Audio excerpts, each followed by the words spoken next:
The hidden blade of Konoha. What if Naruto became A.N.B.U and destroyed them all? Hello everyone, welcome to What If Naruto was A.N.B.U and destroyed S-rank criminal organization movie. Before we start, please go support Dragmeal Slayer for writing that awesome fanfic. This is the translated version I made. There will be some mistaken characters' gender, but of course Naruto is a male. 1. Elemental Nations. The continent filled with shinobi, war and blood. After months of fighting, Kurigakure no Sato finally ended the civil war its yandere Mizukage had caused, forcibly taking control of Kiri and hunting down people with bloodlines, eradicating those monsters and creating division among her fellow countrymen, forcing the new yandere Mizukage to fight for her people, her comrades, and her friends. Shinobi were only tools, mere instruments for the higher-ups of a country to control the masses. Used for assassinations, kidnappings, infiltration, and information gathering. There was no mission a shinobi wouldn't accomplish for a price. Feudal lords maintained their ninja villages, eager to see them fight to satisfy their desires. After the Third Great Ninja War and the Kurigakure Civil War, tensions between the 5 great villages had grown. Iwa maintained its desire for revenge against Konohagakure, extending its reach to Sunagakure, Konoha's allied village, and Kurigakure, the newest alliance Konoha had achieved after the Civil War. Kumagakure had remained neutral after its failure to obtain a Kekkei Genkai from Konoha, seeing how everything spiraled out of its control with the failure. And Konoha, the current largest village of the elemental nations, maintained its status thanks to its troops, the 3 great legendary ninja and its yandere Hokage, one of the few who had known the Hiraishin no Jutsu that he used to definitively defeat Iwagakure in the war, obtaining a tense peace between the 2 feuding nations after the war. The old third Tsuchikage preferred to stay a little away from Konoha's clutches and be able to slowly become stronger in case another war began between the nations. Sadly, the wars between the 5 elemental nations brought more than just misfortune to their own people. With conflicts raging between Iwa and Konoha, the small village of Omegakure was forced to become the battleground for both nations, bringing even more death than just the warring nations. The inhabitants of Omegakure no Sato were forced to watch as shinobi from both Konoha and Iwa stole their food and resources. They raped their wives, daughters, sisters, and nieces. They killed their shinobi and subjected their village to destruction and death. A.N.B.U could only watch as both nations fought on her land, as they burned the crops, as the rain turned to blood. Children watched their dead parents, lying in pools of blood with their eyes open, while they were taken by foreign shinobi, who could not see that broken and wounded country, leaving a scar that would slowly heal completely. It would be years before the affront caused by 2 nations would fully heal. While Konoha eventually acknowledged its mistakes regarding A.N.B.U, sending resources and attempting to maintain cordiality with the leader of the Rain Village, Iwa hadn't acknowledged its mistake, given the deaths and bloodshed on its hands. They had kept their attention on Konoha, meanwhile taking resources from A.N.B.U, Kusa, and Taki, those 3 villages that had the misfortune of being located between the Land of Earth and the Land of Fire. The 3 villages destroyed by the war and Iwa bursting with power after being able to make an advance, Konoha was victorious after stopping the rock at Kanabi Bridge, with its destruction and the death of 1,000 Iwa ninja, the victory being thanks to the current leader of Konoha. Yandere Hokage Namikaze Minato, a war hero who finished what his companions started, making it clear that he would not allow any more blood to be shed unnecessarily. The Kanabi Bridge was destroyed, and Iwa finally surrendered, ending the war that had claimed thousands of lives. But as was often the case in those elemental nations, blood continued to flow. Kiri erupted into 2 civil wars, one to overthrow the Sandei Mizukage and another to overthrow the Yandere Mizukage, shedding the blood of the Land of Water's own inhabitants, generating 2 consecutive reigns of terror and leaving more than 20,000 dead, not counting the civilians who died in 2 confrontations they did not ask for. A week ago, Kiri finally ended its 2nd civil war, with so much blood bathing its lands, with many corpses being eaten by crows. The worst wounds a country could suffer were those it inflicted on itself, caused by deranged power lovers who only wanted to be loved, wanted, and felt powerful. Peace had come to the Land of Water, and with it, it was slowly spreading throughout the elemental nations, creating a false sense of security for its inhabitants. With the shinobi system still active and tensions between nations all too visible, blood could soon flow through the land, turning the water into blood-red rivers, irrigating that land so battered by conflict. No one could guarantee peace for civilians or ensure their supremacy over the other nations. One slip and the smallest of them all could rise to power over the others, dethroning the most powerful of nations. Nothing was certain when war ravaged the land. But peace now somewhat established in the elemental nations, the ninja villages had mobilized to protect their own countries, carrying out missions both within and outside their own borders, always prepared for a new war. Konoha was led by the hero of the Great Third Ninja War, and he would remain in that position for several years, still generating tension with Iwa. But even though peace reigned on the continent, not everything was bliss when evils remained active. Mercenaries. Ninjas, renegades from their countries. Thieves. Money-making magnates who extorted an entire country, just as Gatm had done with the Land of Waves, a small country next to the former Land of Whirlpools and near the Land of Water. Men and women eager for power continued to appear and could endanger the peace that previous generations had brought to the nations, willing to give their children a break. The shadows were long, and the vipers were inside every village, waiting for their moment to strike and take what they believed was theirs. Aid. Zap. The girl fell to the ground, her legs held by what felt like a rope. Her face hit the ground, covering it with mud and sand. She tried to crawl, but a foot hit her back and stopped her completely. Oh, come on, gorgeous. Licking his lips, the man grabbed the girl's black hair and pulled her to her knees. Her face was long, slack, and pale. Her eyes were huge and brown. The girl couldn't have been more than 13 or 14 years old. You look so gorgeous. The man, on the other hand, was fat, enormous, with a round face and a flat nose. His hair was greasy and short, leaving a few strands falling over his forehead, almost shaved. He was the exact opposite of the thin girl the man was holding. No. Brash. Ferocious, the man used his hand and tore the girl's kimono, letting the fabric fall onto the damp grass. His small, black eyes glittered with a certain wild amusement wrapped in lust. You look so hot, he ran his tongue over his small thick lips, observing the fabric of her bra covering her small breasts. We're going to enjoy you, little one. Right, guys. Yes, Masaru, one of the henchmen roared, prompting the others to respond, creating a chorus of voices, soon followed by obscene compliments directed at the girl. Don't let her get away. Masaru grabbed the girl's leg, yanking it hard and dragging her toward him, while with his other hand, he undid the knot in his belt. He was going to be the first to taste that girl's juicy tight flesh. Oh, the doll looked so delicious. Masaru pressed his lips together, revealing his crooked rotten teeth as he moved his lips into a mocking, ugly grin. Sweat trickled down his round, almost spherical face. His enormous double chin was like that of a toad. Let me go. My father will kill you. Haha, what a funny doll, Masaru hissed, taking both of the girl's wrists and moving her legs apart with a jerk of his hips. I highly doubt the daimon of a small country could do anything to us, would he? Gat maintains control over the wave, and it will be like that for a long time to come, you little bitch. You'll have to thank us. Once we leave you, you'll surely be pregnant. You're going to. Sash. Masaru opened his eyes. Slowly, he brought his hands to his throat. It had been pierced by a bullet. Blood trickled from his throat, dripping all over his tank top, staining it. He stood up, walking backward, while his classmates stared at him, surprised. The girl staggered back, hitting something. She looked up and saw a figure wrapped in a dark threadbare cloak, with dark pants and sandals. A fragmented wolf kabuki mask covered its face, marked with black markings. The figure's right hand held a kunai with its middle finger. Do you know you're crying like a pig in the slaughterhouse, fatty?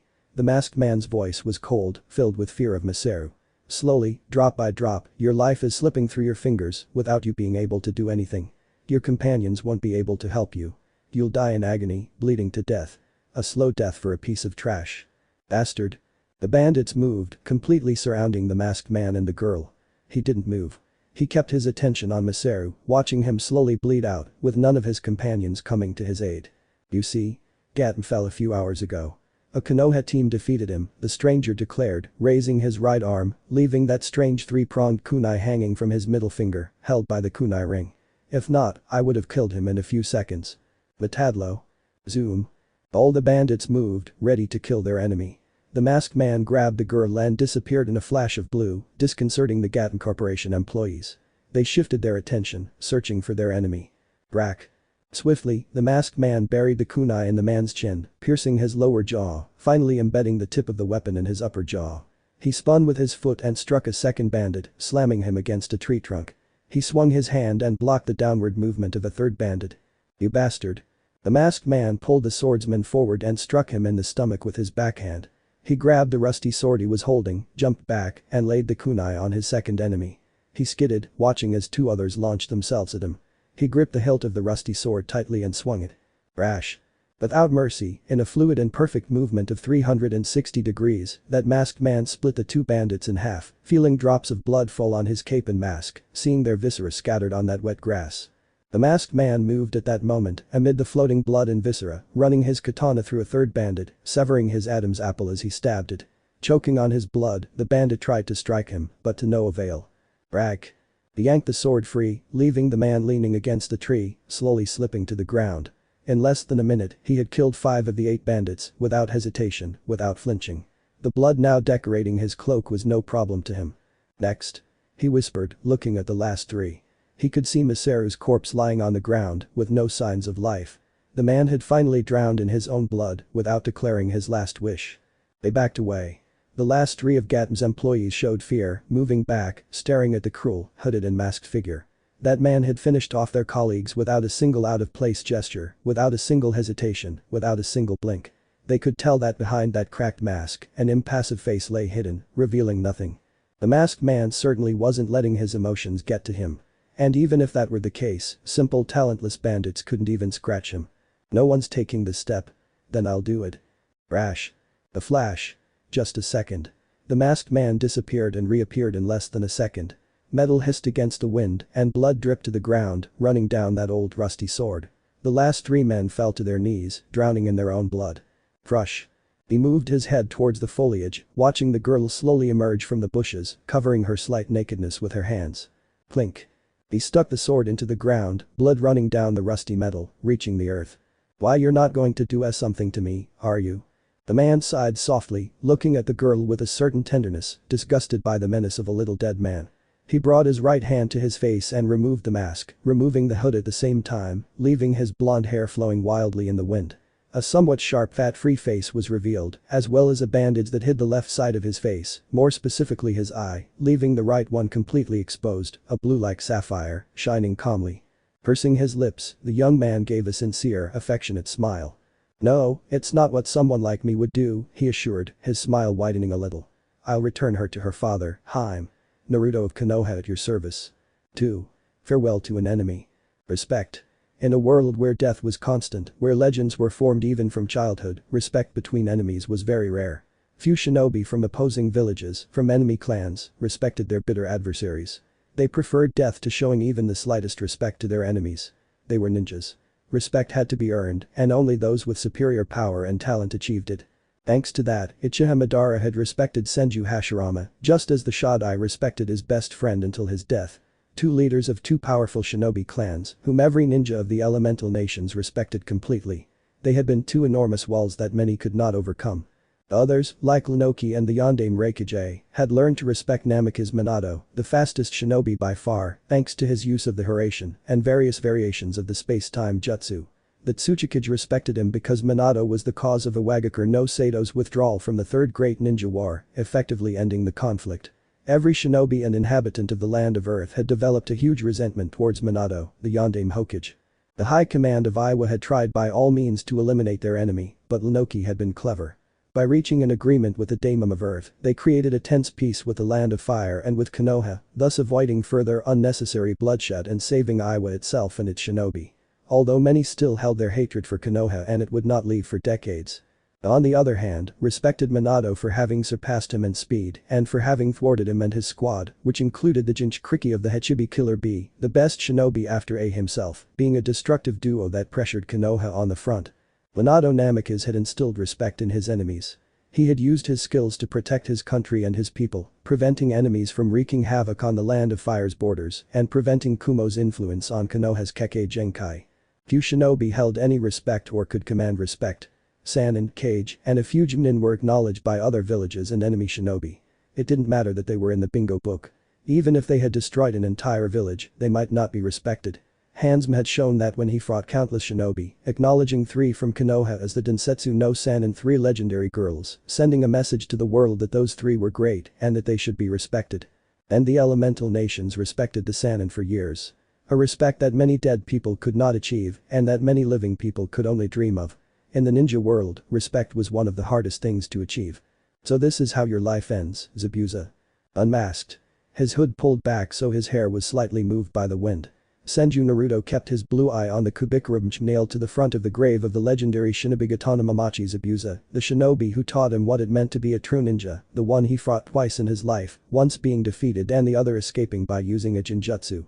Naruto respected Zabuza and regretted not having a third encounter, a confrontation that would have decided which of the 2 was the best, which was on top.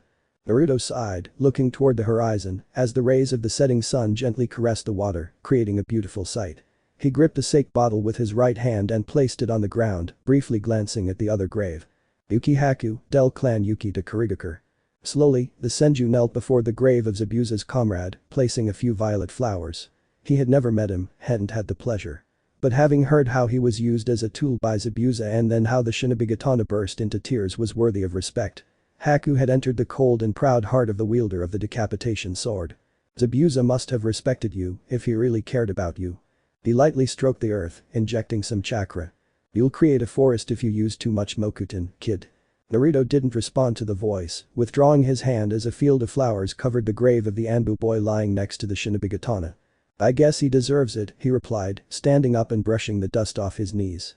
I thought you'd sleep until you got to Konoha, Sambi. But the sweep of his arm, the cloak revealed a small gourd bottle on the Senju's right hip, capped with a dark cork and bearing a dark intricate seal with kanji inscriptions upon it. It's boring just staring into space, kid. Even someone like me would rather destroy villages than stay here, locked away for eternity.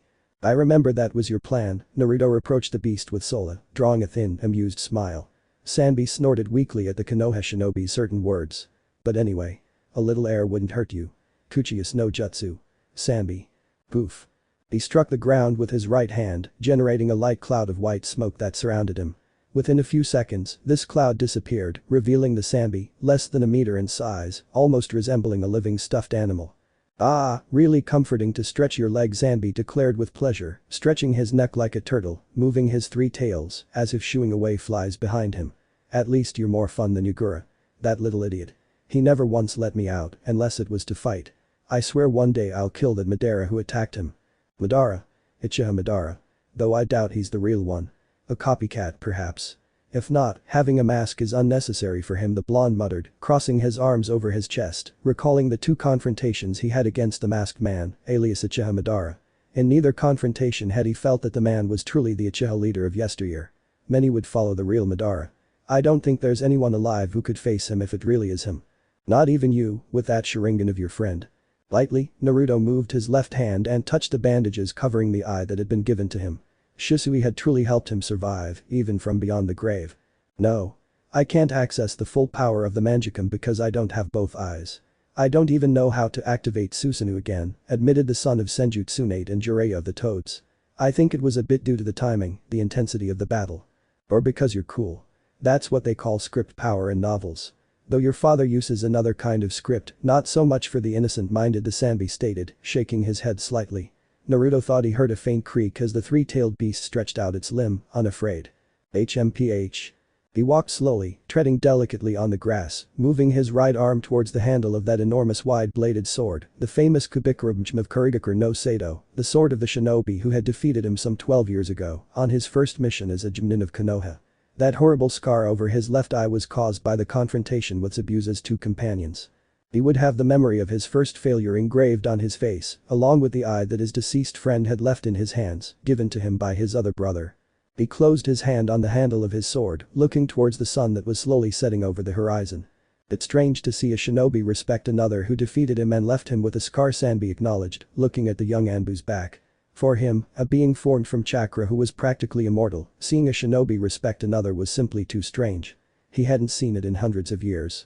He was the first to teach me what it truly means to be a shinobi, Sanbi, the blonde replied. He gripped the handle of that sword tightly, remembering the harsh words the Shinobi had once given him during their first meeting. From that moment on, he was determined to be a better shinobi. The massacre of the Uchiha clan and Shisui's death had only accelerated things for him. You're a good person, boy, the Sanbi expressed. The moments of the war flashed through the Bijk's mind as Naruto fought and tried to forgive Yugura when he caught Madara's Yonjutsu on him and his Yonchkriki. He was certainly angry, tired of being used like Yugura had been. He would rather be in that bottle than serving the land of water and its shinobi. I like you. Naruto let a sigh escape his lips. A Bijk, one of the most powerful beings in the elemental nations, was acknowledging him and showing him a certain respect and affection. Any other shinobi or civilian would have run away upon hearing those words, frightened and thinking the Sanbi was trying to control them. I'm not like the others, after all, the Senju told himself, sliding his hand down the handle of the Kubikurubmjim, thinking of Zabuza. They had left their confrontation half finished. He wanted a rematch that he couldn't get now that he was dead. And using his great-granduncle's Ito Tensei wasn't in his plans for something as trivial as a fight between the two of them. Oh, is the great Sanbi acknowledging affection for a human? Naruto looked mischievously at the three-tailed beast, earning a snort from the Sanbi himself, annoyed at the shinobi's mocking voice. Naruto laughed softly, palming the sword and feeling the cold of the blade, despite the glove covering his hand. At least I'll leave this a little presentable. Wasn't killing those bastards enough, Senju? You left their bodies scattered all over the forest, their guts and blood oozing through the damp grass. Thank goodness that little girl wasn't too traumatized. I can't stop to bury every bandit I kill, Sanbi, the boy muttered, stopping his hand when he reached the edge of the blade, which had a semicircular indentation. This sword is too valuable to leave in a place like this for someone to take without permission. It's a valuable object that represents Kiri's strength. You're going to seal it, aren't you? Ought. Naruto removed his hand from his sword, letting it fall to his side and hiding his arm in the folds of his traveling cloak. His hair was still messy, but after years, it reached his shoulders, a little below them, with his bangs slightly obscuring his eyes. Between the strands, his blue eyes seemed to shine with the calmness of the ocean itself on a sunny day. And why don't you do it? Zabuza did not designate me as his successor, Naruto replied calmly.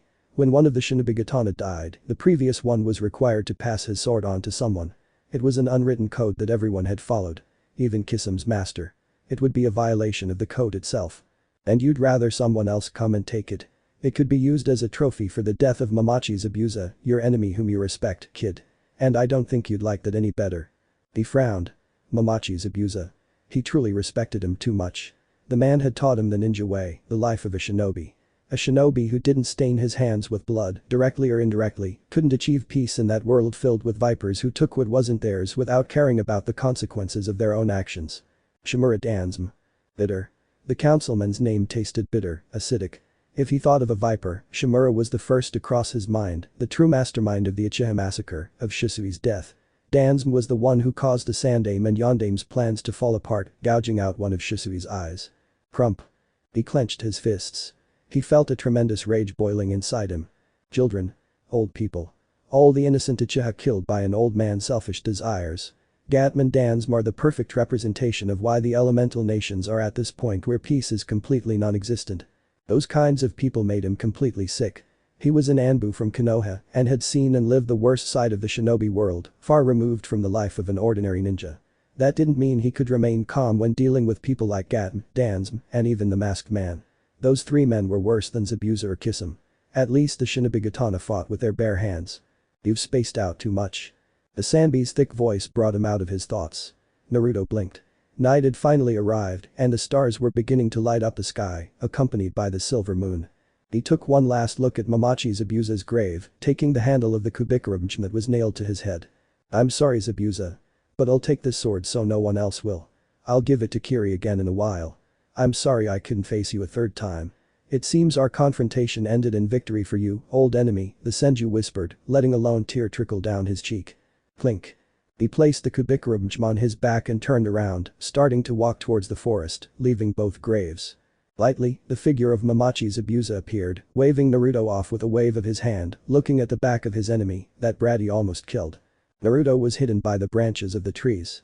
Goodbye, little Gaki. 3. The beggar. The shinobi system was different in each village, but they all followed the same hierarchy of power. Genin, Chiknin, Takubetsu Jinin, Anbu and Kage, the last one being the most powerful and leader of the village, being the military chief who moved his shinobi in the different missions that the village received. When a village suffered some kind of mishap, the missions could vary. The Chiknin exams were also a source for the nobles to gain enough confidence to give missions to one of the promising villages, even going so far as to rule out granting missions to the village of their own country, which would create tension between the village that lost missions and those that received them, as was the case between Suna and Konoha. The former was suffering constant losses of missions, due at one point to the country's own drought due to being in a desert and secondly to the power of the Leaf Village itself. During the 3 wars that had ravaged the elemental nations, Konoha had always come out on top thanks to its leaders and its powerful ninjas who had given their lives to defeat their enemies. The Sannin powerful ninjas like Hadoksakumo, Uchiha Fugaku and others like them gave the village hidden among the leaves the status of the most powerful, raising the Land of Fire to a position above the other countries, being the most influential within the nations and the most respected for its power. Declaring war on the Land of Fire without the necessary resources could end with the destruction of the attacking country and its annexation to the Land of Fire itself, as happened during the Ninja Wars. But all of those victories were achieved thanks to the Leaf Village's own hierarchy. Under the Sandaime Hokage, who was known as Shinobi no Kami Shinobi God Konoha overcame the 3 great shinobi wars, remaining on top. Many thought Hiruzen Sarutobi was a senile and defeated man. But he had been the man who had led Konoha to victory in each of the wars, succeeding Senju Taburama when the latter trusted his student to take over. A position that Hiruzen took on with pride and respect for his teachers, who had created Konoha based on the will of fire that he followed. Kind and gentle, Hiruzen never showed his true shinobi face to his enemies or allies, leaving people to believe that the man would be incapable of taking revenge against those who attacked his country, or that he was capable of organizing a mission in the shadows. The kind Sarutobi Hiruzen was the one in charge of launching an Anbu operation against the Sky Village and destroying it from within, ending the conflict between the two nations. Hiruzen, above all, was and remained the Sandaime Hokage, the man who defeated all his enemies on the battlefield, who led Konoha to victory using tactics and moving shinobi to key points. Without a previous shinobi organization and hierarchy, Hiruzen could not have achieved victory, and that was something that Sarutobi himself thanked the Nidaime Hokage for, the man who built the shinobi system within the village, with the academy and the Anbu, forming the shinobi ranks and encouraging their gradual growth under the supervision of a Jinin instructor. Currently, after the modifications, Konoha shinobi teams moved in tactical squads of up to 4 members, with a squad leader who was always a Jinin, if the team was made up of genin, and could be several up to a Chunin. If the mission or team was made up of Chunin and not rikis, then it varied between a more experienced Chunin and a Jinin, to always obtain the greatest efficiency in the mission and the least possible errors. If the security of the village was compromised, the current Kage was authorized to mobilize the entire Anbu squad on the ground, being the best shinobi of the village, the most experienced when it came to S-rank missions or higher, and those who watched over the village when it was peaceful, without being seen or noticed. When it came to protecting its inhabitants, the Kage spared no resources if the front lines failed. The Anbu were the first to be deployed and the last to retreat if an attack was launched against the village, and they also protected the Kage from any enemy attacks.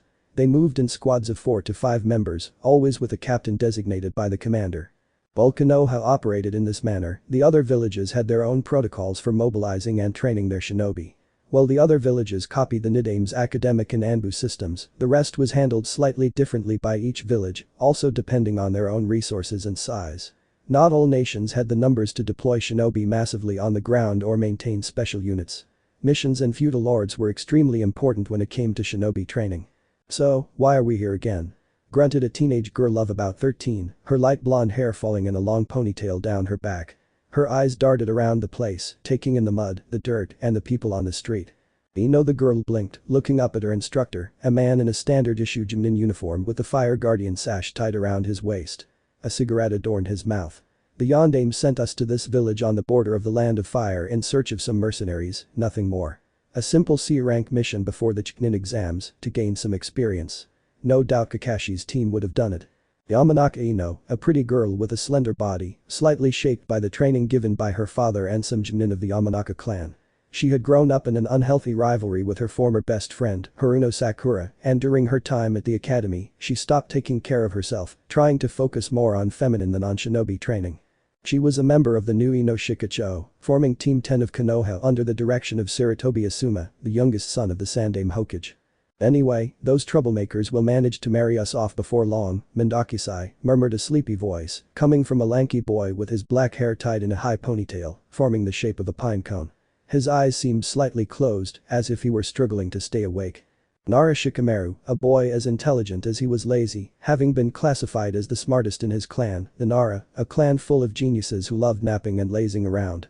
He was Ino's friend due to their parents' friendship and was Ino's obvious partner in forming teams. "Wake up, lazybones. Can't you see they might kill us?" DSK.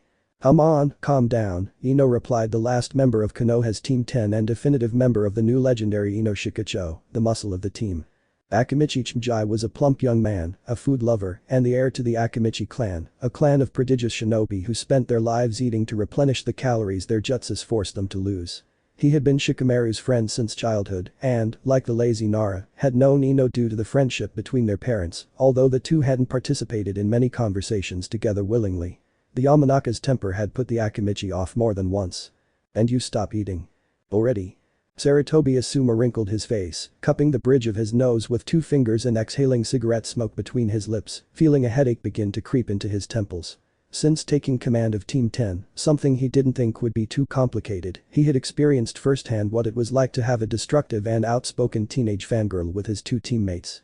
Although they formed and grew into a good team, the lack of training Ino had received as a shinobi and her own temperament were causing her to clash with her teammates. Kakashi. You'll have this with Haruno too. HMPH. Fangirl. That simple word sent shivers down the spines of the team instructors. In the last generation of shinobi to emerge from the academy, fame fell on the shoulders of the last surviving Uchiha in the village and the son of the Hokage. Both boys attracted the attention of most of the girls who were civilians and had entered the academy simply because being a kunoichi was cool and fashionable. The girls paid no attention to the shinobi training they received at the academy and focused all their attention on the popular boys, trying to attract the attention of the best genin so they could marry them. Each generation is worse. Asuma exhaled a generous amount of smoke, which began to rise toward the sky. It seemed that the members of the Sarutobi clan were tobacco lovers. His father had smoked a pipe and his older brother a cigar. Okay, that's enough, Ino. The Jonin threw the cigarette butt to the ground, stepping on it with his right heel. They had left Konoha exactly a day ago, so they would have to be back the next morning as soon as possible. He didn't particularly like dealing with small groups of mercenaries, but seeing as how Team Kakashi had obtained an A rank mission after Momochi's abuse's appearance, the feeling of rivalry had grown slightly inside him. We must return to Konoha as soon as possible. I'll take a look around the village. Gathering information is the important thing now, children. I hope you don't cause any trouble.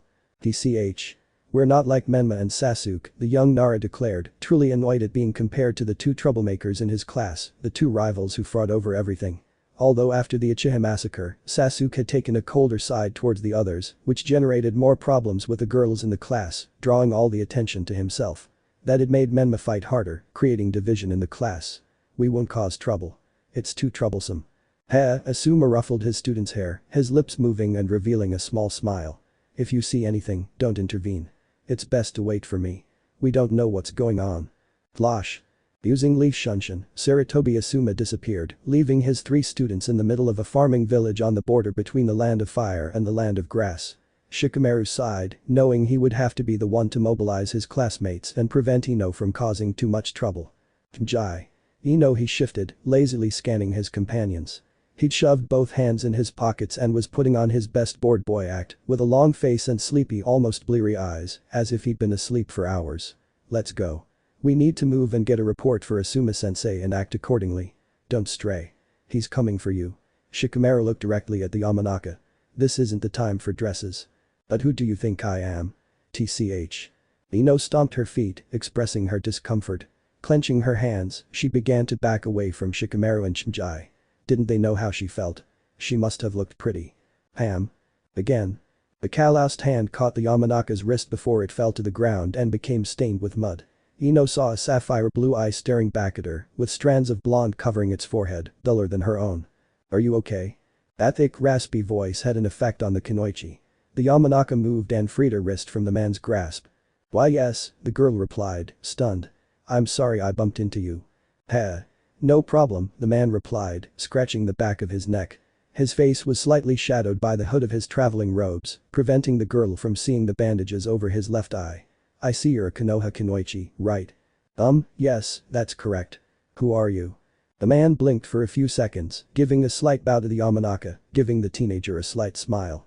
Forgive my discourtesy, I am the Kijiki no M king of the mendicants Naruto. I hope I have not inconvenienced you, young lady.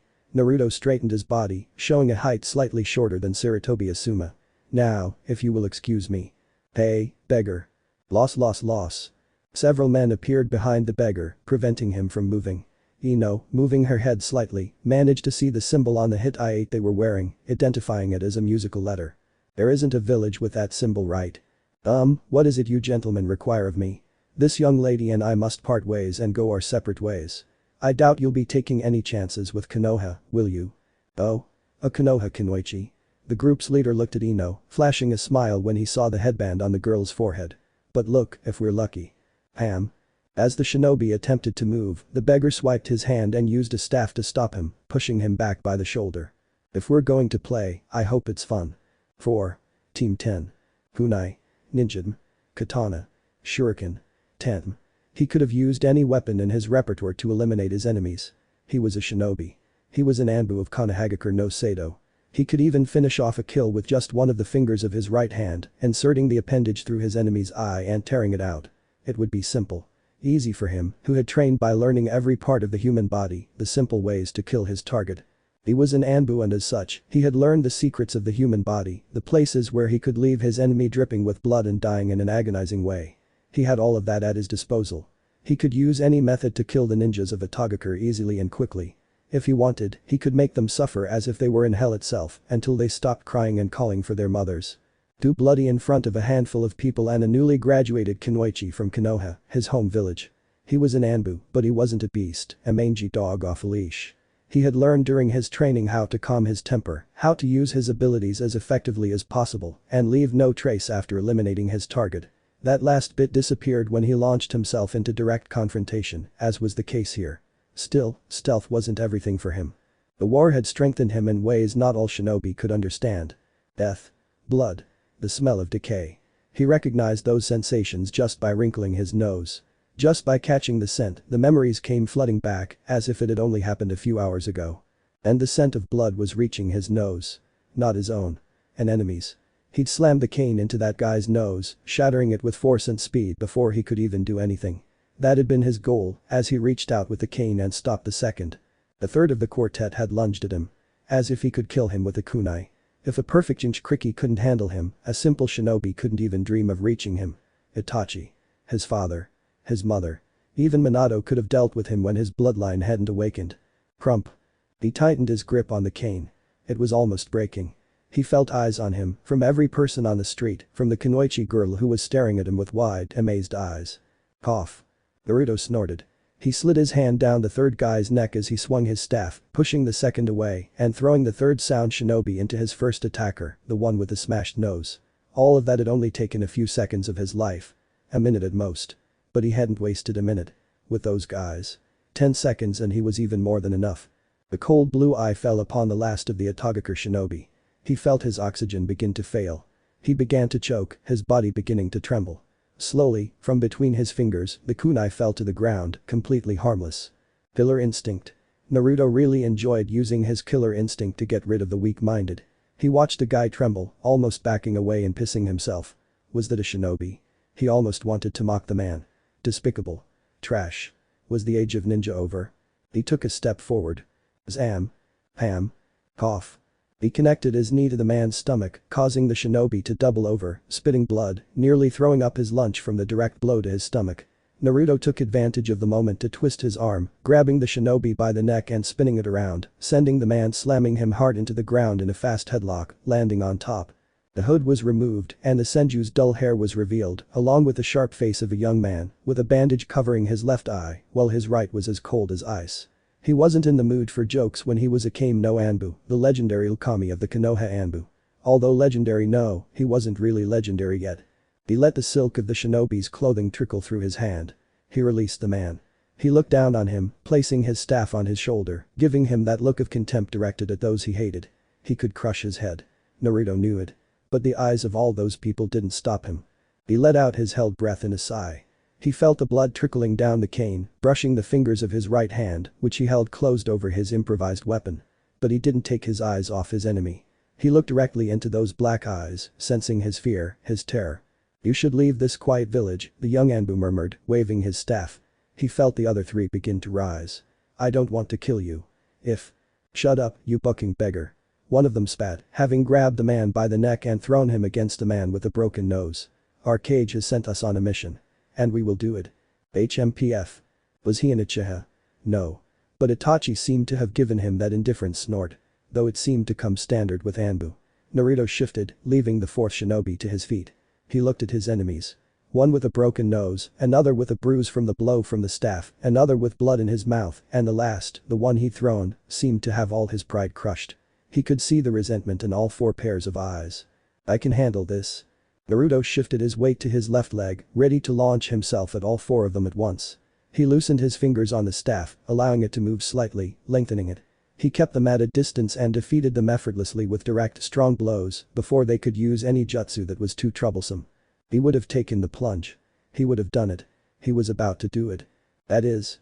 "Hajime no jutsu completed," a young voice, that of a teenager, murmured.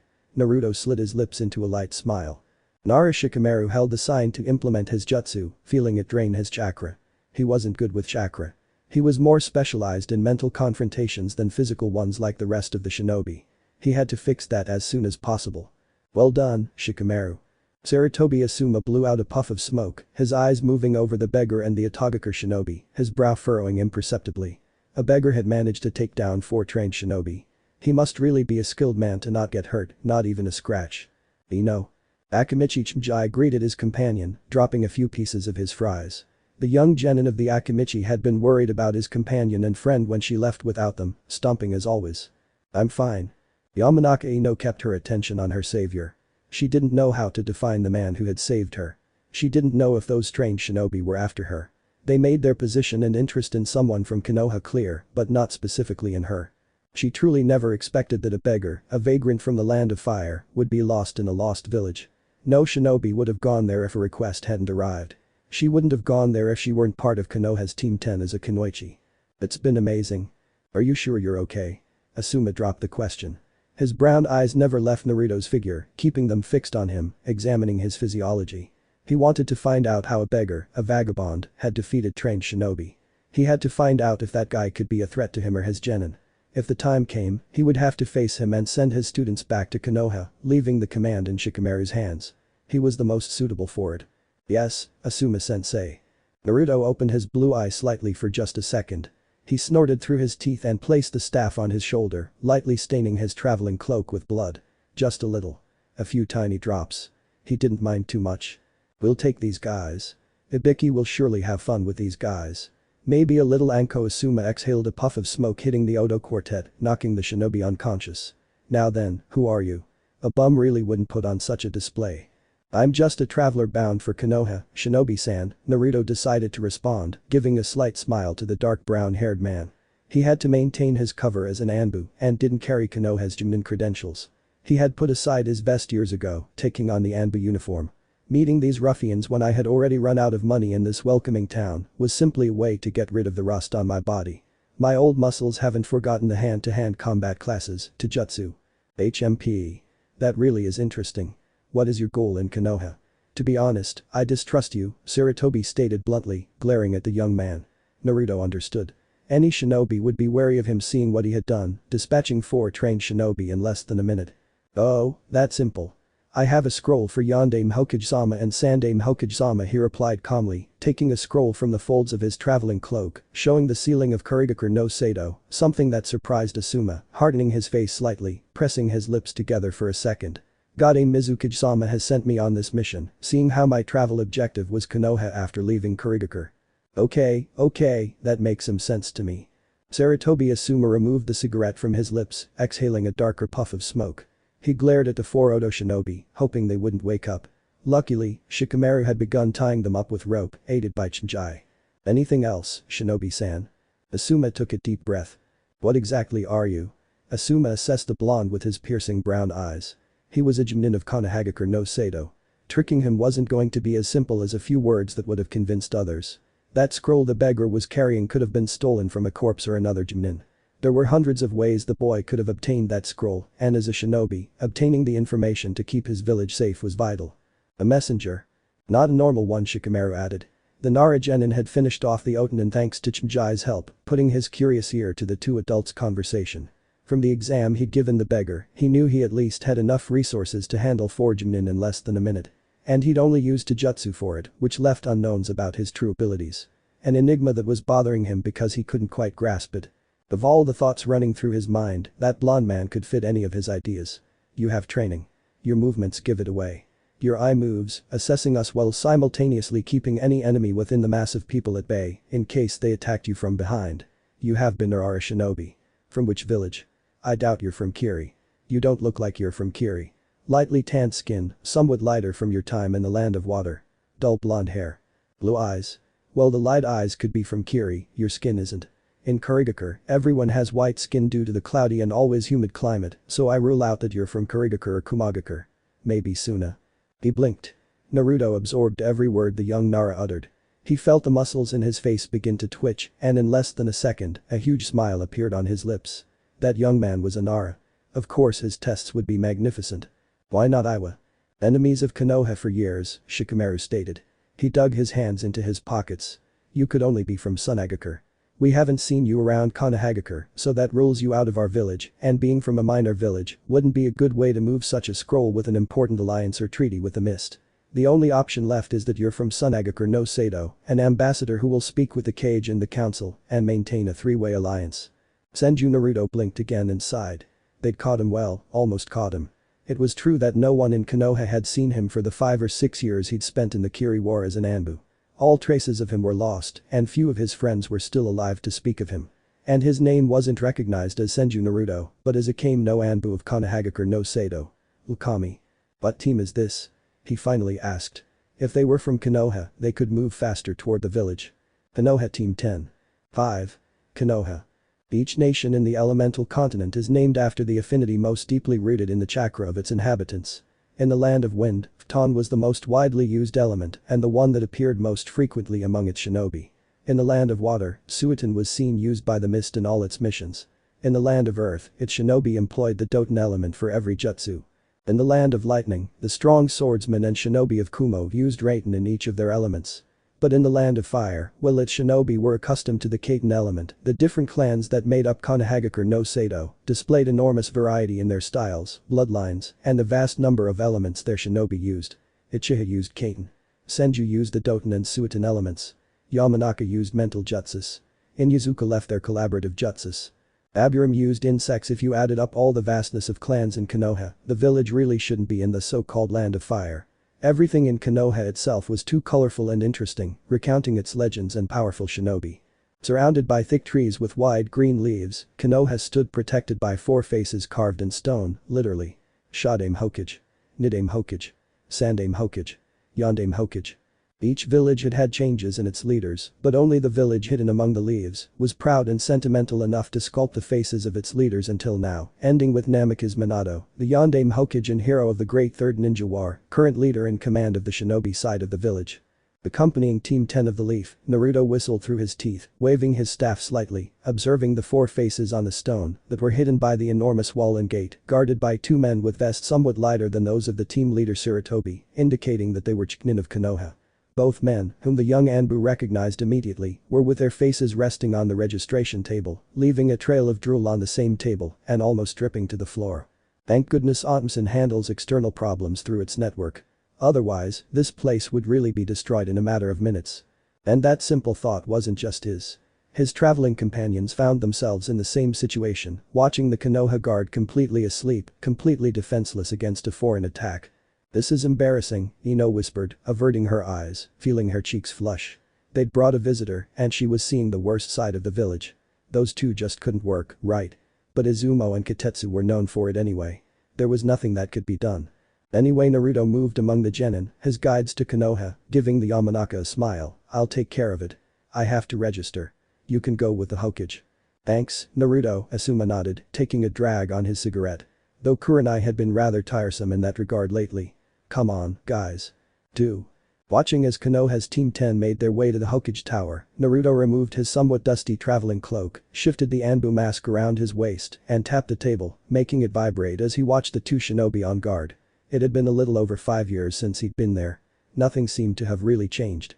Faces were still unchanged. People ran through the streets.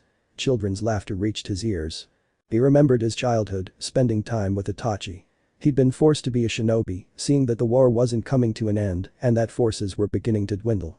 Now, a little over 10 years after those events and the Uchiha massacre, Konoha seemed more at peace than ever, leaving behind the deaths of the war and the collateral damage of his actions. Damage that he, as an Anbu, had had to repair in a less than pacifist way, dealing with enemies inside and outside the village from the shadows. He took a deep breath, letting a smile spread across his lips, stopping his pecking at the table when he saw the signs of awakening in both guards. It was truly amusing for him to watch the drool drip from their mouths as they woke, opening eyes clouded with sleep and drowsiness. Naruto. The first of them, Kitetsu, muttered, blinking at the Anbu markings and the mask he wore on his waist, then scanning the blonde's sharp face. It's Naruto. Izumo, it's Naruto. The little bastard's back. Kitetsu's right hand flew toward the blonde Anbu, grabbing Naruto by the neck and pulling him into a tight hug. Naruto hadn't had many friends outside of Itachi, Shisui, and his teammates. But with so much time spent on missions, he'd grown fond of Konoha's 2 special goalkeepers. Can you let me go? You're going to drool all over my uniform. With Izumo still half asleep, Kitetsu released the young Senju to examine him thoroughly. He was around 6 feet tall, maybe a touch taller, with longer, spiky hair and one eye light blue from the sun's rays. He was somewhat paler, probably due to the humid environment of Kurigakure and the entire land of water, which was almost entirely free of sunlight. Their uniform is a mess. Cracks. Missing pieces. A cracked mask. Frayed clothing. Naruto could only snort and cross his arms. He hadn't had time to ask for a replacement for his clothes and had made do with them during the fighting in Kiri. They also hadn't had enough resources for him to take a few and reinforce his armor. I thought I was dead. Yawning, Izumo rose from his seat with a somewhat hesitant smile at the presence of a ghost. No one, absolutely no one knew about Naruto's departure on an indefinite mission. All records were erased, and no one other than the Yondaime and Sandaime Hokage knew about the mission. Many of the shinobi who had met the blonde Anbu at some point firmly believed that the young man was killed on one of his missions. But what about the funeral? And his parents? Nothing was known about Naruto beyond the fact that he was a talented teenager, equal to Itachi and Shisui, and the only one of the Konoha trio to remain in the village. One betrayed her. Another died. And the last remained standing in the face of adversity, fighting to protect his village. Now that would be a real stir in Konoha. The bad weed never dies, Kitetsu pointed out, patting Naruto on the shoulder as he smiled. Now, to what do we owe your return? Oh, yeah. Konoha's Team 10 has returned, the young Senju informed him before the information could leave his head. And I have to get to the Hokage Tower as soon as possible. Urgent mission and all. You know. Always in a hurry. See you later, troublemaker. Naruto waved his hand in farewell, also giving his huge smile, and walked through the streets of Konohagakure no Sado, feeling the memories building up in his mind. He pulled the cloak over his throwaway uniform, feeling the eyes of the Anbu on him. After the war, he had awakened his sixth sense. He could sense the presence of people hostile to him or anyone else within a range of 50 meters.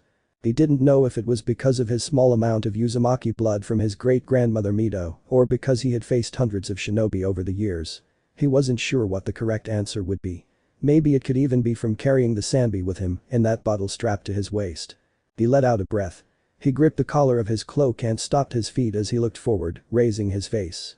He could feel the eyes of Senju Hashirama and Senju Tobirama upon him, placing the weight of their legacy upon his shoulders. He sighed slowly, giving a smile to the faces of his two ancestors, the Shodai and Nidaime Hokage respectively, both leaving their mark on the world with their actions, with the strength and power they displayed. Hashirama was able to dominate the Bij thanks to his power and control over the Mokuton, dealing with Madara while also facing the Kikbi, the most powerful Bij in the entire world, a being filled with complete and raw evil. But was the Kikbi really evil? Naruto doubted it. Everything in books, in history, was data provided only one way by humans. What would the Kikbi itself think of humans? The nine-tailed dragon probably had its own perception of humans. Selfish. Ambitious. Power-hungry. He ran a hand through his spiky hair, shaking his head. He'd rambled too long and wanted to see a bit of Konoha before returning to active duty as an Anbu. Although a vacation really wouldn't hurt. His body needed it after dealing with a 5-year war. Now I understand why shinobi love peace, despite the occasional quarrels and bad blood. Peace. No war. No blood. No deaths. It was a period that even shinobi needed from time to time. They were humans, not weapons, and less controlled by some mental jutsu. And he wasn't much different from the others. Anbu. Junin. Either option led him down the path of blood, the darker one being an Anbu. He accepted it and became an Anbu for Shisui and Itachi. They wanted to protect Konoha. And he would do it in honor of his two best friends. Konoha had to be protected from its enemies, both external and internal. He frowned. Shimura Dansm. That old advisor was a cunning, sly creature. He didn't understand Dansm's motives for exterminating the Uchiha from the village, leaving no room for dialogue to reach an agreement for both sides. He had only killed every Uchiha, forcing Itachi to do the same, to kill their families when Shisui was killed. Dansm. It soured. Naruto felt bile rise in his throat just thinking about that old man. His return to the village after 5 years was sour. But he couldn't simply forget the old man who had killed his best friend, Shisui, just on a whim. He couldn't allow the councilors to do whatever they wanted to the people of Konoha, to the mainland. I'd better go to Minato-san or Jai-chan's office. He readjusted the traveling robe over his torso, completely hiding the worn Anbu suit, and proceeded to enter the Hokage Tower, watching as shinobi of all ranks moved after obtaining their missions and after returning to the village, delivering the mission report with their instructor or squad leader. Excuse me. Are the Sandaime or Yondaime Hokage free? He asked the receptionist, a young woman with dark brown hair, a heart-shaped face, and enormous hazel eyes that blinked slightly at his question. Yes. The Sandaime Hokage is currently free. The Yondaime is still assigning missions, she replied calmly, her lips twisting into a brief smile. Thank you so much. Smiling back at the woman, he headed up the right staircase toward the Sandaime's office, pausing at the door, about to reach for the handle. He sighed before rapping. Talk talk. Forward. Naruto longed for that hoarse tobacco-scented voice. Taking a deep breath and inflating his lungs, he grabbed the doorknob and turned it, pulling it open to enter the mess. A huge window stood behind Sarutobi Hiruzen, Konoha's old monkey. The Sandaime was looking at some scrolls on his desk, blowing smoke between his lips, swirling his pipe with his tongue. That will kill you one day, Jai-chan. Sarutobi coughed lightly, shifting his dark eyes toward the person who had interrupted his brief rest. He was still taking in the information from the scrolls Minato had given him, though. He raised his face, staring at a young man with lightly tanned skin and spiky blonde hair, a bandage over his right eye. He was tall, just over 6 feet tall, with a good body beneath that cloak. He smiled when he recognized that dull blonde hair as that of his prized student, spiky like that of his most rebellious and perverted student. His adopted grandson was back after 5 years away from Konoha. Naruto, he whispered, placing the scrolls on the table, his old lips blowing smoke. He was no longer wearing his cage hat, and his clothing now consisted of the white advisor robes, with nothing else. I'm glad you're back. Tap. He caught the scroll thrown by his grandson. The treaty with Kurigakure no Sato and the Godame Mizukage, along with the approval of the Daimon of the Land of Water. So you're done with the war? Hiruzen set aside Kiri's bluish scroll, its seal still intact. Good, good. I'm really glad you didn't die. After the past few weeks, we've got nothing from you. Something busy. Parties and celebrations, the Senju admitted, letting out his father's side in him combined with his mother's. But after 5 years, I'm back, Jai-chan. Hiruzen shook his head, revealing a smile. He was glad Naruto was okay, that he'd returned to Konoha after 5 years away from the village. He'd never agreed with Minato when he'd put him in the Anbu program. But Naruto was an adult after being a genin. He knew what he had to do. As a shinobi, he couldn't be held back. Although Tsunade will kill him. And Naruto cut short the Sandaime's thoughts, there's something we should talk about. We'll probably have something big coming up in a few years, Sandaime Hokage. Old friends. He pulled the zipper upward, hearing the light clicking noise it made. He tugged at both ends of his ninja sash, tying it around his left arm, proudly displaying the leaf symbol. His hair had been trimmed short, leaving a few strands falling over his forehead. It was still spiky, like his father's. He didn't need the hit I ate to keep his hair in place, keeping it from falling over his face. He removed the ninja pouch from behind his waist, stuffing in the implements he typically used on missions.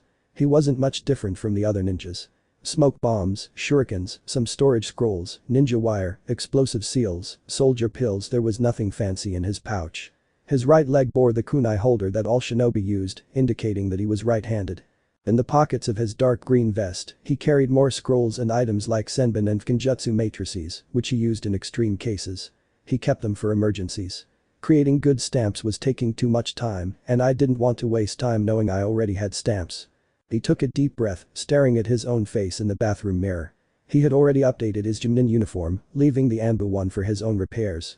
He also changed the bandage over his eye for a newer, crisper one. Keeping Shisui's Sharingan hidden was a pain, but he couldn't let people like Shimura know that he had an eye that could control anyone, including the Bij themselves. Itachi had confirmed this to him, having used that eye to control Karatachi Yagura and the Sanbi long ago. It was too powerful an eye for anyone to possess just one. And Shimura Dansm had Shisui's right eye. Crump. He clenched his fists, feeling his nails dig into the fabric of his fingerless gloves, the ones that always seemed to fit into the official Junin attire. He hated Shimura even more than Uchiha Madara, no, the fake Uchiha Madara. That man who had taken the name of a legend, of a shinobi who only wanted peace to kill, to destroy the world and move everything to his will like a madman. But that fake Madara didn't take children or murder comrades like Shimura Dansm seemed to love to do. He massaged his neck, finally leaving the bathroom in his house. Although house it was still a bit small. The Senju mansion, a huge home behind the Hokage's faces that the Senju had inhabited when they were in the village. His mother had given it to him when he wanted to stay in Konoha for his own training as a shinobi, and it was part of his heritage, his legacy, and his inheritance. He gently closed the bathroom door, hearing it slide across the floor. It was an old Japanese-style house, well maintained by the Sarutobi family. According to Hiruzen, some clan members had always kept that house comfortable for when Tsunade returned to the village. Now he, Senju Naruto, lived in the mansion of his clan, his ancestors, and his family. No one knew he was a Senju, except for Kushina, Minato, and Hiruzen. Shisui was dead, and Itachi was a Nunakan. Kakashi simply didn't care where he came from. He would be his older brother, even if he was the heir to every clan in Konoha. Last names weren't important when you were a shinobi. The Yondaime Hokage had gotten to where he was through his own ability. He wasn't a member of a clan. He had trained and worked his way up the ranks on his own. Although Kushina had a lot to do with it. In front of a small altar, Naruto placed his ancestor's katana, the one Uzumaki Yamamoto had destroyed in one of their fights. That shinobi had been great, powerful, and respected. He couldn't think of anyone who could defeat him single-handedly these days. Only the names of Hashirama and Madara came to mind when he tried to deal with a man who had left his mark on the world, even though few knew it. Uzumaki Yamamoto had been the catalyst for the destruction of Uzushiogakure. He had spearheaded the death of his brothers using 3 major villages and had himself killed the current Kage of the Whirlpool Land. Yamamoto was an example of a shinobi few could follow. Naruto didn't understand his motives, couldn't see them as they led to the complete, or almost complete, death of the Uzumaki. It was similar to what Itachi had done.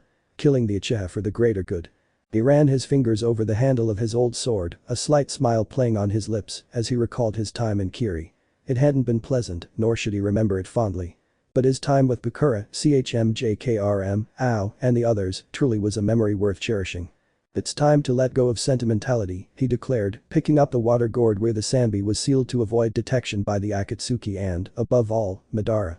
It would be 3 years before the organization finally began searching for him.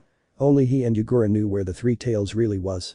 Adjusting his gloves tightly over his hands and finishing putting on his sandals, Naruto finally left his mansion to run toward the Hokage monument. It was right in front of his house, or below it, depending on how you looked at it. The Senju mansion had been built over the monument, behind a small forest, representing the Senju themselves, their attachment to the earth. It was time to actively become a Konoha shinobi again. To take a break from being a simple Anbu jonin during the Chunin exams. It seemed he had arrived at the most interesting time of the entire year. Those exams, which he failed because he was promoted based on battle merit, were cruel and showed genin that they couldn't always rely on their individual abilities. They either worked as a team, or they would simply be killed by their enemies, resulting in the village's mission being a failure. The genin would be tested mentally and physically as a way of sifting through the chaff thrown out each year. Surely, in the end, only 10 to 20 applicants would remain, of which only 1 or 3 would be promoted to Chunin without necessarily being the winner of the exams. This was the concept he'd come up with after talking with Itachi and Shisui about the Chunin exams themselves. A concept the current genin couldn't see with the naked eye. They weren't being pressured into war. Peace was somewhat stable, and Konoha had 2 firm allies. Sunagakure no Sato of the Land of Wind and Kurigakure no Sato of the Land of Water, which generated more trade between the 3 villages, as well as more missions and profits for each shinobi village in the small alliance. An alliance that, for the time being, remained hidden under the table from the other villages. Maintaining connections between hidden villages was an important asset for any country. Naruto paused next to one of the establishments frequented by shinobi when not on missions, either for a drink or a meal. The owners had been shinobi in their younger days, retiring completely from service after countless brushes with death, and they preferred dying of old age to dying with a kunai in their heart. He entered the establishment with somewhat clumsy steps, feeling the shinobi's eyes on him, confused, not finding his face recognizable by any of the patrons. Naruto found recognizable faces like Mitarashi Anko, Ikki or Yuzuki Ikao, 3 of the best trained kunoichis in Konoha. He had briefly met Yuzuki when she was part of his squad on a small mission as an Anbu. Now she seemed to be taking a break like he was doing. He opened his one visible eye as a pair of slender pale arms wrapped around his neck, pulling him towards a torso with 2 profuse mounds like breasts. He blinked, turning his face to see a 24-year-old woman staring back at him with pale eyes, her platinum hair flowing down to her shoulders, wearing a standard Konoha Junin uniform. When those idiots Izumo and Katetsu started talking about a troubled child who had returned home, "I didn't expect it to be you," she said in a soft voice, her teeth showing as her lips moved into a seductive smile. "You're not exactly little anymore. These arms aren't those of a child. And that sharp face certainly put aside your childishness even when you were already a child." The woman unwound her arms from around the blonde's neck, circling the young jonin, examining him with her eyes, looking at his body. Naruto felt the woman's scrutiny, how she seemed to know every wrinkle on his body. Even so, he remained completely still, craning his neck so as not to lose sight of the woman at any moment. His training as an Anbu had heightened his senses and trained him to never lose sight of any target. That woman was his target. "Leave it alone, TSK," a dark-haired man grunted, raising his face from the bar. Naruto looked at him. Tall. Lanky. A slight drool running down his chin that the shinobi wiped with his hand. His hair was somewhat untidy, black as night, and he had a scar running from his forehead to his right eye. Women are more troublesome the older you get. Another round of sake, Saya. Make that 3. The man ordered, turning his stool around and looking at the Senju with his black eyes. Just look at you, you're not already a screaming little genin who almost died on his first mission under my command. The man's lips turned up slightly, showing his white teeth in a vague smile, as Naruto's mind began to work, placing the aspects of shinobi and kunoichi into 2 people he had known in his younger days, opening his eyes and letting the glimmer of joy show in a huge grin that could even rival that of the green beast of Konohagakure no Sado, the man who always smiled, the lover of extreme exercise and the flames of youth. He hoped he wouldn't run into Kakashi's friend for a long time. He's still a little slow, Shimaru, the woman said, crossing her arms and making her chest stand out. Yamanaka Inoru had been Shimaru and Naruto's partner when the latter was a genin of Konoha, and with one member missing, the Senju was placed in that duo who, with reluctance, took a young Naruto on missions. Are you sure he's not broken? He seems gone. Inoru. Shimaru. Naruto felt his cheeks ache. He'd never thought a smile could be both pleasurable and painful at the same time, stretching every muscle in his face to unimaginable limits for humans. He took one step and then another and another until he moved his arms to take the Yamanaka in his arms with a huge, strong hug after 5 years without seeing her. Now little Naruto was a head taller than the Yamanaka kunoichi, who was forced to place her own face against the Senju's chest. That intense hug lasted a few seconds before Naruto moved and hugged the Nara with the same strength with which he hugged the Yamanaka, all under the gaze of every customer and worker in that establishment, including the 3 kunoichis mentioned by the young Anbu. I'm glad you're okay. Naruto released Shimaru from his hug, keeping one hand on his shoulder and moving the other to place it on Inoru's. It's been a while since we last saw each other. 5 years, the Yamanaka declared with a hint of malice, her lips tightening. She truly wasn't happy about having thought about the death of another companion. If Ino, her niece, hadn't talked about a beggar named Naruto and then heard the guards at the gate talking about Naruto, she would have continued to think that Naruto, her beloved companion, was dead. So when she had that information, she grabbed Shimaru and dragged him to a place she knew Naruto would visit. I'm sorry, Naruto bowed his head in embarrassment to his companions. Yondaime-sama gave me an important mission and… We know, Shimaru stopped his friend. Kushina-san informed us about it. But since we haven't received any information from you for a year, we think… I know. I'm sorry. The 3 of them were silent for several seconds. Naruto was embarrassed, unable to look either of them in the eye. Inoru was slightly annoyed. Shimaru was the more rational one, understanding his partner's situations. But he was still annoyed. Just a little. A sigh escaped the Nara's lips, breaking the tense silence that had fallen over them as the others continued with their chatter, drinks, and laughter. What's done is done, he said calmly, taking 2 of the sake glasses Saya placed in front of him. He handed them to Naruto and Inoru, taking the 3rd for himself. I hope you don't do that again, okay? Dealing with Inoru on my own is kind of annoying. Understand? Haha, it's a deal, Shimaru. Shimaru smiled delicately and raised her small glass of sake upwards, looking at him with her dark eyes, shining with the joy of having reunited with her companion. To us, Konoha Team 11. For Konoha Team 11. Repeated both blondes, the 3 of them clinking their glasses and gulping down that slightly burning sake. Senju Naruto was happy. His old friends were still alive. Team Kakashi. Nin exams. For genin, it was the perfect time of year for promotion, to rise in the shinobi ranks, to be recognized as mid-ranking ninja capable of leading squads during missions, capable of deciding how to guide their companions on a mission, and taking responsibility for executing the plan without fail or loss, being able to make decisions that others wouldn't be able to. The Chunin were squad leaders, those who moved their companions on the mission, and those who would bear the death of those companions if they failed. During wars, shinobi were promoted for their merits, for their accomplished missions and their performance in battle, their talent and skill. There was no time to waste on complicated exams where their troops would be injured, their genin could die, or be injured in a confrontation. In a war, troops were essential to winning.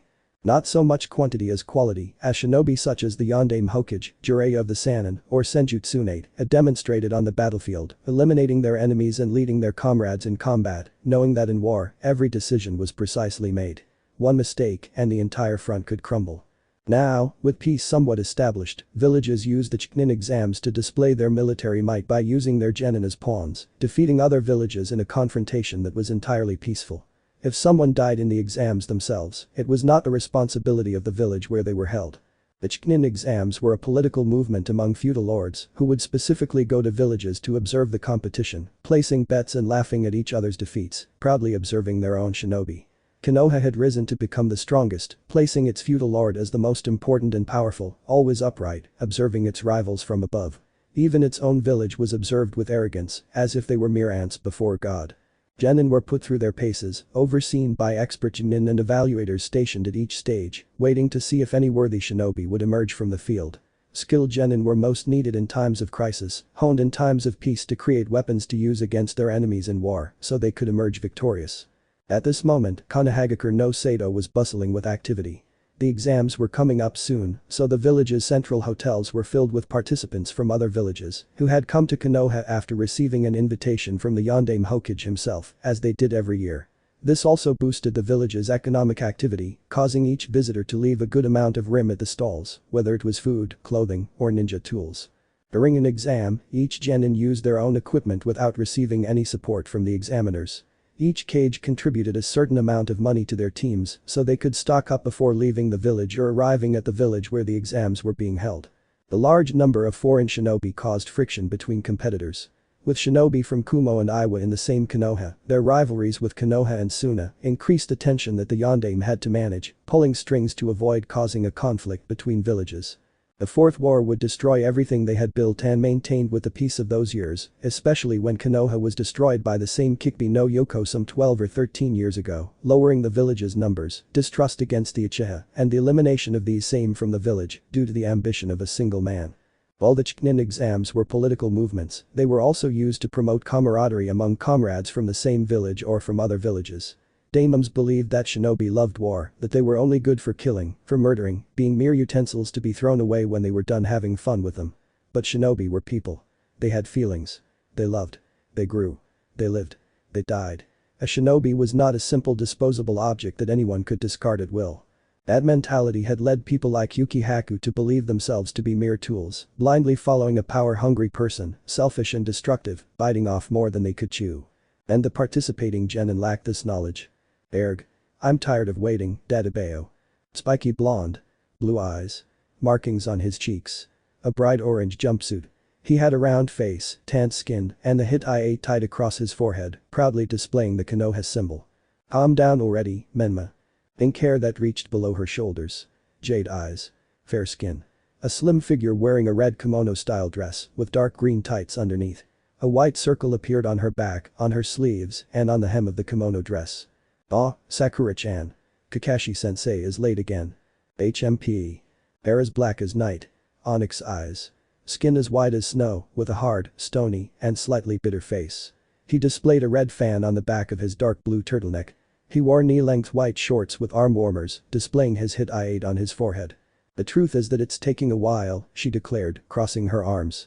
Those three were members of the 7th Genin team under the command of Hada Kakashi, the legendary Anbu and Konoha Genin, a student of the A.N.B.U Hokage himself during the war, current sensei of those three teenagers. The Genin team was waiting for their instructor after having crossed paths with a team from Suna, finding out about the Chunin exams and the huge number of foreign shinobi in the village. I hate waiting. Sasuke team, let's fight. Menma. Namek is Menma, son of the A.N.B.U Hokage and Uzumaki Kushina, being the younger twin of Namek is Mito, his older twin who was part of Konoha's Team 6. It was said that Menma and Mito were the Jinchuriki of the Kikbi no Yoko, the heroes behind the destruction of the same village by the beast. This information was spread by the councilors, being immediately closed by the Sandaime, preventing it from spreading, knowing how dangerous it could be for both babies within the village. And for a time it was. The first few years were somewhat difficult with the village councilors and civilians. The shinobi remained neutral, although many lost family members in that incident. Thanks to the yondaime himself and their teacher Jiraiya, the two boys were protected and the secret was sealed. Nothing left the village, nor was anything discussed under penalty of death. With that assurance, the civilian side of the council gave in and gave both boys a vote of confidence. I don't want to waste my time with you, Menma, the Uchiha declared in a slow, measured voice, leaning on the railing with his hands in his pockets. He was Uchiha Sasuke, the last Uchiha loyal to the village, and the survivor of the Uchiha genocide caused by his older brother, leaving him with a trauma and a mission to carry completely alone, on his shoulders at a young age. Come on, team. HMP. Enough, Menma Baka. Uruno Sakura. A daughter of civilians who had entered the ninja academy like everyone else, thinking it would be an easy life, that she would be recognized, and later, eager to take Sasuke as her husband, coming to love him to the level of a fangirl. Of the three, Sakura was the least skilled in terms of raw power. She didn't possess Menma's enormous chakra. She wasn't as skilled as Sasuke himself. But of the three, Sakura was the smartest, the most adept at chakra control, and the ability to dispel and detect illusions. Trust and training. That was what the girl needed. A good instructor and the use of the girl's agile mind would make her a formidable Konoha kunoichi. Oh Sakura-chan. Menma loved Sakura. From the moment he saw the girl, he loved her and wanted her, even though she was in love with Sasuke. Almost like a love triangle from a movie or a romantic teen novel. The typical bad guy. The typical good-natured idiot. And the typical girl head over heels in love with a bad boy. Poof. You're late. Pada Kakashi smiled with his eye, forming an inverted N while scratching the back of his neck, leaning on the railing and observing his three students. Kakashi left the Anbu Corps at the request of his teacher Minato to take care of that trio of strange and disparate students, including a fangirl, an emo Avenger, and a hyperactive guy who was too cheerful to be a shinobi. Ma. I ran into an old lady on the street and had to help her. Then I ran into a black cat and to avoid bad luck, I took the long way here, but I had to turn around when I saw a staircase and didn't want to go under it, almost stepping on a crevice and being forced to turn around again to the other end of the village. Those words. That strange excuse from the instructor made two of his students' eyebrows twitch at the lame excuse he'd used to cover up his tardiness. The third simply let out a sigh and turned his head. Lie, Tebeo. Menma pointed an accusing finger at his father's student, looking at him with sapphire eyes that were clearer than Minato's. The boy truly possessed his mother's temperament and his father's appearance, while Mito was the complete opposite. Her father's temperament and her mother's appearance. I have this for you, Kakashi showed 3 registration forms to his students, one for each of them. These are the participation forms for the Chunin exam, which will be held in a week in Konoha. It's only if you want to participate. These. Chunin. I'll be a Chunin and then a Junin, and then I'll be the Hokage who surpasses my Otmson. Menma quickly grabbed the blade, raising it to the sky and displaying a huge grin. The teenager had 3 marks on his cheeks that looked like the whiskers of a cat or a fox. More subtly, Sasuke took his own to observe it. This exam would be a test to increase his power, to become much stronger, and to prove himself. It would be an obstacle to overcome and reach his brother, his own goal in life. Sakura hesitantly took the 3rd leaf, feeling her nerves on edge. She wasn't Menma. She wasn't Sasuke. Her skill and training left much to be desired. She wasn't ready to be a skilled Chunin, and she would be outclassed in the exams by her opponents. What if we don't want to participate? How could you not want to, Sakura-chan? Menma turned his neck quickly, letting a light snap be heard. Sasuke glanced at the only female member of the group. We can be Chunin and… Crack. The branch was smashed and stopped the blonde's words, causing Team 7 to move their attention towards their guest. Yo, Kakashi. Walking towards the genin team led by his brother by name, Naruto raised his arm in greeting while smiling a little, a smile that the Haddock returned by forming an N with his eye when he saw his adventure partner. Kakashi-sensei, who is he? Menma asked pointing at the stranger who was wearing a Junin uniform and his left eye covered like his teacher, but with a bandage. He's a fellow Junin from Konoha, a friend of mine. His name is Naruto, an elite Junin who's been out of the village for a while, on an urgent mission from Konoha, Kakashi explained, jumping down from the railing. Now Naruto was only a few inches taller. Yo, Naruto. I thought you wouldn't be coming back. However, Izumo has already spilled the beans. The village knows about your return. Or at least those who knew you for a while. Inoru and Shimaru already talked to me a while ago. Even Hana. The Senju stopped in his tracks right next to the genin, staring at his former Anbu comrade. The two would be like brothers. It's normal when a hero returns triumphant, he said in an amused tone. He shifted his eyes to the 3 genin, feeling Uchiha Sasuke's sharp eyes on him, like 2 knives. Was he remembering it? Was it because of the Uchiha massacre? Are these your students? The genin on your team? Yes, that's correct. Naruto smiled, moving his eyes towards the 3 genin. Namek is Menma, the youngest son of his godparents, Jinchuriki of the Kikbi along with his sister. According to the official data placed on the table by the Hokage, 3 of the Bijk's altercation on the village when he recovered to hold a meeting. The Sandaime rectified everything else in advance, freeing the way a little for Minato. Uchiha Sasuke, the heir of the Uchiha now, placing too great a weight on his shoulders and a mission imposed by his brother and the village itself, who forced Itachi to massacre his own clan. And finally there was that pink-haired girl he didn't know.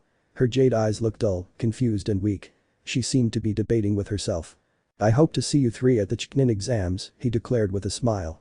Of course, Dadabeo. Menma raised his right arm in a fist, smiling tightly. You'll see how I become a Chunin. A twitch appeared on the Senju's eyebrow. No, not even dead. You shout too much and you're an idiot. You're not fit to be a Chunin in a million years. Naruto sighed and nodded looking at Kakashi. So what, a practice as usual. Old customs. Shinobi were required to keep their bodies and minds in complete sync, trained, and perfect. During missions, they would focus solely on the missions. During breaks, they would train to increase their own strength so they could survive the next mission. The Junin sensei used their expanded training regimens, training their 3 genin charges, while simultaneously training their own bodies with the exercises they'd been using for years. Physical exercises and chakra control exercises to keep their bodies at 100%, with the strength necessary to deal with enemies and possible attacks against the village they cared for. Through training, each shinobi perfected everything they had learned throughout their lives, from their time as an apprentice and a low-ranking shinobi like a genin, another student of that system, while also using the time they could to learn new techniques to use against their enemies. Shinobi did not only train their body and chakra to stay in shape, but their mind. A shinobi had to maintain a sharp mind, agile in thought and suitable to handle extreme situations that required a strategist and not a fighter, as were most of the times. This could be seen in the shinobi ranks. Genin, Chunin, Junin, Anbu, Sannin and Hokage. Sannin were not part of the shinobi hierarchy, but they were the most powerful on the continent below the cage. Jiraiya, Tsunade and Orochimaru. Those 3 faced Handsome of the Salamander during the Great Second Ninja War, discovering that it wasn't just Madara and Hashirama who should be revered as true shinobi. No one overthrew Handsome following the normal shinobi line. He was a fighter, and he was the one who granted the 3 Genin of Konoha the status of Sannin. Genin was the lowest rank in the hierarchy, cannon fodder in battle, the first to charge forward against the enemy on the front lines, fighting tooth and nail. Chunin was the middle rank, the thinkers in battle, the squad leaders who would move the Genin in confrontations. Junin was the highest rank of shinobi, the battle leaders, experts in fighting and shinobi arts, with the burden of thousands on their shoulders. A.N.B.U was a special rank, the best of the best within the shinobi program, those willing to stain their hands with the blood of others to protect their comrades. Few would endure fighting in the shadows, not being recognized, carrying thousands upon thousands of deaths, along with long 24-hour days or even days without sleep, without resting more than 15 minutes. It was an enormous strain on human bodies, and few would be foolish enough to join that special group of shinobi. Fresh. He pulled at both ends, finally placing the blindfold over his eyes. Both of them, hiding his blue left eye and preventing him from seeing anything in front of him. Now he saw only black. He could see, but keeping the Sharigan closed was the practice he'd followed since joining A.N.B.U, a ritual for embarking on that turbulent path, filled with blood and death. Naruto breathed, letting the air escape from his lips. His body slumped, his shoulders lowering as he relaxed his muscles, oxygenating them extremely, hardening them for the Taijutsu confrontation with his training partner. He could feel the eyes of those 3 genin on his back, like tiny needles piercing his skin. He felt the cold air brush against his skin, raising goosebumps as if he'd sensed something behind him. His senses were at full height, completely heightened by the lack of sight. When one sense disappeared, the other 4 were heightened. He cracked his neck, filling his ears with chakra, slightly enhancing them and increasing his hearing. He could hear the crunch of leaves, the grass bending under Hada Kakashi's foot. The silver-haired Junin was finishing tying the blindfold over his eyes. He could hear the fabric rustling as he moved. Relaxing his body, Naruto shifted his pace to his legs, freeing his shoulders and torso, allowing his arms to fall to his sides. He moved his head, looking directly in Kakashi's direction. Haddock did the same, staring without seeing him, his ears straining thanks to the pumped chakra. Chakra helped improve the body. Few shinobi were capable of using spiritual energy to improve parts of themselves other than their fists, other than their entire body. A.N.B.U used it to enhance their hearing and sensory perception, allowing them to fight from the shadows and achieve their goals. Naruto clenched his fists, raising both arms in front of his face. Kakashi did the same. Slowly, the 2 shinobi approached, hearing the wind rustle the leaves of the trees and the grass crunch under the weight of the 2 fighters. Both had used that training method. A.N.B.U had implemented it to improve chakra control and awareness of the environment. Passion. Pam. Naruto launched his left arm at Kakashi with speed and force. Kakashi blocked it with his forearm, deflecting his teammate's limb, and launched a kick at his enemy. The blonde raised his leg, blocking the blow from the Team 7 instructor. "Oh. Have you improved? I can feel your muscles getting harder," Kakashi declared, deflecting the Senju's leg to try to get under the boy's guard, hitting him in the chin with a direct blow. "Of course," Naruto replied, blocking Haddock's blow with his hand, taking the man's arm to try to move him to the side with a quick and decisive ki. Kakashi linked his leg, preventing himself from being moved by his partner, steadying himself on the ground. Naruto grunted through his teeth with effort, drawing a soft laugh from the silver-haired boy as he remembered old times. Naruto loosened his grip without warning, throwing an elbow at the Junin and pushing him back several feet. He hadn't used much force. Feeling the strange, heated air, the Senju jerked his head to the right, dodging Kakashi's punch by a few inches. He moved forward, shooting out with his right arm, palm open, slamming into the Haddock's chest. Kakashi stomped hard, avoiding being moved, catching the blonde's wrist and driving a knee into his stomach, drawing a soft whimper of pain from the direct blow. He pulled hard.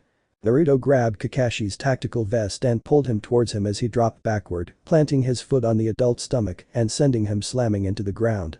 The Haddock grunted as his back hit the ground. "Oh, you arrogant little bastard." He broke his fall with his arm, pushing himself up forcefully. Kakashi shook his head, sending chakra into his ears, searching for his opponent. "You've improved. Flexibility. Agility. Skill. Few in Anbu can match you now. I'm glad of that." Naruto sighed, a smile forming on his lips. He hadn't moved since the lock, slowing his heartbeat and breathing so Kakashi wouldn't hear him. He was glad his older brother figure was happy. "I've been training, Kakashi." Naruto moved forward, caught by Kakashi. The Chunin moved, blocking the Senju's knee with his arms, pushing the boy's leg down as he pivoted on his foot and launched a swift kick to the blonde's neck. "Ham." Kakashi smiled. Naruto had blocked the kick with his forearm, feeling his entire body take the impact of his training partner's move. When he felt the wind stir, he knew Kakashi was attacking him.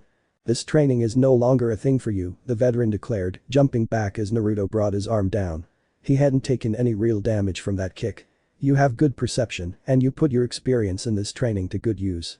"I've been using this training since I joined Anbu," Naruto declared, moving his head to catch Kakashi's movements. He could hear the heartbeats of the three genin from Team 7.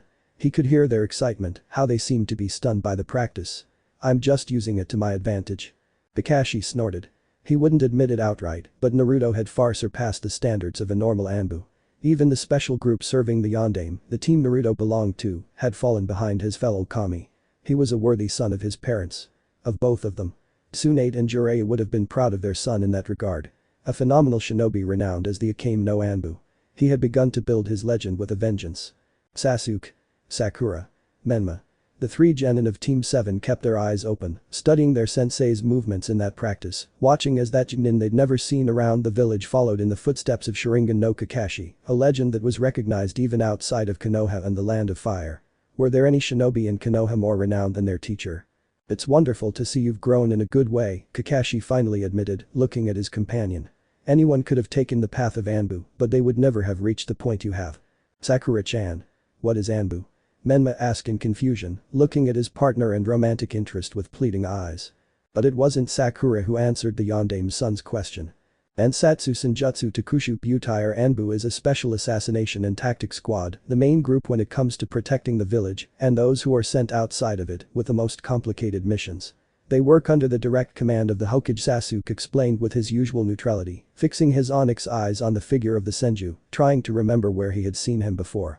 That genin sounded too familiar to him. His head kept bothering him because of it. "Sugoi. I want to be an Anbu Databayo." "Didn't you want to be Hokage?" Sakura asked, looking at her hyperactive partner with a raised eyebrow, trying to decipher the Namikaze's behavior. "Yes, but being Anbu will only allow me to do cool missions, and I'm sure they have cool training like the one Kakashi-sensei and the Pineapple Boy do." Naruto felt his eyebrow twitch, while Kakashi let out a soft laugh at this. He didn't seem to take nicknames very well. "You'll be Anbu, dude." "Arg, team. Why do you say that?" Uchiha Sasuke sighed, remaining completely calm. "Anbu isn't made for idiots who can't see the truth in the path of a shinobi. Not giving up. Not breaking your promises. Menma, you're a useless, irascible idiot. You haven't killed anyone. You won't kill anyone in your entire life," Sasuke declared in a cold voice. "It's not your world." Without further ado, the Uchiha heir turned on his heels and slowly disappeared from training camp 7, leaving a completely static Menma, unable to respond to the black-haired boy's answer. Naruto listened to his words. Dark. Cold. Gloomy. Uchiha Itachi had managed to make his brother grow up surrounded by his shadow, being overshadowed by the darkness he had created around his little brother. The Senju sighed through gritted teeth, removing the blindfold from his eyes, watching the Uchiha's back disappear among the trees towards the village. "Damn team. I'll get into Anbu and become stronger than him, Tabayo," roared the Namikaze, raising his right arm and closing his fist in the victory promise sign he used to make when facing his enemies. Naruto groaned through his teeth, understanding Sasuke's words. Namikaze Menma truly was a screamer and an idiot. He didn't fit into the shinobi world and couldn't even handle the missions the Hokage personally assigned to Anbu. And they are not even missions given to them. The son of the Sannin cracked his neck with a slight movement as he walked toward the two remaining members of Team 7, observing Menma's angry gaze and Sakura's worried one. He leaned toward the Uchiha when he saw those jade eyes shining with sadness. "That was a very satisfying little warm-up," Kakashi admitted, stretching out his vest. With one of his final movements, Naruto had shifted his vest slightly. "Shall we go all out next time? If we do, you'll have to say goodbye to your training camp for the jutsus you performed," the young Anbu declared with a faint smile. He flipped his hair, which he had cut short, revealing a burst of dull blonde strands on his head. "But this has been fun." "Indeed, it has been." Both adults smiled. Hada Kakashi was pleased with his younger brother's status. He had developed his own shinobi path, forging his own story away from the burden of his parents. No one knew whose son the A.N.B.U of Konoha was, except for a small select group of people. Senju Naruto was happy to be back training with his fellow Anbu, his brother figure, and to be back in the village, his home. He didn't care about his own fame as an Okami, the Akame-no-Anbu, or the Kurigakure no Aiki hero of the Hidden Mist. He was just another shinobi. He was Naruto once again. There was only one thing left for her to do, and that was to hook up with her still living partner and friend. Uchiha Sasuke. Darkness. Pain. Despair. Anger. Sadness. A teenager shouldn't feel so many negative feelings in his soul, in his heart, pounding every day, slowly breaking his mind and flooding his heart with a rot that would slowly destroy him, drowning him in the deepest darkness, preventing him from getting out on his own, without help. There was no family. There were no friends. He was completely alone in the darkness, with no one able to help him escape from the darkness he saw every day, growing much darker, surrounding him with its cold fingers, as if it were death itself. His father was murdered. His mother was murdered.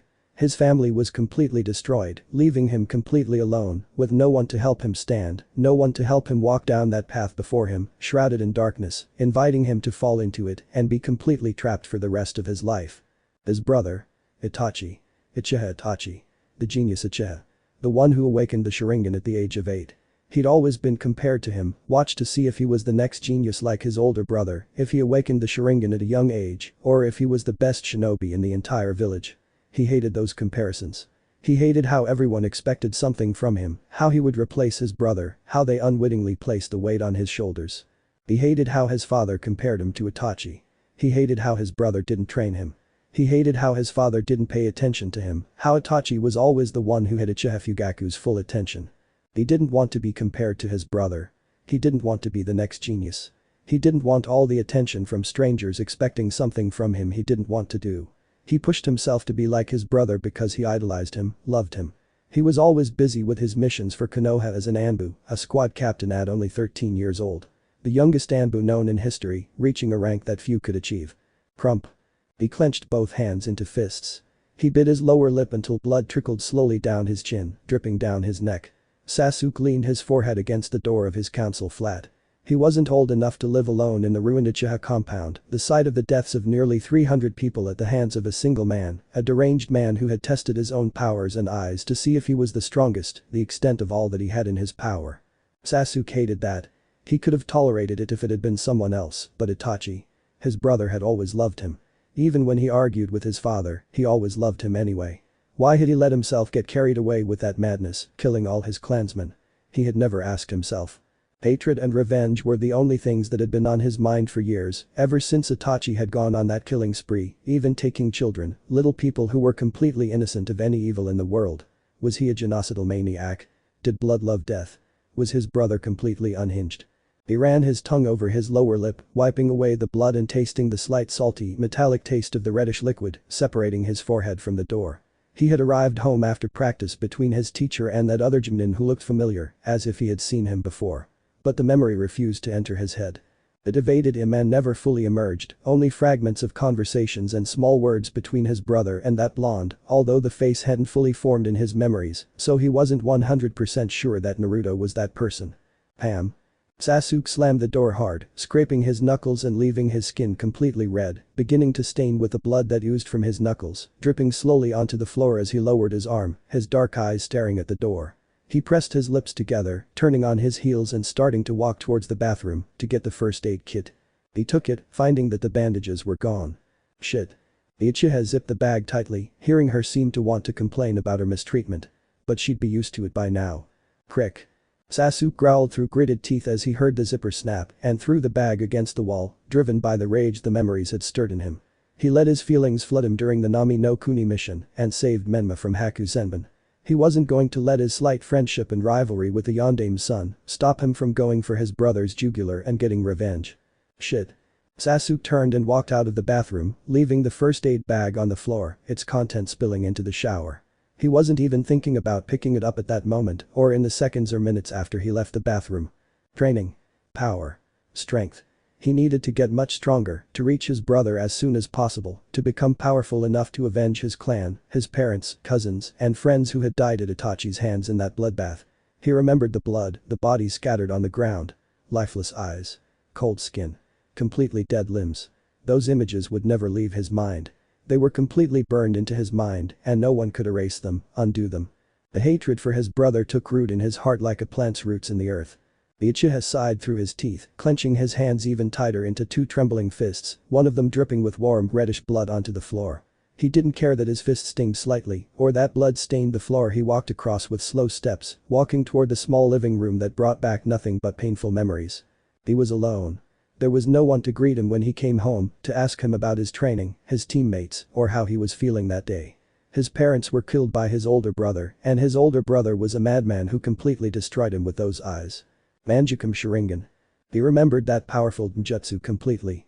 Blood-red eyes with the pupil transformed into a three-bladed shuriken.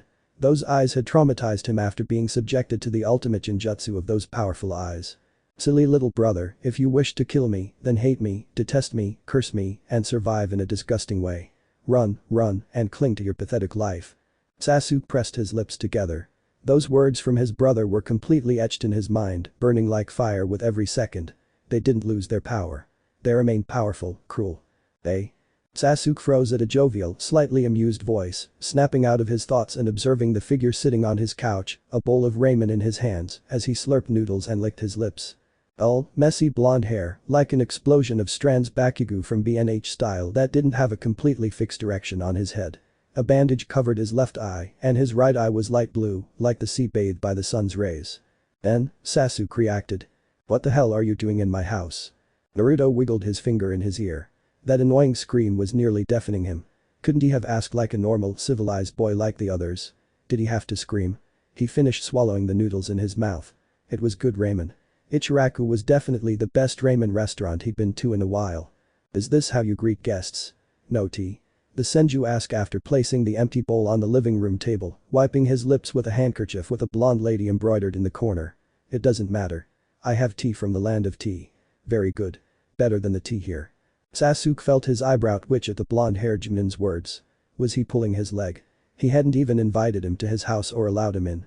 Get out, he hissed through gritted teeth, his eyes flashing toward the door as he clenched his fists. I'm not Kakashi. Just because you're Kakashi's friend doesn't stop me from killing you for breaking into my house, Sasuke explained in a cold, almost icy voice. That icy, dead tone only made Naruto put on a completely flat, emotionless face, as if he had no living features, no feelings. That would be fun, the Senju finally said in a mocking tone, leaving a scroll stretched out on the table, revealing a cup and two glasses. It's hot. Do you want some? Without waiting for the young man's response, Naruto moved his hand toward the teapot, grasping it by the handle and pouring some of its contents into both glasses. A hot green liquid flowed through the teapot spout, filling both earthenware glasses. Naruto put the teapot on the table, giving a slight smile. Itachi used to use that monosyllable too. A tick. He asked the genin, taking one of the two cups and sipping from it. Just like I remembered. Soft. Warm. Green tea is the best drink. A few dangos and this would be a nice reunion. How do you know my brother? Tell me. Hey. Stop yelling, you irascible little cat. Sit down and drink your tea and we'll talk about Itachi, Naruto retorted, pointing at the living room chair. Sasuke twisted his face, reluctantly obeying and sitting down with the cup in his hands. Uchiha Itachi. Patricidal. Murderer of his clan. The one who took the lives of 300 innocent people except one. Uchiha Sasuke, his beloved younger brother. It's a tragic story, huh? HMP. Naruto drank a little more of his tea, a gesture that Sasuke completely imitated, finding the tea truly tasty. But what if there was another version of that story that fully explained Uchiha Itachi's change, that explained his movement over his clan and all the deaths he carried? No one can ever stick to just one side of the story, don't you think, Sasuke? You mean my brother killed everyone for a reason? Don't be ridiculous. Sasuke grunted in annoyance, gripping the cup in his hands a little tightly. Naruto flicked a finger, and the cracks in the cup repaired. Good thing I'm good at doten. Yes, that's exactly what I'm saying. And before you say anything, listen to me, Uchiha Sasuke. I'm Itachi's best friend. His teammate and your godfather, the Senju declared, watching as Sasuke's face transformed from hatred to confusion and then to rage directed at him. I was in the Uchiha massacre. I have a scar on my chest that the masked man left while Itachi refused to kill me. Some time later, on my open-ended mission that kept me away from Konoha for 4 years or almost 5, I teamed up again with Itachi, your brother, and he told me his version. Sasuke pressed his lips together. And what is it? He growled, realizing that he had before him his godfather, his brother's best friend after Shisui. The entire massacre was orchestrated by the Hokage's advisors after the failure of the negotiations and the death of Shisui, destroying the Sandame's plan to use Shisui's Mangekyou on the Uchiha and stop the coup they were about to cause due to the hatred of the high officials after the attack of the Kikbi, which was controlled by an Uchiha to destroy Konoha. This Uchiha called himself Madara and was the same masked man who helped Itachi kill his clan by giving him the option to go to Akatsuki. Itachi discussed it with the Yondaime and the Sandame and they finally accepted the plan. Uchiha Itachi would kill his clan except for his younger brother to stop the coup d'etat and please the masked man and be able to join Akatsuki as a double agent working for Jiraiya of the Sannin, passing information on the S-class renegade group. He drank a little more of his tea, feeling the warm liquid trickling down his throat. However, who killed Shisui, preventing the origin plan and convincing Itachi to kill his family and friends? Who sabotaged the meetings of the Uchiha elders and the high command of Konoha? I am an Anbu at the full service of the Yondaime within a special team. The regular Anbu work together with the Sandame as their leader. But there are other Anbu, the Na, who work for the advisors, their leader being Shimura Dansme. Dansme coveted the eyes and power of the Uchiha, pulling strings and convincing Itachi that you would be safe and that he should kill the clan to protect Konoha. Itachi did so out of his love for Konoha and the people of the village and his irrational love for his younger brother. Fugaku and Makoto seemed to know you would die at some point, so at your birth they named me your godfather, as if they knew what was coming, and Itachi agreed. I should have been in your care, but Itachi's betrayal and my time away from the village prevented me from doing so. After learning the truth from your brother and seeing the supposed Madara and Kiri, it made me open my eyes and investigate. Shimura Dansme and some members of the civilian and shinobi council seem to be vipers, taking what they want and using people as mere pawns. Senju paused for a minute, watching the boy think, absorbing what he just told him. It was a lot to take in. His entire world had been destroyed in minutes. Itachi wasn't a simple murderer. You must know that if Itachi hadn't taken Shimura up on his offer, Konoha would have erupted into a civil war with thousands dead and the extermination of your clan. Dansme takes whatever he wants, regardless of the consequences. Itachi knew the Uchiha would die, either by his hand or by an outsider's. And it was better to save his younger brother and play along than to lose everything in a single night. Sasuke lowered his head, hiding his face in the dark strands of his hair. Drops of water fell, wetting the carpet they both stood on. He cried silently. Naruto shifted from his seat and stood in front of his godson, bending down and taking him in his arms after removing the glass of tea. He didn't want to get wet or burned. He let the genin just cry on his shoulder. Knowledge is power. In war, power is what the enemy usually measures, admires, adores, and appreciates. Using an individual's power and strength in war, destroying hundreds of enemies with a single gesture, is a cause for adoration, for being a hero. Throughout shinobi history, ninjas have been admired for their strength and effectiveness in the missions that led them to victory. Few were recognized for their ingenuity, for their brilliant minds. In Konoha, the Nara clan had been favored as strategists, the thinkers in a war, moving their comrades around the battlefield as if they were insignificant, expendable pawns in the eyes of their enemies, quickly finding their error. And Nara never made a plan without a purpose. They were not powerful. They did not excel in massive power, nor could they deal with a Jinchuriki using power alone without standing on their own 2 feet, with the mind of a remarkable genius. Mentally and strategically, the Nara would be superior to any shinobi who faced them, using their meticulous plans to emerge victorious from the situation. Victorious, not unscathed. While the Nara were skilled with shadow jutsus, they were not noted for their physical power of vast amounts of chakra. The mind took priority over the body, guiding it in battle, creating the plans that could keep it safe for another day against relentless enemies. In history, only one other shinobi was considered equal to the Nara when it came to strategy. Senju Tobirama, who sacrificed himself for his people by holding off the Gold and Silver Brothers, giving his life for his village. Others were also outstanding shinobi with sharp minds, but few could match the mind of the Senju, creator of numerous lethal jutsus that the Hokage kept in a scroll forbidden to anyone outside the high command. But this was never acknowledged. Power. Both Konoha and the other villages seemed to prioritize the power of an enemy or comrade over their ingenuity. Tobirama was recognized mostly for his control of Suiton, for his ability to eliminate enemies using the jutsus he created, not for creating them. In a world where death lurked, only the most powerful seemed to hold sway over the others as superior beings, something demonstrated by Uchiha Madara and Senju Hashirama himself, devastating what is known as the Valley of the End in their epic battle. It almost seemed as if power was everything in a world of death and destruction. Rush. He pulled the zipper of his tactical vest upward, adjusting the hit I-8 around his neck with a light tug, leaving it loose so it wouldn't choke him. His hair was disheveled, wild, a dull blonde, like his mother's, taking on the ferocity and wildness of his father. He didn't have a massive mane like his, but he had inherited spiky hair, like an explosion on his head with strands of hair flying from one side to the other, never tameable by water or any other liquid. Naruto kept a bandage tightly wrapped over his left eye, hiding the Sharigan that had replaced his shattered blue eye and the claw-shaped scar that the Diablo brothers had left him with for the rest of his life. That mark was one of the driving forces that led him to what he was today, an Anbu captain and a Junin placed among the elite members of the village. He didn't hate the two Kurigakure shinobi because of that wound. From that moment on, both his injury by both brothers and his confrontation with Zabuza made him open his eyes to the truth, being able to understand the shinobi world and stay alive until that moment in his life. It had been wise to take a forced vacation. Minato had forced him to stay out of the Anbu headquarters, relegating him to a Junin for a period of a month and a half, placing him as a guard within the village itself. Instead of being a guard in the shadows, he was now one in broad daylight. I wish OK-sen was here. Senju Tsunade. The best ninja doctor of the elemental nations. The most powerful woman within the 5 great ninja villages. Heiress of the Senju. Head of the most prestigious clan in Konoha along with the Uchiha, perhaps even surpassing the latter by always remaining loyal to the village, being able to protect each person in it at the cost of their own lives, as Tobirama demonstrated when he saved his team and acted as bait for the Cloud Ninjas during the start of the Great First Ninja War. Giving his life for his own and not precisely for companions of his clan, but for members of the village. Within Konoha, only 4 people knew he was Senju Naruto, son of the Sannin Tsunade and Jiraiya. With the deaths of his 2 companions and best friends, the circle had shrunk to a select few. Everyone believed the Senju had fallen from grace, that they had been erased from the world and would never return after the death of Tsunade, the Slug Princess. However, there was him, Senju Naruto, the next head of the Senju clan, and son of the most important woman in the village, as well as the wielder of the Will of Fire rooted in his ancestors. The boy finished dressing in his shinobi sandals, adjusting the bandages on his ankles. He looked like any other Konoha Junin, with a sash around his neck and proudly wearing his rank uniform. The difference between a Chunin and a Junin, aside from their power and abilities, lay in the vest. While a Chunin's was a lighter color, a leaf green embraced by the rays of the sun, a Junin's was as dark as a forest.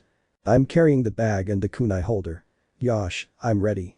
And he closed the door to his enormous mansion, that enormous Senju clan compound that had once boasted nearly 300 members, including active and retired shinobi, as well as civilians from his own clan. Now it was inhabited only by him and, at times, by his mother, whom he hadn't seen in 5 years, ever since she left the village on the mission her godfather had given her. Frush. One seal and he was standing in front of the massive Konoha library, better known as the Konoha Archives Library, the place where all of the village's public jutsus were recorded, all of the clan's public information, as well as their respective histories and founders. All the information anyone needed was there, as long as it wasn't restricted information or something that could endanger the village itself. Naruto adjusted the band around his neck, looking at the huge thick oak doors, walking slowly and opening them. Bronk. With a deep hollow sound, Naruto entered the Konoha library, looking from one side to the other, beginning to walk down the hallway in front of him, surrounded by shelves filled with books. He raised his head, his visible eye scanning the upper floors above him, all filled with books, scrolls, and information of immense value to the village or anyone for that matter. Who's there? Wait a minute, Naruto-chan. The boy blinked a few times before smiling, turning his head with a slight creak to look at a small, wrinkled figure with smoky gray hair and small onyx eyes. Yamagawa Aiko was the honored librarian of the village hidden in the leaves at 100 years of age, having seen the 3 great ninja wars so far and observed each of the cages that had passed through the position of Hokage of the village. Aiko Ob-san, Naruto greeted the young Senju to the small woman standing 1 floor above him, shuffling various scrolls as he looked back at her redecorating the library. It's been. Ham. Naruto scratched the back of his neck, feeling the bump begin to grow on his forehead, courtesy of the story of Legacy of the Last Fire Samurai, a book the old woman had skillfully and swiftly thrown to him, as if he hadn't been a hero who had saved Kurigakure no Sato or the famed Akame no Anbu. He had taken the full force of the flying object's blow, unable to move. That's for leaving without warning, you spoiled brat. Didn't your mother teach you some manners, you idiot little brat? You'll see the beating I'll give you when I get down there. Naruto rubbed the affected area, looking with some reproach at the older woman who had started to descend the stairs, showing a completely flat face so that no one could read her emotions. But Naruto could see that Aiko would truly beat him until his soul left him. With his training in the shinobi arts, he could see the slight movements in the woman's wrinkled face, indicating that she was truly affected by his appearance and departure some time earlier. I'm going to crush you, Naruto-chan, you idiot grandson. But despite those heated threats, what the Senju felt were the woman's small arms hugging him tightly, as if it were a mere illusion about to vanish. Guided by the feeling, he returned the gesture with a firm squeeze of her arms. You idiot little grandson. I missed you. Look how much you've grown. You're already 10 heads taller than me, the woman complained with teary eyes, looking at the teenager with dull and messy blonde hair, bringing a smile to the young shinobi. There, Aiko Basin. I'm back at last, he replied, smiling slightly at the old woman. Tap. Both the young shinobi and the elderly librarian moved their heads toward the sound of a book closing with a thud, a few meters away from them. Still here, Mito-chan. Naruto opened his eyes slightly at the kunoichi in front of him. Blood-red hair. Indigo eyes like a beautiful, shining gem. A slightly pointed face, a slim, supple, and slightly curvy body. I had to finish studying to apply as a Jonin in 3 months, she replied with a sweet feminine voice, which brought Naruto out of his own thoughts. It's like Kushina-nisan. In front of her was, without a doubt, Namikaze Mito, the daughter of the Yondaime Hokage Namikaze Minato, and the Akai Chishio no Habanero Uzumaki Kushina, one of the best kunoichi in the village. Good. As studious as ever, almost like Naruto-chan. Mito blinked slightly, shifting her attention to the Jonin beside the librarian, studying him briefly with her eyes. Cheerful smile, bandage covering his left eye. She didn't recognize that Jonin, nor had she seen him anywhere in the school. He hadn't even been there when she entered the academy at 6 years old, just when that boy could have left. I don't know your partner, Aiko-san. There isn't even a record of Naruto. At least I haven't seen him in the academy records or any of these books, she declared, placing the book she had used back on the shelf. I'm sorry, but I don't want to be compared to strangers. My reputation for holding the position of Anbu commander could be compromised by it, just like having my brother as, well, my brother. Aiko laughed lightly. Oh, yes. That delinquent Namikaze Menma. The kid is very annoying. Always playing pranks here and there. He's very annoying when he wants to be, the little old woman said, acknowledging all the kunoichi's annoying words. So you're a Chunin at 12. In a few months, I'll be 13, and I'll be the first in my class to reach Chunin. I could have held a position in Anbu. But my mother made the rank of Chunin a condition for that. I want to reach the top of the shinobi hierarchy, regardless of everything else.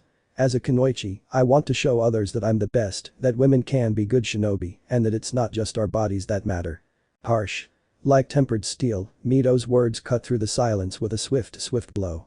Naruto remained silent, feeling the old librarian's eyes on him, waiting for his answer. Mito was also watching him, with those eyes that seemed to pierce him completely to the core. Well, that will be too impossible for you, he ended up answering, crossing his arms and giving a bold smile to the girl. Mito frowned. Why isn't it possible? I'll even surpass my mother in every way. I'll prove that It's not a question of power, but of mentality. Naruto cut off the Redeed's argumentative sentence. Kushina reached an important status after the war, and being Uzumaki everything was predicted. Senju Tsunade is also a good kunoichi, the best for being who she is, being a senju and an important doctor not only in this country, but in the entire elemental continent, he continued confidently, feeling the cold in the girl's eyes. However, the current leader of the Kurigakure A.N.B.U squad is more important or surprising. You're the daughter of 2 important shinobi. However, she is the daughter of civilians, and has shown to be considered even by someone as similar as Madara as a candidate for the new Sannin. Knowledge is power, Namikaze Mito. And the amazing thing is making your mark without being a member of important clans, without being the son of someone famous, and being driven by the pressure of that fact. He was Senju Naruto, but for all those who didn't know, he was only the orphan Naruto, adopted grandson of the Sandaime. His legend is based on his deeds, not his blood. Like A.N.B.U. 3 clans were the ones that encouraged the creation of the village hidden among the leaves. Uchiha and Senju were the main promoters of the creation of the village, following their own desire for peace, their eagerness to be able to watch their companions grow without any danger, tired of wars, and understanding that working together, they could prevail in a world at war, leading other clans to encourage the creation of villages in order to survive.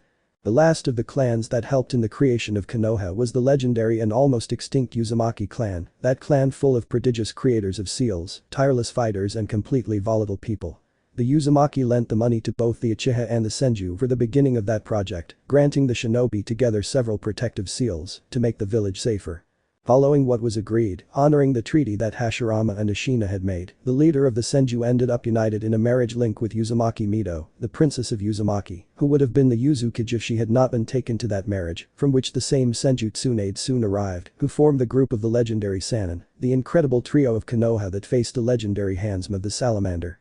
Becoming the best medical ninja of the elemental nations and the best kunoichi for decades, there being no one capable of surpassing her in a close time. Even Uzumaki Kushina herself, the last member of the Uzumaki clan who was sent to Konoha to be the Jinchuriki of the Kikbi, had problems following in the footsteps of the kunoichi with dull blonde hair. Being a Senju and having Uzumaki blood did wonders within the shinobi world. Taking up the mantle from her mother, knowing the hidden history of Konoha, Mido had set herself the task of becoming the best kunoichi of Konoha, taking command of the village's A.N.B.U commanders, and serving with her father for the protection of the village, guiding its best shinobi, and being able to deal with hidden threats both inside and outside of Konoha. Unlike her brother, an overly energetic screamer dressed like a beacon who would attract disaster whenever he was seen, she trained from a young age, admiring her mother for being one of the kunoichi who truly commanded respect, one of those who would stain her hands with the blood of 100,000 enemies of her people, just to protect her comrades. Mido wanted to be like her mother. She longed to be like her, to achieve goals that few shinobi had even thought of achieving. Trump. He closed the book with a slow movement, feeling the dust fall from the cover onto the wooden table. He sighed tiredly for the umpteenth time, remembering that there were still 3 weeks until his exam, while his brother headed off to the first test of the Chunin exam with his team, flashing that huge confident smile that had just declared to his parents that he would emerge as a Chunin from the exams. Idiot. While her brother was skilled at chakra manipulation, as demonstrated by learning the Rasengan in just a week, he didn't possess many skills beyond the Rasengan and Kage Bunshin, which limited him when it came to fighting when facing someone who knew both jutsus perfectly.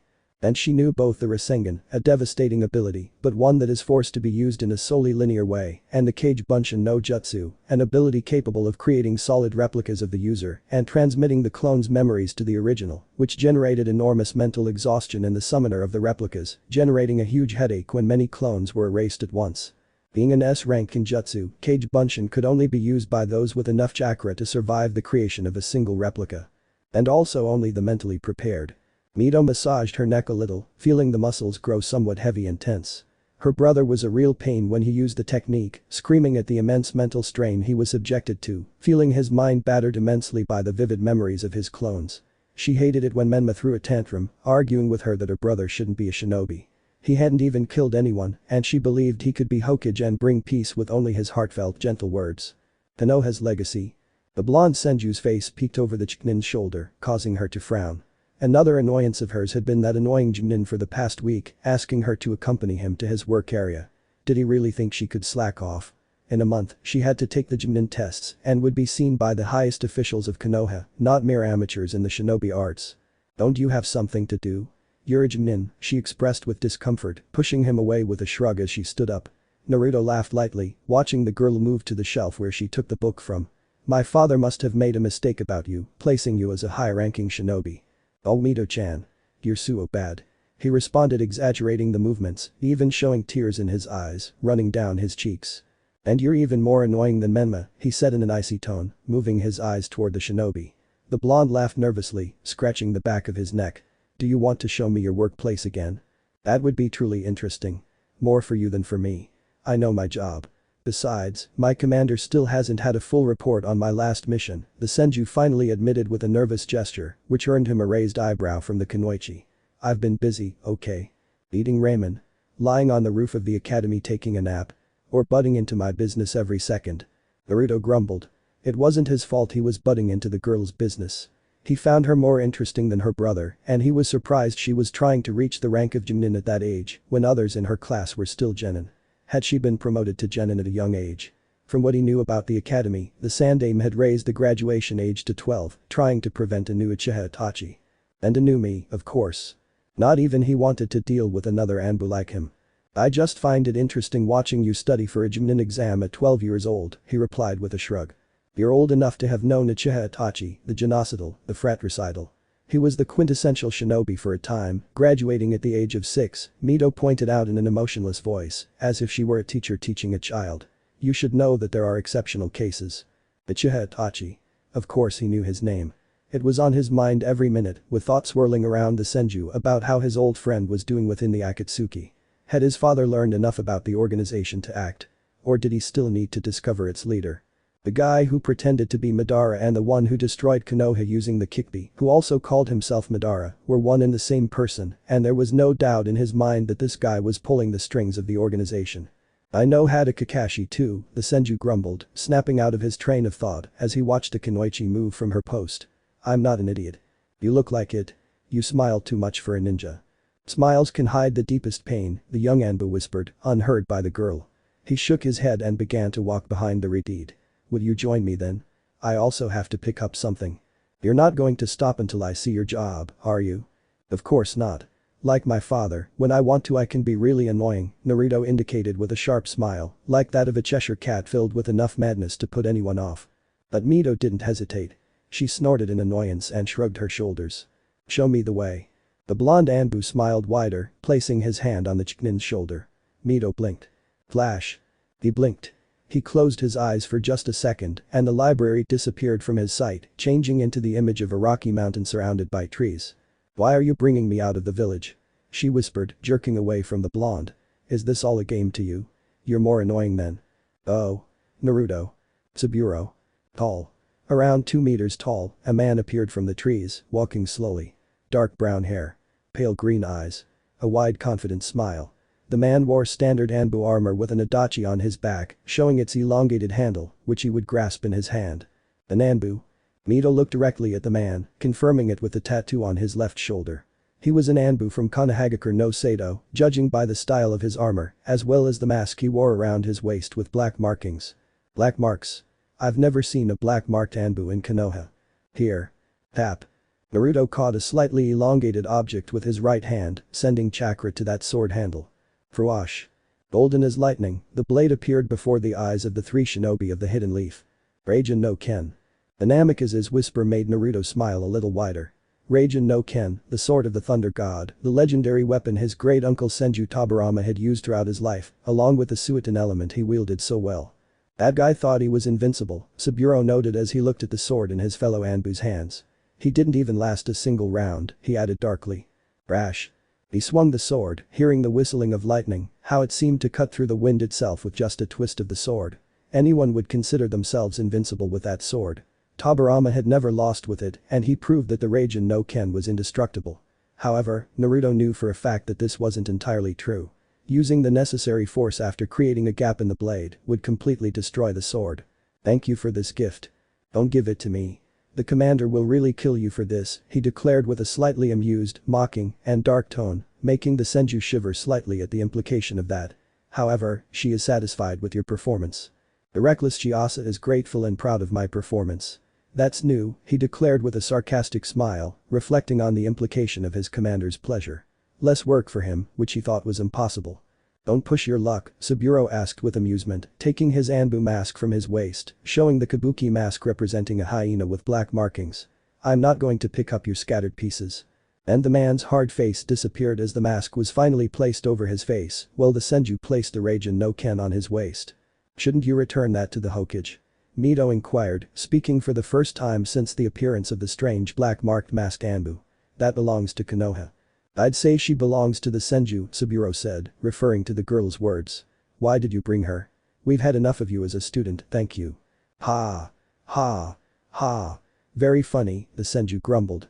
She wants to be an Anbu of Konoha. She better know what awaits her, right? Then, after that sentence, Mito felt a chill run down her spine, raising goosebumps on her skin.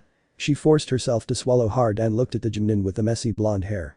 A sinister smile was dancing on his lips and from what she could tell from the Anbu, he was probably showing a smile as sinister as Naruto's, or even more so, hidden by his mask. Wade understanding both Naruto's words and Saburo's implications, Mito looked at both of them, pointing at them alternately. Are you an Anbu? She threw the question towards the cerulean-eyed Senju with some intrigue and confusion. Didn't I tell you? No. Oh, I forgot. Gomen, Naruto scratched the back of his neck in embarrassment. He almost seemed to be picking up Kakashi's skills. However, I'm not an Anbu. I'm the Anbu. Which is different. You're still an Anbu. Naruto snorted with some amusement. You don't know anything about Anbu, do you? Mito frowned, looking at the blonde with slight anger for feeling mocked by that phrase. Anbu is the special forces squad of each village, made up of the best and most talented shinobi from each village. They are used for the most important missions, protecting the village from both external and internal enemies, being the first to rush into combat and the last to be withdrawn. They work under the direct order of the village leader, although as in Konoha there are the Sandaime and the Yondaime, it is the former who maintains control over the village's Anbu, being their commander in times of war and assigning missions to them in times of peace, leaving behind his duties as commander. That's all very well, but you know nothing, Naruto retorted after hearing Mito's words. Before the Chunin could reply, the Senju spoke again. Anbu. The Anbu are divided according to their specialty, something that everyone knows. Anbu hunters, medics, but what no one knows is that at least in this village, there are 3 types of Anbu. The standard Konoha Anbu, loyal to the Hokage and deployed for the most important missions. The Na-Anbu, a paramilitary group that works for the Konoha Council led by Shimura Dansme of Konoha. And finally there are those who are used on rare occasions, in missions such as the Kurigakure no Sato Civil War or in the Shadow War that Konoha had against the hidden village of the Tsuchigumo clan when they themselves wanted to degenerate the Land of Fire with a civil war that would have ended Konoha.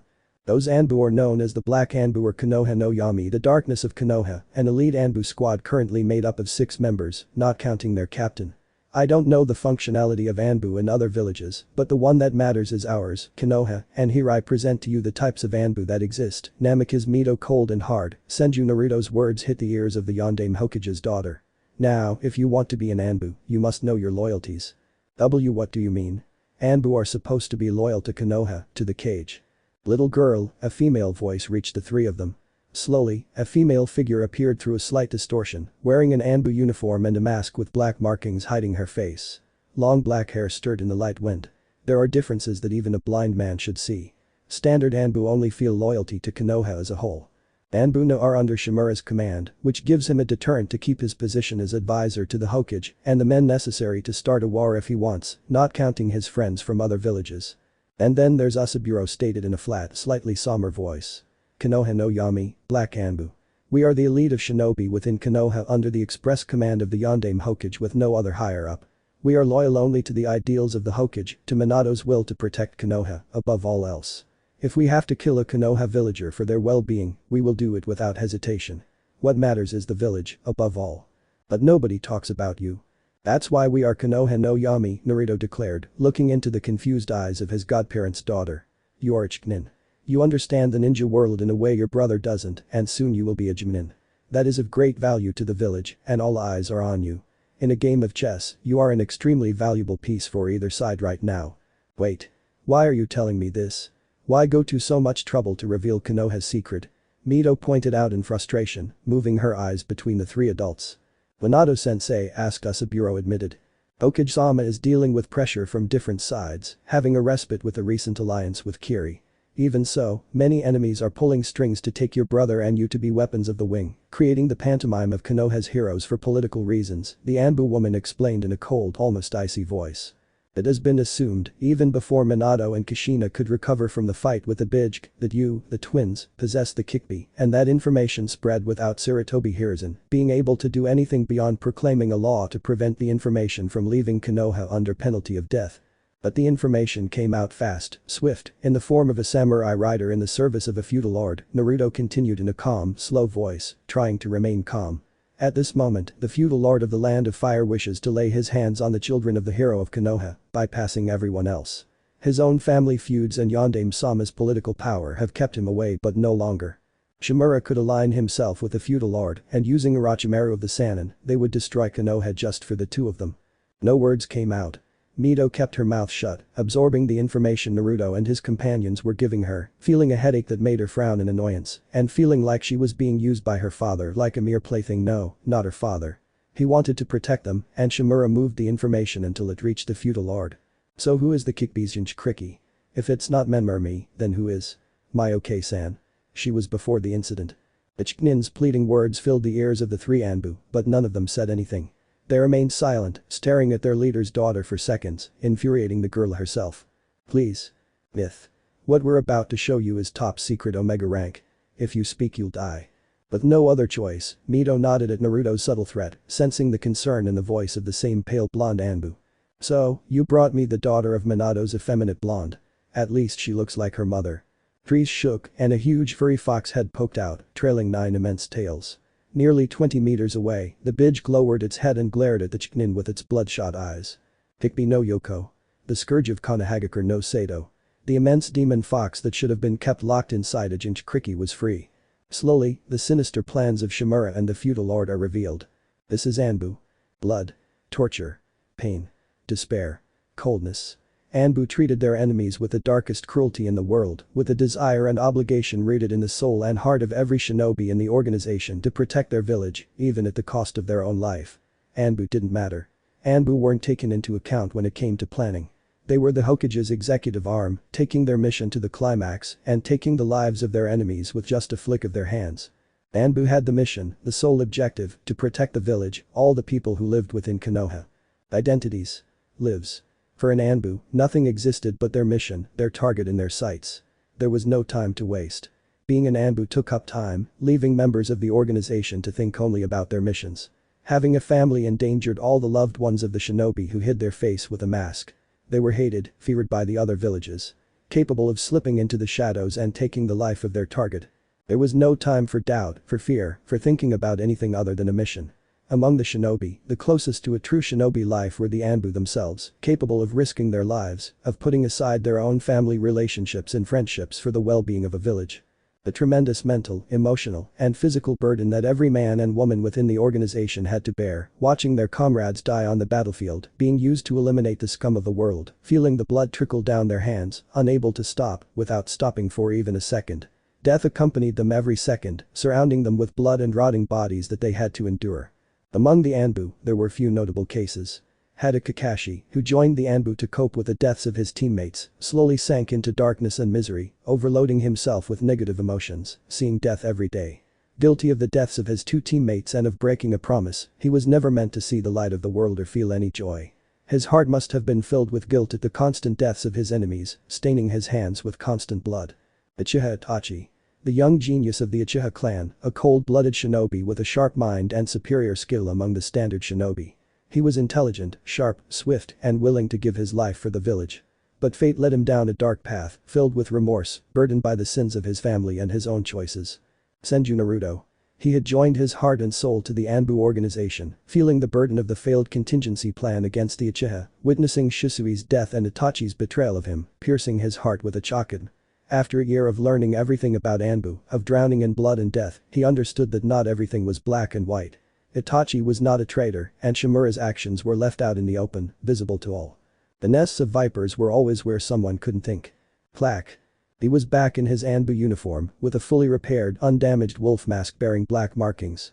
His cerulean eyes watched a female form before him, wearing the same uniform but much shorter, younger, and with blood-red hair falling almost to her buttocks, swaying as she did so, leaving a reddish trail behind her. She had finally gotten what she wanted, even 3 weeks earlier than she had expected. Pulling strings under the table, understanding what was at stake, Minato pulled all the stops to get his daughter Mito into the Anbu Corps, hiding this fact from his wife, who had opposed her daughter's entry into the group, knowing that it would be no world for her daughter, for a girl of only 12 years old, no matter how much of a Chunin she was. Taking this option, the Yondaime Hokage only found one person to entrust with the safety of his daughter. Senju Naruto, his own godson, the current candidate for Anbu squad captain, the famed Akame no Anbu, the legendary hero of the mist, who had defeated the perfect Jinchuriki of Kurigakure itself, and lived to tell the tale. No one would know what Ukami did. Minato valued other Anbu within the organization as his daughter's mentors. But none fully met his own concerns for his daughter's safety. Only the Black Anbu could handle an apprentice and complete a mission without backup. They were being trained for it. They were the best within the village itself. Why don't you take the bird one? Like every Anbu member, the Chunin had to take one of the 1,000 masks offered to her, all displayed on a wall, revealing themselves to the girl's indigo eyes. It was believed that the Hokage or Anbu commander gave the mask to the new member. But this was not the case. Each member had to feel a connection with their mask. It was a representative symbol.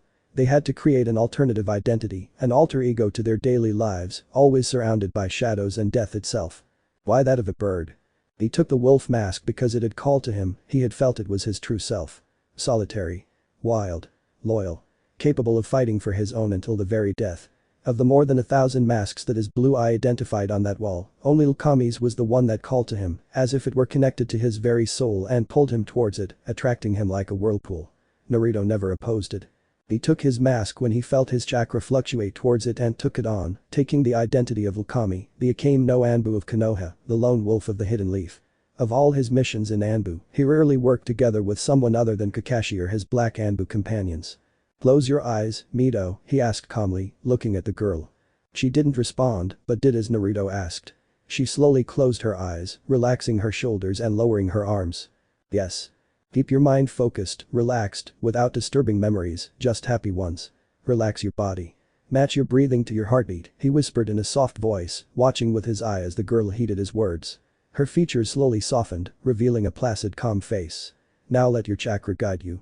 Slowly move your arm, stretching it in the direction you feel you should take, as if you were tied to her by a light thin thread of destiny, whitish, slightly bluish like chakra." He let the A.N.B.U's words sink into his young ears. He raised his right arm, following a chakra thread created in his mind, stretching it out completely and feeling the cool touch of the ceramic against his fingers. Following this, he pressed his fingertips against the surface, tracing it over the surface, recording it in his mind, even as he closed his eyes and remained calm. "Now, open your eyes." Then she opened her eyes. Indigo, full of life. Mito closed her fingers around the edge of the mask she was fondling, plucking it off the shelf with a gentle tug, looking at it with mild admiration. Red markings ran across the Mekajiki swordfish mask she had chosen based on instinct. She had followed Naruto's orders, obeying every word, going through that strange ritual of selecting a mask. "That's it." He nodded in acknowledgement. Naruto gave a small smile, pushing himself up from the railing that kept him from falling to the lower floor, the one with the A.N.B.U lockers, the changing rooms. "The swordfish, huh? It certainly represents an Uzumaki," he declared with a certain mocking tone, finding the Chunin's pout at his statement cute. "Tied to the sea, to the water. But why a swordfish? Shark, whale, there are thousands of animals in the sea, and I'm a swordfish. You're as aggressive as the sea itself, and so voracious that you wish to take the positions in the shinobi hierarchy as soon as possible to prove that you are a worthy daughter of your parents," Naruto declared, observing the girl's features, waiting for some defensive response. "You're like the swordfish. Aggressive and voracious. This. It's idiotic, isn't it?" The girl finished, delicately taking her mask off, observing it with that bright blue eye. "But nevertheless, everything is so magnificent, almost as if destiny were offering us the hidden path within our own souls, allowing us to reveal our hidden selves behind one mask by wearing another, so we can be free." At those words, Mito looked at her companion and, for now, teacher with some disbelief. Was an A.N.B.U really saying that? It was as if they were following the word of a god, as if they were leaving everything to chance and letting a third party make the decision for them. It was simply ridiculous. "Here. It's yours." The Senju reached out and handed the mask to the redeed. Mito, admittedly reluctant, hesitantly took the mask she'd chosen at random. "Good." With a muffled voice, she finally took the mask and hung it on her waist, stifling a small cry when cold fingers brushed against her skin, taking hold of her hair and caressing the back of her neck in the process. "Long hair is counterproductive in battle," he explained in a calm voice, finishing creating the girl's bun by tying it with a reddish piece of leather. "One tug and you could end up in a vulnerable position." She in front. He behind. She remained completely silent, feeling his breath on her hair, on the crown of her head. He held his hands in the light strands of her silky red hair that had been freed from their prison. "Ino and Sakura have it long. They are genin. We are in a small piece. They have their genin sensei to protect them," he replied confidently. "You are now a member of A.N.B.U. Since you took the mask and got this tattooed with his thumb, delicately, he traced the Mito tattoo placed on her right shoulder, you signed your sentence. This is not hell." "It is," Naruto stated confidently. He moved his hand from his right shoulder to the Chunin's waist, bringing his mouth closer to her ear. "It's the living hell of the A.N.B.U. No friends. No family. When we cover our faces with these masks, we leave our entire lives behind. Last names don't matter. Lineage doesn't matter. Our position within the village doesn't matter. When we cover our faces with these masks, we become what we hide deep within ourselves. We serve Konoha. We serve the Hokage. Our loyalty is to the village." Her body shuddered uncontrollably. An electric current ran through her body from top to bottom, making her feel her legs weaken slightly. She let out a sigh when she noticed Naruto's hands move away from her and she could no longer feel his breath on her ear. He slowly took the wolf mask from his waist, hiding his sharp face behind his identity as Ukami, the A.N.B.U. "Ponte la mascara. Toma completa tu identidad como A.N.B.U y acompañame." Thick. Deep. Contrary to Naruto's slightly calm and cheerful voice, Ukami's thick voice overshadowed any trace of emotion in the Konoha shinobi's voice. Like two sides of a coin, Ukami was the darkness, the cruelty hidden within Naruto himself, which only emerged when the mask was in place, hiding the face of the son of the Sannin. She understood at a glance, comparing Naruto and Ukami. Two sides of the same coin in constant contrast, unable to live apart from each other. As if they were two different people, each one behaved differently, yet at the same time bore slight similarities to their counterparts. Could the masks have been placed with some kind of kenjutsu? Doubtful, Mito ended up putting on the mask, becoming the A.N.B.U Mekajiki of Konoha, the newest addition to the A.N.B.U ranks at the service of the Sandaime Hokage, leaving behind her identity as Namikaze Mito, daughter of Namikaze Minato and Uzumaki Kushina. Both A.N.B.U left the mask room, walking down a thick elongated hallway, wrapped in metal and pipes, like a futuristic base. Those facilities were designed for them, located underground, far from Konoha. It had everything. A training ground, an armory, a kitchen, a bed, meditation and relaxation areas. There was nothing that place didn't have to provide for its nearly 300 members. "This is A.N.B.U," Naruto declared in a thick neutral voice, stopping in front of a door. He raised his arm and rapped his knuckles twice on the metal. Rank. But the thick metallic sound, the thick door opened inward, revealing a woman with ash-colored hair and hazel eyes, her face hidden by a sparrow mask. She was a centimeter shorter than Naruto himself. "Tachem? Have you said everything that Sandaime and Yondaime required?" the Senju asked his companion neutrally. The A.N.B.U stepped back from the entrance without saying anything, allowing Mito to see what lay behind him. A man sitting in a cold metal chair, bound hand and foot, with an Atogakure hit I-8 on his forehead. Anyone would have expected to recognize the man, the bound and tortured shinobi. A pulpy, bloody, swollen face rose at the sound of voices, letting a plaintive wail fall on the Namikaze's ears. "See, Tachem." He didn't answer. He didn't look at his ashen-haired companion. He entered the damp, cold, and dark room where the foreign shinobi had been placed. It smelled of blood, burned flesh, and something rotten. He could detect the scent of pus escaping from the poorly healed wounds. He reached out with his right arm, grabbing the man's head, his dark brown hair soaked in blood. He felt the sticky blood cling to his fingers as he pulled the man's head back, revealing his open, hazel-colored right eye. It was filled with fear. Its pores oozed fear. "This is A.N.B.U." He thrust his hand into the shinobi's mouth, feeling him kick and try to defend himself. He gripped the man's lower jaw tightly, feeling his teeth graze the fingers of his left hand. Brack. Plick plick plick. Drop by drop, blood trickled down the man's inert chin. He had pulled hard, shattering the man's jaw, tearing it off with a powerful chakra-enhanced yank. Standing 10 paces away, Mito saw blood trickling down the man's bare neck, soaking his tense skin. The man had stopped moving. Naruto pulled away from the man. Blood dripped from his fingers. "Tell Yondaime-sama and Sandaime-sama. Orochimaru is going to make things difficult for us. Feudal Lord. Power is everything in the elemental nations, demonstrated in every armed conflict. The Uchiha and Senju were respected by all after their countless battles, clashes, and bloody wars that led to constant hatred between the two clans. The Uzumaki were second only to both clans in power, being the seal masters and primary containers for the Bijk. They possessed a powerful and dense special chakra capable of keeping tailed demons at bay. As well as being the most renowned seal experts, they were able to create the finest seals to contain these monsters. Shortly before the start of the so-called Second Great Ninja War, the so-called War of Fear took place, in which Uzumaki itself and the Whirlpool country as a whole were involved.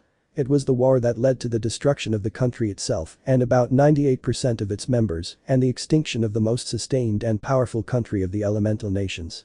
As the name suggested, the war was fueled by the other clans' fear of the Uzumaki's immense power, sustained primarily by their mastery of kenjutsu, creating complex seals that could deal with summons and monsters from other ninja clans. The seals were powerful, manageable, and could do almost anything, which was truly terrifying. Along with the village's fear itself, there was also the fact of the Uzumaki's anger. Powerful and volatile, the red-haired Uzumaki, like the very blood spilled in wars, the Whirlpool ninjas, were dangerous and destructive. Reckless and loud-mouthed, the Uzumaki would rush into danger without measuring the consequences, dragging their comrades into a war driven simply by the temper of a single individual from the clan. After all, the Uzumaki did not leave their own behind, they did not abandon them. This led to something unthinkable for the shinobi and the Uzumaki themselves. Of all the Uzumaki, it was the Uzukage of Uzumaki himself, Uzumaki Yamamoto, who brought destruction to his own village, killing his comrades in arms with his own hands, and mourning the deaths of his own children and grandchildren. No Uzumaki should be left alive. Only one of them, with the right motivation, could bring destruction to the entire world if he so desired. But the destruction of the Uzumaki, the formation of the hidden villages and the start of the Second Ninja War, power changed hands to the 5 most powerful feudal lords of the elemental nations.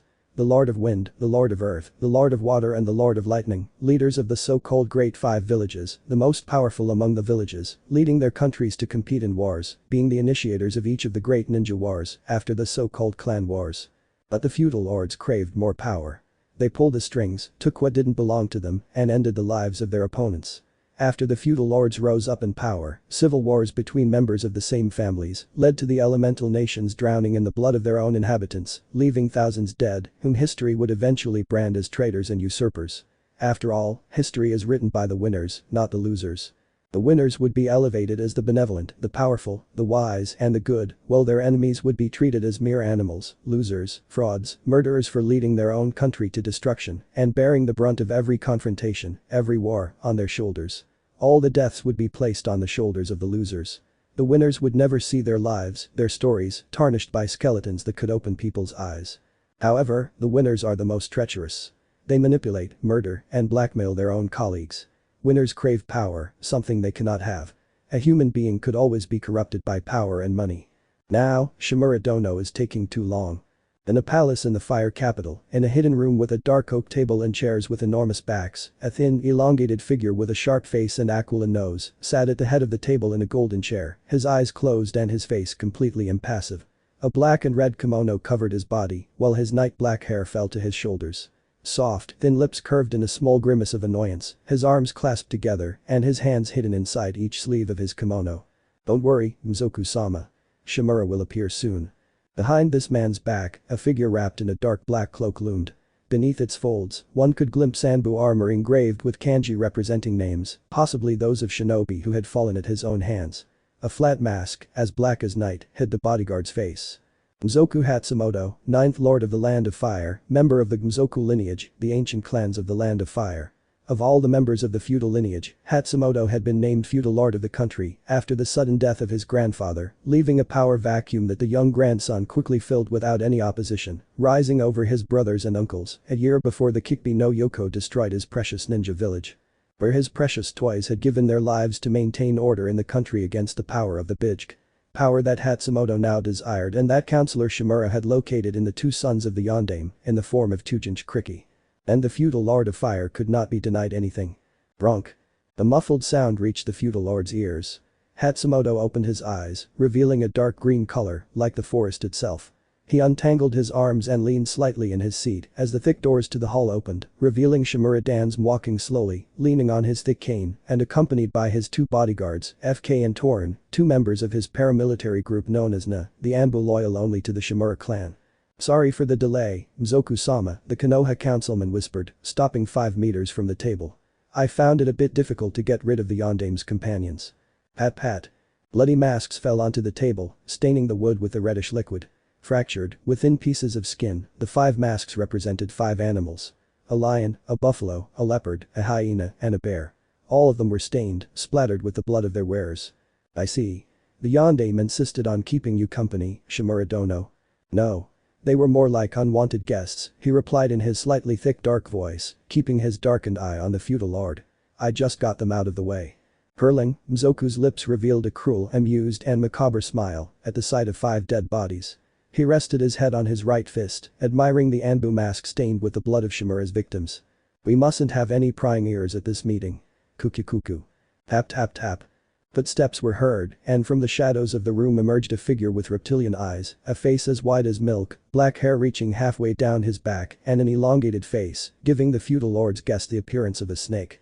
Dansum frowned, narrowing his eyes at his former Anbu companion.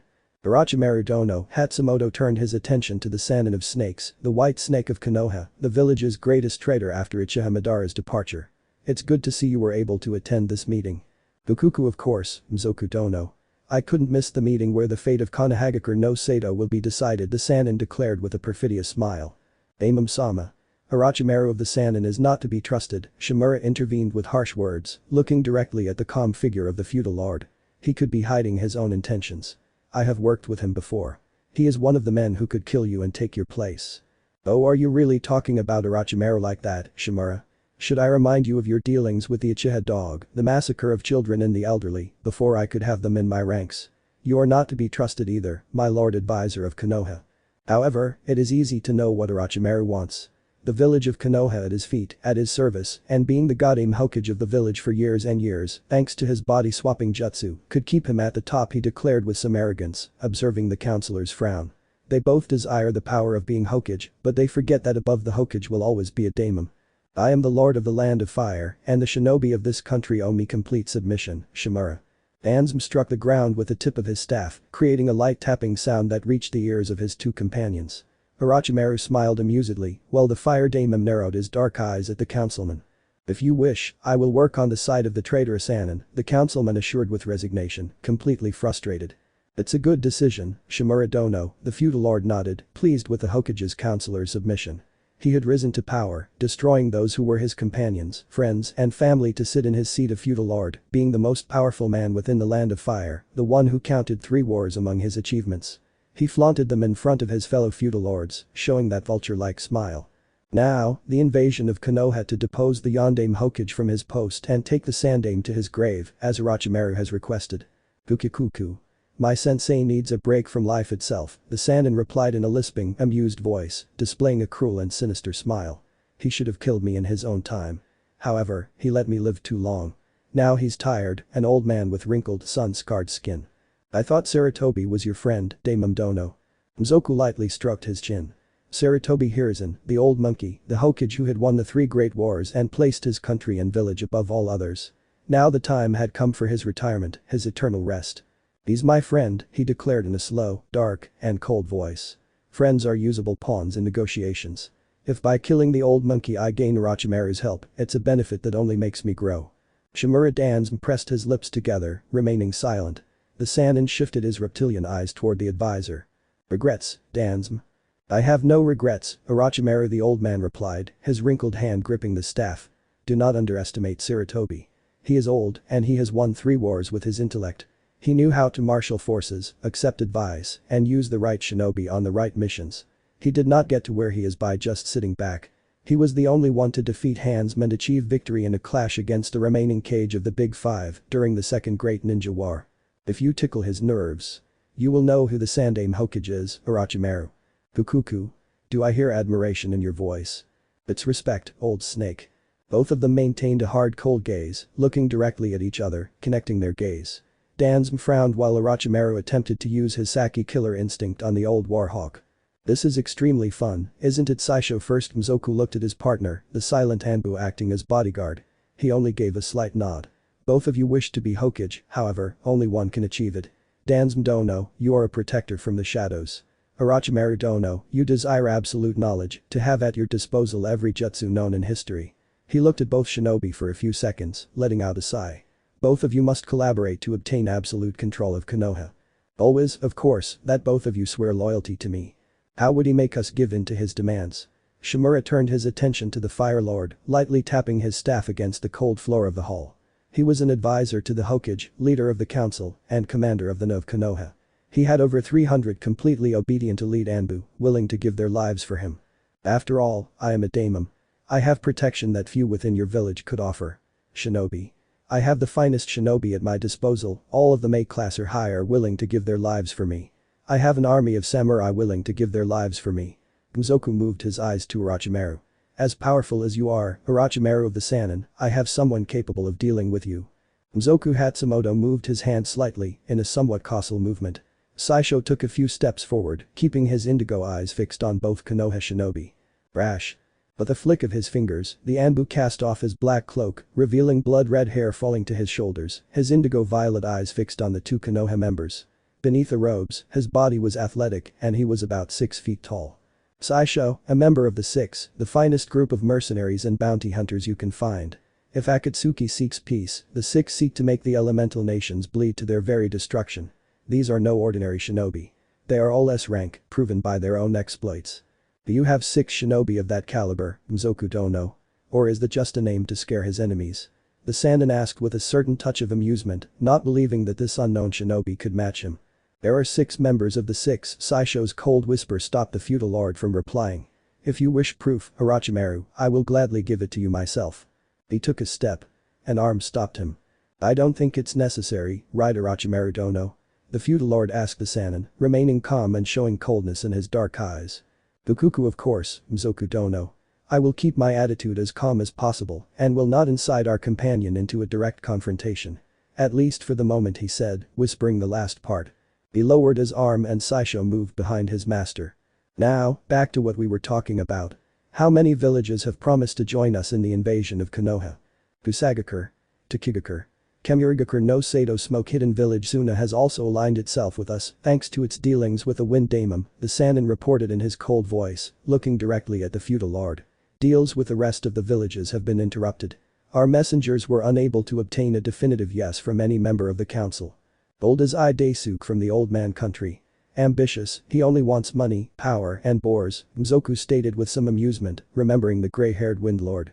Just show him a little support when this war is over, a little money and some women, and we'll have the Wind Lord in our hands. As Daisuke, the seventh daemon of the Land of Wind, had been a man filled with doubt and fear in his youth, perverted and self-centered beyond compare. He desired power and wealth to rise above all others, to enter the great spheres of power of the elemental nations, and to be recognized in the history of shinobi.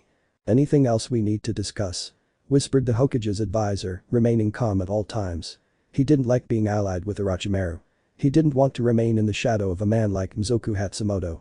He was the Yami no Shinobi, the shinobi of darkness, a shinobi who moved in the shadows, hidden from prying eyes, taking the words of his master, the Nidaime Hokage Senju Tabarama, to the deepest depths. Shinobi were supposed to act in the shadows, not in plain sight. Just one more matter, a truly worrying one. Since the time of Hada Kakashi and Uchiha Itachi within Anbu, no one else was able to break the established records. However, in 5 years Anbu showed superior brutality. Known by the codename Lukami and referred to as the Akame no Anbu of Konoha, he carries on his shoulders the deaths of at least 3,000 shinobi, counting that of Mizukage Karatachi Yagura, that of Kurasuke Uraiga. He came out alive from his constant confrontation with Hoshigaki Kisame, killed Mizuki Mangetsu when he was controlled by a strong Jinjutsu destroying their friendship, and stopped the coup d'etat orchestrated by the Ishikawa family, ending with all its members in a single night. With all its allies and mercenaries in its service. That night was dubbed the Night of the Blood Moon, and it began the legend of this peculiar Anbu about whom there is no information. Mzoku Hatsumoto intertwined his fingers, moving Shimura's eyes to Orochimaru. Do either of you two know this Anbu? Silence reigned in the room. Orochimaru maintained a cold gaze, frowning, his face creasing with some concern. None of the scrolls his informants had sent him mentioned the Anbu who served the Hokage. He didn't know much about this shinobi either. He left before the Anbu could even begin their journey. A.N.B.U kept his grip on his staff firm, pondering the identity of that Anbu. No Jiminerchnin could have done such deeds. Not even Haddock had managed it in his darkest days. With the Kikbi's attack, many shinobi records were lost with the destruction of the archives, even including the Konoha Archives Library. And at no point did Sarutobi seem interested in restoring everything. Not even Minato tried. With your silence, my dear friends, I have confirmation that none of you know about the famed Akame no Anbu. I will have to send Saisho into the village to gather information on this valuable shinobi and offer him a lucrative deal. If he doesn't accept, we'll simply get rid of him, the feudal lord declared. He let out a heavy sigh and pushed back his chair, standing up. With that, the audience is over. In 3 weeks, we will begin the invasion, just as the third test begins. Gentlemen, have a beautiful day. With those 6 words, the wheels began to fall into place. War was arriving at the gates of Konohagakure no Sato. Living dead. Sadness. He felt sadness as he stared at the stone, as dark as night, located in the Konoha cemetery. He felt it in his chest, squeezing his heart, leaving that cold sensation of death itself filling his body, penetrating to his bones as he kept his eyes, shining with sadness, fixed on a single grave. The only grave he would visit in the entire cemetery. His parents were alive. His best friends, most of them, were still in Konoha. Of all the people important to him, only one was missing, and that was precisely the one who had allowed him to survive the most intense battle against Yagura. Uchiha Shisui. Naruto kept his hands tucked into the pockets of his tactical vest, having left the Anbu uniform behind for a while longer. The Fire Lord's plans were slowly taking shape, and soon, before the third phase was completed, they would launch their strike against the enemies of Konoha and the Hokage. Ah, I hate that so much. He scratched the back of his neck lightly, taking out a small glass and a bottle from the land of tea, containing the finest sake in the elemental nations. It had been handcrafted by a loving family, more precisely by the eldest daughter, and he had to say it was quite good. His mother would prefer other types of sake, but he would be dazzled by the artisanal ones. Perhaps it was the beautiful girl in a pale green yukata who used to make it, or the aroma, but that artisanal sake was intoxicating, loving, and filled his soul with a burning maternal affection. Naruto placed the bottle on the grave, shifting slightly to assume a geisha position in front of it, his hands on his lap, observing the dark color of the same rock from which the tombstone was carved. He wasn't killed in an epic battle. He wasn't truly buried there. He didn't see it, but Itachi told him about how Shisui fell backward into the river, his eyes gone, leaving a trail of bloody tears as red as summer wine. That image wouldn't leave his mind. I see you're here too. Naruto took a deep breath, relaxing his body at the crisp voice of Hada Kakashi behind him. He sounded relaxed, somewhat calmer and less cheerful than usual. It was normal. Both he and Hada Kakashi visited their old friends who had died and been buried there. For Kakashi, though, it was simpler. Obito and Rin were actually buried there, while Shisui had been swallowed by the river and his body had never been found. By now, his skin would have been eaten away by fish, leaving only his bones in the depths of the sea. Kakashi. Hi, the blonde Senju whispered, keeping his eye on the grave. He felt that anxiety, that cold entering his body. Don't you want some? With a gesture, he pointed to the sake bottle on the grave. Beside it, a saucer served as a glass. It was the typical sake glass shaped like a small plate, like a toy. The little sake wouldn't hurt, the silver-haired man agreed, giving a signature wide-eyed smile as he accepted the saucer Naruto handed him. Mimicking his partner, friend, and brother, the Haddock assumed the same position as the Senju, his legs tucked under his body, geisha-like, holding the saucer in his gloved hands. Naruto reached out, taking the bottle in his hand, and poured some of the liquid into Kakashi's container, then moving it to his own. Smells interesting. What's in it? In addition to water, rice, and yeast, Akiko-chan added the honey that her father worked so hard to cultivate, he replied, placing the bottle back on the grave. Kakashi inhaled the aroma, the sweet scent of honey filling his nostrils. He'd tried every kind of sake that had passed through Konoha, even from some foreign countries, but that sake, with its delicate honey scent, filled him completely with warmth, as if his mother had returned and he was being lovingly embraced. Let's try. Stupid. He opened his eye. Kakashi felt the sake trickle down his throat, leaving the warmth and sweetness of honey in his throat, going down slowly and without losing that sweetness. Tasty, right? Naruto let his lips stretch into a smile as he took a sip. Akiko was good at making sake, but the honey flavor was what made the drink too tasty for him. The sweetness of the honey still lingered, faint but strong enough to leave a trace after just a sip. Yes, admitted the Jimnin of Team 7, placing the mask back on his face. Naruto had never seen him without the mask for very long. It was strange to see how he drank sake at the speed of the Yondaime Hokage's Haration. Where is he from? The country. Kakashi hummed softly, still remembering that sweet honey in his throat. He couldn't shake the aroma or the utter sweetness left by that sliver of sake. He'd have more, much more, but he was on duty, patrolling Konoha while his team was inside the forest of death. Anko would truly crush many of the genin with that test. I hope they don't die. All the paperwork would be annoying. Besides, Kushina-sama would kill me if Menma dies. Haddock lowered his head slightly, letting a sigh escape between his lips. Everything is so annoying. Naruto waved his hands, pouring some more sake onto his own saucer. Down, Kakashi-senpai. Of all the Chunin exams, these are too troublesome, she declared. Kakashi cupped her chin, his dark eyes serious. Atogakure. Sunagakure. Kusagakure. Kemurigakure. Have all those villages really been gathering more forces? Suna itself closed its borders for the past 2 months before sending its best genin to the exam. Are they really genin? He asked somewhat harshly. Kakashi's eyes widened at that question. Sabaku no Tamari and Sabaku no Kankurm. Both have the high Chunin rank necessary to be low genin. Among the genin of Suna, they were kept away from the exams until now. Kazuki sent them to Konoha along with the youngest of the Sabaku. Sabaku no Gaara, the Jinchuriki of the Ichibi. In terms of power, Gaara is even greater than his brothers due to the one-tailed Bijutsu chakra. Within the shinobi hierarchy, the boy could be at a medium or high genin level. Shit. Even Atogakure and Konohagakure. Yukushi Kabuto. Akad Muroi. Tsurugi Misumi. Those 3 have the chakra to be genin without any problem, with some hidden special abilities.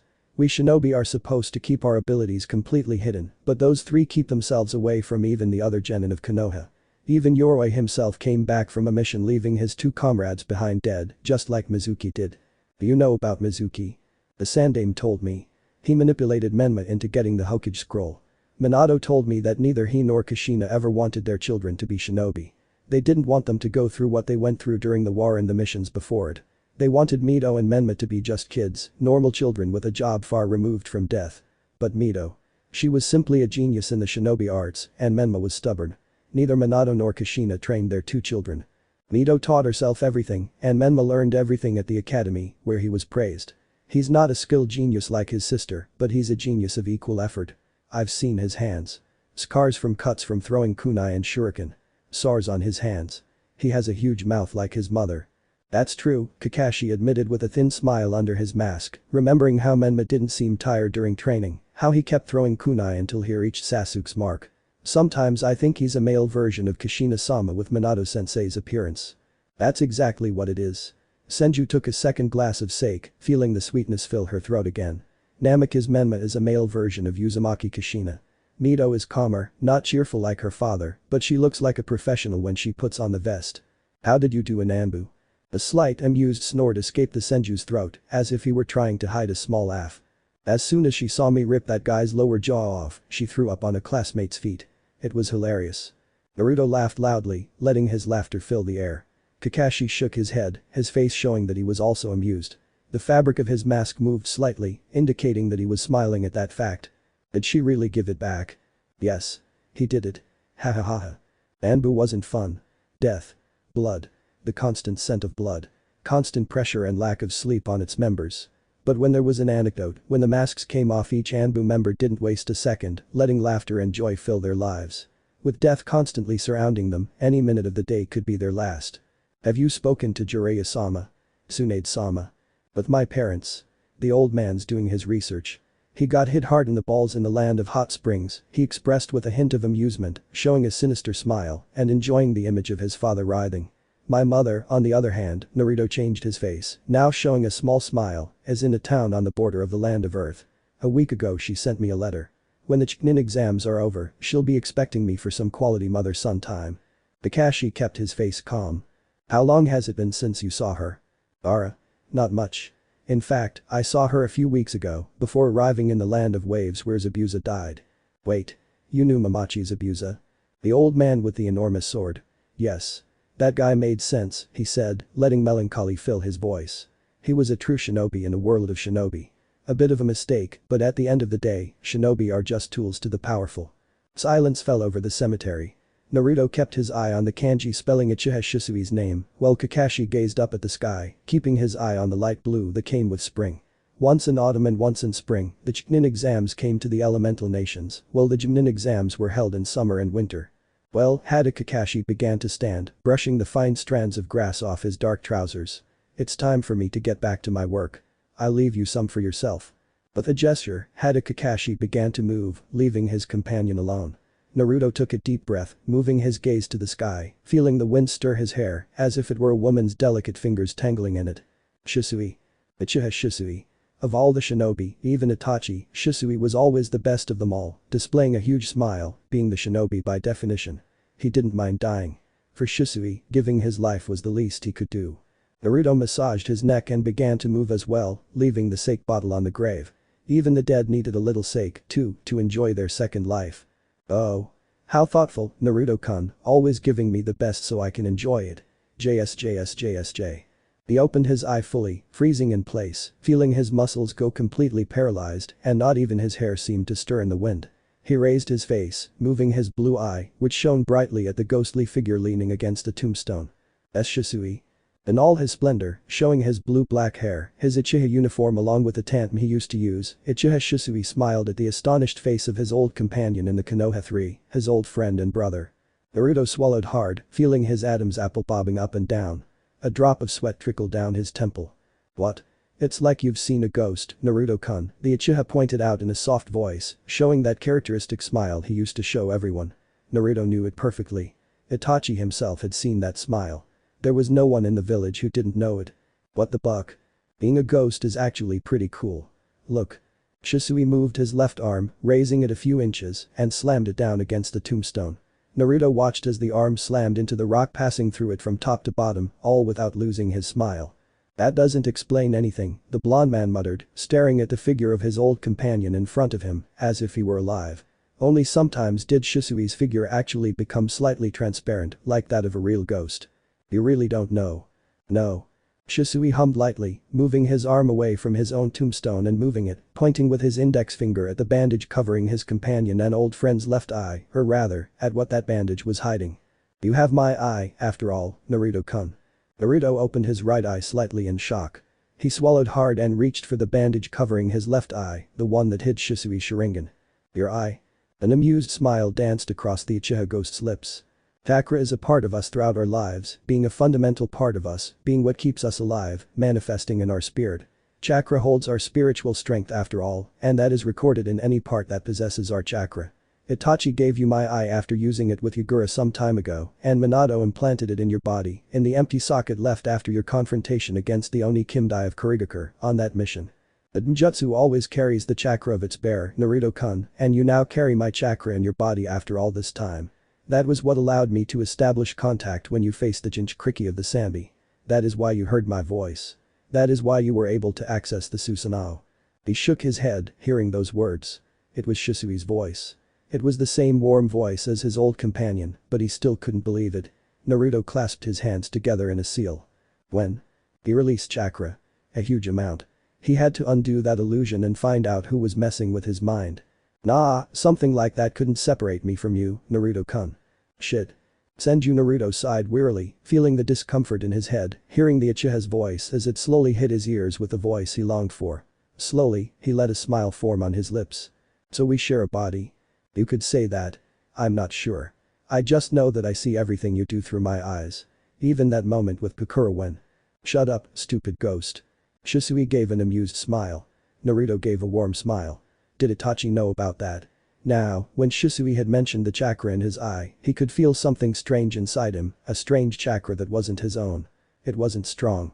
He couldn't use it unless he activated the Sharingan. He didn't understand why, but now he had Shisui back with him. Namikaze Menma. The second stage of the Chunin exam finally came to an end with the conclusion of the preliminary matches, eliminating candidates and leaving only those who could continue onward. The dreaded Forest of Death stage was finally behind us, with the feared snake Sannin during that stage, pushing one of the genin teams to the breaking point. If it hadn't been for the presence of the Sandaime and the caution of the old monkey's apprentice, more victims would have fallen at the hands of the white snake of Konoha. But the second stage over, only 8 or 9 genin made it to the final phase of the exams, a small tournament among the finalists to determine those who could truly advance. The tournament also served as a means of strengthening relations between villages. Having sent word, Namikaze Minato contacted at least the Kazekage and Mizukage to attend the finals, bringing with them the large and small feudal lords who showed interest in these events, thereby attracting more funds for the village with a significant capital injection. Along with the feudal lords, at least 100 other people would arrive with each lord, representing their court. The largest, such as the lords of fire, water and wind, could bring double or triple that number of people with them, most of them their own personal guards. Of the third phase participants, 5 were widely considered favorites. Uchiha Sasuke, Namikaze Menma, and the 3 Sabaku brothers, the sons of the Yondaime Kazekage Rasa. Those 5 genin were favored by gamblers for various reasons, mostly feudal lords looking to make money from the third round by betting on their favorite fighters. It was also a way for feudal lords to make deals with other lords, thus increasing their own country's wealth and using it against their enemies. The Chunin exams not only helped genin get promoted, but were also used by the feudal lords and higher-ups of the village where they were held to create treaties that could prevent a future war, taking allies from the far reaches of the elemental nations. Now the participants had a whole month to train and perfect their own fighting styles. Why can't you train me? That scream echoed throughout the Hokage Tower, attracting the attention of the shinobi and civilians working there who smiled uncomfortably at the scream. Standing in front of the desk, leaning his entire weight on it, was Namikaze Menma, one of the participants in the third round of the exams, and someone who had won largely by luck.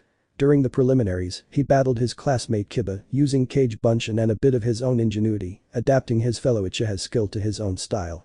I'm the Hokage, Menma Minato snorted, lowering the scroll he was looking at to see his son's dismayed face. He couldn't explain directly to him that as a Kage, directly helping one of the Chunin exam participants could be seen as a shortcut to the prize.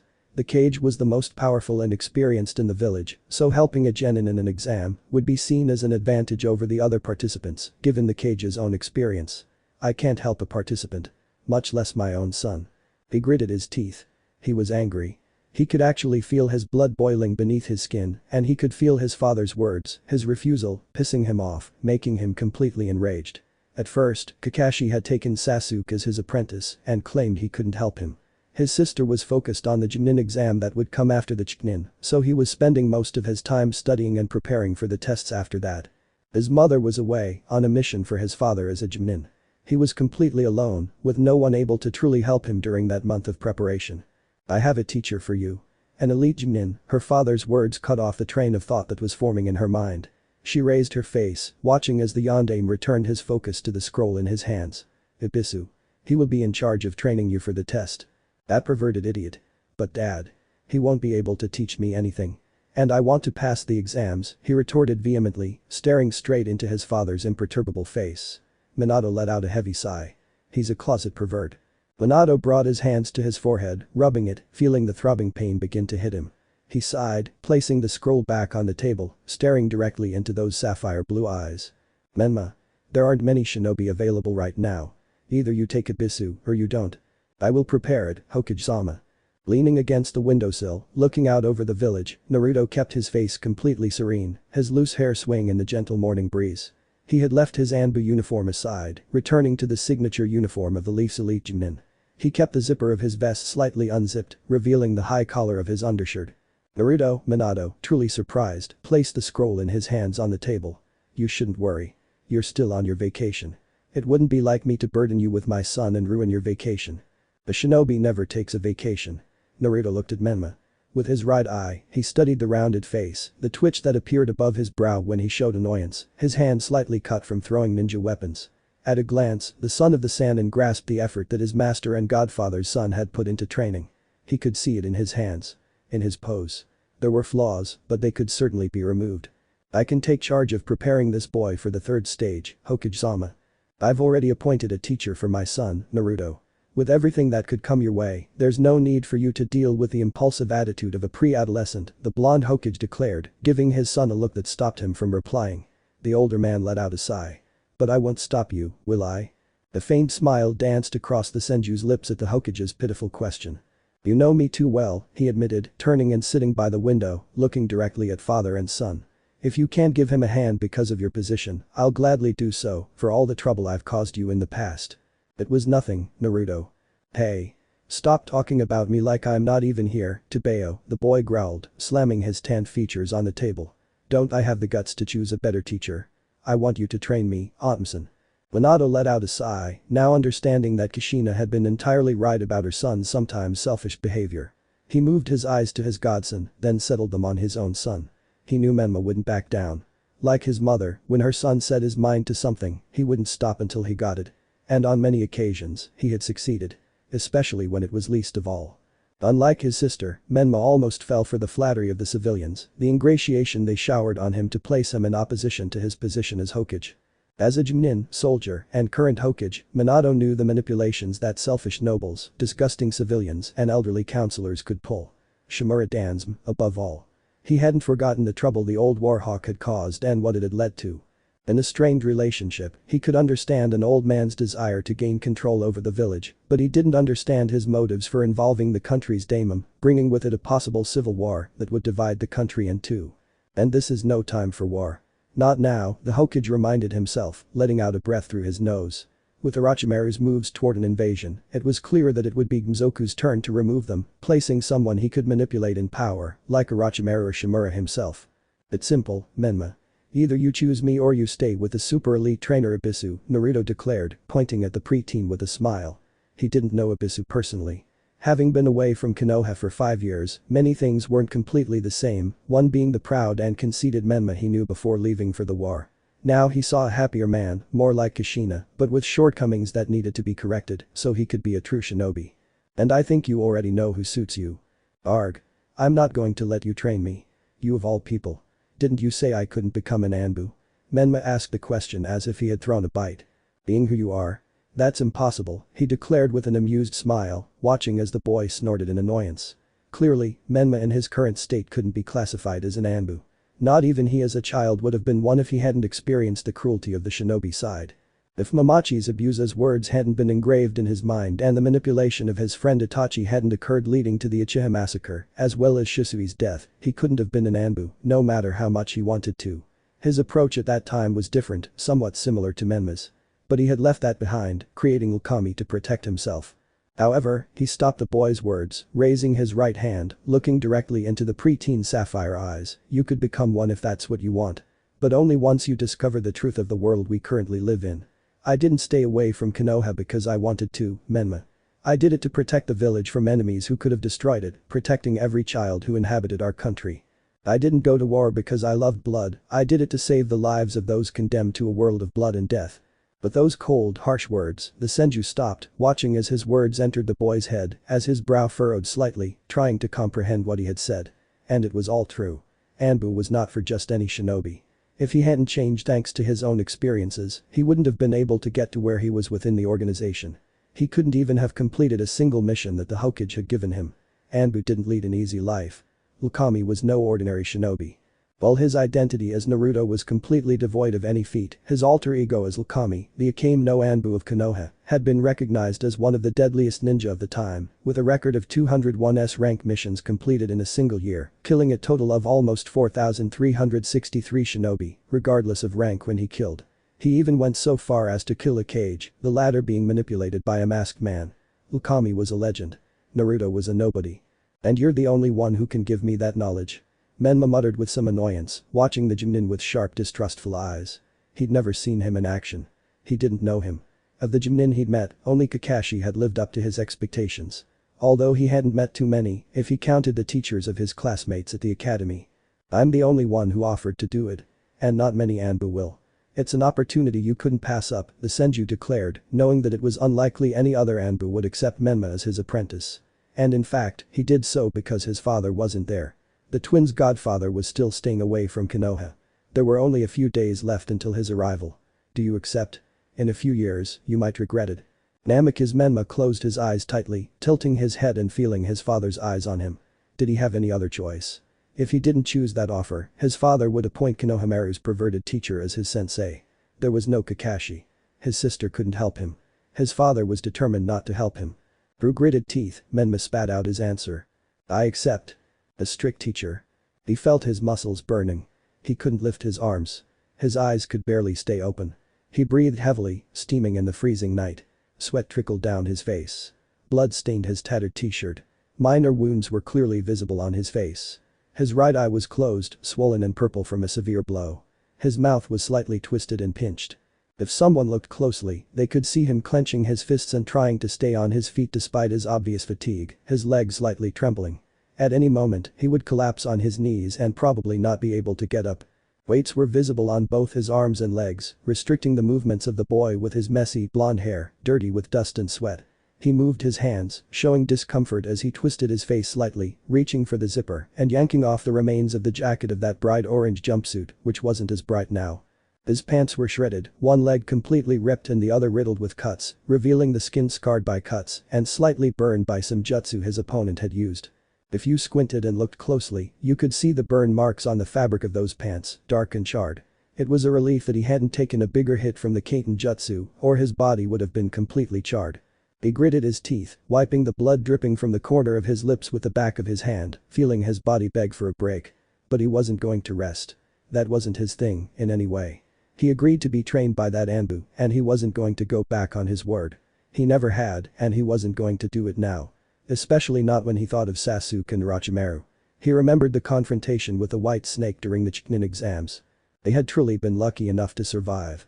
It was as if the Sannin hadn't sought his death, but rather had fun at his expense, and that infuriated him slightly. It made his blood boil. Namikaze Menma relaxed his body for several seconds, pushing the negative thoughts to the back of his mind as he tried to focus on the day's practice. He would soon be taking the third round of the Chunin exams, and he planned to pass them, become a mid-ranking ninja, and catch up to his sister. He opened his eyes, both of them, shifting his weight to his feet as he flexed his legs. Now. Slash. He turned his head, missing a kunai that would have lodged in the back of his neck. He stomped hard on the ground after taking a step back and twisted his body to the side, missing a second kunai that would have lodged in his torso. He moved his arm somewhat slowly and grabbed the third kunai, twisting and throwing it to deflect the fourth that would have lodged in his chest. Taking precautions, he simply jumped backward, skidding across the ground, letting the air escape from his throat in a heavy sigh. He looked up, seeing a fifth kunai coming towards him. Ton. Ripasso. Concentrating wind-release chakra in his hand, Menma turned his torso completely and swung his arm swiftly forward, striking the kunai which was repelled by the jutsu before it gained strength, shattering the ground in front of the Namikaze and leaving a deep furrow in the earth, shooting out towards the trees. Inheritance. He panted softly. His chakra reserves were depleting and his body was desperately needing a break. His muscles were screaming for it and his legs probably wouldn't respond to his mind's commands. Even his mind didn't seem to be functioning too well lately, given the physical and mental stress of the training he was undergoing. And these weights restrict my movement, he thought with some remorse for having accepted the offer from his father's most trusted Anbu. That guy was a sadist in training. Had he met Anko or something? Menma sat up completely, feeling every muscle growl in pain, pleading for a break. He'd been in that hellish training for 48 hours and he needed to sleep. But after all, he was on an extreme survival exercise, alone in the northern forest of Konoha, being hunted by his master. A master who hadn't taught him anything special and who had set him loose in that place to be hunted like a renegade, with an hour's head start on the Anbu. I really hate him, he muttered spitefully, moving his right hand towards his kunai holder, taking one of them between his fingers, moving his eyes along the edge of the forest, searching for any sound that would betray his enemy's movements. Crack. Slash. He quickly moved his arm, throwing the throwing weapon toward the area where he heard the branch crack under the weight of something, probably his master's leg or the paw of an animal. Tap.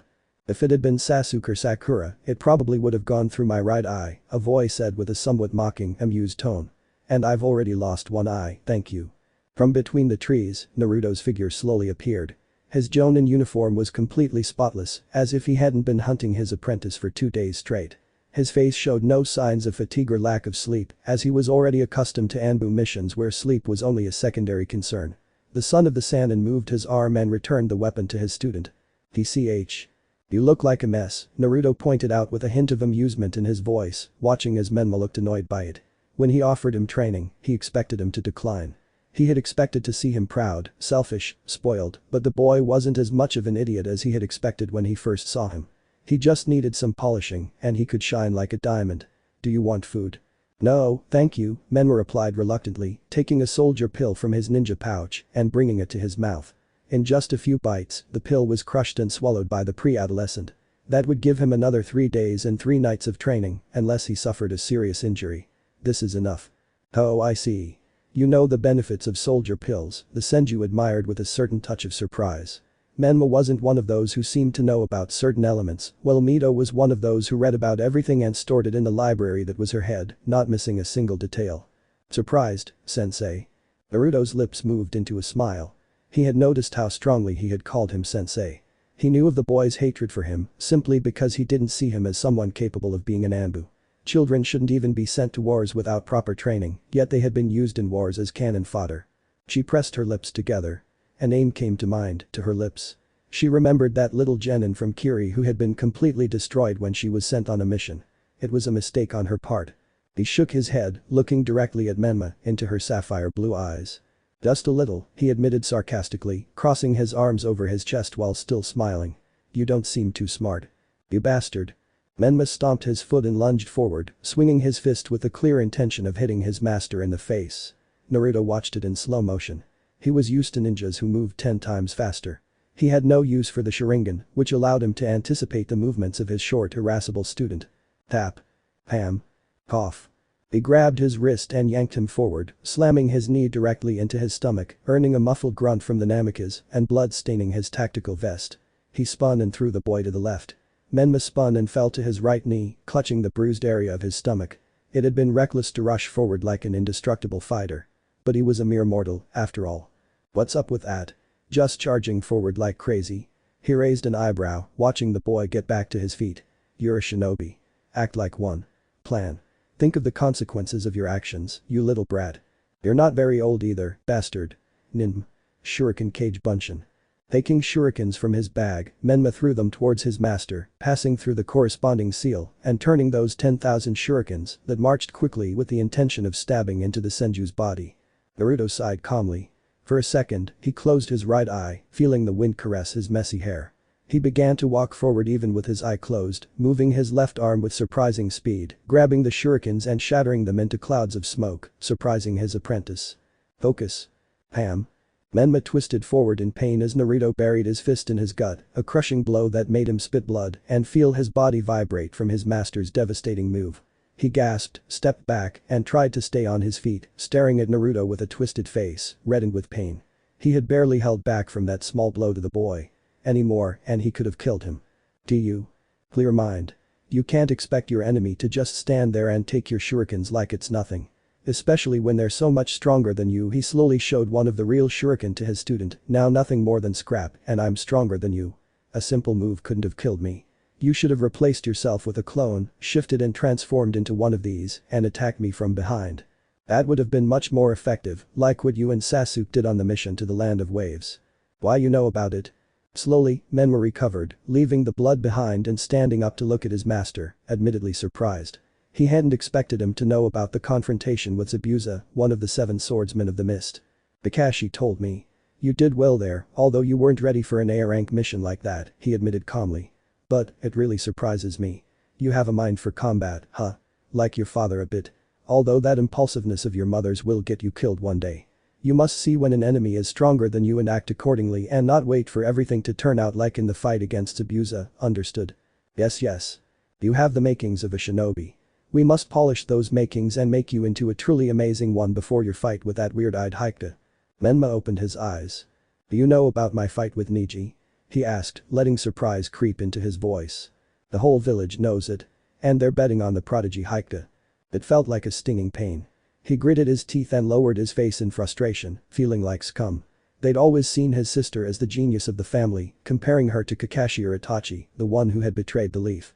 She'd quickly been promoted to Chunin and was now about to receive her Jonin status at only 12 years old, while he'd only tried hard. The fact that his parents didn't want him to be a shinobi was just another obstacle. They let Mito stay because she showed talent, leaving the academy at 8 on a reserve genin team. However, But I bet on you in the bets Anko-san made, Naruto declared with a wide smile. Instead of showing his shinobi side, he was now showing his human side. I think you'll be able to defeat him. Unlike your sister, you understand more about what effort is. And if you didn't pass the genin test when you were a kid, it was probably because of the bunshin, right? He blinked several times, nodding. I knew it, the Senju spoke with a certain tone of joy at having correctly solved the problem his student was dragging. With Kage Bunshin, everything is easier for someone with enormous chakra reserves. Your sister has less, so it's easier for her to control it to make normal Bunshin. You, on the other hand, have that against you. Chakra control exercises, and you'll be able to deal with all of that now. Kakashi-sensei already made me one of those. I know, the Senju admitted with a smile. But we're going to level up. We'll go to an area with a waterfall, and you'll have to split it in 2 with a pure chakra movement, no elemental jutsus. Why, you're crazy. I couldn't do that. Of course you can't, Naruto snorted. Not the first time, at least. Or even for a whole year, or 2. It's an exercise where you must concentrate chakra and keep it stable. Being who you are, you won't be able to do it the first time or the 100th time. It's a very advanced exercise for Junin level shinobi. But we're going to push you a little. I want to see what you're capable of under pressure. Frustration. He gasped. His arm felt heavy, almost impossible to move. Raw knuckles gave him a bloody glimpse of his hand, leaving the gnawing, itchy sensation of cut skin in his mind. I wasn't going to scream. I wasn't going to cry. Uchiha Sasuke just pressed his lips into a thin line, lowering his head as he tried to catch his breath, giving his left arm a break. During the day, he had pushed that limb to the limit. The muscles were burning, and now it weighed a ton. He couldn't lift a single finger on his left hand. But she refused to leave him there. She had to reach Itachi. Avenge her clan, her parents. No matter how much Naruto's words were on her mind, no matter how much she'd broken down around him, she couldn't trust his words. Not without proof, at least. He could be lying to her, hiding the truth from her just so she wouldn't leave the village, like Kakashi, Sakura, and Menma would try sooner or later. He had to cut all ties with the village as soon as possible and finish what he had started. Arg. A slight stinging pain halted his thoughts. That mark Orochimaru had placed on him was only making him uneasy, somehow trying to play with his mind, offering him power, whispering cold, juicy words about everything he could achieve if he let himself go and set it free. Sasuke slowly closed his left hand. The tendons ached. His arm felt heavy. He let out a heavy sigh and raised his face. Sharp. Frowning. Fair-skinned, drenched in sweat. When Sasuke raised his face, black strands fell in front of his dark eyes, slightly obscuring the Sharingan that appeared in them when he pushed chakra into them. That sequence of seals ended and sparks began to assault the rocky area. Todori.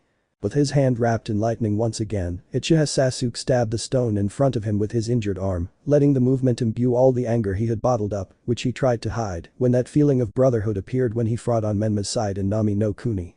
Crack. Twice a day. Not bad for a start. But no matter how hard he tried, Sasuke could see he was achieving nothing. His sensei's words made him open his eyes and focus on his hand buried in the rock. The lightning had faded, revealing to his gaze a skinned raw hand, with fresh blood trickling down its limb in fine rivers. Sasuke gritted his teeth, making them grind together. He showed a grimace of frustration that Hada Kakashi's vague gaze couldn't miss. The Team 7 teacher sighed lightly, slamming the Ichiha hidden version book shut. The story was getting interesting, with the legendary night ninja Rutona saving and having a nice night with his partner Kurama. "Take a break, Sasuke," he said in that light tired voice. He fixed his eyes on the genin's body, immediately noticing how his muscles tensed slightly. "You won't be able to make it to the finals if you destroy your arm." "I'm not tired, Kakashi." Sasuke pulled his arm away from the rock, revealing his tattered sleeve and skin crisscrossed with light scratches. He showed the haddock his clearly skinned and mangled hand to his expressionless gaze. "Maybe not mentally, but physically you're finished," Kakashi responded to his student's hard look. As Team 7's master instructor, it was his responsibility to ensure his student was in perfect condition to complete missions, or in this case, to take the third stage of the exam and give his all in his fight against Gaara. TCH. Kakashi let out a sigh. His book would have to wait a little longer, it seemed. His student needed him right now. "What's wrong, Sasuke? Do you want to surpass Menma so much that you'd rather destroy your arm by constantly performing the jutsu? That's not like you. I understand your rivalry with Menma, but you've always been the cool-headed one," Haddock expressed, waiting for an answer from the Uchiha genin. "It's not because of Menma." "So? Is it because of Itachi?" He opened his eyes fully. Sasuke felt that name pound in his ears and his heart stopped for several seconds. He gasped for air and he clenched his injured hand, feeling a sharp pain run down his arm. Still, he didn't scream. "I have to take that silence as a yes," Kakashi said. He had expected this. He had even expected something like this from Naruto when Itachi betrayed him, even going so far as to kill him and nearly end his career as a shinobi. But Naruto is the son of the Sannin after all, the silver-haired boy said with a tired sigh. He was tired of this. Dealing with Sasuke wasn't going to be very pleasant, neither for him nor for his student. Kakashi massaged the bridge of his nose. He hated having too much on his mind, after all. He'd put aside his work as an Anbu to take special care of this team. He was the only one capable of training Sasuke in the use of the Sharingan and who, in some way, understood him. If Naruto had been there a few months ago, he probably would have been appointed as the Jonin instructor of Team 7. It was not difficult for him to recognize that Naruto was a better teacher than him. Uchiha Itachi. Certainly a name he wasn't about to speak again. Kakashi began, letting the weight finally sink into his shoulders. Skilled. A genius in the shinobi arts, but he failed to understand people. He was a shinobi until the bitter end that led him to what he did. "I never wanted to believe he actually did that. A massacre of all his relatives," the Haddock whispered. Few shinobi would actually use something like power to make people believe it drove him to kill even his parents. Fugaku was never overly affectionate, however, he watched over his children in his own way. He cared more for Itachi because he saw death at the age of 4. On the other hand, you're Sasuke, your parents didn't want a shinobi world in your life. The same goes for Menma. However, circumstances have led you to be a shinobi, and Menma has been driven by his stubbornness to surpass his father. If Minato knew that out of the three of you, Menma has potential to refine. What do you mean, Kakashi? Hurt by my words? Kakashi asked with a hint of mockery. He truly hoped that, with his words, Sasuke would finally put aside any thoughts that were destroying him from within. The rivalry with Menma was a good resource to make him focus for a while, as well as a push to improve and focus on training. If you continue down that path, you'll only waste everything you could achieve, everything you have right in front of you. Kakashi finally let the pent-up air out of his mouth in the form of a tired sigh. We have 19 days left. You can take the rest of the afternoon as a break to think. What would you use what I taught you for? To protect Konoha or to destroy everything you love? Truths are sometimes hidden behind an ugly cover. You're dismissed for the rest of the day. Go to the hospital first. And in a flash of leaves, Hada Kakashi disappeared from his student's sight, leaving those last words in his mind. Frustrated, Sasuke let a click escape his lips and started walking back to the village. The least Kakashi could have done would have been to take him to the gates and not leave him in the mountainous area, miles from Konoha, with the injured man. But after all, his arm being in that state was entirely his fault. Kakashi had warned him, but he didn't stop even when his arm began to burn with pain. DSK. Sasuke pulled the remains of his tattered sleeve and bandaged his injured arm, positioning it so it wouldn't move, and began to advance towards Konoha, taking a couple of soldier pills so that his body wouldn't be so resentful and he could use those energies to drag himself towards the hospital. That day was proving too much for him. Training with Kakashi wasn't satisfying and the need for more, much more power was growing in his body, from his heart. TSK. Uchiha Sasuke let out his annoyance in the form of a snap. Everything had been so easy for him. But then Naruto had to appear and turn his whole world upside down with those words. He didn't know who to trust, Naruto or what Itachi had told him that night. His head was in a mess. And the fact that his hand was destroyed didn't help much. The pain didn't ease the thoughts swirling around in his head, the words that only made him frown and feel like there was much more to it than what was being said or revealed at first glance. Sasuke frowned. Naruto's words pounded into his mind constantly. They had done so ever since that conversation when he told him his brother was merely a pawn in the higher-up scheme. But should I really trust Naruto? When he was little, he saw Naruto a couple of times. A dozen times at most, and they barely spoke. He and his brother always left shortly afterward, only for Itachi to appear at night, his face tired from another mission. He knew that Naruto, Shisui and his brother formed what the higher-ups called the Konoha Trio, the most lethal team in the Leaf after the legendary Sannin. No other generation had fielded a good team after them and the Sannin. But then again, should he trust his supposed godfather? He might be telling him this so he'd leave Itachi alive. But why blame the higher-ups? Did he want control of Konoha for himself? It was all really frustrating him. He couldn't stop thinking, and the only thing keeping him focused had ended up destroying his left arm from overuse. Right now, he couldn't even feel the limb. Sasuke let out a heavy, tired sigh. His head was hurting. He didn't want to think about it all too much because he'd end up even crazier from overthinking it. I see you've destroyed your arm, Uchiha. TSK. Mito glanced briefly at her former classmate's mangled arm and then fixed her eyes on the boy, seeing that slight glint of annoyance at the sight of her. After all, she had finished high school before everyone else and was about to become a Jonin in Konoha's ranks. She was what Itachi had been in his time, which created friction with Sasuke because of the memories that appeared in his mind. They both let out a sigh. You should go get that arm of yours treated, she pointed out with a certain touch of concern. Sasuke took it as a joke. TSK. I don't need your pity, Namikaze. Good for you. With all this exam stuff, everyone's getting more irritable. Menma comes home with wounds and broken bones. I don't know what he does or who trains him, but it's annoying to see him stain the couch with his blood, she expressed with a pout of disgust. Anyway, I've been assigned a mission outside the village. I won't be watching your fight or my brothers. But if you two fight each other, be careful, Uchiha Sasuke. Menma's eyes shine differently. Before Sasuke could refute with words or get indignant at them, Mito just vanished in a shunshin of water, lightly splashing him with a few drops. He snorted, spitting out some water, and narrowed his eyes. Did Menma's eyes look different? Did he have some jutsu? He'd been dealing with his mind too much these past few days, and he didn't want to be thinking about Menma at the same time as he was thinking about Itachi and Naruto and all those annoying things. He had to focus on training. He was frustrated, confused, and filled with rage, and only training could completely calm him.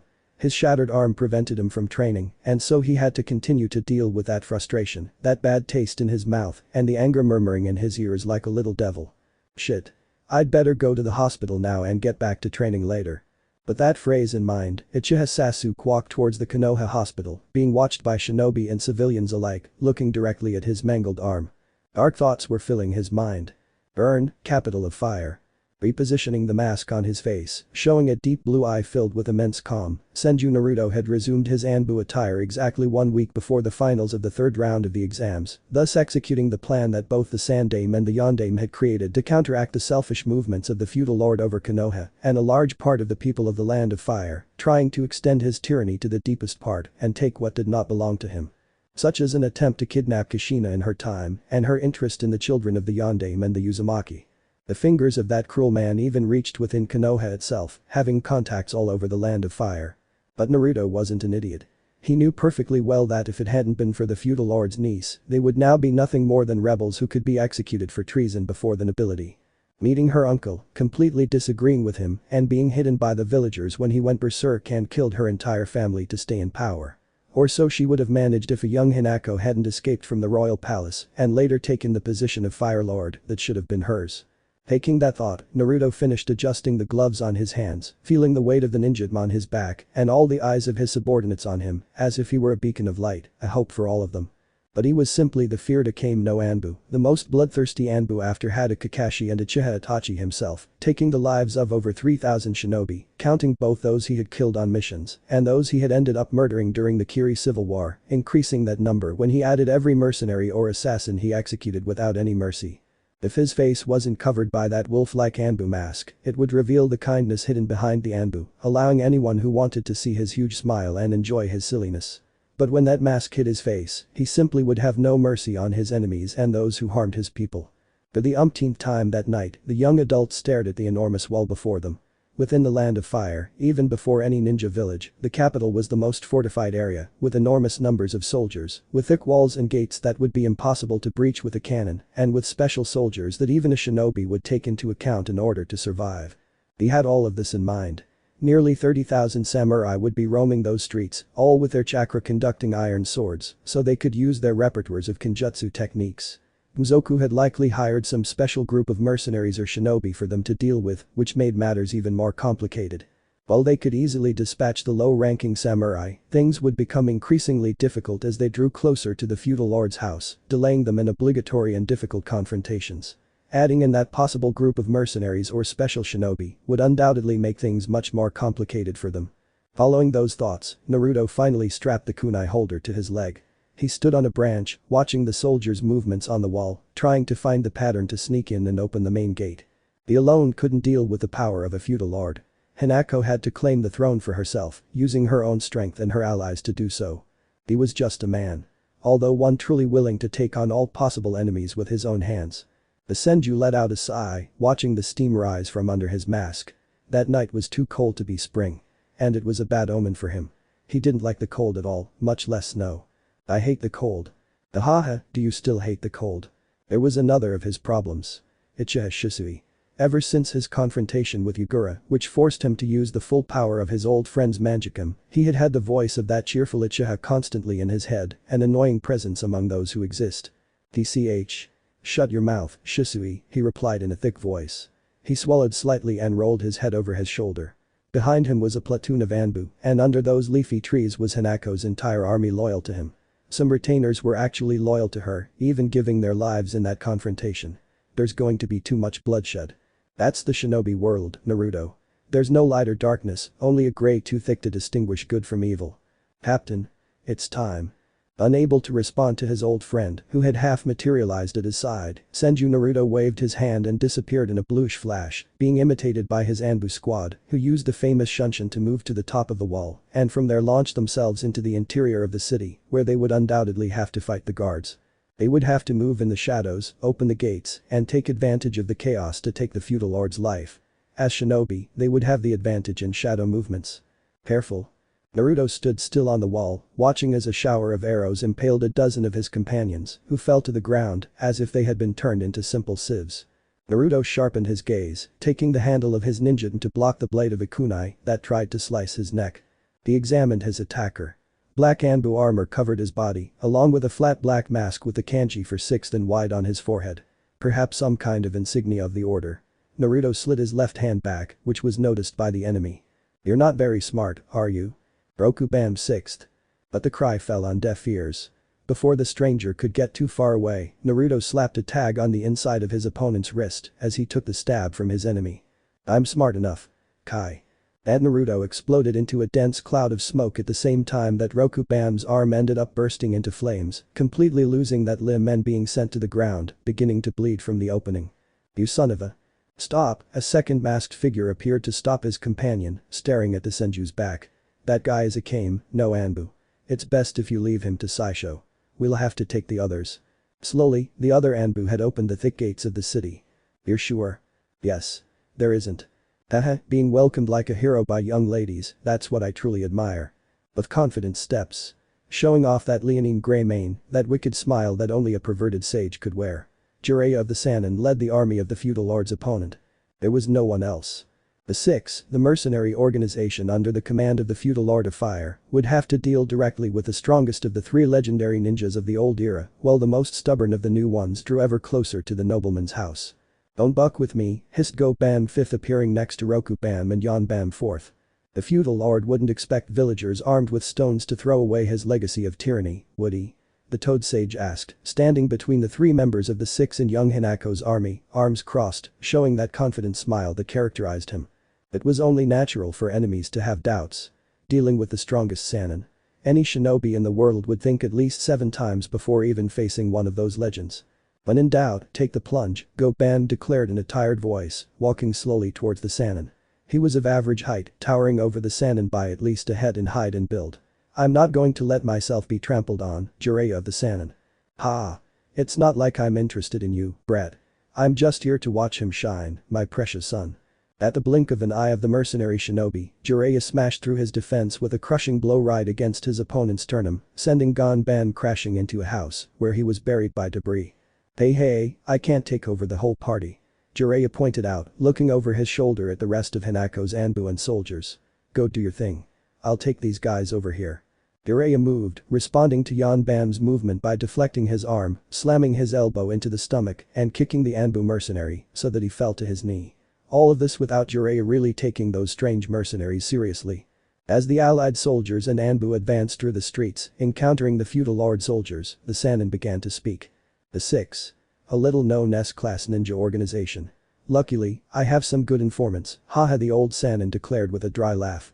I highly doubt you're all S rank, do you? Few ninja reach that rank, and you're not. Maybe your leader is, but you're not. What did Orochimaru give you to achieve such power? The 3 shinobi stood up, each of them sending their dagger-like eyes toward the Toad Sage. Jiraiya merely stared back, defiant. I see you've done your homework. But are we really members of the Six? Before the Sannin could respond, he noticed a huge shadow blocking out the moon, forcing the Toad Sage to look up at the sky to see an immense figure falling towards him. Jiraiya moved aside in time to avoid being crushed by the thick fat body that slammed into the ground, raising a cloud of dust that completely covered him. Swing. Swinging an immense mace, the masked man dispelled the immense cloud with his weapon. It was, literally, immense. Jiraiya couldn't see the door behind the enemy, completely covered by his lush body. Covering his face, Jiraiya noticed that Oni mask that covered his face, with 2 thick demonic wooden teeth and a color as black as night, slightly tinted with red lines that looked like tongues of fire. Is the big guy one of the 6? He asked the 3 shinobi, his eyes never leaving his new opponent. Since Hanzo of the Salamander, he hadn't felt the thrill of a good fight. This is definitely going to be exciting. Zoom. Jiraiya used his right hand to deflect the mace that nearly struck his head. He moved backward, shifting his weight from his left leg to his right, and blocked his opponent's mace by grabbing the behemoth's forearm. At least it weighs a ton, the 3rd great ninja war veteran snorted, watching out of the corner of his eye as the other 3 rushed him. Yeah, huh? Doten. Yumi Numa. Moving the behemoth to the side, the old pervert seized the moment to slam his right hand against the ground. The cobblestone street soon turned into a quagmire of earth, halting the 3 black Anbu and preventing the behemoth from advancing toward him, which had completely recovered from its impact on the ground. A little fire never hurts, he expressed with a playful smile, jumping in the air. Kaiten. Rika no Jutsu fire release. Dragon fire jutsu. Puffing out his chest with a huge breath, Jiraiya sent a sea of fire down upon his enemies without discrimination, creating a deadly rain of fire upon those 4 mercenary shinobi hired by the feudal lord. Taking advantage of this, Jiraiya threw the ninja wire he had left on the kunai stuck under the mud and, at the same time as the fire ran through the same wire, several explosions hit his enemies, enveloping them in an immense cloud of smoke and ash, generating little chance of them remaining alive. Jiraiya clapped his hands, wiping the dust off his hands. A little fire destroying that place wasn't so bad. Jiraiya the gallant. During the ninja wars, legends were formed, shinobi who, according to stories, could destroy a village with just a snap of their fingers. Senju Hashirama and Uchiha Madara had been classified as this type of shinobi, falling within the feared SSS rank within the shinobi hierarchy, and each being able to deal with an entire army of enemy ninjas with just their hands, without fear of making a mistake or even breaking a sweat. Madara demonstrated this during the wars between the shinobi clans, and Hashirama himself showed that he was just as powerful as the Uchiha when he ended up killing his old friend in the last confrontation between the two in the so-called Valley of the End, where 2 statues of both great shinobi were later erected, bringing to the elemental continent the era of ninja villages. The great ninja wars and the under-the-table pacts to remain the most powerful village and place itself above the rest of the villages. It was no longer a matter of the clans separately. Villages were to take on conflicts together, welcoming clans within the boundaries of their territory to further increase their own power. But Madara and Hashirama weren't the only great shinobi to remember. Hashirama's brother, Tobirama, was placed as an SS rank shinobi, capable of creating dangerous techniques that would become banned over the years, being known only to the Hokages of the time and remaining hidden from the rest of the world. And during the Second Great Ninja War, 3 ninja were proclaimed the Densetsu no Sannin by another great shinobi of the time, the one known as Sanshmuo no Hansm of the Salamander, the one that few shinobi of his time could keep up with. Hansm was not someone who would be easily defeated, and the Sannin of Konoha survived only because the Salamander itself wanted it.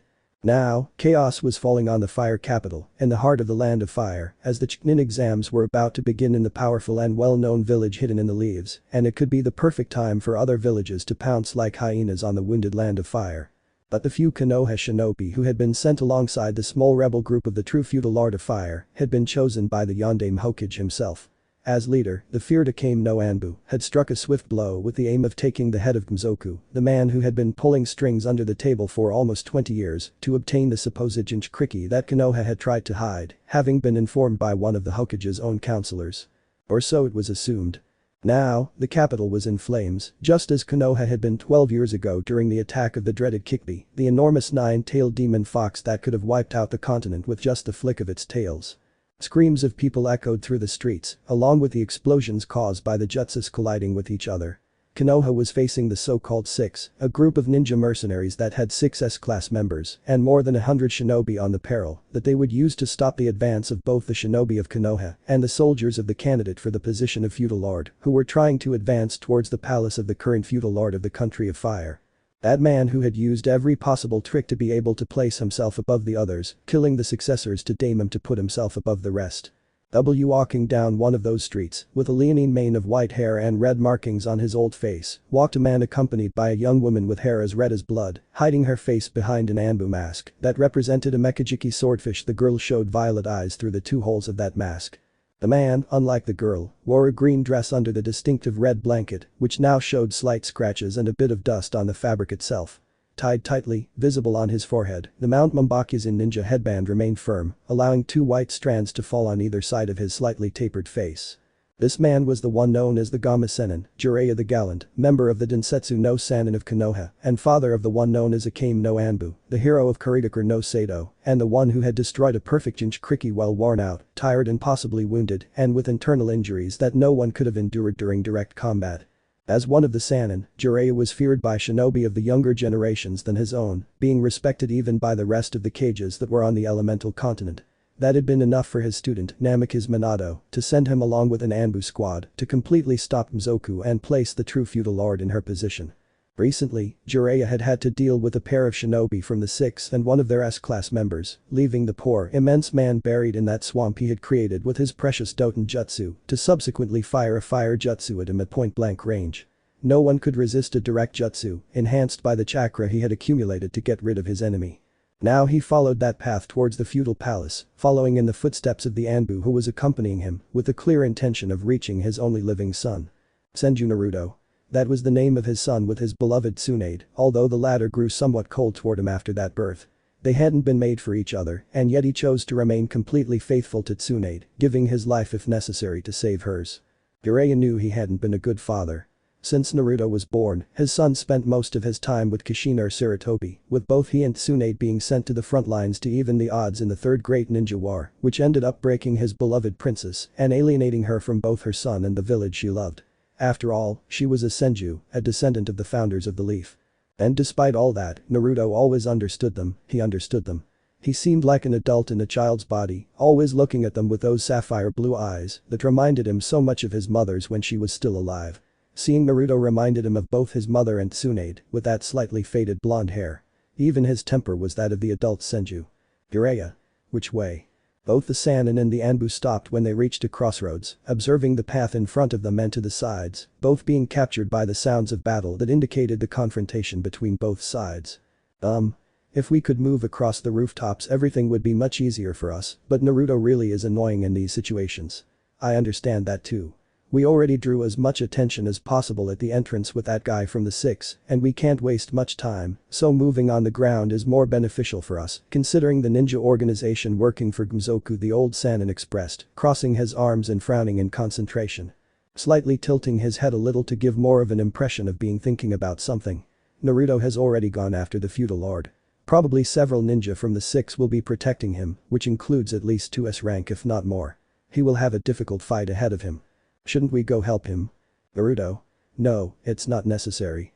He can handle S rank ninjas on his own without us hindering his work. We must deal with the rest of the members of the 6 so he can deal with Kamizoku and the leader of the mercenary ninjas working for him, he declared, uncrossing his arms and taking a step forward.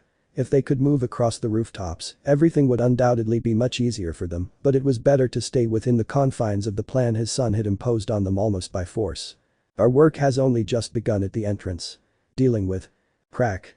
Swiftly, Jiraiya reacted to that crunch by jumping back, pushing the Anbu to the side to avoid the enormous mass that fell right in the center of the crossroads, raising an immense dust that completely covered the Sannin's vision. Trusting his instincts, the Toad Sage ducked his body and evaded what appeared to be a very long Itachi, not being able to truly identify it until the dust cleared completely and his eyes could see both the attacking figure and the weapon used to try to sever its head. Ton. Shingdama air release. Vacuum spheres. Oten. Dorakeki. Crack. Ham. Jiraiya watched as the wall the Anbu had built between them and the attacker was completely shattered by the powerful wind jutsu launched by the attacker, who launched himself forward in a quick movement still covered by dust and the light fragments of earth that remained behind the earth element wall generated by the Kunoichi. The sage reacted quickly, relying on the instincts he had acquired during his long and constant battles in the war. He lunged forward, deflecting the Itachi's blade with his own arm guard and struck the subject's chest with his palm, striking him square in the center of the ribcage, applying force so that the enemy was forced to retreat. But he did not back down. Swinging the Itachi and digging the tip into the ground, the huge masked enemy stopped his throw by using the sword as a hook, feeling his chest being pushed back but finding it impossible due to his very stubbornness. With Jiraiya close, the attacker quickly moved his left arm in order to grab the Sannin by his right arm. A move that was a complete mistake. Seeing his enemy's movement, Jiraiya blocked the man's arm while still applying force to his chest, with the clear intention of pushing him back, which was impossible due to the superhuman strength he seemed to have. He lowered his arm and swung his leg, connecting with his knee against his enemy's chin, and then twirled in the air, bringing his leg down to hit the right side of his attacker's neck, earning an animal growl in response. Jiraiya fell to his feet and stared at his enemy as the dust finally cleared, revealing his attacker in full view. Clad in scorched black Anbu battle armor, the man in the Itachi was none other than the S-rank member of the 6 who had attacked him at the entrance. The size of his body, as well as the burns on his armor and mask, were all the Gamma Sennin needed to confirm that the guy withstood a point-blank Kaiten jutsu against him. Crack. Jiraiya watched the man crack his neck with a simple motion, showing no pain from the burns plaguing his body.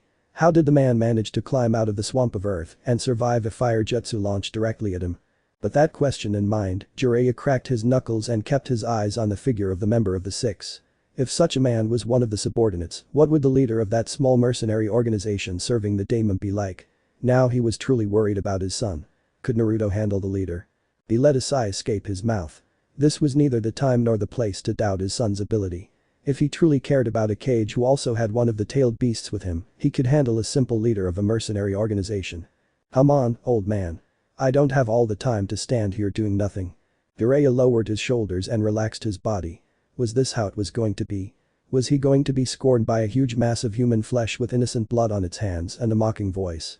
As a ninja, his hands would always be covered in blood. But he didn't like that. That guy, on the other hand, seemed ecstatic to kill him so he could launch himself at another defenseless prey. I hate it. Jiraiya began walking toward the center of the crossroads, completely relaxed, not fearing for his life. He had faced Handsome alongside his 2 companions. From that moment on, he had never encountered another ninja with the talent and power that the salamander displayed in the fight that saw him named Sannin. He stopped in front of his enemy. He was a tall man, just over 6 feet tall.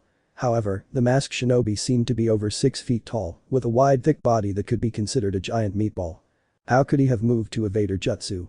I don't normally enjoy fighting, Jiraiya raised his head, observing those 2 dark eye sockets visible through the 2 holes in that mask. I'll make an exception for you. Jiraiya couldn't see him. Mekajiki could sense them. The man was undoubtedly smiling behind his precious mask, probably feeling lucky to have encountered one of the Sannin and be able to kill him. There were already some who looked down on him. I'll definitely be the one who enjoys killing you, old man. Rah. Moving his Itachi swiftly, the enemy shinobi tried to cut off the Sannin's left arm quickly, clearly indicating that he was getting rid of him urgently, as if he had something much more important to do than that fight against a simple old man. Brash. Crack. The man opened his eyes as the blade of his prized Itachi was split in two, recoiling and seeing a blue sphere in the hand of the legendary Sannin. Scrape. And Jiraiya fearlessly struck that spinning sphere into his attacker's chest, stomping hard and giving all his strength so that the enemy was thrown backwards. And it was. Pushed back by the jutsu and the Sannin strength, the massive man was propelled backward until he crashed into a house just over 50 meters from where he had been standing, covered in debris, his chest burning with pain. The Rasengan had left a swirling wound across his chest, and blood soon stained his precious dark uniform. Clap clap. Jiraiya clapped his hands as if dusting himself off. We have things to do. Come on, Mito. Why yes. He was Jiraiya the gallant, the Toad Sage and probably the strongest of the Sannin when it came to ninjutsu. And he was the father of Senju Naruto. Crimson Princess. Behind the swordfish mask that hid her face from enemies and comrades, Namikaze Mito maintained a completely horrified expression, observing the severed bodies of enemies and allies, all the way to the great golden palace of the feudal lord, whom they were supposed to depose, always leaving behind a huge trail of blood that would remain in their consciences as living beings. She was a Kunoichi of Konoha. She had joined the elite Anbu team, so she could prove to her family that she truly was a ninja they could count on, that she would achieve what her mother hadn't been able to by not becoming Hokage as she had dreamed. She would take her mother's wish and make it a reality, proving to her younger brother that not everyone was cut out to be Hokage, that he wasn't cut out to be a shinobi as was truly necessary. But she wasn't ready for a battle like that. As a Chunin, she had undertaken countless missions that took her across the elemental continent, facing various enemies who had tried to kill her at some point along her journey. Being a trained kunoichi, she ended up killing those enemies who tried to kill her or her companions. She did so without hesitation, without a second's hesitation, with a clear vision of her objectives and her clear intention to survive. But this wasn't like a standoff in the middle of the forest, a one-on-one clash, or a clash between platoons of shinobi. This was truly a pitched battle where both sides were giving their lives for a cause that involved control of a country. Depending on the winning side, the country could be led towards a better path or to its destruction, which would give the enemies of the Land of Fire the green light to assault and take it without further ado, dividing its material goods among the others and leaving only a vast land littered with corpses. Mito understood that this mission could be even more important than her own life. Not only were she and her companions affected, but the entire country could be engulfed in civil war if they failed that night. Now she was aware of what an Anbu had to do, what she had to do as a kunoichi of Konoha, what someone like Naruto had to endure being only a little older than her, having been born in a time of war and becoming the hero of one, leaving behind thousands of dead who would never return to their families, who would be forgotten by all those heroes who had survived the conflict. And now she, Namikaze Mito, was living through a conflict too important to be set aside. One false step and everything would collapse like a house of cards, battered by the furious winds of a hurricane. She breathed. She took a deep breath while her face was covered by a mask. She brushed away some blood-red strands of hair with her hand, staring at the arm guard on her right forearm. Naruto put it on. Mito had to admit that Naruto, her master within the Anbu, was a truly competent shinobi, taking on the fame of a no Anbu of being a bloodthirsty and cruel being who tore his enemies to pieces without fear, without hesitation. When the wolf mask covered the blonde's face, his attitude changed completely. That smiling young man Mito knew, transformed completely into a true wild wolf, ready to jump on the neck of his prey and sink his fangs in to bite it to death. In a way, it was beautiful, from a morbid and macabre perspective that left her spellbound. Ever since she'd seen Naruto thrust his hand into a prisoner's mouth and shatter his lower jaw, she'd felt her own feelings shift, her own mindset transform. What was before her was the true shinobi world, the one that her parents had tried to completely hide from her and her brother, leaving them in ignorance, as if they were placing a veil over them, so they couldn't see beyond the fragile piece of Konoha itself. The Land of Fire was broken. Again, Mito let out a sigh that was muffled by that mask that Naruto had helped her choose in that Anbu locker room. The Six. A group of shinobi mercenaries hired by an arrogant lord. He said to himself, remembering Naruto's words as he explained the plan to take over the feudal lord's castle. They have 6 S-class members, with one of them being eliminated by Jiraiya, while the other 5 remain hidden in the shadows. Not only do they have these 6, but they have an army under their command, which complicates our work due to the enormous number of shinobi in the city. The kunoichi halted her steps just as her companion, Sannin Jiraiya himself, halted his own steps and moved to the side. Straining her ears, she soon picked up the sound of metal clashing against metal, likely creating sparks from the friction of the weapons. He brought his right hand back, feeling the leather of the ninja brushing his fingertips. He breathed, trying to somehow focus all those sounds into a single point and find the exact location from which those sounds of fighting were coming, the epicenter of this closest confrontation. It was complicated. Jutsus. Explosions. the crackling of flames. Piercing screams. That whole jumble of sounds, coupled with the clash of weapons, prevented her from focusing on what she was really looking for. Any sound or hint of enemies near them. I don't hear anything. She sighed. She could hear her heartbeat pounding against her eardrums. Her nerves were blocking her, preventing her from getting the information she needed from that environment. Hey, calm down. Thick and soft, it was her godfather's voice that completely brought her out of the paralyzed state that had gripped her. She looked down, staring at both of her hands with her indigo eyes. He closed both hands, feeling the gloves move against his skin. Me too. In such an open first confrontation, it's normal to feel nervous.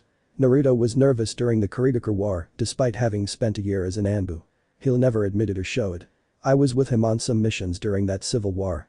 Jiraiya shook his head, his ears twitching at the faint jingling of bells. It's normal to feel nervous, Mito. But it all passes when the adrenaline hits the body, dulling the fear in the mind and causing the shinobi to move by inertia, leaving everything to instinct. Clink. Mito opened her eyes.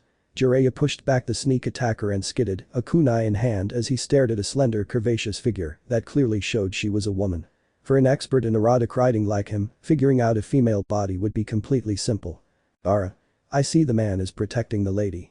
As chivalrous as I expected from Jiraiya, the gallant, said the white-haired Kunoichi, her face covered by a flat black mask. Tearing you apart will be pleasurable for me. Oh? I never thought I'd attract a woman's attention, Jiraiya replied, gripping the kunai he'd used to block his enemy's blade, which seemed to have come out of the strange woman's right armband.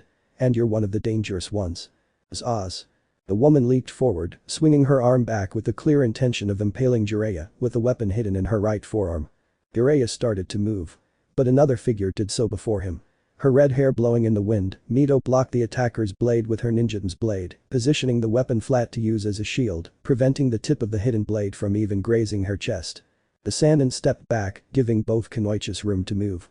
Mito fell to the ground, and so did the woman, both standing 2 steps away from each other, staring at each other.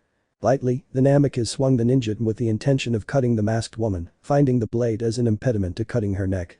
Wow. I didn't expect the little kitten to be such a tigress, the woman said, laughing slightly as her ruby eyes shone behind that black mask. With her left hand, Mito repositioned her own mask without flinching.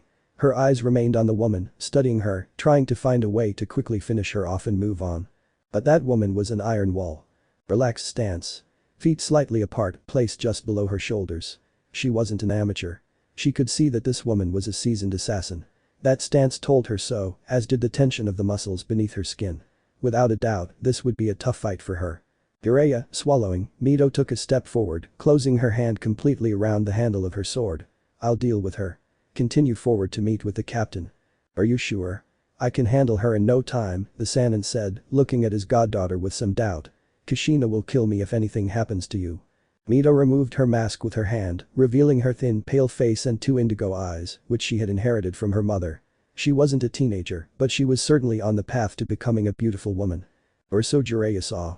I will take this woman, Mito emphasized, making it clear that no one could move her from that place, that she would fight against a member of the Six, even if it cost her her life.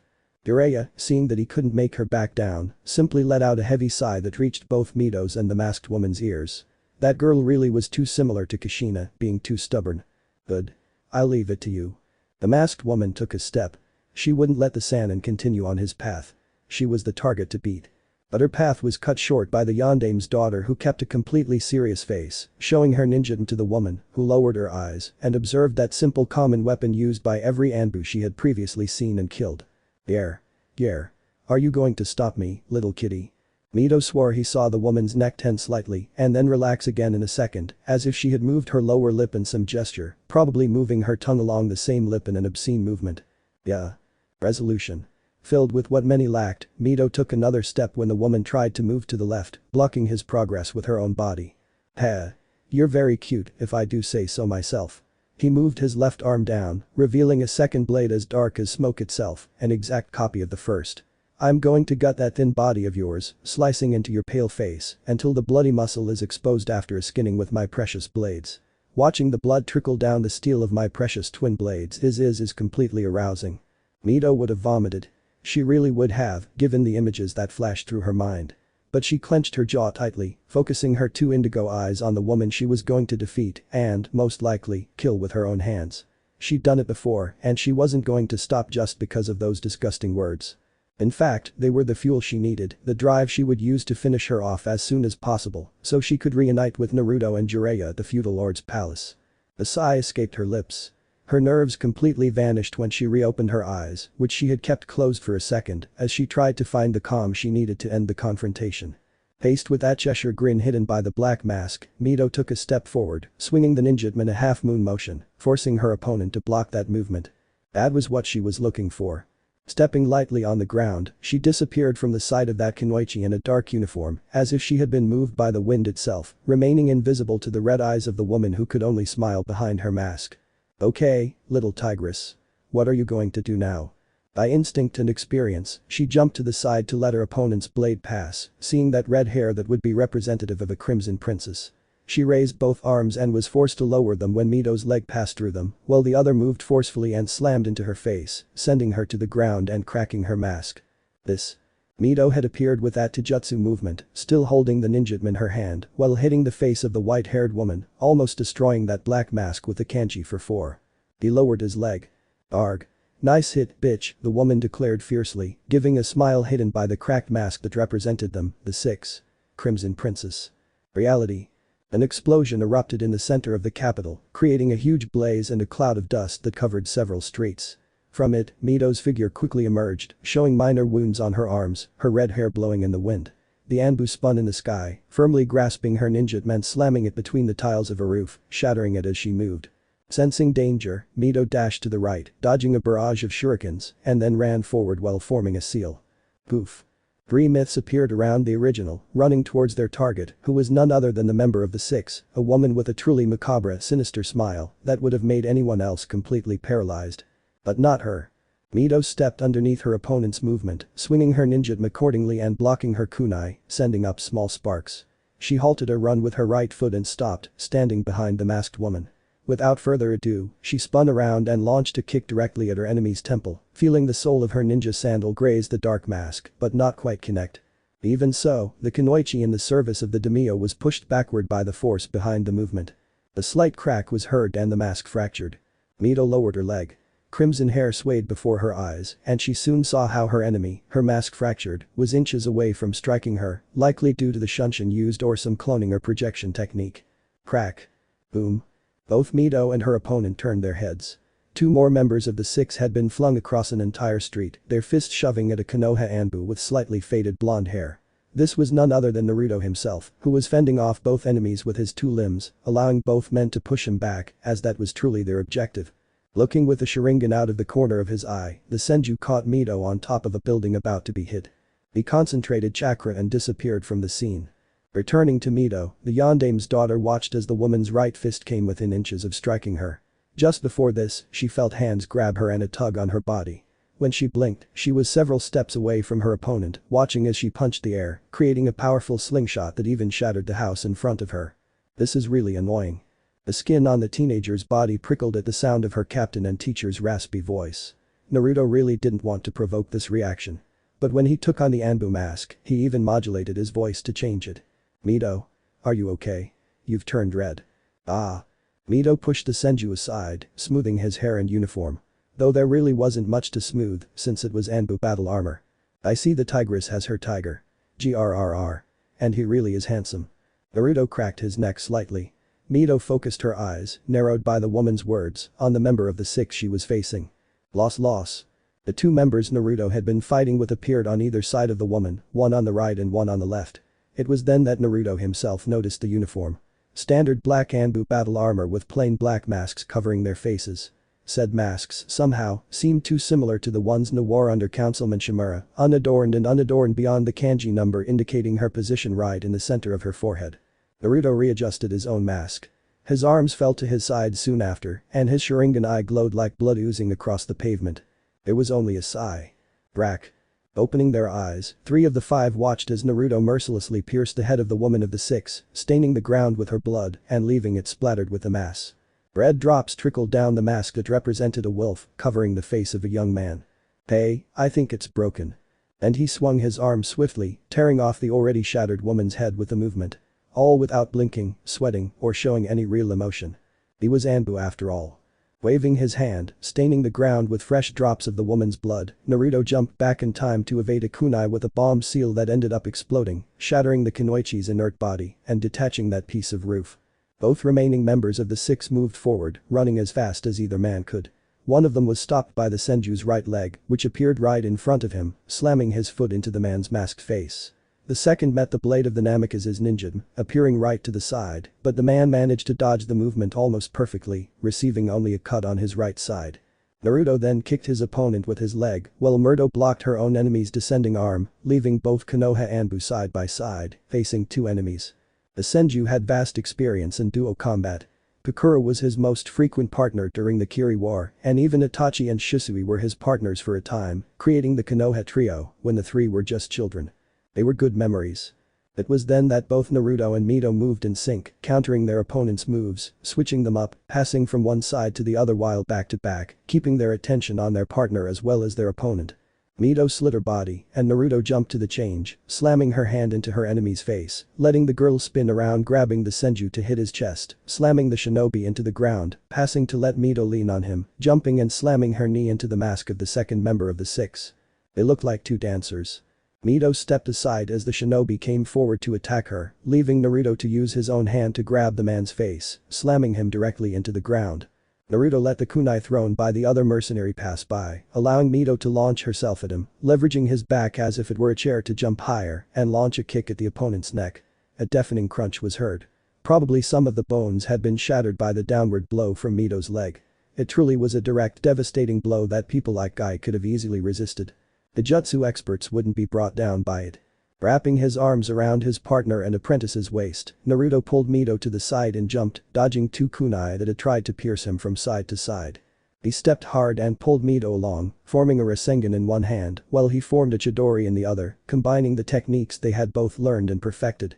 He had done it out of friendship for his brother and teacher, Kakashi. She had done it for her father's legacy. Brash. The combined movement struck the man's chest directly, completely piercing his torso, shattering his ribcage, and burning his internal organs with the Chidori's raten as the Rasengan's eddies twisted everything from the inside out, completely liquefying his body. It ended up completely exploding into pieces, staining both Anbu. Letting out a sigh, Naruto finally removed the mask from his face, revealing that his hair was much longer, falling down his forehead and slightly covering his eyes. His Sharingan was visible among the blonde strands. This. Naruto felt his ear twitch slightly.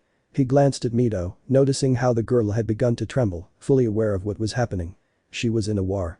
Unlike missions, in a war everything was much more cruel and realistic. Missions were completely simple, lacking the dark truths of the shinobi world. Wars, on the other hand, were the complete opposite. They showed the complete darkness of human beings, as well as their selfish side. "You should calm down," he declared in his deep voice, putting his arm around the girl's shoulders, holding her close to his chest. He always kept his two-colored eyes forward. "Death is something we must accept, for we come from the earth and go to the earth in the form of cold, decomposing bodies. It is the law of life." The Anbu remembered his first mission. Kakashi had been with him, saying those words, whispering softly so only Mito could hear them. He hadn't been able to truly accept them on the first day, at the first mention. But after a year of Anbu, he discovered that life wasn't as Konoha had shown it or wanted to show it to him. There was no will of fire. There was no legacy to protect. His ancestors had been deluded and Madara could probably have taken over the village better than Hashirama had. And yet, he had just accepted it. Naruto lightly squeezed the girl's shoulders, feeling her finally seem to relax. It wasn't exactly what he expected as they were still in a confrontation and he wasn't going to hold back. This wasn't the time and he really wasn't up for it. If he took the Kami mask, Senju Naruto would completely cease to exist. He wasn't called Akame no Anbu for nothing. "Relax. If you're not ready, I'll take the burden of those people's deaths upon you. I'll bear the blood on your hands and your pain as my own until you're ready, for that is the duty of a captain, a master, and a friend." Naruto felt them. It seemed like the Uzumaki blood in his veins, which was scarce, was pulsing and preventing him. Running his hands through Mito's legs, Naruto jumped and evaded what fell upon the building they had occupied. It was completely destroyed, surrounding what had destroyed it with dust and the sound of pieces of stone falling lightly to the ground. "Naruto. This will probably be harder," he admitted, placing Mito on the ground, watching a head of blood-red hair appear from the dust. "We've brought the guard dog out of the palace." With slow, sure steps and smashing the rubble with his feet, the leader of the six showed himself completely, wearing the black Anbu armor, the plain mask and a katana sheathed on his back, showing the crimson handle over his right shoulder. "You've killed 3 of my men." "Probably." Naruto didn't give up.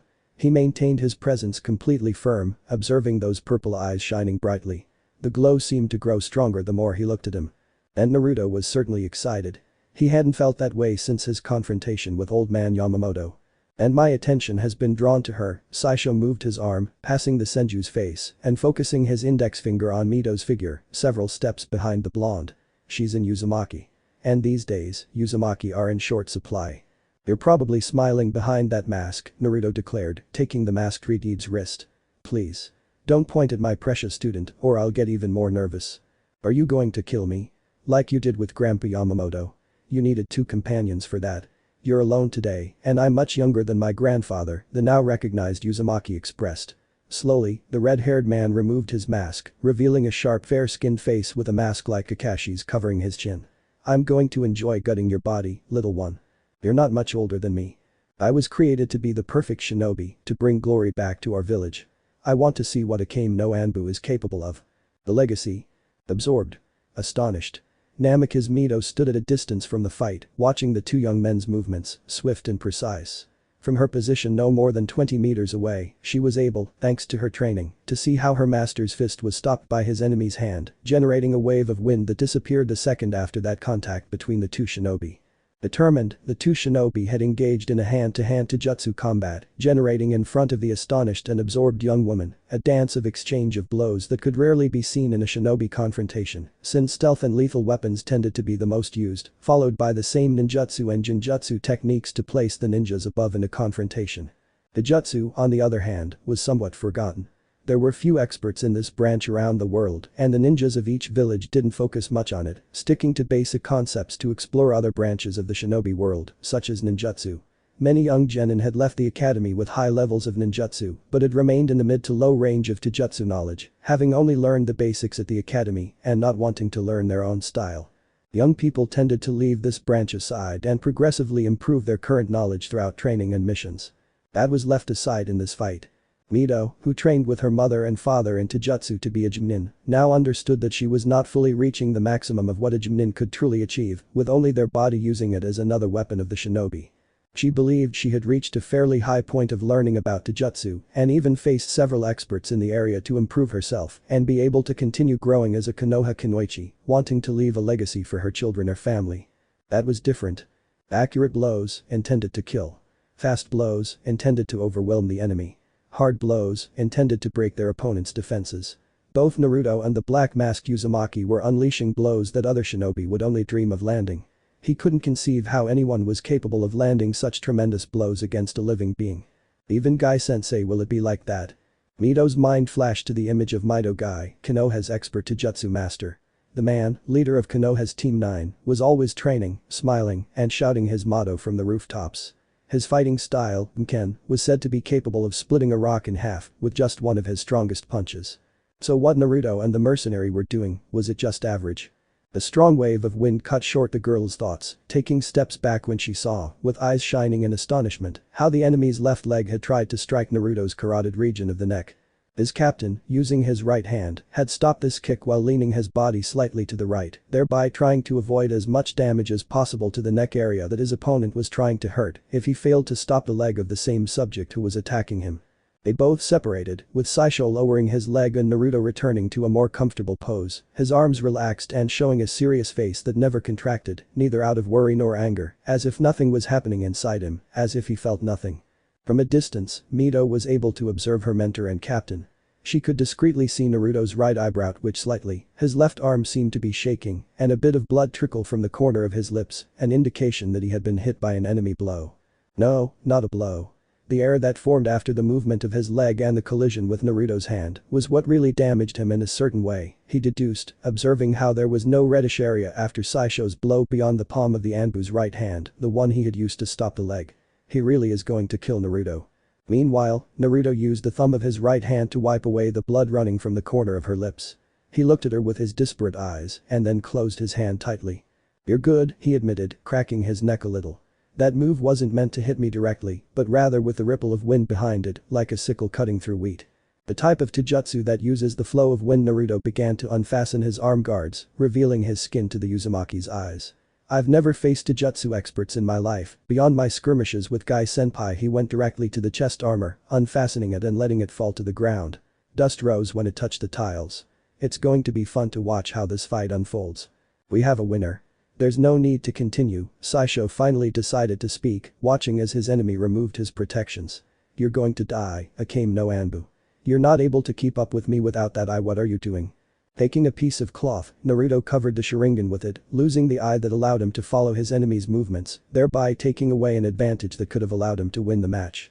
I usually do things that are fun, he boasted, waving both arms and shifting his right leg back, his hands dropping down. I want to see how far you can stretch my body. You're too arrogant, Saisho removed his armor as well, giving off an aura of authority. Without the Anbu armor, his muscular body was clearly visible in that black t-shirt. I'm going to shatter that arrogance of yours with my own hands. It's a fact. Moving forward, Saisho launched a direct punch at the stomach of a one-eyed Naruto. Without the Sharingan, the Senju was met with a blow that knocked the wind out of him, bypassed his defenses, and caused him to be thrown back several meters by the resulting air.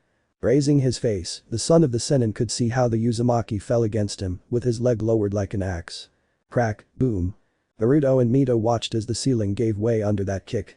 Naruto was truly lucky, as the leg only passed inches from his body as he instinctively moved backward. Otherwise, he would have been completely crushed to a pulp on the floor, an unrecognizable mess. That was chillingly fun, the A.N.B.U admitted, flashing a predatory grin. I'm going to have some fun with this. That arrogance and confidence will disappear once I run you through with my hand, A.N.B.U. Saisho cracked his neck with a movement. The cracked pavement the mercenary was standing on didn't seem to want to give way, despite showing fractures from the kick. Why are you so arrogant? You should be trembling at my display of power. Naruto snorted. Arrogant? Yes, maybe. But I must show myself that I can win. I must show my enemies that I will win, even if it is an illusion, because I am an Anbu of Konoha, the elite shinobi of my village, those who protect it at the cost of their own lives and pride, because we kill and stain our hands with the blood of the sworn enemies of our country, solely for the safety of its inhabitants. Naruto cracked his knuckles, accentuating the savage smile. I am an Anbu of Konoha. If I am not arrogant, who is? This time, Saisho was caught from behind.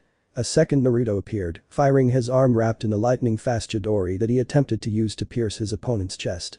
But the latter twisted his body slightly, grabbing the clone's arm and slamming it into the original Naruto's, slamming them both to the ground. Crack. Beneath the Uzumaki's feet, hands appeared and grabbed his ankles, pulling him forcefully to take him inside that house, away from Mito's gaze. Inside, the original Naruto had kicked Saisho's chest, slamming the Reteat into the ground and stepping on his neck hard, beginning to suffocate him. Saisho only touched the ground with his hand. Croc.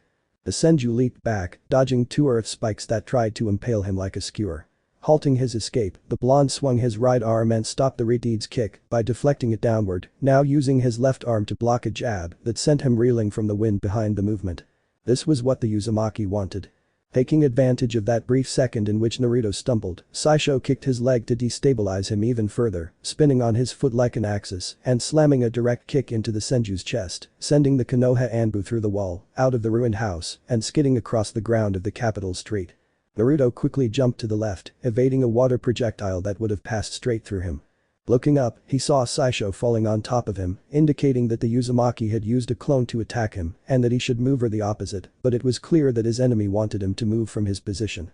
Seeing him fall, Naruto made a handshake and disappeared in a shuntion of leaves, reappearing right next to Saisho who was falling, taking the Uzumaki by the arm and, spinning in the air like an Aikido pirouette, crashed the Reteat into the ground, separating from him shortly after, several meters. Zap. Naruto grunted as an arm grabbed him from behind, wrapping around his neck and squeezing him tightly. Saisho's biceps were crushing his Adam's apple, deliberately bulging with exertion and showing his veins beneath that pale skin. By leaning forward, Naruto managed to keep the Reteat off the ground, causing him to hang from his back. Taking advantage of this, Naruto disappeared in a flash of blue. Crack. Spinning, the Senju crashed into the ground, falling several meters, placing the Uzumaki between him and the pavement, crushing the Reteat against the hard ground, discovering that he was only a shadow clone. I must admire your tenacity. Saisho slowly walked over to a slightly injured Naruto, blood trickling down his chin. Why don't you use your stolen Sharingan? Without it, you won't be able to keep up with me.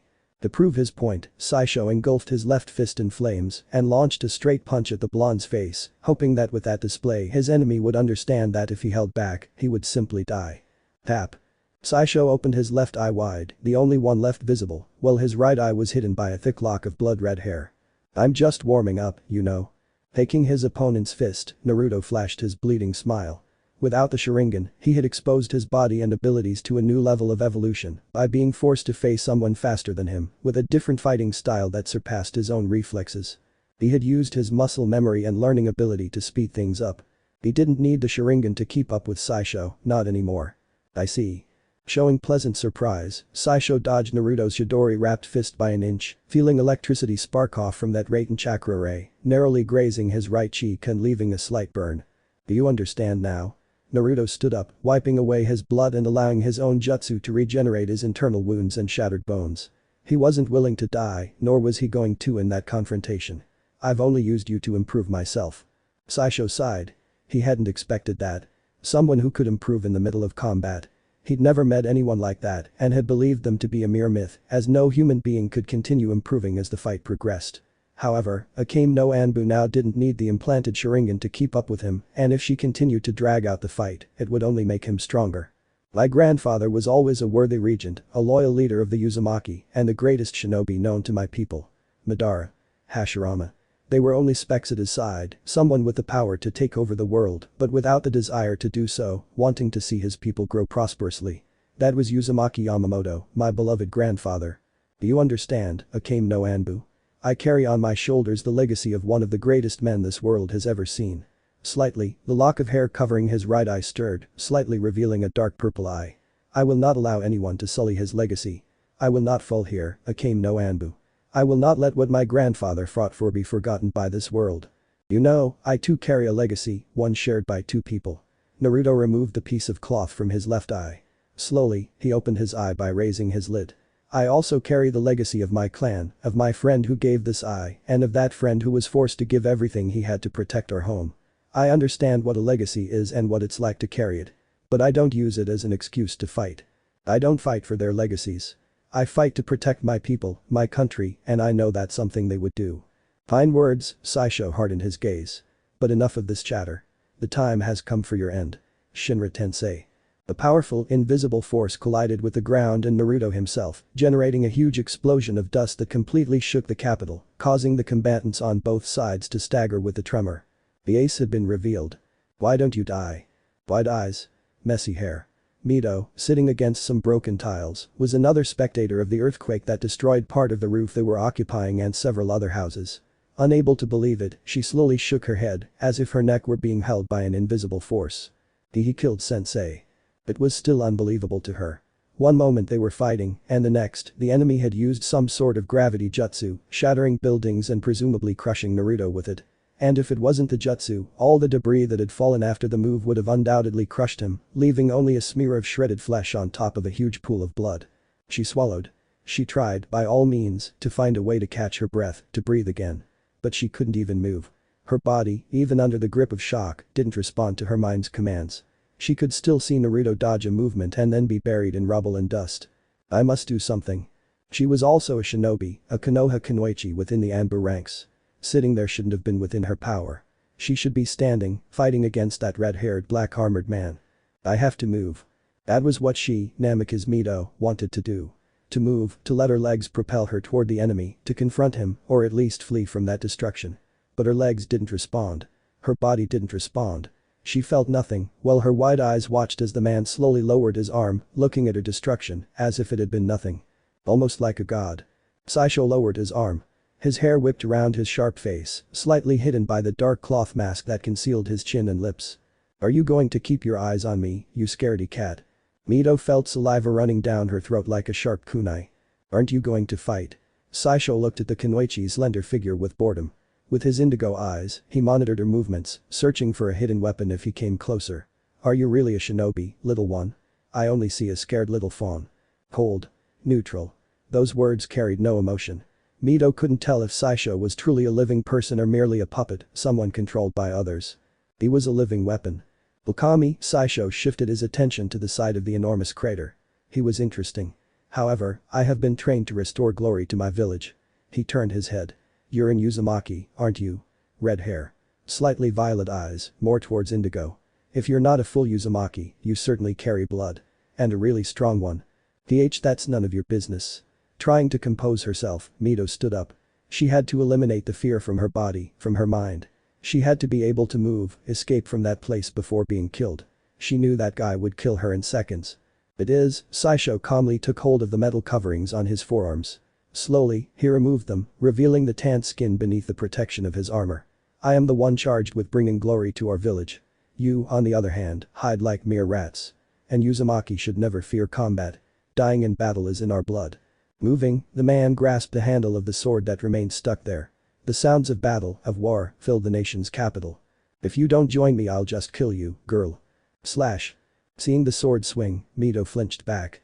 She'd managed to evade the cut, survive a little longer, perhaps only a few minutes. Brash. Cough. Feeling her foot and armor being severed, Mito fell to her knees. Feeling blood flooding her mouth, she lowered her head. The wound, so fresh, didn't seem to stop the bleeding. Her uniform was completely drenched in red and her vision began to blur slightly. You're nothing, little one, Saisho stabbed the kneeling Mito with his sword, bending down to look at her. Slowly, the man raised his left hand and ran his thumb over the teenager's lips, wiping away the blood. The shinobi world is as cruel as the people who live in it. Save the world.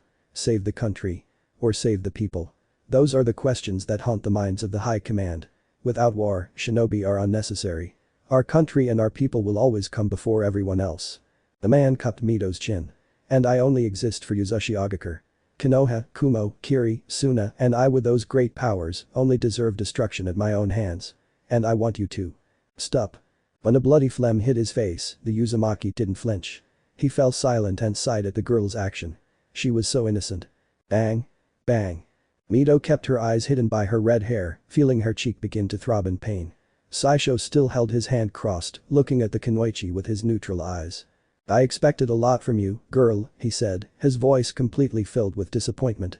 The daimon and this country are merely tools to rebuild my own home. Konoha and its people are of no importance to me, not even if there are any Uzumakas left. Like you, they will have been convinced to be loyal and mere puppets of your higher-ups. Silence bestows guilt. The man stood slowly, moving his arm and brushing his sword at the same time. We Uzumaki owe ourselves only to our village, our people. But those values were destroyed when Uzushio fell before the Second Great Ninja War. And Konoha was behind its destruction. Standing, Saisho closed his fingers around the handle of his sword. I see my words produce no reaction in you. May I know what you think? Mito remained silent for several seconds. Taking a breath, she finally decided to answer him. Feeling pain and exhaustion from the blood loss, she raised her face and stared into the mercenary's eyes. I don't care about Yuzushi Agakure. It's a wasteland, destroyed and ravaged by war. I can't appreciate something I've never known, and I won't fight for something that destroys my village. Slowly, the words and tone grew harsher. Yuzushi Agakure brings only death to Konohagakure. Being Uzumaki. Carrying Yuzushio blood. Should I care about that? I was born and raised in Konoha. The only village I care about is Konoha. As far as I'm concerned, Yuzushi Agakure can go to hell. HMPF. With a snort, Saisho yanked his sword free, unsticking it from the ground in one simple motion. I understand. Sounding sad, the mercenary shifted his feet and prepared the sword slash, gripping the handle in both hands. Konoha has truly brainwashed you. I won't miss you, girl. It's a crime for one Uzumaki to kill another. But leaving you alive isn't something I can afford. Not when your death will send the message I want to those living Uzumaki. You won't make it, Mito replied. His voice began to crack. You can't even see that you yourself are rotten, pulled along by strings like a mere puppet. Even if you kill me, it won't make the others follow you. But I will instill fear in their bodies. Fear is a very effective method of control in the shinobi world. Mito closed his eyes. For me, as a kunoichi of Konoha, the perfect method of control is power, she said calmly, taking that as her death. My people have shown that, even if we are afraid, if we have the appropriate power we can destroy that which frightens us. She opened them again, showing an intense glow. What scares you? And, without thinking, he moved the sword. Plink. Plick plick. Drops of blood bathed the sword in the ground. A piece of metal was severed, taking the skin and muscle along with it. Why don't you die? If you were created to revive your people, a male voice responded, I was created to protect mine. Twisting his arm where the blade had been stuck, Naruto forced Saisho to drop the weapon, which was exactly what the Senju wanted.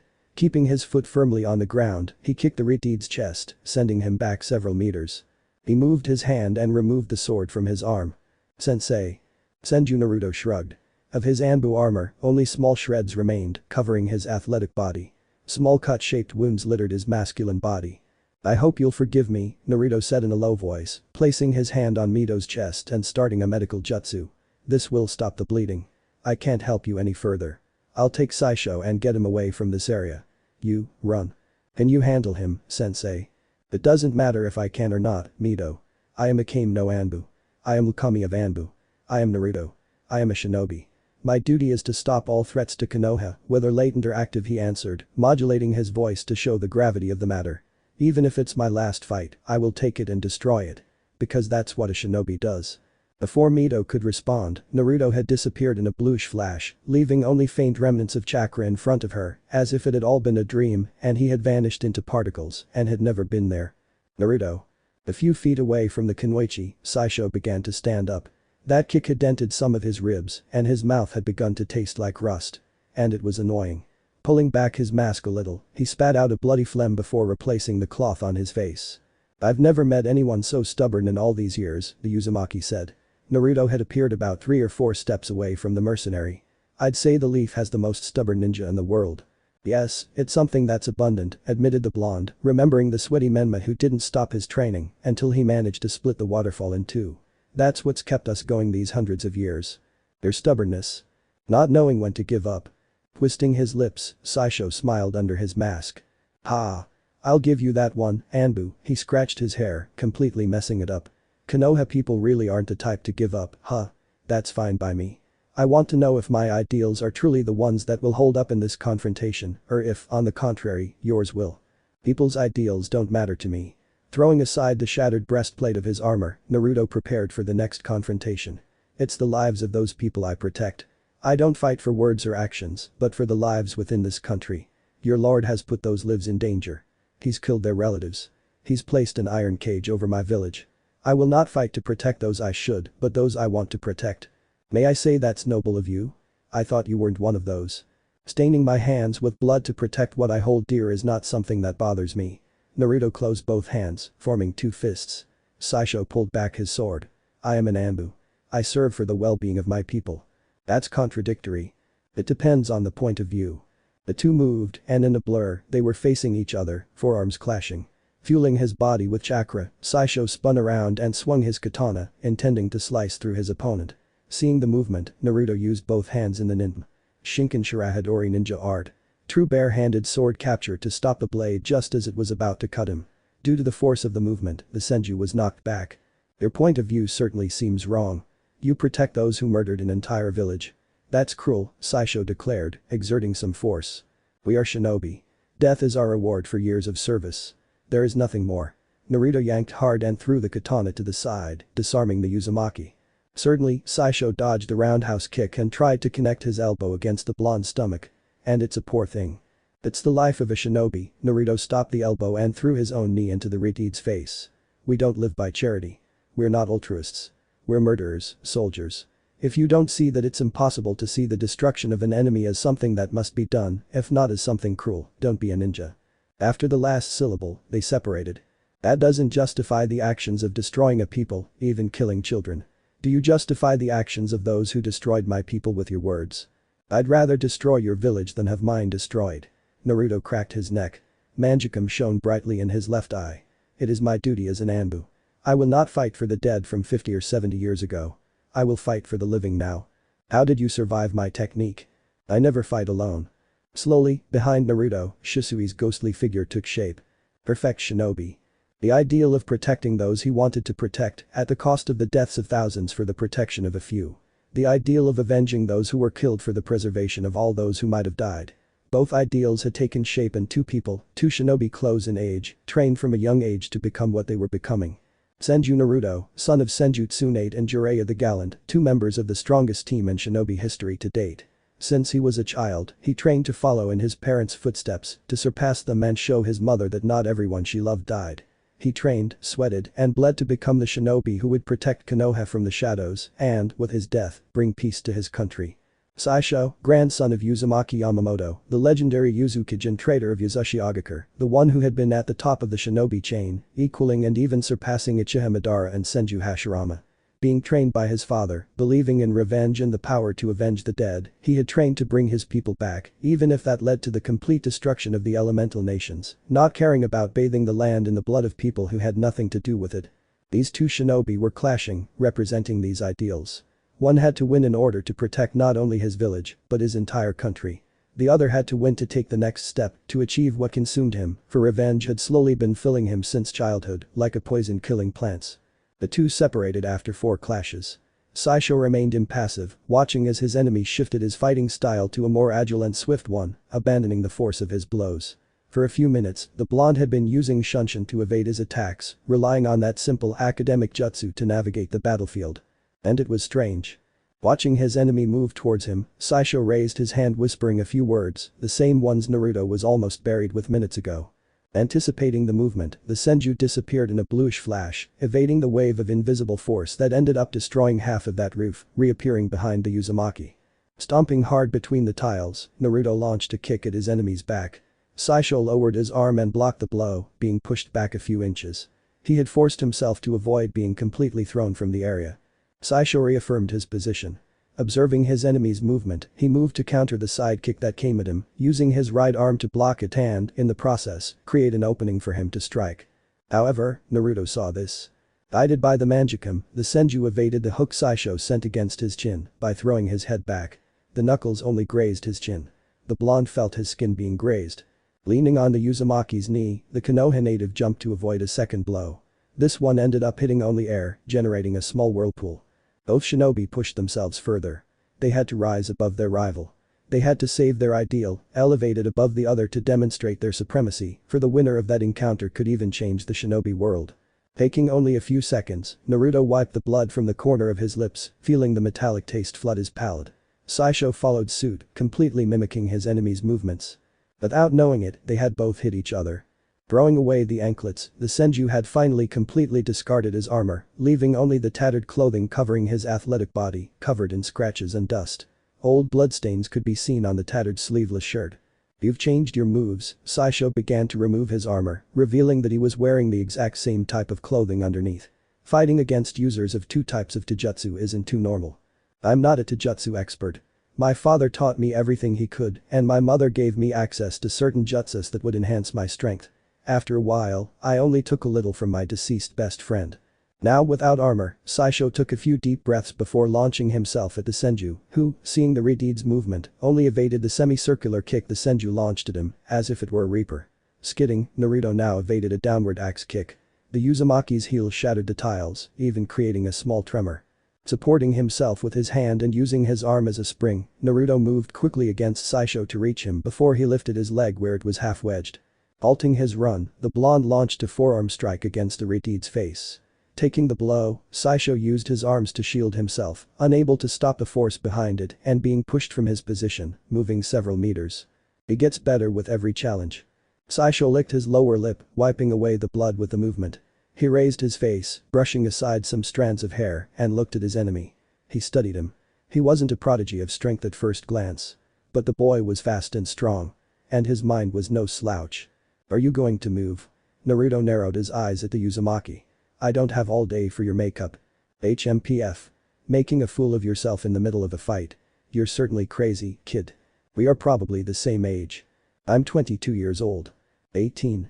Moving with agility, Saisho now evaded several kunai that were aimed at him, leaving a clear gap through which Naruto appeared in a flash, slamming his elbow into the Redeed's side, causing him to spit saliva and blood. They then exchanged blows and taijutsu moves. They both moved in coordination with their enemies' movements, sliding their feet across the battle zone to follow each other's steps. Saisho threw a right punch, which Naruto countered. Shifting his torso, the Senju threw a slightly stronger hook, but it was blocked by Saisho. The two moved. Following the movements, both the Uzumaki and the Senju evaded and returned blows. Neither was going to give even a bit of ground. This wasn't just a clash of ideals. Much more was at stake. But the clash of legs, they both looked at each other. "You're good," the Redeed admitted, not giving in to that clash of legs. Same here. Following his ego, Naruto also kept his leg against Saisho's, preventing the Redeed from hitting him and losing in that confrontation. Shifting slightly to the right, Saisho let the blonde's leg slide a few inches higher. But that was what the mercenary had intended. Quick to respond to the slip, Saisho grabbed the Senju's leg and swiftly brought his elbow down against his enemy's knee, a soft crunch echoing in the air. But nothing came out of the Senju's lips. Instead of screaming or complaining, the Anbu took the opportunity to move and wrap his other leg around the Ritide's head, supporting all his weight on his right arm and twisting his hip, making a screw movement that slammed the mercenary into the ground.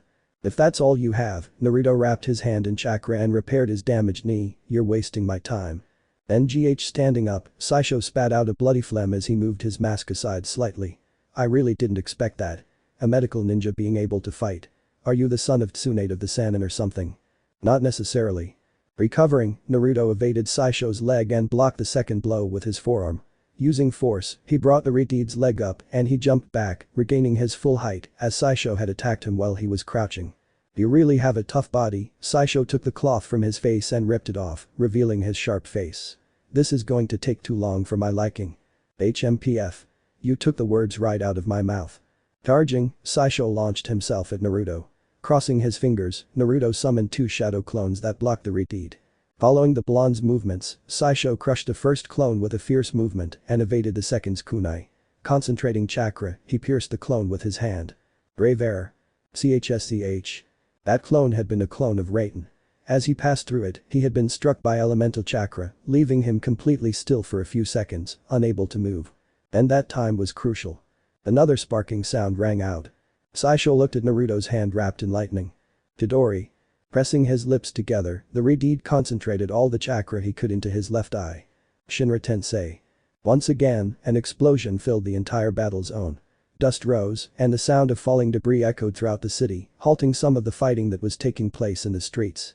Freed from the electricity, Saisho moved his body and walked towards the destroyed area, expecting to see his enemy's body right in the center of the crater, completely crushed by the debris. CHCHS. Opening his eyes, Saisho felt something pierce him from behind, cutting through his skin and muscles. An arm appeared covered in blood, as if it were a sword. Cough. You've forgotten I move very quickly, the blonde said, sweat dripping down his face. This is checkmate for you. I can still heal myself. I know. But that's not why I'm stopping you. Zoom. Brack. Saisho growled as another figure exactly like the one that was running through him stabbed his kunai into his left eye, tearing it out with a swift movement that completely destroyed the Rinnegan eye he had. Since the fight started, that was Naruto's goal. Gathering strength from weakness, Saisho crushed the blonde's clone and, taking the real one's hand, shattered it with one movement and kicked the Anbu, sending him away from him. You bastard. Blood trickled down the left side of the Ritide's face. Now, there was a dark black completely empty socket. Skidding, Naruto used a kunai to stop. Weaken the enemy. That's always my goal. You little bastard, steam began to rise from the Uzumaki's wounds. They were slowly healing. I'm going to completely destroy you for this. They say it a lot lately. Zoom. Concentrating chakra in his body completely, Saisho appeared above the Senju with a hammer blow. Crack. Surprised, Naruto dodged the move and watched as the blow created a crater over the area he'd previously occupied. Stomping hard, he halted his slide. Pain. Nkakuk no Jutsu. Inhaling an immense amount of air, the Uzumaki expelled a huge fiery sphere at the Senju. Naruto saw the sphere advancing towards him, as if there was nothing stopping it. It was at that moment that he saw it. Inside the sphere, several shuriken were heading directly towards him, followed by an enraged Saisho with a sword in hand. Oten. Dorakeki. Poof. Suiten. Sujinheki water release. Water wall formation. The wall of water appeared over the earthen wall. The fiery sphere collided with the water wall, creating an immense cloud of steam. The shurikens were stopped by the rock wall. And. Crack. Clank. Saisho and his sword were stopped by Naruto and his regulation ninja. You're good, very good, Saisho strained. The sound of steel against steel filled both of their ears. But I must win. My people need me to win. That's selfish, Naruto maintained his composure, focusing on his enemy's sword and his strength. You're not the only one who suffered. You're not the only one who needs to win for your village. I must win for Konoha. Saisho applied a little more force. Naruto responded by stepping back, allowing the Ritide to move forward. Thinking he was about to be impaled, Saisho threw his body to the side, hoping to evade the thrust. That wasn't what Senju Naruto was planning to do. Duration. Kasaku, drilling. Naruto thrust the katana into the air. The blade flashed. The Haration seal that Senju placed on Saisho's back also shone. Brack. Opening his eyes, Saisho felt the sword pierce through him. He moved his one eye, seeing how the ninja's blade had completely disappeared and appeared right in his torso, piercing him through and through. You. When you are a master of space-time seals, Naruto took the handle of the ninja with both hands, you can do things like this. Stepping hard, Naruto yanked the sword. Saisho felt the blade shatter some of his ribs and soon found himself falling to his knees, his insides now severely damaged. Some of his organs were severed and their regeneration wouldn't give him any more fighting power. Cough. This is unfortunate. Trying to stand up, Saisho fell flat on his back. He'd used up too much chakra and his regenerative jutsu wasn't working. Chakra seal, Naruto showed the blood-stained blade of his ninja. I placed a containment seal on the sword. Once I pierced you, I activated the seal. You might recover, but without chakra, you'll just die. Ha! Being outclassed by a mere non-Uzumaki ninja, Saisho grunted in pain. This is disappointing. I was taught by someone very good, Naruto declared, towering over his enemy. Yamamoto's memory flashed through his mind for several seconds. I'm going to end this. It seems I made a mistake. No. Neither of them are actually wrong, Naruto ran his hands over the ninja. Your point and mine are certainly opposite, but still valid. You truly have the right to revenge. I have the right to the protection of my people. The only thing you failed at was blaming the younger generations for something caused by the elders. You're weird you know how to use Sharingan. It's not me who uses it, but it's my friend who pushes me to do it, the blonde man said. I'm sorry it ended like this, Saisho. Rick. Uzumaki Rick is my name. Understand? Do it at once. Pressing his lips together, Senju Naruto swiftly brought his sword down, plunging it in as the man had asked, ending his life. Saisho no, Uzumaki Rick. The perfect shinobi in terms of power and skill, driven by revenge and the desire to restore his village, his people. Senju Naruto, the perfect shinobi in terms of ideology, preparation and skill, driven by the protection of his home at all costs. Both paths crossed. By Konoha. Mzoku Hatsumoto kept his face impassive. He was losing, but he kept his face impassive as the hinges of the massive palace doors clanged through the room as they opened, revealing a tall figure with messy blonde hair and mismatched eyes. He didn't even react when he saw that blood-red eye with a black pattern over the same reddish iris, knowing that eye belonged to an Uchiha. He showed no recognition, but the man sitting on the throne knew who was walking towards him with slow, shuffling steps. The mask hanging from his waist, with those black markings, was unmistakable to him. His allies had told him about Ukami, from Konoha's came no A.N.B.U, the A.N.B.U who had taken the role of Inu within Konoha's elite group of shinobi, even becoming better than Uchiha Itachi within the same group in a few years and being the second youngest to enter the same section. Mzoku's face remained completely impassive as the man halted a few feet from the steps that would take him to the throne and tossed aside the body of the gate guard, a man in his late 20s, with thinning hair and a stern face. He lay inert, lifeless. Mzoku noticed that his chest was soaked in blood. A hole was visible right where the man's heart should have been. Showing no emotion, the daemon looked directly at his attacker. Naruto, for his part, remained standing. Blood trickled down his right arm, belonging to both Rick and the man he had killed to gain entry to that throne room. The young A.N.B.U remained standing. His eyes, both disparate, remained on the daemon's figure, taking in his elongated face, his aquiline nose, and the growing wrinkles that covered all that skin. Is this the man Minato feared so much? It didn't seem like much to him. Money. That was all the man had. There was no real power behind that figure, much less anything that could make him back down. Being A.N.B.U, that man could not frighten him. Became no A.N.B.U, Mzoku slurred, placing one of his hands on his head. Do you know what you're doing? Within the law, this breaks all of them. One piece of advice could determine your death. Should words affect me, daemon? You are, for all practical purposes, just another dead person. Sparks echoed around the room. Blue flickered, briefly illuminating the room. Is that so? The man twisted his lips and smiled beatifically. You're too entertaining, Ukami. I must admit I didn't expect Saisho to lose. However, has that given you victory? If you kill me, chaos will ensue in the country. You will be a traitor to every inhabitant on this side of the continent and you will have to give up what you love to survive. Do you want to do that? You keep saying things that don't affect me, Naruto kept his face impassive. I'm an A.N.B.U. My parents are two people who haven't been in Konoha for a long time. Do you think leaving Konoha will affect me? If that ends the corruption in your movements, I'll take the entire burden on myself. As he took a step, the Senju was forced to dodge a blade and then a second. Two figures clad in Konoha A.N.B.U armor, white masks covering their faces, appeared between the Senju and Mzoku. I still have some influence, kid. Don't underestimate me. Turning off the Chidori, Naruto deflected the first A.N.B.U sword with his kunai. Intertwining it with the blade of the weapon, the blonde spun and forced the man down. As the man was forced into that position, Naruto kicked the second and leaped toward his target. Dawn. Shinken wind release. Blade of the void. Now moving his body by inertia and guided by the Manjikam, Naruto blocked the sword movement with his own ninjutsu, watching as the blade broke before the elemental movement and how he was pushed by the force after the blow. But he knew who his attacker was. He knew it as soon as those two Anbu moved, with those flat white masks. Shimura. Shimura Dans withdrew his sword and looked with his hard face at the red eye on the Anbu's face. Okami, the councilman, had put down his cane.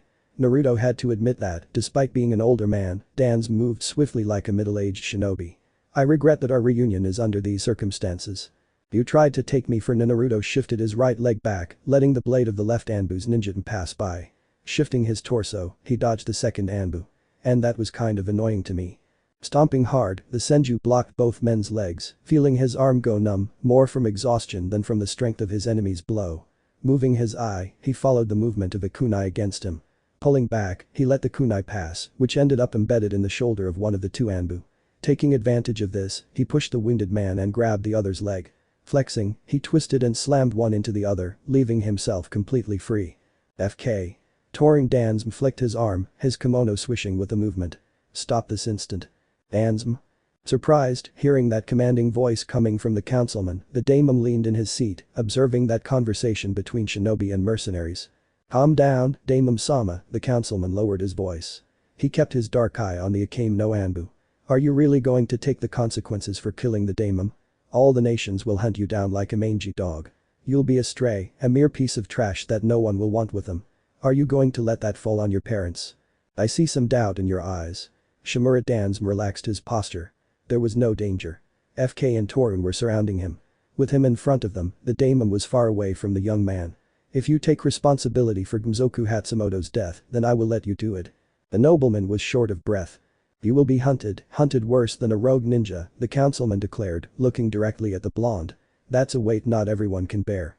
Will you do it, being so young? Even if it brings shame to your family? Will you take Konoha's well-being above your own? Silence filled the room. It was heavy. Naruto felt it on his shoulders. He felt the weight of those words sending him to the floor, as if they weighed a ton. He opened his mouth. His breath came out slowly, forming a cloud of steam. Confidently, the Senju looked at Hirazen's old companion. Yeah. Shimura Dansm let out a barely audible sigh. The daimon heard it because he was standing just behind him, barely a meter away, from the councilor of the village hidden in the leaves. Understand?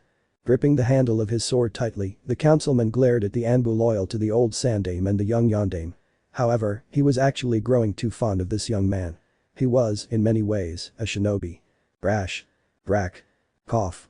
Surprising the Senju, Shimura moved and pierced the daemon's throat with a precise motion, like a surgeon who knew where to cut and pierce to kill. Years of shinobi training and participation in the three wars had trained him in many branches of shinobi, many fighting styles, and he had learned about every part of the human body. He was also trained to be an Anbu. I appreciate your words. 5 years ago, when I met you in the Yondame's office, I saw in your eyes what I look for in people to belong to the shinobi branch, the councilor declared, waving his sword and staining the floor with the nobleman's blood. A true shinobi. Uchiha Itachi and you truly were two among thousands. I have rarely seen two geniuses appear in a single generation. Gurgling filled the room. The nobleman fell to the ground, staining the pavement with blood. Na is the place of those who are part of the dark world, the true home of shinobi. Na is the root of the tree that grows, shedding its leaves. Just as Minato is the light, I am the darkness, the old man expressed. He was always the one who hid, who pulled the strings under the table to protect those above. It is a shinobi's duty to protect the country. That is something you have learned and fostered within yourself for years.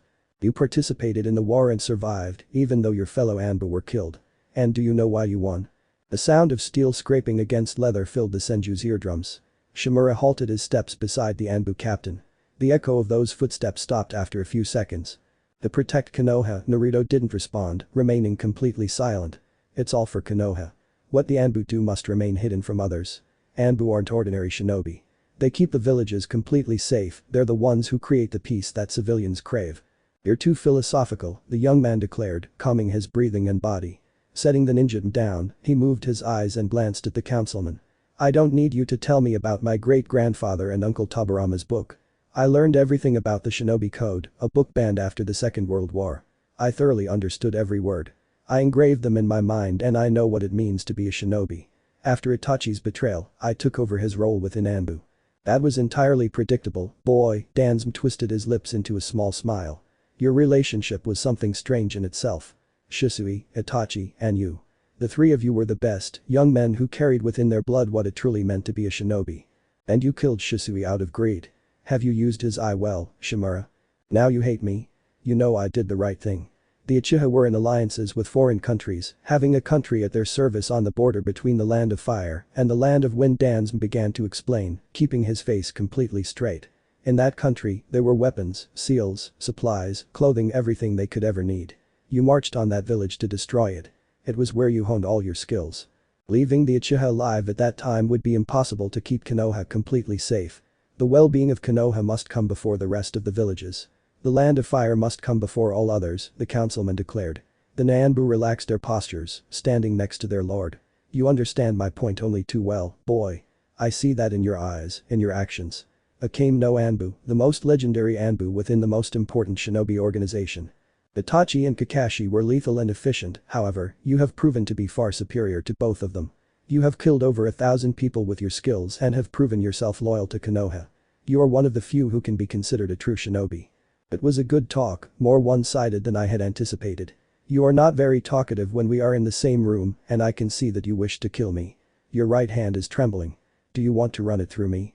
That would be the right thing to do in a way, Dansum declared, stopping completely soon after starting to walk again.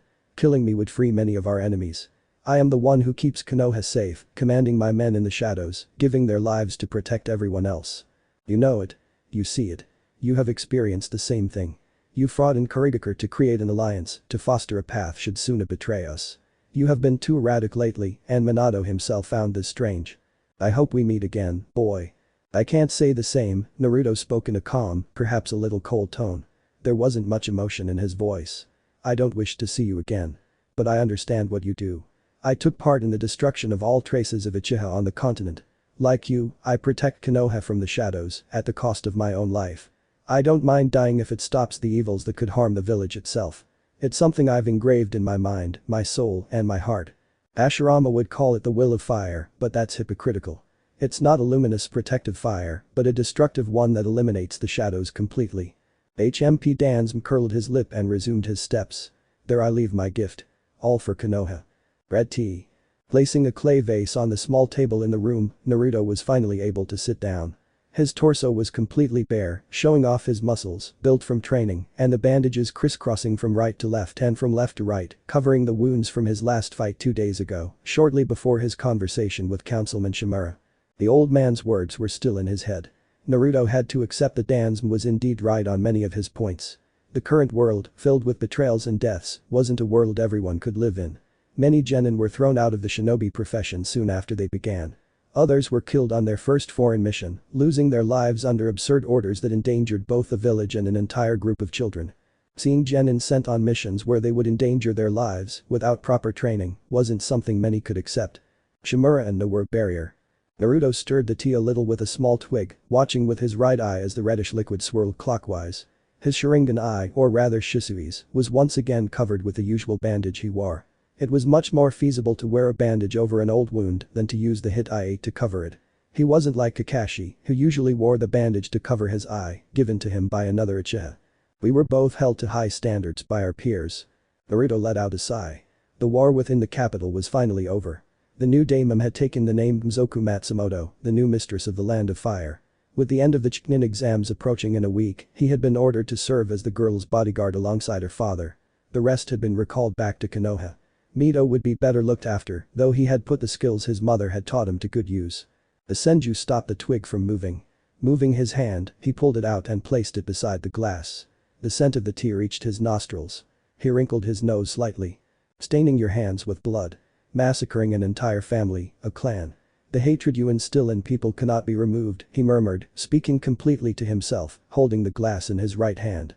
It was something I had to do. It was Konoha or the clan. The sound of rustling fabric echoed around the room. A pale young man appeared in the Senju's view. His hair was black as night, tied in a ponytail that fell past his shoulders. 2 thick strands framed a beaky, sharp, and pale face, with 2 dark circles under his eyes that didn't seem to go away. And Konoha is above. With a rustling sound, the blonde moved a second glass and placed it in front of the young man, who wasn't much older than him. Only a few months. They both attended the academy together and worked on various missions under the Sandaime and later under the Yondaime himself to protect the village. HMP. Snorting, the young man took the glass and raised it. He sniffed the reddish liquid lightly, trying to detect any aroma that might indicate it was poisoned. "I'm not going to poison you, Itachi." Amused, Naruto curled his lip into a smile as he took a sip of the tea. Both cups were refilled from the same pot. If Itachi was going to be poisoned, so would he. Resigned, the Uchiha took a sip of the blood-red tea. He soon felt his throat fill with a light, intense heat, then give way to a pleasant coolness that would stay with him for a while. That drink brought back memories. "This tea is the one Megumi used," the Akatsuki murmured, running his tongue over his lips. "Yes, it's the same one Megumi used. Is she still alive after that incident?" "No thanks to Shisui," Naruto replied, stifling a laugh he would have happily let out. In fact, a huge smile danced on his lips for a few seconds. "That bastard slept with a girl," Itachi recalling that mission in the land of tea, where the three of them were sent along with a small group of Anbu. It was annoying to hear the tent fabric moving every second. The moans weren't too conciliatory either. "Those dark circles you always wear were too noticeable on that mission," the blonde declared, taking another sip from his glass. That tea was certainly special. After the constant fighting, it helped with muscle and chakra recovery. It also gave a boost that slightly increased the core of a shinobi's chakra system. "Now, anything new?" "Soon Akatsuki will move against the villages, taking the Bijk for their eggs," the Uchiha declared. Itachi joined Akatsuki shortly after leaving Konoha, leaving a trail of blood in his wake. Taking up the Sandaime's plans, he had entered the criminal organization as a double spy. They will take part in the invasion of Konoha on the side of Suna and Odo. A team of genin from a Megacure has been sent to Konoha. Itachi continued reporting, while Naruto focused on his tea. "They are most likely spies. Gathering information about the village in order to capture the Kikbizunchi Kriki. Menma and Mito. Haven't they discovered?" "No. Information about the Kikbi is still kept hidden in Konoha. No matter how hard the leader has tried to obtain it, it has been impossible. No one has spoken, and many Konoha shinobi have died." "So it was Akatsuki who killed those guys?" "Yes. More specifically, it was Haiden and his god. They love blood and death," Itachi declared, thinking of the priest of Jashin. With his immortality jutsu, he has managed to corrupt hundreds of people. However, no one from Konoha has spoken about the Kikbi. All the information that was obtained was about the Yondaime's children. Why hasn't Akatsuki made a move yet? I highly doubt the leader would pass up opportunities. Suna is in crisis. Its cage is dead and they're being manipulated by Orochimaru. Wait. You know about that? Just like my father, I've created my own network of spies, the Senju said, giving a slight smile as he covered his face with his glass. No one ever looks at children. Twisting his lips, Itachi smiled at that thought. Have you hired children to be your spies? How did you do it? I often use orphans for my work. Brothels, orphans, bars, certain people and places are perfect for obtaining completely reliable information. Are you being like Jiraiya-sama? Even though my father looks like a boremonger, he's actually quite skilled at gathering information, Naruto pointed out. As a child, he had once accompanied his father to a brothel. Being the man he was, he quickly realized what his father figure was doing. Without my father, Konoha would have fallen to rebellion and other movements against the village. HMP. Don't be angry, Itachi. It's normal for Uchihas to love women or men. Hahaha. You're an idiot. The two friends remained silent for the next few minutes. Naruto enjoyed the silence, sipping his precious red tea as well. Itachi, for his part, let the air hit his face from the side window.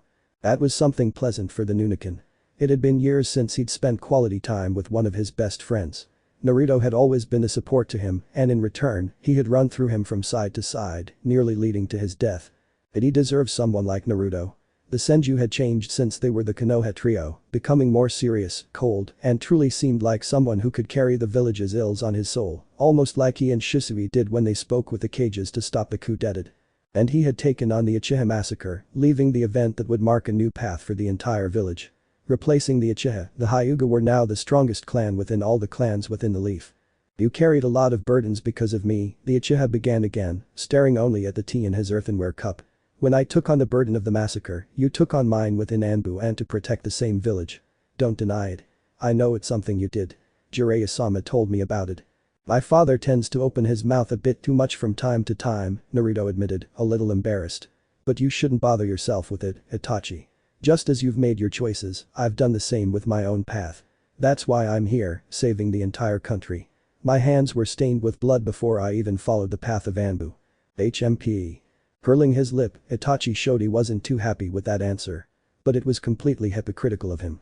He also took that path, forging his own path. He was pushed further by his father. Konoha is in the spotlight. Orochimaru, Akatsuki and Shimura Dansma. 3 enemies I don't know how to face, the blonde admitted, lowering his shoulders. For the first time, I don't know how to face such enemies. I've fought against shinobi equal to Madara and Hashirama, but I never had to think too much about the village. I fought outside the country. And now the enemies I see are within the village. Naruto lowered his head, leaving the glass on the table. I don't know who to trust anymore. When someone is a shinobi, at some point they think certain things that weaken their confidence. Your ideal was always to protect Konoha, unlike many. You have not looked out for yourself at any time. Every mission, every death was only for the well-being of the country, the village, and its inhabitants. You were not pushed by the higher-ups, and you would not mind killing Yondaime and Sandaime-sama if it meant protecting Konoha, Itachi declared. They both had similarities. They would fight for and for Konoha. However, Itachi knew that Naruto would kill Sasuke if he tried to destroy Konoha or to protect it. He, on the other hand, left him alive so he could be killed. And I talked to Sasuke. Naruto saw what Itachi was going to ask him and anticipated it. He cried on me when I spoke about it. However, he soon pushed me away. The Senju remembered how after speaking to his godson, he had pushed him away, showing eyes full of doubt, confusion, anger, making the boy reform after the massacre was difficult. Do you still want to take it to that extreme? It's the only way I can atone for my sins, Itachi admitted. He was thinking of letting Sasuke kill him. I know. You don't need to tell me about it again. Naruto stopped his friend. Orochimaru was right behind him. HMP. You should have killed him when the Sannin was in Akatsuki. Itachi didn't respond. When he joined the organization, Orochimaru tried to kill him to take his eyes. He simply fought back and confronted him, defeating the Sannin with his eyes. But now, he regretted not having killed him, something that became more complicated when the snake left the organization and disappeared from Akatsuki's radar, and the leader had tried his best to find him. After all, the Sannin knew certain parameters that someone outside of Akatsuki shouldn't know. My mistake could lead to the destruction of Konoha, of my own little brother. Itachi placed the glass on the table, completely empty, without that fabulous tea. But I can't go and talk to Sasuke. I can't find and stop Orochimaru's plans. My cover within Akatsuki would be completely blown if I protect Konoha. And your role as a double agent is of great importance, Naruto murmured. The weight of being a shinobi, a true shinobi, was not something that just anyone could achieve. He had almost fallen over when he joined A.N.B.U. We must keep an eye on the Akatsuki and the man in the mask. I remember that he was the one who caused the civil war in Kiri, who helped you with the Uchiha massacre, and who killed Izumi. Slowly, the glow in the Senju's eye grew much more intense. I'm going to kill him, Itachi. I'm going to kill that man, even if I have to give my life for it. Slowly, the Uchiha stood up. With his right hand, he took the Akatsuki cloak he had set aside and placed it over his body. It had been a long time since he left his comrade alone. It was best to return before attracting too much attention. Whenever you need me, I'll be there for you, Itachi. Looking at the half-bent arm, Itachi bumped forearms with his old friend. Small drops of red tea dripped onto the wood. The finals are approaching. Taking a breath, using his leg as a push, Namikaze Menma stood up again, showing a determined look that made his current teacher smile. The Sannin of the Toads, Jiraiya the Gallant, godfather of the pre-adolescent with messy golden hair, and father of the previous teacher of the same boy, who had created the foundations so that the youngest son of the Namikaze Uzumaki could grow on his own path and without the shadow of his parents or sister, who already had their own paths. Causing people to expect the same from the son of 2 war heroes and brother of a girl who had surpassed her parents in certain aspects. But Menma wasn't his parents, wasn't his sister. Naruto took him under his wing for 3 weeks, teaching the boy the meaning of what a shinobi truly was, drilling it into his mind so that he would be prepared for future fights. Being a shinobi wasn't easy, and he couldn't keep his hands clean of blood. If he wanted to be the Hokage after his father, sweat would have to be constantly oozing from his body, staining his clothes and running down his skin, mixing with the blood of those who tried to harm Konoha. And for 3 weeks, Menma had instilled that in his mind, his heart, and his soul. He wasn't guided by the will of fire, he wasn't guided by his godfather's dream of creating eternal peace, but rather he was guided on his own path to become the next Hokage and prove to all who would see him that he didn't have to be like his family to stand out and make a difference in the world today.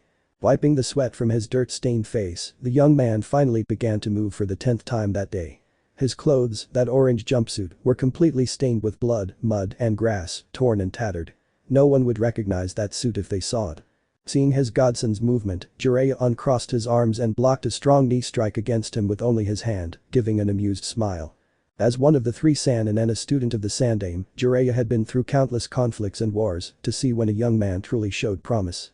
His son had also been a child, displaying that sharp mind that only Tobirama had ever demonstrated, creating jutsus or using strategies to win battles. And Menma truly had a good battle mind, a fighting mind. Moving his arm, Jiraiya forced the boy's leg down, a gesture that destabilized him for a few seconds, during which Menma didn't know what to do.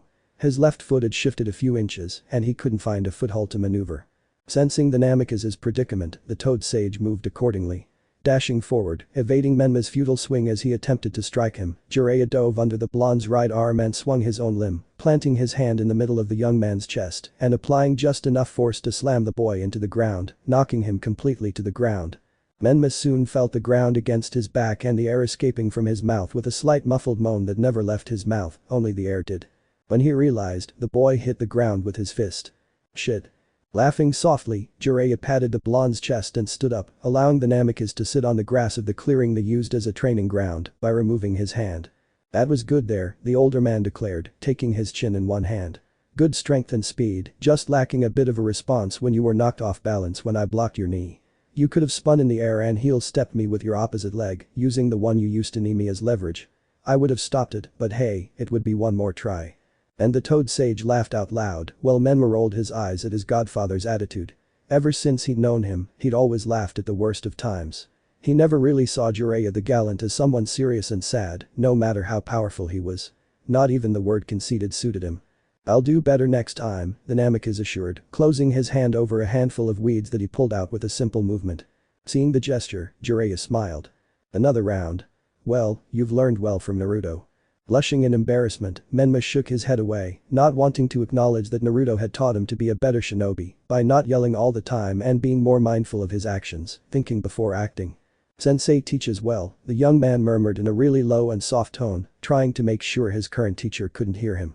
But he did it. Naruto is good at teaching. I'm glad his teachings have stuck with you, Menma. Jiraiya smiled fondly, thinking of his son. Since the end of the war in the capital, his son had remained there to protect the new noble of the Land of Fire, who was consolidating her position by taking on foreign allies. That was why he was there training his son's pupil. I hope his words never leave your mind. Leaving his son aside, the Sannin stepped back, focusing his eyes on the figure of his godson. Let's go again. Without needing to be told again, Menma launched himself at a brisk pace toward Jiraiya. The man himself was slightly taken aback by the slight increase in his speed. Are you going for another direct jutsu move? Or? A few shuriken answered the Toad Sage's mental questions. Catching the glint and movement of these throwing weapons with his eyes, Jiraiya moved to evade them, anticipating the pre-adolescent's next move. Soon, out of the corner of his right eye, he saw a slight flash. Stomping his feet and skidding, Jiraiya ducked to let a flying kunai fly past, which would have stuck in his head if he hadn't seen it. Fortunately, his reflexes were top-notch. Poof. Bursting into a puff of smoke, the kunai soon took Menma's form. The genin spun in the air a few feet from its master and launched a crescent kick at the Sannin. Ham. Jiraiya smiled. Using his left forearm, he completely blocked this move against him, but inwardly he was praising his godson. That use of the shuriken, the kunai and the henge no jutsu had been almost perfect. Almost, because the boy hadn't managed to hit him, but up to that point there was no flaw. Few genin could use 3 such instruments to try to achieve victory and they hadn't been particularly striking jutsus. But he did give me. Jiraiya briefly shifted his gaze to his forearm.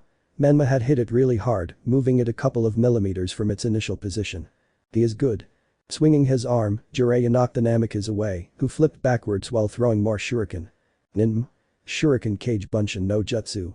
Poof. Within seconds, the number of shuriken the boy threw had grown to hundreds. Jiraiya watched this calmly, watching as the projectiles sought to pierce through him. Slamming the ground, the Sannin summoned a wall of earth in front of him, blocking all the shuriken that tried to hit him with it. Clank. Jiraiya flinched at the sound. Hearing something slice through the air, he stepped back, dodging a kunai again, watching it fly past him in slow motion. Skidding a little, he followed the path of the kunai. Did he go around the wall on one side? Is this another hinge? Crack. Hearing a crack, Jiraiya raised his head in time to see Menma burst through the wall, using a Rasengan in his right hand, spinning furiously. He finished it. Jiraiya sighed.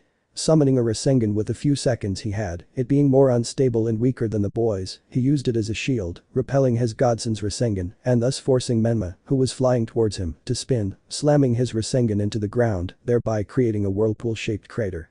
Letting out a heavy gasp, Menma mentally cursed his latest failure. Moving his hand, he withdrew it, leaving a hole in the center of the crater and the spiral. That was very good. You used a Rasengan, and if my reflexes weren't those of an experienced shinobi, that jutsu would have probably hit me directly in the chest, which would have ended our training, Jiraiya pointed out, observing the whirlpool at his feet, with his godson at the very center. Chakra manipulation is your thing. You can do more physical and solid jutsus than other shinobi I've met. Minato initiated this jutsu. But he's more into space-time jutsus and using his sharp mind in combat. On the other hand, Naruto also chose to learn Rasengan, taking this jutsu to a new level. Rasen Shuriken. Menma remembered that jutsu derived from the Rasengan. He could still hear the blade slicing through nothingness with millimeter precision. When Naruto used it in front of him, the destruction was completely devastating, leaving a crater twice the size of what his Rasengan had created. It was definitely an S-class jutsu. Ha! Did he teach it to you the first time? With Menma's nod, Jiraiya snorted. He didn't teach it to me until long after he finished it. Did you also train sensei? Scratching the back of his neck, Jiraiya came up with a line of reply that completely hid the fact that Naruto was his son. Yeah. As you know, your parents are Naruto's godparents. That meant I spent a lot of time with him and I took him on as a student on several occasions. Then, standing up, Menma began to dust off his tattered orange suit. Now I know why sensei is so strong. With the help of a Sannin, he was able to achieve all his goals. No cutting that thought off, Jiraiya took a serious stance on the subject. Naruto has trained to be who he is. Just because I supported him or your father helped him improve doesn't mean we as teachers should take credit for what our students have become. Hitting his godson's shoulder, Jiraiya smiled slightly. Naruto took my teachings and made them his own to become stronger. We teachers are here to correct the mistakes of the next generations, making them even more entrenched, he declared, remembering his son's achievements. We provide the foundations and you grow on your own path from there. Failure or glory, it's only up to you. Understand? Good, patting the teenager's shoulder a little more, Jiraiya smiled. Another round. Round 3 starts in 2 days. Who are you up against? Closing his right hand, as he had done in the second test during the qualifying matches, Menma thought of Neji, Hinata's older cousin. He also thought of Neji's brutal beating of Hinata, nearly killing her. When I went to see her, Kurenai-sensei told me that it would take a little over a month for her to recover. Looking at his hand, he saw Neji's face in it. Hyuga Neji, the preteen murmured. Within the tournament, Neji was, along with the Kazukiya's son and his partner Sasuke, one of the favorites to win. That's what his father had told him. He's one of the favorites to win the tournament. Taking his chin again with one hand, Jiraiya thought of something to counter the Hyuga. The Hyuga without exception, used Ichiken Jutsu to hit the chakra network points, as well as the nerves, always being guided by the Byakugan. Jutsu. You shouldn't use it. Neji is an expert in this branch like all the members of his clan. Also, he is a prodigy, they say. You shouldn't get too confident. Get close to him when necessary and not too close. Menma remained silent. He knew perfectly well the Wide Eyes clan's strengths, as well as its only weakness. With that information, Naruto had helped him generate some tactics and strategies to defeat Neji in the fight. And he had prepared himself thoroughly to defeat Neji. I already have a plan, Iro Sennin, Menma declared, giving a huge thumbs up. I'm going to defeat the Hyuga genius with my own strength. Jiraiya couldn't help but twist his lips into a smile, remembering when his son Naruto had been Menma's equal. But circumstances had led him down a less than joyous path. Alright. Stretching his arm, Jiraiya fell into the Toad Taijutsu pose. Let's brush up on that Taijutsu, brat. In 2 days, the finals would begin. 3rd round. Opening his mouth slightly, Menma let the air escape slowly, fogging the mirror barely 2 meters away. In his hands rested his hit I-8, his insignia as a Konoha shinobi. The metal plate was slightly scratched from his fight against Zabuza on his first C-rank mission, and the black fabric was somewhat worn after 6 months of service. And yet, it was his greatest treasure. Tensing his fingers, closing them on both edges of the band, the genin proceeded to place it on his forehead, giving a strong tug to reaffirm the knot that would keep it in place, right on his forehead, lifting some strands of his golden hair firmly, which fell lightly on the plate of the band. When he raised his face, the boy admired his appearance. A month ago, he'd always walked around in an orange and blue jumpsuit, basically a walking sign that enemies could fearlessly take down by leaping at him. His temper would also betray him on missions, like when he threw himself into the center of Haku's mirrors in an attempt to save Sasuke and got caught in the crossfire. But now, it was different. The orange jumpsuit ended up in the trash, completely destroyed after training with his godfather and Anbu master. The blue cloth headband was also discarded, along with his careless and hyperactive temperament. Replacing his jumpsuit, Menma had put on black Anbu pants with light fiery red accents.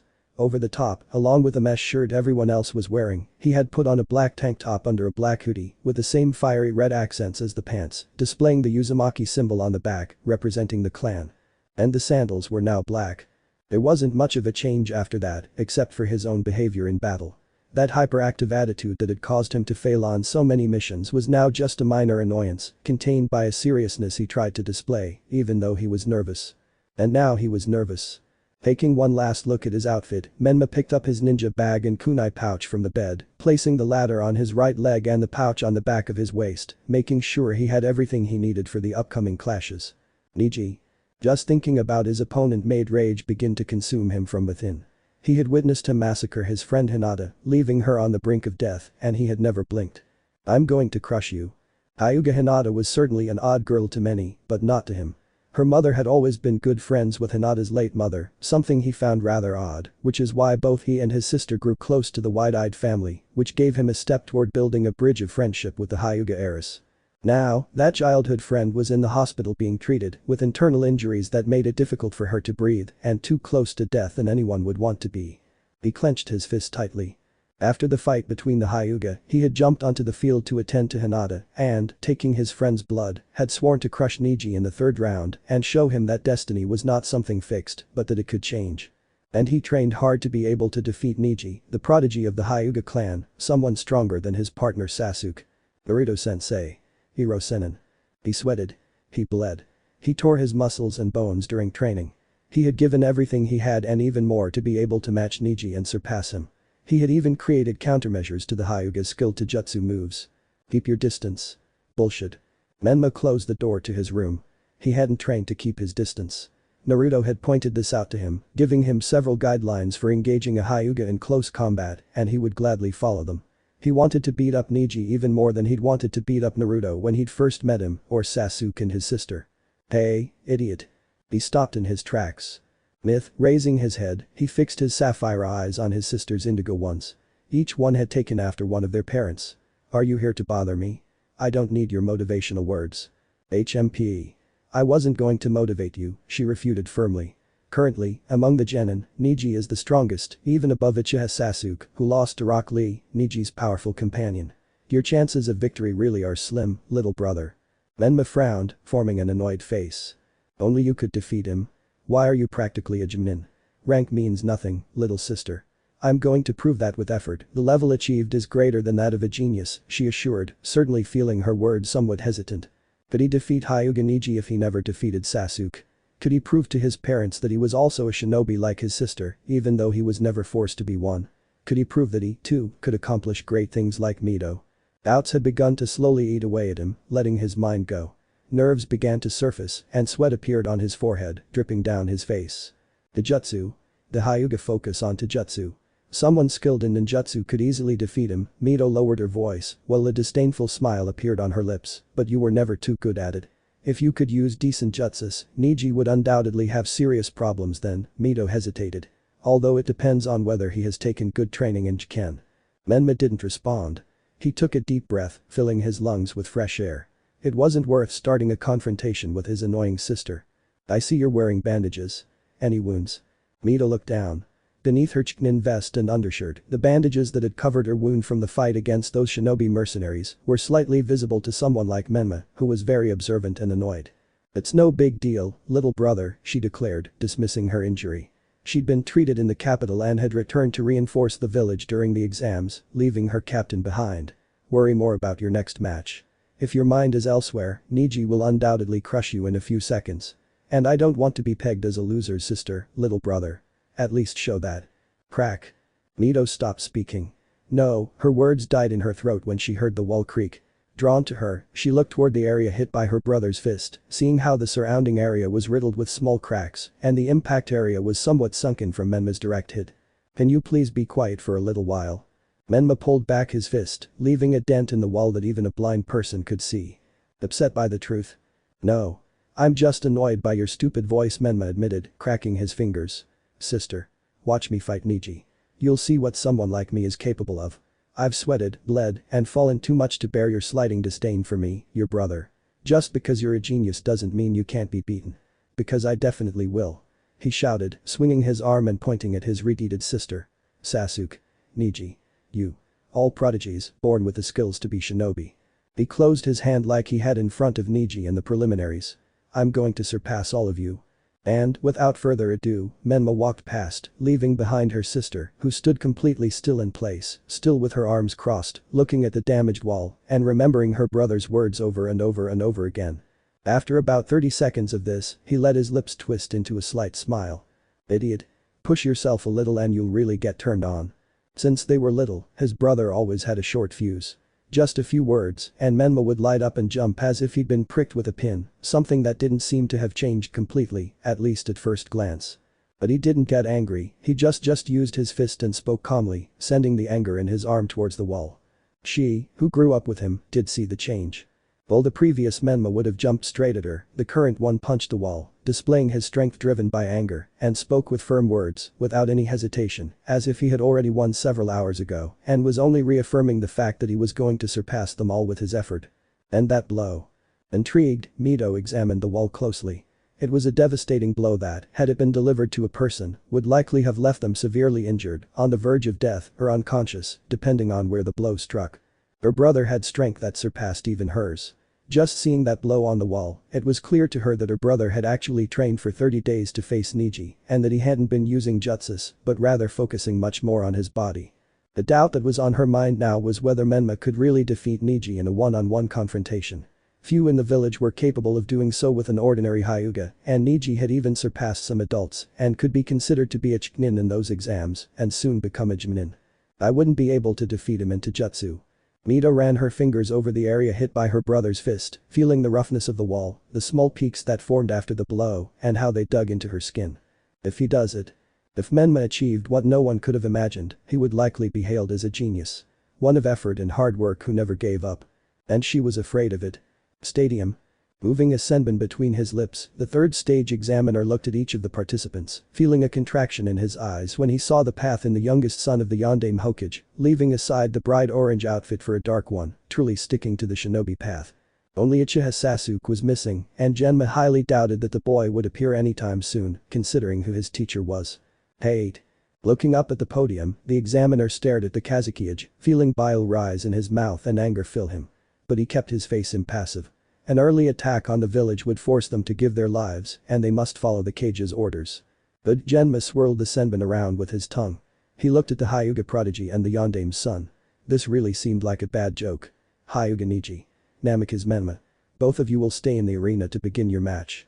The rest of you can retreat to the contestants' box, he informed, keeping his eyes on the two boys who would open the third round.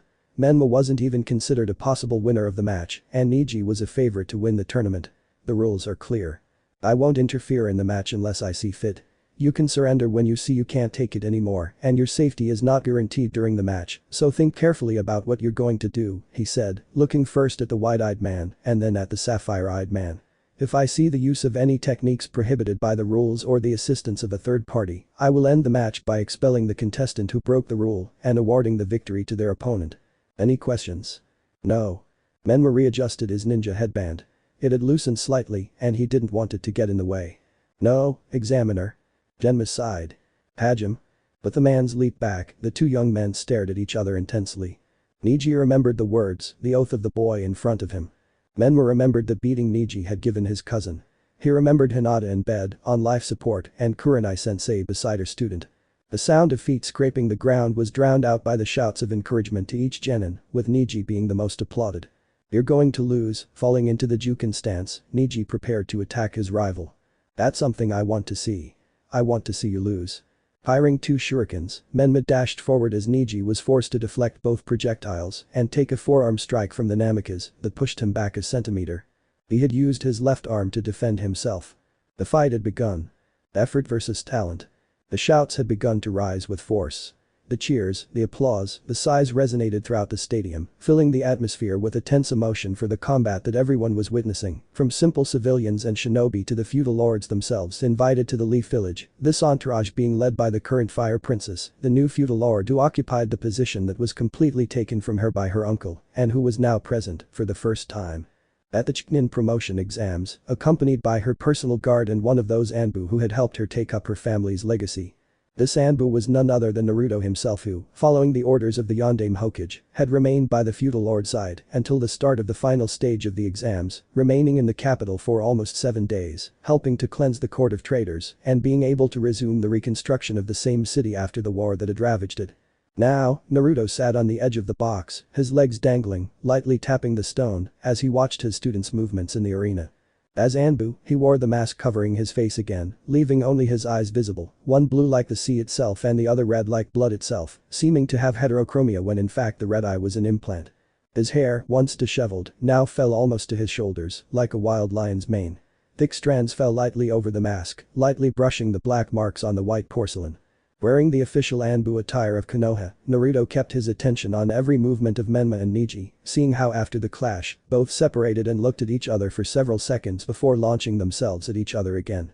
Something that shouldn't happen if he was facing a Hyuga with a Juken perfectly learned, which was precisely the case of Neji himself. Menma would be in trouble if he engaged in close quarters to jutsu combat. And that's exactly what his apprentice did. Although, that was what we agreed on. Stretching like a cat, Naruto followed the Hyuga's fluid movements and could see how he was trying to disable Menma's Tenketsu with each blow. However, due to the training he did on the blonde, Menma could hold his own against the Hyuga and deflect the blows that ended up only hitting some nerves, which reduced Menma's speed slightly and, in the long run, would end up costing him the fight, since Neji was very fast into jutsu and with only a month, Menma could not match someone like Neji. That's your student, right? Yes, feudal lord, the Senju murmured, keeping his attention on Neji's next move and how Menma deflected him by a few centimeters. Is it wise for me to fight hand to hand with a Hyuga? According to my advisor, the Hyuga are experts in jutsu and with their wide eye, they can handle many threats. They have no equal in hand-to-hand combat. Your advisor is a bit of an idiot, Naruto pointed out, letting out a dry laugh that made the advisor pout. There's one person who totally surpasses the Hyuga these days. Mido Guy, the sublime beast of Konoha. With a movement, the Senju pointed to where a girl with brown hair and 2 bows on her head was standing. Who is she? Mido Guy's student, along with the Hyuga boy Naruto, lowered his arm again. Konoha's Team 9. They have many missions and a year of experience above the rest of the village's genin. And is your student going to beat someone like that? The girl asked, tilting her head slightly to the right. If you have a year of experience, Neji will undoubtedly have the advantage. That would be if Menma had been trained to constantly use chakra in combat, the young Anbu informed, his lips twisting behind the wolf mask. But Menma has been trained to fight without chakra, hand to hand, he declared, letting his voice sound truly proud. I trained him for one thing. To defeat the Hyuga. Just you wait and see, Miss Kimzoku. Letting out a sigh, the young woman leaned back in her seat, separating herself even further from the young Anbu who was her guard. Good. I hope it really is a memorable fight, Naruto-kun. If not, I'll be forced to punish Menma's master, Matsumoto declared, smiling in amusement. However, Naruto felt a chill. Arena. Sweating, Menma deflected his opponent's next blow and placed a leg forward, entering completely into the Hyuga's range, being centimeters away from the brunette and being able to feel the older boy's breath on him. But that was the plan. Seeing the Yondaime's son's movement, Neji took advantage to launch his Juken move at his enemy, finding himself unable to move. Looking to both sides, Neji saw 2 clones holding his arms, leaving him free to use only his legs. But he realized it too late, feeling a crushing knee strike right in his stomach that made him double over, spitting saliva. But the movement did not end there. Stepping hard with his left leg, Menma raised his right leg, wrapping it around Neji's neck and, with a slight twisting jump, threw the Hyuga to the ground, generating a dull echo and raising some dust. Soon, applause reached his ears. Shit. Even though I avoided hitting my Tenketsus, I can't avoid it hitting my nerves. Standing up, wiping away the sweat, Menma watched as his opponent began to get up without too much damage to his body. And he really is tough in jutsu. It was hard to admit, but his sister was right. Neji was tough in jutsu matches, and his winning percentage probably wasn't that high, especially when facing him directly. He regretted not having trained in ninjutsu beyond the Rasengan, which his teacher and godfather had helped him perfect until he could use it with only one hand. What if I use it? That question he asked himself only died in his own mind, being forced to move and deflect the barrage of swift blows that Neji dealt him with enhanced strength and speed, so he had to push himself using chakra to be able to deflect them and keep up with his enemy. Feeling his feet moving across the sand, Menma tried to stand firm, finding the task too heavy, and ended up receiving a blow from Neji on his right arm, right on one of the arm's tenketsu, and a second blow on his right leg, which made him fall on his knee. "You can't keep up. I can see it in your chakra flow," the Hyuga emphasized, lowering the arm he'd used to strike the Namikaze's leg. "If you keep this up, your muscles will eventually give out and your body will collapse." "Ha." Menma struggled to his feet. "Are you going to give me a lecture? Don't buck with me." Wiping the blood from his mouth, the boy smiled. "I swore I was going to crush you. And that's what I'm going to do." Sighing in resignation, Neji reactivated the Byakugan. "You're stubborn. Don't you care about becoming a Chunin? That's the goal of this stage, and you, as the son of the Yondaime, should be even more clear about it. However, you're stubborn and insist on meddling in matters that don't concern you." Menma clenched his jaw. "Stop that bullshit, weird eyes. You beat Hinata half to death." Clenching both fists, the Namikaze dropped his weight onto his left leg. "And I'm going to beat you for it until you apologize. It's not something you can do. You're in my range." Neji fell into a Jukin stance. Haki Rakujikin SHMA trigram 64 palms. Menma stepped back. Neji lunged forward, beginning to punch him hard. "Oh. 2 palms." Menma felt 2 blows. 4 palms. Neji hit hard. 8 palms. Blood dripped onto the Hyuga's clothes. 16 palms. Menma saw the blows hit his body like pecks. 32 palms. Neji prepared for the last blows. 64 palms. But that blow, visible to everyone, Menma fell to the ground spitting blood, while Neji himself remained standing, showing the veined marks on his face from the Byakugan. "Oh. I've sealed all 64 Tenketsu points. Now, you can't access your chakra," he declared, relaxing his stance. That technique was only supposed to be used by the main branch of the Hyuga. However, Neji had used it with strength, precision, and without fear. This is fate. A loser who couldn't pass his first genin exam at 6 and graduated at 12 without merit cannot beat me. Referee. Deem the. "Shut your mouth, idiot." Forcing himself, Menma began to stand up. Blood trickled down his chin. "What the buck are you talking about? Fate. Loser. Have you joined a cult, asshole?" Using the sleeve of his jacket, the Namikaze wiped the remnants of blood from his face. Blue eyes hardened. "Don't tell me your life story, asshole. Fate. Are you really going to give your victory to fate? And your bucking effort? And your bucking sweat? You didn't just beat Hinata by burdening her with problems she can't solve, with your bucking childhood traumas. Don't buck with me with that, weird eyes." Angrily, Menma pointed at Neji. "So what if you're from the secondary branch? So what if you're caged? Birds can break out of their cage whenever they want, if they're smart. Just because you know about it doesn't give you the right to stick your nose in there, no matter how much of a son of the Hokage you are," Neji declared, activating the Byakugan again, letting his anger flood his words. "Arbitrator. I won't stop. They'll have to." "Oh, come on. Shut up." Menma cut off his rival's words and stabbed his chest with his thumb. "Mugatong no pain." Neji raised an eyebrow. Menma just took a deep breath before widening his eyes. "What are you going to do, stabbing your ham?" Crack. The silence was cut by the ground being smashed and the subsequent laughter of the young blonde-haired Anbu who was watching the fight. Moving at a speed greater than normal, Menma had hit the Hyuga's face and slammed him into the ground, causing the young genin to spit blood and feeling his nose completely destroyed and feeling the liquid running down his upper lip, also wetting the lower one. Pulling his fist away from his opponent's face, Menma looked down at the fallen Neji at his feet, as if he had always been there and nowhere else.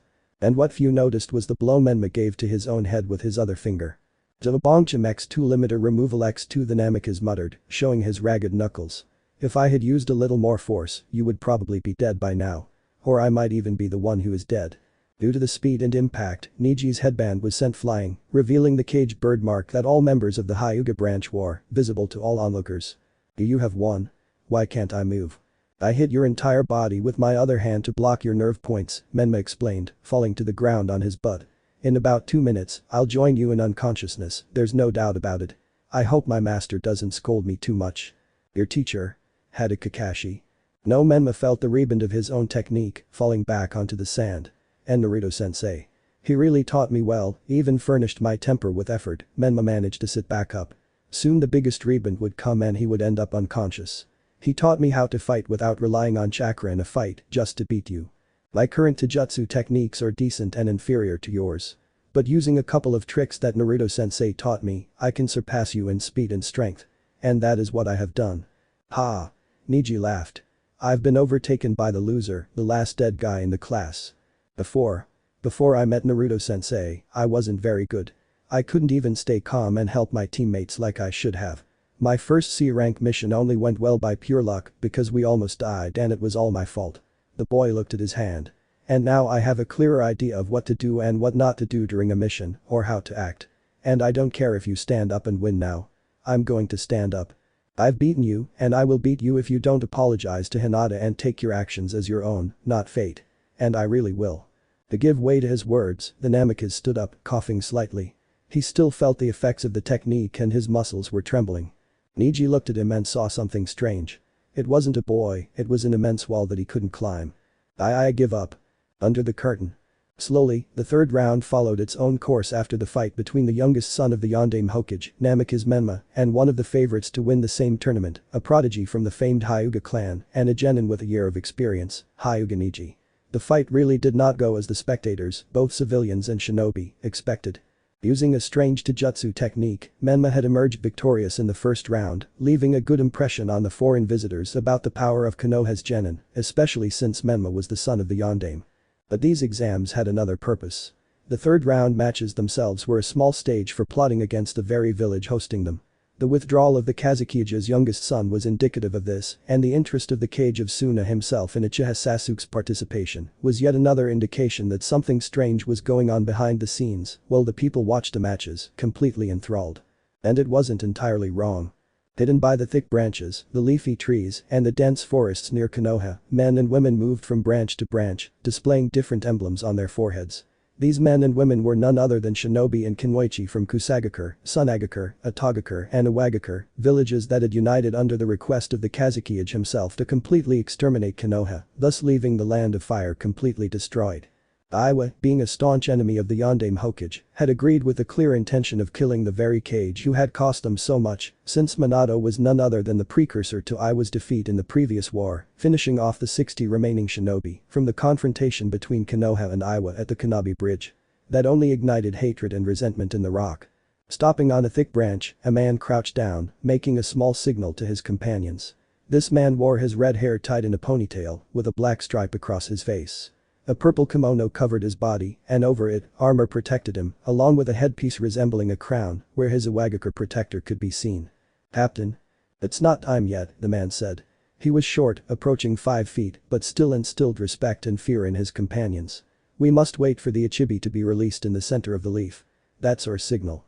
No one contradicted him. Everyone remained silent, hidden by the branches. Hearing a creaking sound, the Redeed moved his head slightly and strained his ears, trying again to detect the sound. But the flapping of birds' wings was all he could make out before he focused again ahead, toward Konoha in the distance, and he saw a shadow. Reacting, the man moved, evading the projectiles that cut through the branches, skin, and muscle of everything they caught, leaving some embedded in the thick wooden trunks. Now on the lower branch, the man raised his head and saw his wounded companions, with some kunai stuck in their bodies, and that would lead to their death sooner rather than later, since many of them hit vital parts. Hearing a crunch again, he moved and evaded a figure that fell onto the same branch he was occupying. This figure, if it was a figure, was much taller than him, at least 3 heads taller or more, wearing a standard A.N.B.U uniform. A bear mask with black markings covered its face, but its brown hair swayed slightly. With a flick of his hand, the Anbu unleashed the massive adachi he carried on his back and launched himself at the Iwa shinobi. Taking advantage of his size and agility, the Redeed evaded his attacker's movement. Instead, he saw the simple adachi slice the tree behind him in half, causing it to fall to the ground, forcing other shinobi to move and avoid the falling trunk. "That wasn't very fun," the Anbu stated, nodding his head in the Iwa shinobi's direction. Green eyes glittered slightly as his enemy recovered from the shock. "Hey, do I know you? I'd say you're famous in Iwa for some reason." Keeping silent, the Redeed wasn't going to answer. Of course, he was famous in Iwa. He was the current Jinchuriki of the A.N.B.U and, as such, had fought during the Third Great Ninja War, using his powers to protect and try to win the war. "You don't need to know my name." Leaping to a higher branch and thus beginning a constant and rapid chain of jumps, the shinobi attacked with a fist wrapped in lava, with the intention of piercing his opponent. "Because you're going to die here." The Anbu stood his ground. He gripped his fingers tightly on the handle of his adachi, letting the Hergless touch the wood. He blinked only once before moving his sword. Plank. The Yonbi's Jinchuriki watched as his fist slammed into the Itachi, releasing light drops of lava, but without melting the steel that formed that sword. Wait. The lava on my fist has disappeared. Before he could answer himself, the Jinchuriki was forced to move, evading the bare-masked Anbu's broad arm that nearly caught him. In full motion, the rock shinobi saw the seals on the sword's blade, glowing slightly. Chakra denial. Chakra denying seals. Spinning in the air, the man dodged the swift Anbu's leg and plummeted to the ground. Straightening up and taking a firm stand, he managed to land on a branch without it breaking. I see, removing his helmet, the Redeed let out his voice a little soft, tired. Negative seals. That's why your Itachi was able to stop my lava-wrapped fist. It's not something I expected. I've had a good teacher, the Konoha Anbu, a branch above his rival, replied with flat, emotionless words, placing the Itachi on his shoulder. The best method to deal with you Jinchuriki is with seals and Mokuton. I see you know who I am. Closing his eyes for a second, the man calmed his heartbeat, even being able to hear his enemy's calm breathing. To know Rumshai, the Anbu replied to the unspoken question, looking at the wielder of the Yonbi with calm green eyes. Few know how to use a secondary element, and that is precisely the lava and Iwa. I gave myself away. Rumshai stood up on the branch he was occupying, letting his hoof fall to the ground. Then now I can unleash my full power and finish you off. Smiling behind his mask, the Anbu enjoyed that phrase. Yes, that's certainly something you can do now. But will you succeed in killing me? Or will I hold you off long enough for my companions to end the invasion? The man dropped his arm. That's something to discover, don't you think? Rumshai took a deep breath. Yeah. Other side of the forest. Dressed in dark gray uniforms, the Itagakure shinobi began forming the summoning seal their leader had given them for the occasion. They would summon enormous serpents with which they would destroy the immense wall of the Leaf Village. Once this happened, they would all swarm toward the Konoha villagers and the shinobi themselves, seeking the clear destruction of the leaf.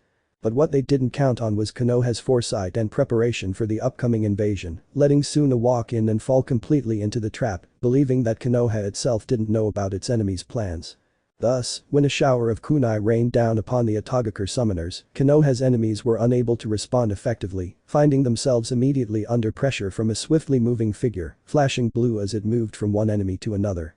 Stained with blood, Ukami appeared before the last of the summoners from the village of Sound, piercing his chest with his bare hand and severing his heart with a blue flash of Raiden that burned the muscle until it exploded internally, drowning the man in his own blood.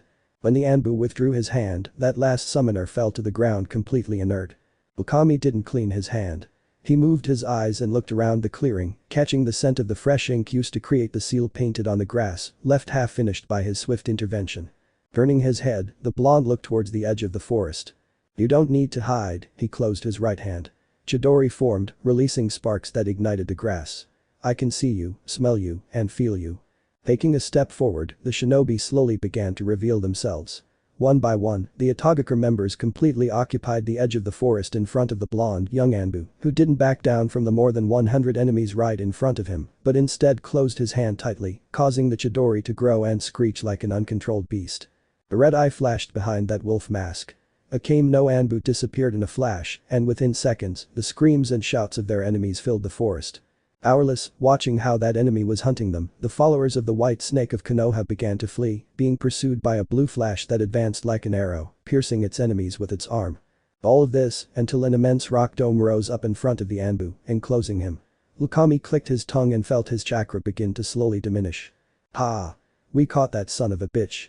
On a branch, a girl with soft red hair, slightly pink in color, screamed with euphoric cry, looking at the huge dome that emerged above the Anbu. Hey, will you stop with the insults? A huge fat young man declared, raising his hands off the ground. You better watch that tongue of yours. It might lead you down a path you wouldn't want someday. Shut your mouth, asshole. The girl shrieked, pointing an energetic finger at her companion. Don't tell me what to do, damn it.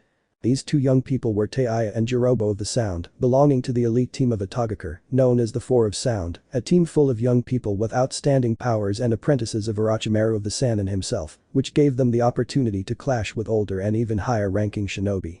Seriously, talking like that won't make you Lord Orochimaru's favorite.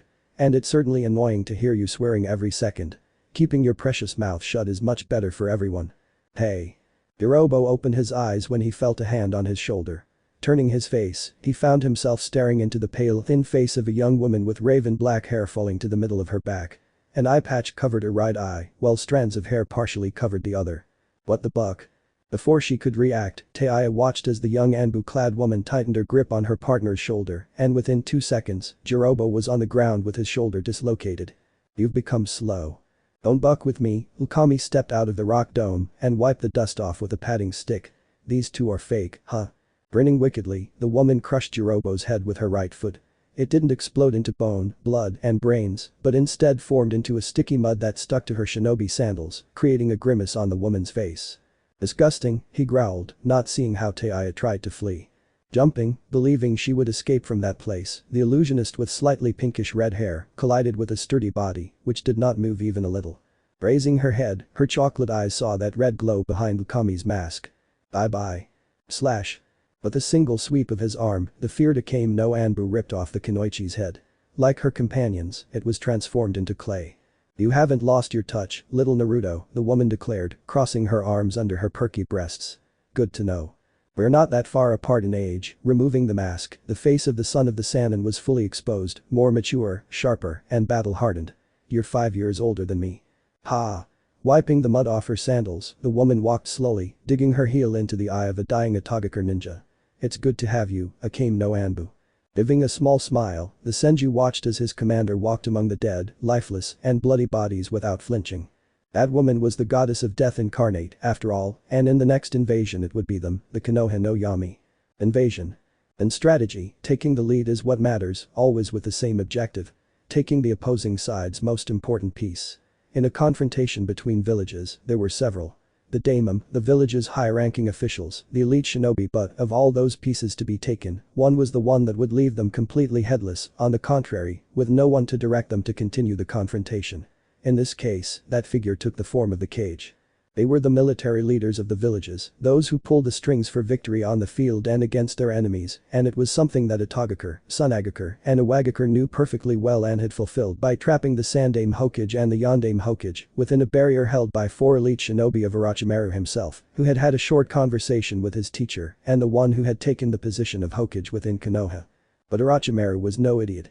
He alone could never have defeated both Hokages in a direct confrontation, and that was why he had used one of the techniques he stole from the Hokage scroll for that confrontation, leaving everyone surprised when the Shodaime and Nidaime Hokage came back to life for that confrontation, bringing both the Namikaze and Sarutobi to a state of battle stress and prolonging the confrontation while outside the barrier Konoha was being destroyed.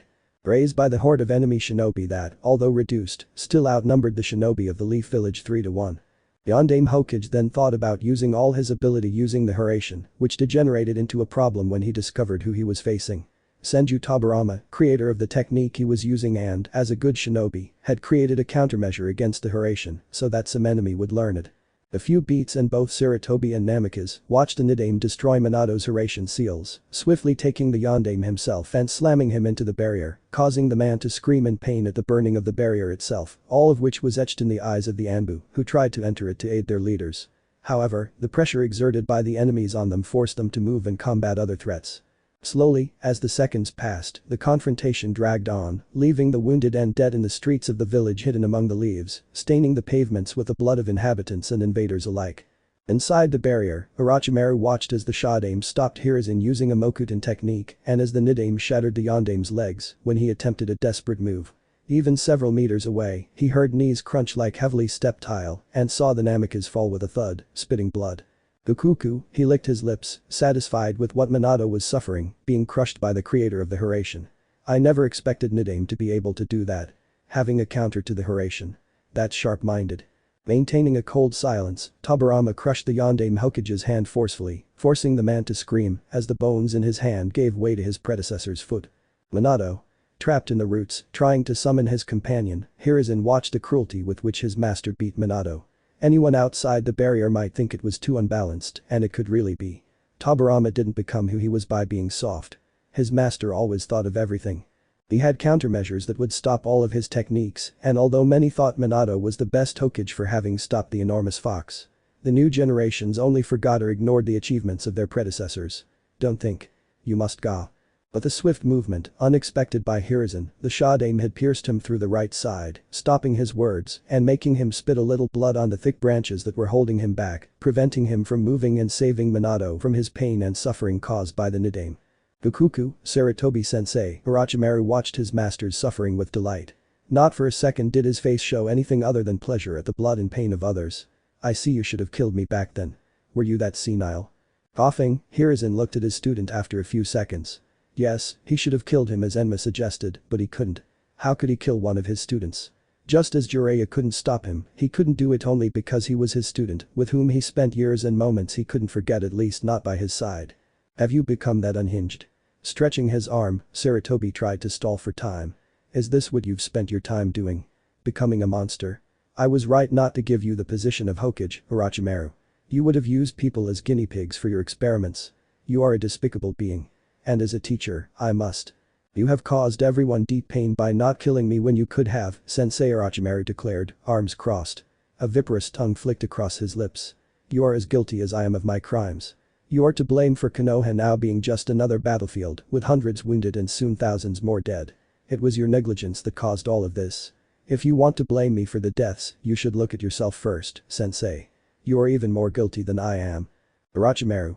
Through Sarutobi's old mind, images of that moment years ago flashed by, fleeting, swift, like a mere blink of an eye, but they stirred the old man's own feelings.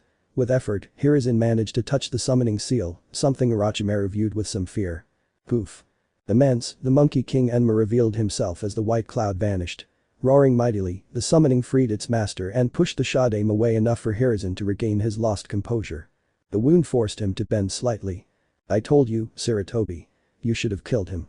Hiruzen didn't reply. He knew Enma was right, that there wasn't a single crack in his calm, serious words, his eyes always fixed on the traitor. You should have listened to your pet, Sensei. Laughing, Orochimaru watched as Enma twisted his lips, showing his sharp teeth as a silent warning. Kuku. Hiruzen took a step. Tap. With speed, Enma stopped his summoner's fall, observing the wound on the old Sarutobi leader's side.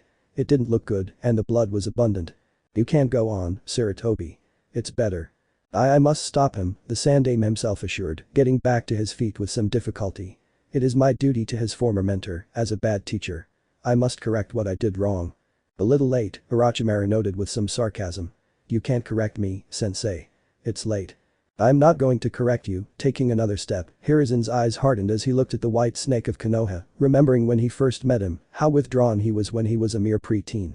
I'm going to kill you. Kuku, Orochimaru didn't hide his amused, slightly cold laugh when those words reached his ears. Is that really what you meant? A few years ago, I would have feared those words. Now, a decade after leaving the village, they sound like nothing more than a whisper, a completely empty threat, ridiculous like a bad joke. I haven't wasted any time these years, Sensei. I've planned the invasion, your death, and the Yondaime's suffering. I've imagined it all in my mind, burned it into my memory. It's time for me to pursue my own goals, even if it means taking the tools of others. A thin trickle of blood trickled down Sarutobi's wrinkled chin.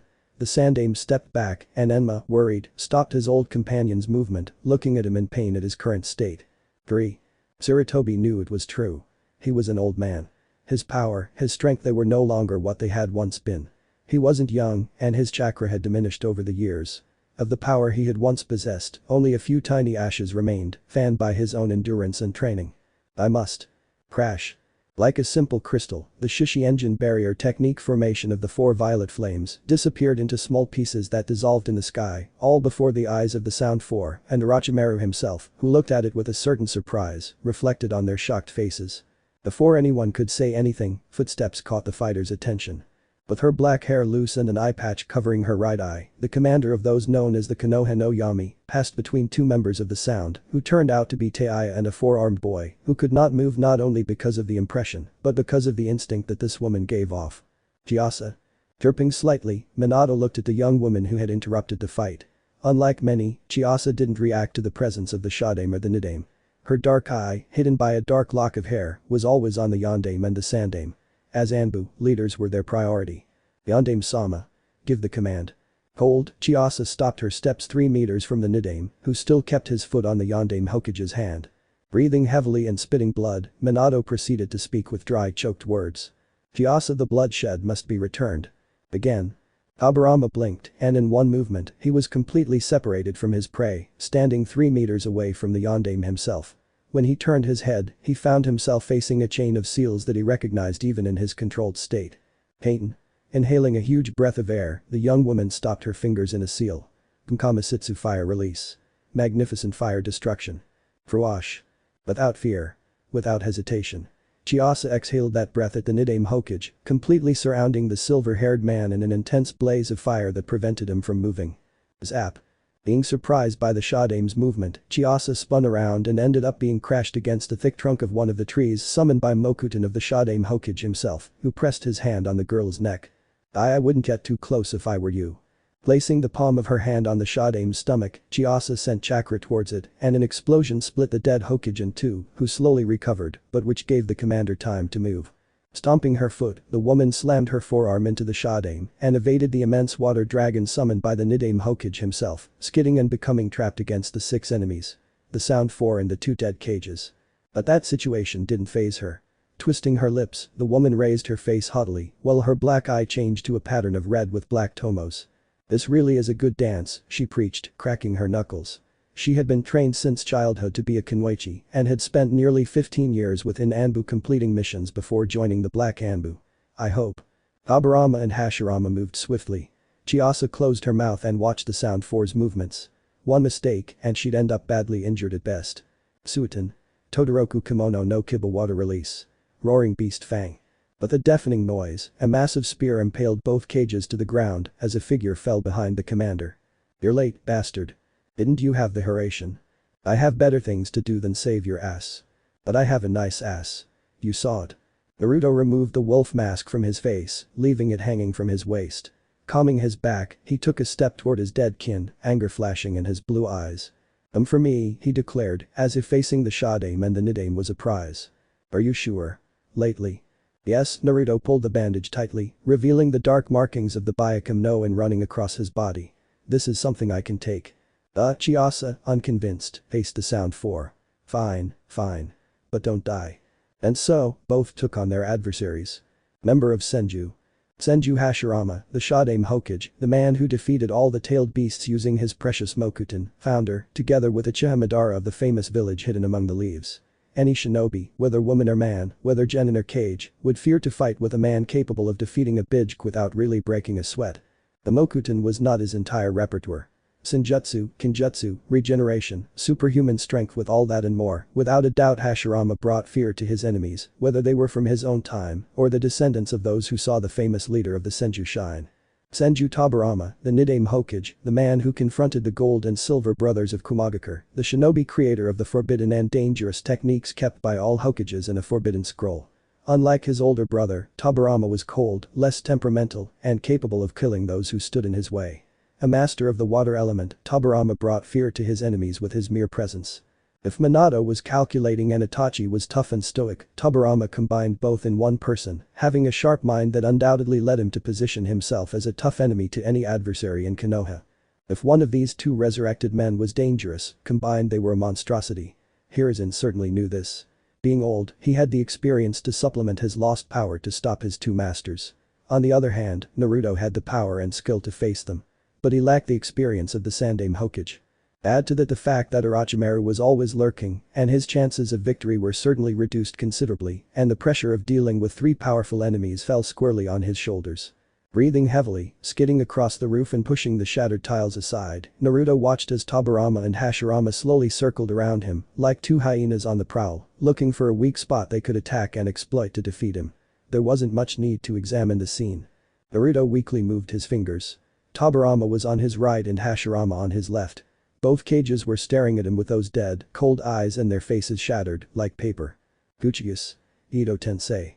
He recalled the jutsu slowly, moving the Nidaime's blue eye toward the Shadaime's. A jutsu capable of bringing the dead back to life, at least temporarily, and with unlimited chakra. If I don't find a way to defeat them, to undo the jutsu, my chances of victory will diminish as the fight drags on. As an A.N.B.U, he had faced powerful enemies.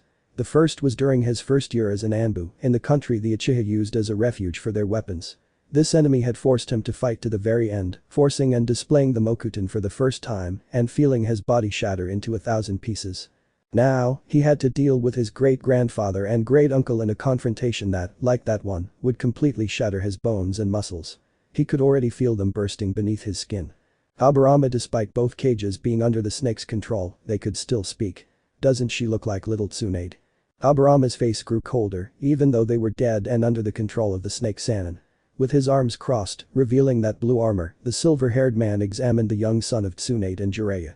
His face is slightly similar. His hair is messy, like a lion's, and even gives him an angry air, Tobirama said in that dead voice. He could be your son. Naruto wanted to laugh. In fact, his lip curled slightly at those words from his ancestors. He really was Tsunade's son, and the nickname had hit the nail on the head. Surely Hashirama would have placed him as the grandson of the Slug Princess. Spreading his legs, Naruto saw the two men moving toward him. Hashirama extended his right arm. Tobirama did the same. Naruto raised both arms and, using his forearms, blocked both fists, pinning him down completely, as if he were under the pressure of two boulders. Waves of wind even whipped around the area, tossing his hair. Stomping his feet, Hashirama braced himself, his heels digging into the shattered tiles. It was clear he wanted to smash it. Seeing that Hashirama was the strongest, Naruto tried to use that to make him fight his brother Tobirama, knowing that this would undoubtedly be too difficult to achieve. Moving his leg, the young Senju deflected the silver-haired Senju's opposite arm, thus avoiding being stabbed by the kunai carried by the nickname. They move in a coordinated manner. Finding it impossible to deal with both of them at the same time, Naruto decided to take out Hashirama first. While Tobirama was far more intelligent and sharp in battle, the Shodame's Mokuton and Senjutsu would make things very difficult for him. Even more so in his current state. Suiton. Mizurappa water release. Water horn. Expelling a powerful jet of compressed water, Tobirama launched an attack when the blonde Anbu separated him with a swinging movement of his leg, generating a small air pressure between them. Seeing the movement, entangled with Hashirama, Naruto moved his head and pulled his great-grandfather away from him using both knees. The jutsu crashed into the ground a few meters from both Senju. That level of control from Suiton. Naruto knew of the nickname's skill with Suiton. He himself was a natural at controlling Suiton, far superior to Doton or any other chakra element. But the control his familiar used was undoubtedly far superior to his own, something he could perhaps achieve with hard training and years of the same practice. Letting out the air in his lungs, he sent a burning sphere of fire against his silver-haired opponent, while his other opponent made a chain of seals. Mokuton. Makurik no Jutsu Wood Element. Wood Dragon Jutsu. Tobirama created a water shield that stopped the fiery sphere. Hashirama sent a powerful dragon created from the wood of the giant trees he created at Naruto, who shook his head as a roar reached his ears, rumbling loudly. The younger Senju moved his left arm, forming a chain of seals that both the Nidaime and Shodaime recognized. As the wooden dragon fell against the Anbu, another emerged to stop the first in a direct confrontation, sending splinters tumbling down the sides and before Hashirama's eyes. Fukuku. Tsunade certainly didn't waste any time creating a weapon like this. Then, for a second, Orochimaru felt a cold dagger pierce his entire body. From head to toe, he felt like a bolt of lightning struck him. That dark blue eye was like a dagger stabbing him. As they tore each other apart, both dragons crumbled into splinters. In between, surprising the Shodaime, Naruto appeared to bury his fist directly into the face of the first Mokuton user, sending Hashirama tumbling backward, slamming him hard into the trunk of the giant tree on the roof. Pulling his arm back, Naruto turned his head to see Tobirama moving behind him, throwing several kunai at him. Using his reflexes as his guide, the Anbu leaped into a backflip. The kunai pierced the Shodaime's body, pinning him there. Tobirama. It's fast. Beginning an exchange of blows, deflections, and counterattacks, Tobirama responded to his brother's shout while halting his nephew's movements. Naruto deflected his great-great-uncle's taijutsu attacks. He was relaxing his body, letting his instincts guide him in the fight. The Nidaime was fast, powerful, and clearly knew how to pressure him with precise, powerful blows. Pulling away, the young Senju fired several earth spheres at the silver-haired boy's feet, creating a small puddle of earth beneath the older man's feet with the jutsu. Tobirama lowered his head, raising an eyebrow at this. But he soon realized what it was for. When he tried to move, his feet slipped awkwardly, creating a gap in his defense. This gap was filled by Naruto himself, who delivered a direct elbow strike to the Nidaime Hokage's chest, right in the ribsage. This caused the old Hokage to fall backward, crashing to the ground, with his young nephew hovering over him, his eyes hardened. He didn't want to face them. Fighting against his family was something that made him feel sick, like he wanted to throw up. But letting his great-grandfather and great-uncle destroy Konoha and continue killing and injuring innocent people wasn't in his plans or his mind as an Anbu. Before Tobirama could move, Naruto brought his leg down in a swift lunging motion and slammed it into the silver-haired boy's head, burying him in the ground. Roar. A huge shadow fell over the young Anbu. Naruto looked up, seeing two wooden dragons standing above him with their jaws open. The boy was sure they would salivate if they were real animals. Concentrating chakra, he let both beasts fall upon himself and Tobirama. However, he reappeared above both dragons with a chain of seals ready, aiming for Hashirama. Pain. Murka no Jutsu Fire Element. Great Fire Dragon Jutsu. He breathed out an immense fire dragon that collided with the dragons that attempted to move, advancing on the shot aim. Recovering, Hashirama stepped back to watch as the orange fire crashed into the immense tree, slowly devouring the bark of the thick trunk and disappearing in a fiery explosion. Falling towards the ground, Naruto spun around as he switched seals, now firing a water dragon at Tobirama like he had done against Hashirama, though changing the dragon's element. Seeing this, Tobirama recovered and disappeared in a small, swift movement. He had used his version of the Hiraishin, colorless and without kunai. Knowing the technique, Naruto spun around and caught a kunai in his hand. Within seconds, he felt a slight sting and saw blood begin to stain the steel the kunai had been forged from.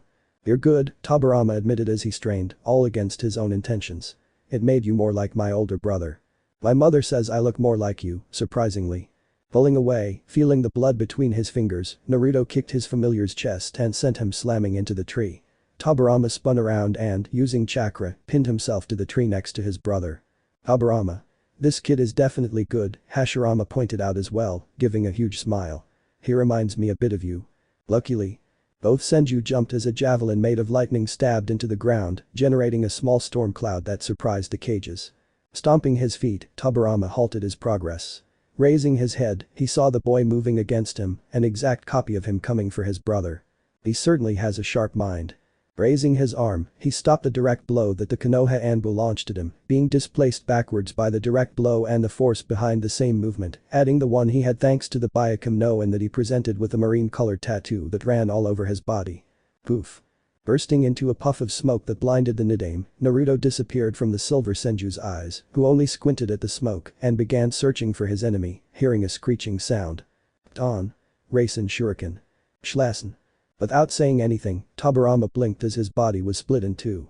He lowered his head, watching as his leg separated from his body, and, after several seconds, he was surrounded by a dome of chakra that erupted with a sharp sound. Breathing heavily, Naruto looked at his work of art. He had managed to deceive his enemy, both of them, and had used one of his trump cards, stalling the Nidaime Hokage at least for a while, giving him time to deal with Hashirama and, hopefully, time to stop the jutsu. Something clicked in his mind. "Fukuku. Anbu-kun, you certainly didn't hesitate. Are you related to Tsunade? You seem too close to the Shade," Orochimaru pointed out, knowing beforehand that the young man was Tsunade's son, although he didn't know who the father was. Could it be that Jinin who died? What Orochimaru didn't expect was retaliation. Shooting off, disappearing in a completely swift and imperceptible Hiraishin, Naruto appeared in front of the snake Sannin with a chirping Chidori. Orochimaru couldn't react when Naruto pierced him. "Don't talk about my mother, bastard," the young man whispered, inches from the Sannin, his arm piercing the snake's chest. "Because I'm going to kill you." Unable to move, Orochimaru felt his body split in two. Eris. Hidemaru, a promising young man from the Sound Village with abilities linked to spiders, was, along with his companions, one of Orochimaru's elite shinobi. He had 4 arms, tanned skin, and black hair. His personality made him view battles as a simple game in which he would win. Hirobo, a towering young man from the Sound Village, was capable of strangely manipulating the Doten element. Like his companions, he was an elite member of Itachi no Sado. With his Doten skill, Hirobo was able to eliminate his opponents by absorbing chakra through the earth itself. He was Taiya's counterpart, hating the way the Kunoichi called him fat and how he behaved. Seiken and Yukin, twins, members of the Itachi elite. Due to their Kekkei Genkai, both brothers were bonded to the same body, this being known as Sma no KM attack of the twin demons, and giving its users unpredictable abilities, as well as being able to switch with their partner to give them more resistance and power. Both were certainly confident in their abilities, one being more prone to maintain unnecessarily long battles due to the desire to fight, and the other being the one who ended them quickly. Taiya, a young master of illusions generated by sound and hearing, was a member of Itachi's elite thanks to her own abilities, which were taken to the maximum thanks to the power given to her by Orochimaru and the training she had to undergo in order to stay alive. Foul-mouthed and full of energy, Taiya would never show fear in a battle and would appear confident in victory even if she was being overpowered. These 4 young people were the current members of the Sound Four, the elite group of bodyguards who served Orochimaru and who were surprised when the Black Anbu commander destroyed their barrier, shattering it with a single movement of her hand and passing by them as if they had never been there, which generated some hatred on Taiya's side. For her part, standing in the center of the square formed by the four of sound, Chiasa kept her attention on the movements of her enemies, with her arms hanging in front of her body and her eyes slightly covered by a thick lock of black hair, thus hiding the scarlet color that had replaced the onyx black she used to have. Relaxed, the woman followed her enemy's movements without tensing a single muscle, as if she were used to being in that kind of situation. And she truly was. She was Uchiha Chiasa, survivor of the Uchiha massacre and commander of the Black Anbu. She had been trained as a shinobi since she was a child and had dealt with disadvantaged confrontations for as long as she could remember, which intensified when she was assigned to the Black Anbu. And at 5 years older than Naruto, she witnessed the Great Third Ninja War firsthand. She herself killed several Kumo shinobi during a mission in which she survived without a right eye, covering the scar with a dark eye patch. Trump. The sound 4 moved as the Uchiha closed her right hand. The woman's lip curled into a mocking, amused smile. Those young men had jumped at the mere click of her knuckles, and it was amusing to her. I was actually enjoying it. When are you going to start this dance? My little pupil is already engaged in his own battle. And I don't want to be outdone. A light wind stirred his hair, revealing that sharp, hard, fair-skinned face that would have made many men melt. With the eye patch covering his right eye, his appearance was rough, wild, and powerful. If you don't start it, I will. Before any of the 5 youths could move, taking into account that Yukin and Seiken were 2 in 1, Chiasa disappeared from the side of the Atagakur elite. What the buck? Taiya shook her head, her chocolate brown eyes searching the woman's figure. She's not here. That bitch. Ham. The Kunoichi's eyes rolled back. Slamming into the Ritide's chest, Chiasa smirked as she appeared beneath the flute player's defense, using her elbow to strike the center of the young woman's ribsage, thus cutting off any air entry into the teen's lungs. Taiya. Moving, Kidomaru felt his foot brush against something. Looking down, the boy found an explosive seal at his feet. Boom. She's laughing at us, Jirobo pointed out, taking a step towards where Chiasa was after throwing several shuriken at her, which the woman deflected without any problem and at the same time threw Taiya towards the sand from at least 10 meters high. Running, Seiken and Yukin attacked the brunette. Seeing this move, Chiasa responded by running at the twins and entering their Taijutsu combat game to proceed with an exchange of blows, which made both twins smile. Ha! You've fallen on our turf. You won't get out alive. Both twins forced the woman back, using their Kekkei Genkai to gain the upper hand over the Anbu in close combat. However, Chiasa soon recovered and adapted to the rhythm of the exchange, landing 2 decisive blows on the twins that caused them to retreat. You talk too much. Closing her mouth and exhaling, the Uchiha fired a powerful sphere of fire at the twins, which exploded into a cloud of flames, thus covering the leader of the Sound 4 in fire, ash, and smoke. Take this. SHHHC. The sharp sound caught the Anbu's attention. Turning her head, Chiasa saw golden shurikens advancing toward her, clearly intending to cut her in 2. Recovering from this, finding that the time frame was truly short to do anything, the woman simply moved her hand guided by her Sharingan and stopped the first shuriken, which she gripped tightly and threw the next second. The 2 shuriken collided, shattering into splinters. That's disgusting, the woman declared, brushing the cobwebs off her hand and walking away. Kidomaru fell down beside Jirobo. I hate spiders. This woman, Kidomaru growled, gritting his teeth. We'll have to use the first phase. She blocked Seiken and Yukin with a single blow. No one had ever managed to defeat them in a Taijutsu match. Jirobo remained silent. He, too, had come to that conclusion. Even if Orochimaru had forbidden them from using the seal, they would have to use it to kill her once and for all. Lust. You filthy bitch. Showing a dark pattern, Taiya appeared above the Black Anbu leader, charging with a powerful downward strike from her leg. Pam. Crack. Surprising the 3 young men, Chiasa stopped Taiya's leg and spun her around, slamming the girl into the ground as if she were a simple tree branch. That tattoo pattern looks nice, she said, removing the gloves that covered her hands, showing how a reddish pattern was slowly growing on her body. Kinjutsu. Mikizukake no HMM Abnod sealing technique. Crescent Phoenix. When the pattern finished, Chiasa stopped her advance right in front of Jirobo. Before the young man could react, the woman used her index finger to tap the boy's forehead. Thumb. Pam. Crack. What the buck was that?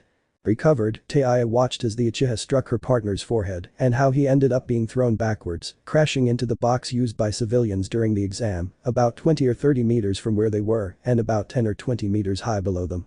Swallowing hard, Kidomaru watched as the woman glared at him. Trying to react, the 4-armed boy found himself with a knee buried in his stomach and at least 3 ribs pulverized by that blow. He was slammed into the ground with a hard backhand that he couldn't avoid, feeling his jaw unhinged. Flexing the fingers of her attacking hand, Chiyasa watched Kitamaru's futile attempt to get up just before she sent him tumbling back to the ground when she planted her foot on the arachnid teen's back.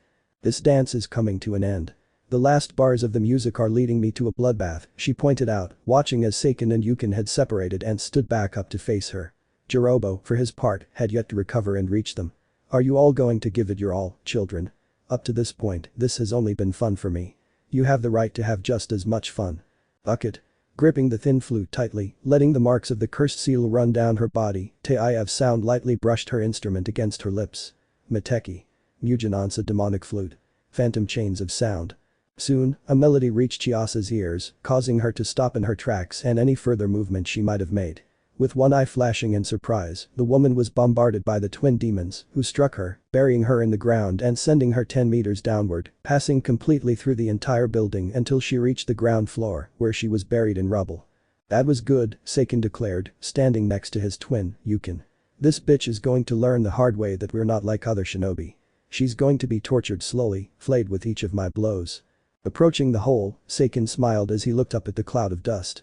He was already expecting broken bones, blood staining the ground, and perhaps a piece of wood piercing the woman's body. However, none of that happened. Brushing away the debris as if it were nothing, the Anbu stood up while patting herself, getting rid of any small debris stuck to her uniform or any specks of dust left on her clothes. There wasn't even a scratch on his body. Heh. Zoom. Chiasa swiftly appeared a meter away from Seiken. The young man couldn't react when the Uchiha's hand cupped his face and, in a swift spin, threw the boy against the magician, causing the girl to lose her flute in the collision. Taking advantage of those confusing seconds, Chiasa spun around and crushed Yukin's left ribs with a sickle kick, pivoting on his opposite foot and sending the young man several meters to the right, causing him to spit out blood. Crouching, she watched as Teiya reached for the flute and pounced on the teenager like a wolf on its prey. Being fast, and Anbu, the brunette closed the distance in just 2 seconds, kicking the girl's head hard into the ground, grabbing the flute and smashing it with a swipe of her hand, shattering the metal instrument. Ah! Bitch. Ai spat out blood. Crushed under the foot of the woman she faced, she watched as she remorselessly shattered the only memory of her deceased mother, her eyes as cold as ice. I am an Uchiha, descended from the Uchiha ghost himself, the Anbu murmured slowly, but the four felt those words as if they were daggers piercing them. Did you really expect to be able to defeat me? That sounds truly ridiculous. Chiasa dropped the remains of the flute. Meanwhile, Teiya let out a treacherous tear. Fumo Senkik. Suzaku Spider War Arc. Terrible rupture. Kitamaru's distorted voice broke the silence that the Uchiha's question had created, giving way to the whistling sound of arrows advancing against their target. Pain. Nkamakyaku Fire Release. Great Fire Annihilation. With a magnificent and powerful fire jutsu, the Uchiha responded to Kitamaru's move, destroying his cursed seal-enhanced arrows and engulfing the young man in an immense sea of flames. All without hesitation, without flinching, or feeling distressed by her actions. Instead, the woman spun around and grabbed Jirobo's face when he attempted to attack her, slamming him into the ground. Pulling her hand back from the defeated Jirobo, Chiasa looked down at her enemies. Seiken and Yukin were both severely injured, their bones shattered. Teiya was barely able to stand after she stomped on his head. Kitamaru was badly burned, smashed into the arena. None of the Sound Four could get back on their feet. Golden Chain. Sunagaku's initial plan was always to use the Ichibi to destroy the Konoha village from within, creating chaos and death, just as the Nine-Tails Fox did 12 years ago, bringing death and destruction that forced Konoha to secretly grow and appear stronger than it had at that time. However, the confrontation between the Ichibi's Jinchuriki and the last Uchiha loyal to Konoha completely changed the plans of the Sand Shinobi, forcing the Sabaku brothers to flee the arena with a wounded younger brother, showing the red blood that flowed after the blow made by Uchiha Sasuke, his opponent in the third stage confrontation. This escape changed the course of the three attacking villages. While Iwa and Itagakure focused on forcing Konoha's hand, Suna forced itself to remain completely on its feet, waiting for its secret weapon to finally be used to completely defeat Konoha with its final move. However, Hada Kakashi was smart and sent a small team consisting of Shikamaru, Sakura and Menma after the siblings and their rebel Uchiha, who would fight alongside Sasuke in order to stop the Suna siblings and force the village's withdrawal from the arena of that confrontation. However, things would not be completely simple. While Sasuke followed Temari and Gaara, Shino stopped the middle brother, the puppeteer Kankuro in a confrontation between the two, taking his revenge for that confrontation, postponed by the same shinobi of Sunagaku, in his attempt to maintain the cover, all this without knowing that it gave Konoha cause to distrust even more. Thus, Sasuke had his second confrontation with Gaara in a hand-to-hand fight that led the Uchiha to discover something about his rival. He was a monster that he could not defeat. Even going so far as to use the cursed seal to force more than one Chidori, Sasuke was unable to land a decisive blow on Gaara, although he really couldn't land a single blow, as the teenager increasingly became the Ichibi, giving a truly monstrous appearance to the Uchiha heir. Finding that he could not win, Sasuke feared for his own life as he found himself between a rock and a hard place, watching as Gaara fell upon him in a pseudo-Bijj state that would have utterly destroyed him had it not been for the arrival of his comrades. Being the son of the Yondaime, Menma crashed with a kick that completely deflected the Jinchuriki of Suna, crashing Gaara against a huge tree that only gave way to the blow, and, thus, the youngest son of Namikaze Minato and Uzumaki Kushina took the witness of that battle, leaving aside his dark-haired companion, who ended up seeing how the boy who had been behind him was now above him, making use of his abilities to defeat the Reteed from Suna. Who increasingly let himself be carried away more by his inner Bijj listening to his bloodthirsty voice, guiding him to fight much more and kill his enemies. Thus, taking everything upon himself, Menma did not give in and continued to pressure young Gaara, using his shadow clones and all the techniques he had learned from his teacher and godfather. However, having used that Taijutsu technique had left him nearing the limits of his own strength, which undoubtedly gave Gaara a good leverage to exploit the boy, forcing Menma to use a Rasengan with immense power to send his enemy to the brink of unconsciousness. But contrary to what Menma had expected, Gaara himself used a sleeping jutsu, leaving the Sand Tanuki free to laugh loudly and madly, frightening Temari and Sasuke. Meanwhile, trapped in the sand, Sakura remained completely unconscious. Shit. How am I going to deal with this? Worried, feeling that this was getting out of hand, Menma watched the immense Tanuki, more than 20 meters tall, rising above the forest, roaring with a cruel and amused laugh. This. Menma couldn't find a word that came out of his mouth to define the Ichibi. Monstrous, powerful, and intimidating were three simple words that were undoubtedly running through his mind as he looked at it, hearing the soft pleas of Gaara's older sister to his right, who was completely scared by the presence of that monster that would undoubtedly kill them all. When Menma was able to react, he felt the sand begin to swirl around him, preventing him from moving, leaving him completely at the mercy of that monster that looked at him with a yellowish eye that shone with lust for the same blood. I'm not getting out of here. His muscles were shattered, tired. With the weight of the sand and being completely held down, Menma saw his own death inches away without much hope. All that was missing was one command, one movement from the Ichibi's side, and he would be completely crushed, turned into a mass of flesh and blood that his family wouldn't recognize. And though he should have been afraid, he wasn't. Training with an Anbu, with someone who had drilled the shinobi life into his mind from the very beginning, had made him see death from a different perspective. If he couldn't stop the Ichibi, surely another of his comrades would and save Konoha. Tsubaku SMSM Sandful Funeral. Menma knew he would die there. He felt the sand begin to press against him, crushing his body like a boa constrictor killing its prey. Mom-Dad myth. Floosh. Crack. Plick plick plick. He blinked. He felt the air hitting his face, stirring his golden hair slightly. Hadn't he been crushed? Where was the sand that had imprisoned him? He turned his head, staring at a trail of blood that was linked to the sand that had imprisoned him. Menma. Soft, sweet, Menma heard his mother's voice in his ear. Guided by it, he moved his head and looked at his mother standing a few inches away from him, holding him with her right arm. Mother. Menma swallowed thickly. He already knew whose blood it was. He shouldn't have been too bright to figure that out, and he didn't even have to look at his mother completely. You must go, Menma. Without showing any pain, Kushina placed her youngest son on the ground as she stood up, dressed completely in a Jinin uniform. I'll take this. It was then that the genin saw something macabre. His mother's left arm was resting on the sand, staining it with blood, leaving the limb completely immobile as it was not connected to a body. But. Kushina hardened her face. Menma. I am a Jinin of Konoha. You're a genin. Slowly, she walked towards the immense figure of the Ichibi. She showed no fear towards the enormous Tanuki in front of her, being an enormous beast that had set its eyes on the woman. You must obey my orders. Leave. Take Sakura-chan and Sasuke-kun and leave this place, Menma. I will take the Ichibi for myself. But mom. Recovering from the shock, Menma finally reacted, showing his teary and worried eyes. He was the one who caused his mother to lose an arm. You're hurt. You must. First and foremost, I am a Konoha shinobi. My duty comes before my own needs. As if she hadn't lost an arm, Kushina formed a seal, and immediately 9 golden chains appeared behind her, swaying like tails. I can take this. Ahahaha.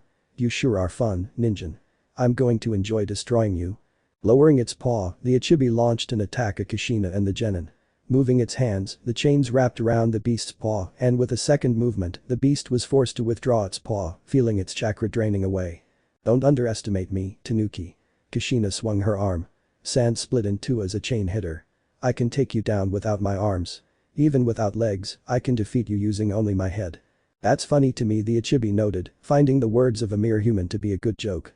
Though he was actually acknowledging that the woman wasn't feeling any fear towards him. I'll find out if you can really deal with me, little human. Human and beast stared at each other. Kushina kept her attention completely on the Tanuki and any movement he might make. For his part, the Ichibi stared with those yellow eyes at the Uzumaki's figure, looking for any chance to frighten her with his power. Surprisingly, the woman showed no fear of his presence, as if he himself were nothing to her or had faced something much worse. And it was exasperating him. Come on. In the blink of an eye, Kushina fired the adamantine chains at the tailed beast, forcing the same Tanuki to deflect them with his tail, firing an immense fear of wind at the woman, who spun and jumped back, evading the jutsu, while she herself formed a hand seal. Hamfsa. 7 Bon no Tabutori adamantine chains. 7 flying birds, she recited, moving her fingers slightly to form another seal. At that command, 7 of the 9 golden chains flew toward the Ichibi. The tailed beast moved its head, whipped its tail, and fired a series of wind spheres, finding it impossible to hit the chains and finding its limbs completely trapped in them. When it went to open its mouth, another chain slammed it shut, and 2 seconds later, it was completely knocked to the ground, like a chained animal. I hope this is clear to you, Ichibi. I can take you on with my own power, because you're nothing I can't face, Kushina said, letting her voice sound slightly proud, earning a low animal-like growl from the Tanuki. I'm going to seal you. Mother. Responding to the scream, Kushina dodged the reindeer that swooped down on her, intent on catching her. This hadn't been the Ichibi's doing, but someone else's. Digging her heels into the ground, the Uzumaki looked at the Tsunade Jinchuriki, waving his hand, fighting alongside his tailed beast, which increased the difficulty of that fight for her. However, she also had an ally. Useless and Tanuki. Thick cruel laughter filled the ears of the young teenagers and the one-tailed Bijk, who opened his eyes wide when his brother's figure came into view. Trees shook and animals fled in the presence of the Kikbi no Yoko, the immense demon fox. Trapped by simple chains, being an imprisoned animal without the ability to show his anger, satiate his blood, the fox unleashed a tail whip on the Ichibi, slamming his younger brother into the ground just as he stood up. Tomato. I'm going to hold my brother down. Press him down with the chains, and someone wake up that brat coming out of this idiot Tanuki's forehead. Kushina said nothing. Closing her hands, she closed the chains completely around the Ichibi, completely shackling the sand Tanuki. In turn, the 100-meter-tall orange fox placed its paws on its younger brother, pinning him completely to the ground so he couldn't move. All that remained was for someone to wake the red-haired boy. Pam. Opening their eyes in surprise, both the fox and the Uzumaki saw Menma slam his head against Gaara's, causing the Sabaku to open his eyes at the blow in pain, forcing the sand Tanuki to go back inside when he was finally awake, causing the beast to thrash frantically. Take your fate, brother. I'm definitely enjoying all this more than you are. I'll kill you, flea-bitten fox. I swear I will. And, when Gaara fully opened his eyes, feeling the pain in his forehead and the blood running down, the Ichibi vanished completely, dropping his brother's paw in Kushina's chains, who saw her son fall to the ground in the company of the boy from Suna. Menma. Seeing her youngest son's life in danger, the Uzumaki tried to lunge forward to grab him with her arm. However, the same immense orange-furred fox grabbed both the boy from Suna and the son of her former jailer. They were in his grasp. He could have closed it, crushed them, eaten them, but he couldn't. He wasn't good, full of darkness and evil. But unlike humans, he kept his word. And he had sworn to that man that he wouldn't harm anyone in Konoha as long as they didn't betray him. And with that thought, the fox dropped both teens to the ground. It wasn't something he would do. But it was something he had to do. Sacrifice. Smart. Skilled. Powerful. A genius. Orochimaru of the Sannin could be described with countless good words, praising his skill and intelligence on the battlefield and off it as well, leaving behind a legacy of blood and monstrous deeds that would have scarred anyone. But not Orochimaru, who relished these deaths and his own experiments in the pursuit of power, revealing an intelligence too twisted and disgusting for anyone to understand. Such was Orochimaru, the white snake of Konoha, and it was unlikely that the man would change anytime soon. His own yearnings, desires, and dreams were too deeply rooted in his mind and soul for him to change. But everything that Orochimaru was did not prevent him from feeling pain, fear and nervousness as he was now feeling, lying on the ground, watching with his slanted reptilian eyes, his legs separated from his torso, leaving a trail of blood. A shadow fell over him, long and cold. Raising his face, he saw that sea blue eye staring back at him, piercing his body like a sword entering his own. Closing his hands, Orochimaru saw his own blood falling from the bare hand of the young Anbu who had attacked him without hesitation, without fear, and without seeming to fear death. And that was irritating him. He knew about his teammate Jireya's affair with Tsunade, as well as the certain feelings the Senju had for him when they were young, and if that boy named Dan wasn't the brat's father, he had no doubt that the toad had managed to sleep with the slug. Breathing heavily, he formed a hand seal, and, forcing the Anbu to move, shed his skin completely, rebuilding his body in the process, and leaving it completely as good as new, as if he hadn't received a direct blow from the boy that had split him in two. Feeling his chakra plummet, he surveyed the situation. His Sound Four were wounded, defeated, and had no chance of victory against the woman. Tsunade's son had used a destructive technique on Tobirama, sending the Nidaime into a completely molecular state. He was destroyed and forced to rebuild himself from scratch, something that would take time even if Tobirama was dead and immoral, leaving him with only the Shodaime to fight with. Looking at numbers, they were even. Looking at experience, they were ahead. But looking at raw power, both Anbu they were facing seemed to be S-rank without a doubt. On one hand, that black-haired Anbu woman had defeated her elite shinobi without breaking a sweat. She looked at her, studying and examining her with her eyes, and she couldn't see even a small drop of sweat running down her sharp face. She had managed to destroy her beloved Sound Four without breaking a sweat and was fresh for a fight. And on the other hand, he had the young son of his old comrade, a shinobi who hadn't hesitated for a second to confront his old relatives and use jutsus on them, capable of destroying an entire village, because the jutsu the boy used on Tobirama wasn't even in the A category or lower. Without a doubt, it was above the S class and was truly destructive on a cellular level, erasing the Nidaime from existence for entire minutes. His only consolation was that both Hokages had defeated and seriously wounded both the Yondaime and the Sandaime, reducing the danger to him in a hand-to-hand confrontation and leaving only his wife and her partner's child as his enemies. And he still counted on the Shodaime Hokage and the Nidaime Hokage when he recovered. He hadn't wanted to fight, but he had to in order to get out of there. His plan had been carried out and he needed nothing more. With his master dead, he was completely happy. However, I had to leave Konoha. Ukikuku laughing lightly, the Sannin looked at the blonde Konoha Anbu. His yellow, slanted eyes moved to the bloody hand. He didn't seem bothered by having blood staining his skin and dripping to the ground. He didn't even seem bothered by the fact that he had been revived from a certain point of view. That was painful in a way. But I have taken immortality into my hands and something like that wouldn't kill me completely. Are you exasperated? Upset that you didn't kill me? Orochimaru ran his tongue over his lips, giving a disgusting view that made Naruto raise an eyebrow. You're the son of my old friend, Tsunade Haim. It's not too difficult to see. Naruto cracked his knuckles. Hashirama began to hover over him, staring with those dead eyes in a grayish fractured face. I used Mokuton in this confrontation. Even my small shock from dealing with my relatives could have remained in your yellow retinas. The Anbu looked with his blue eyes at the figure of the Sannin. He was tall, thin, lanky. His soft skin and elongated face made him certainly feminine. But you are so inept, Orochimaru. Your alliance with Shimura and the previous feudal lord did not come to fruition. How did you manage to unite Suna and Iwa under your rule?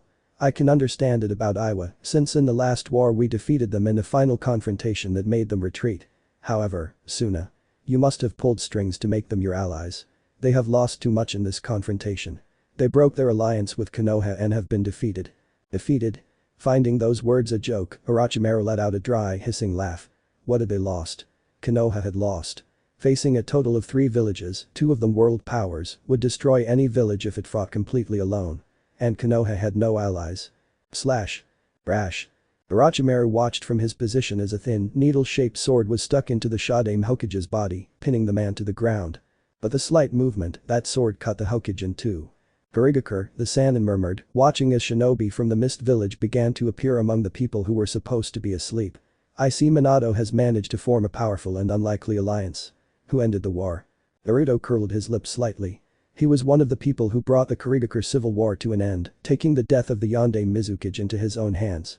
He was a really funny person. Crack. Clank. The Senju smiled. Orochimaru narrowed his eyes. Chiyasa crossed her arms. Minato coughed at the sight. Hiruzen moved his lips in a faint bloody smile. Slowly, a woman with green hair tipped with orange stood between the young Anbu and the Shodaime Hokage. You're late. And we need to talk. Pukura of Kurigakure had set aside her Suna shinobi uniform she'd worn during the war, replacing it with an Anbu uniform from the Mist Village. A hit I ate from Kiri replaced the one she'd been wearing. There's something I need to talk to you about. And we're going to do it now. Naruto didn't seem upset. He wasn't even worried by the presence of his old companion and those words that felt like swords stabbing him. He kept his face completely flat, but his eyebrow twitched slightly. He hated it when women spoke that way. It was like seeing his mother angry. And he feared his mother angry. It can wait. Taking a stride, Pakura pulled out the needle sword and charged at Orochimaru. The snake Sannin saw this suicidal move. Opening his mouth, he drew the kusanagi from within and blocked the edge of the Nabari with it. Light sparks flew between the Kunoichi and the Sannin. Fukuku. Are you still alive? I thought I'd killed you with that mission. But it seems my plans went a little awry, Orochimaru declared, running his tongue over his lips. Those words made the woman's ears twitch. Raising her gaze, Pakura fixed her eyes on the Sannin's reptilians. While others would have been afraid, the current A.N.B.U commander of Kurigakure wasn't up for that task. And even less so with his partner. Orochimaru stepped away from Pakura, watching as Tsunade's son's leg passed between him and the woman, forcing him to step away from his prey and almost drop his sword. He looked slyly at the Senju. Oh, I see. It was you who helped this woman survive and Kurigakure escape the war, the snake stated, letting its words sound soft, dangerous. You're too annoying, Gaki. Don't worry. Crack. Falling, crushing the Shodame's head as he rebuilt himself, Chiyasa protected both young men from the Shodame Hokage's possible attack. She was protecting them while both of them and the Sannin took a look at a novel. I'll leave it to you, Commander. Naruto quickly shot forward, forming a seal. Moving Kusanagi, Orochimaru the white snake deflected the electrified shuriken flying toward him, opening the way for Pakura's sword to reach his side. Stretching his arm, he sent the sword crashing down into the ground, sticking it between the tiles. Focus, Orochimaru. Fukuku. I'm going to hate you, kid. Pakura fired a series of orange spheres. These were flames wrapped in wind. As a user of the secondary element burn, Pakura was surpassing many shinobi with her ninjutsu alone. And that only attracted the Sannin's attention. Orochimaru was a lover of strange powers, of rare bloodlines rarely seen on the continent. Seeing Pakura use a secondary element only attracted his interest. Crack. The Sannin watched as a wooden dragon ended up destroying the roof of the box, forcing him to separate himself and unable to return the move against the green-haired woman. Observing that dragon, he fired a powerful wind jutsu that lightly cut the body of that powerful dragon, which was unaffected and, at a signal from the Senju, the dragon fell on the figure of the Sannin. This boy. Who? Naruto and Pakura watched that dragon eating the Sannin of the snakes, taking a piece of that building and sending debris against the ground, thus generating an immense cloud of dust that covered the body of the Nukenin of Konoha. Unclasping his hands, Naruto let out a sigh as a drop of sweat trickled down his forehead, running down his cheek and dripping down his chin. Raising his hand and using the back of it, he wiped away the remaining drops. Using Mokuton was annoying and exhausting for him, even more so if he didn't have Byakume no inactive, which he had deactivated when he used the jutsu on Tobirama. That's still tiring and annoying, huh? It's not a simple matter, Naruto admitted, straightening his body slightly, revealing that he was taller than Pakura herself. It seemed that, after the war, the young man had grown even taller. And I don't think it ever will be. I'm going to. Watch out, Naruto. Feeling his eardrum slammed into his godfather's voice, Naruto jerked his head to watch as Senju Tobirama fell on top of him, putting all his weight and strength into his arm. It seemed the Nidaime Hokage had finally rebuilt himself and was back in the fight. Shikifujin. Everything slowed down. Naruto saw a ghostly figure growing behind the Sandaime Hokage, speaking in his ear with cold dark words he couldn't quite understand. But he saw acceptance appear on his surrogate grandfather's aging face. Two ghostly hands entered the bodies of the Nidaime and the Shodaime Hokage, withdrawing afterwards and revealing the ghostly figures of the Hokages before the eyes of the living, disappearing into the mouth of the monster itself behind the Sandaime. Poof. Two of the three Sarutobi Hiruzen disappeared. The original fell to his knee, panting. A new technique. Orochimaru had reappeared, standing behind the Senju and the Kurigakure A.N.B.U. None of them moved or reacted to the Sannin's words. And they didn't really need to. An arm stretched out, wide as snow itself, and entered the Sannin's chest, causing him to open his eyes. What? The Sannin felt the chill of death entering his body. And it wasn't satisfying. All of this is my fault, Hiruzen spoke. His old voice had now become weaker, tired. With each word, blood escaped from his mouth like drops of saliva. I'm taking you with me. Sensei. Orochimaru felt his body stop. Before his eyes, his specter began to leave his body. I'll kill you. No. We'll both die at the same time, Orochimaru. I'll ga. Old. Naruto took a step forward. A steel blade appeared in the center of the Sandaime's chest, bathed in the old Hokage's blood. Slowly, a figure formed behind his adoptive grandfather. Orochimaru-sama will get out of here alive. That's something you're not going to change, I'm afraid. Adjusting his glasses with a slight movement, the traitorous Konoha genin sank the stolen sword deeper into Sarutobi Hiruzen's body, plunging it through his back. The only one who will die will be you, Sandame. Fukuku, sensei. It seems your plans have gone down the drain. Orochimaru laughed, feeling his whole being slowly returning to its former self. And that is something satisfying for me. I'm going to take your life, and it will be a gift, a prize for me. Not necessarily I'll kill you, Hiruzen declared, giving a tired old smile. I'll take your arms. Orochimaru-sama. Brak. Pulling the sword from the Sandame's body with a jerk, Kabuto moved forward to meet his master. However, Naruto followed this movement and appeared in front of the traitor in a flash, cutting off his advance and burying a powerful knee into the gray-haired man's body that made the medic flinch. Sensei. Watching his arm slowly turn to stone, Orochimaru shouted at his master. But he could no longer hear him. Cold, inert, and lifeless Sarutobi Hiruzen lay on the ground. Take it, Naruto. Seeing this as an opportunity, Chiasa ordered his companion to take the Sannin. They could kill or capture him to gain information about his plans and potential allies. However, before the Senju could dispose of the Sannin's apprentice and take Orochimaru himself, 2 immense clouds of smoke covered them all. A few seconds later, 4 immense yellowish eyes appeared from the fog generated by those clouds. 2 immense tongues took the sound for Kabuto and Orochimaru himself before exploding into new white clouds, leaving behind an immense trail of reptilian bodies. Orochimaru used his last resort. Reverse summoning. Mission.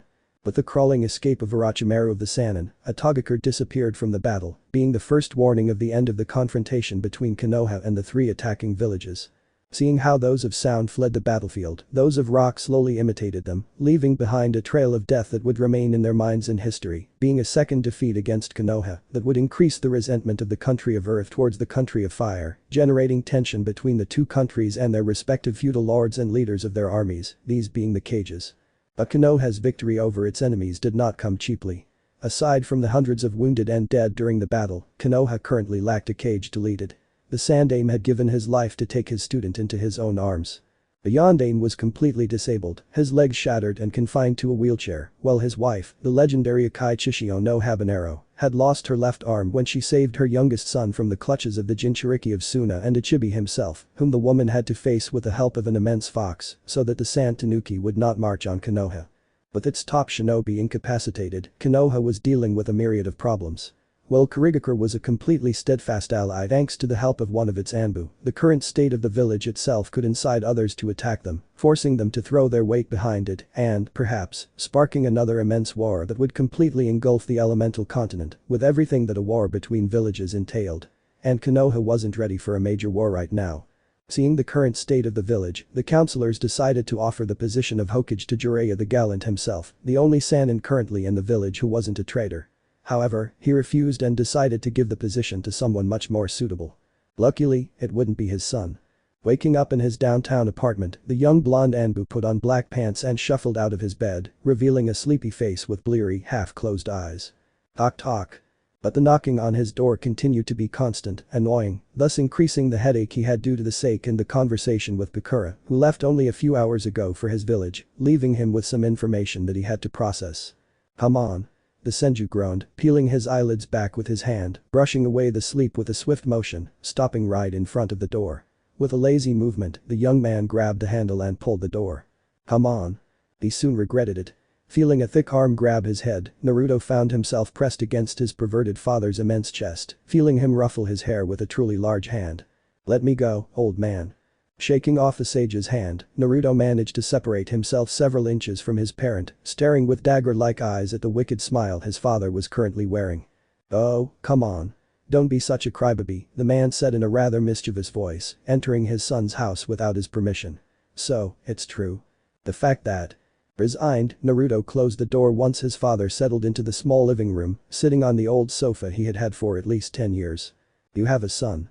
During the fight on the rooftop of the stage, Bakura had mentioned that they needed to discuss something urgent, leaving it for until they dealt with Orochimaru. When the battle was over, the two of them discussed what she had to tell him.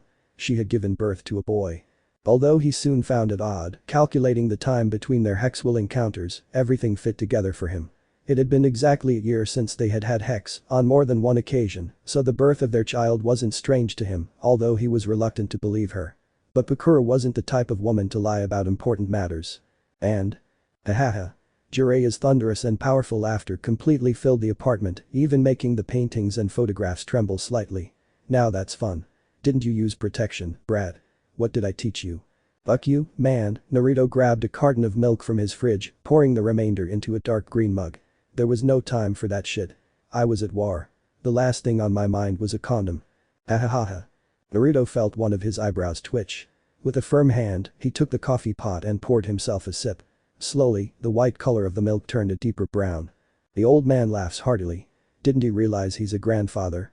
Leaving aside his companion and old friend in ghost form, Naruto took a second cup and prepared another coffee, but this one without any milk. He liked to take it neat. You're too annoying, too early, the Senju declared, placing the lad in front of his father and pouring 2 spoonfuls of sugar on top. You're officially an old man now. I'm still like a young man, Jiraiya declared, taking his coffee cup in his right hand and taking a good sip. Old age is in the mind, not the body.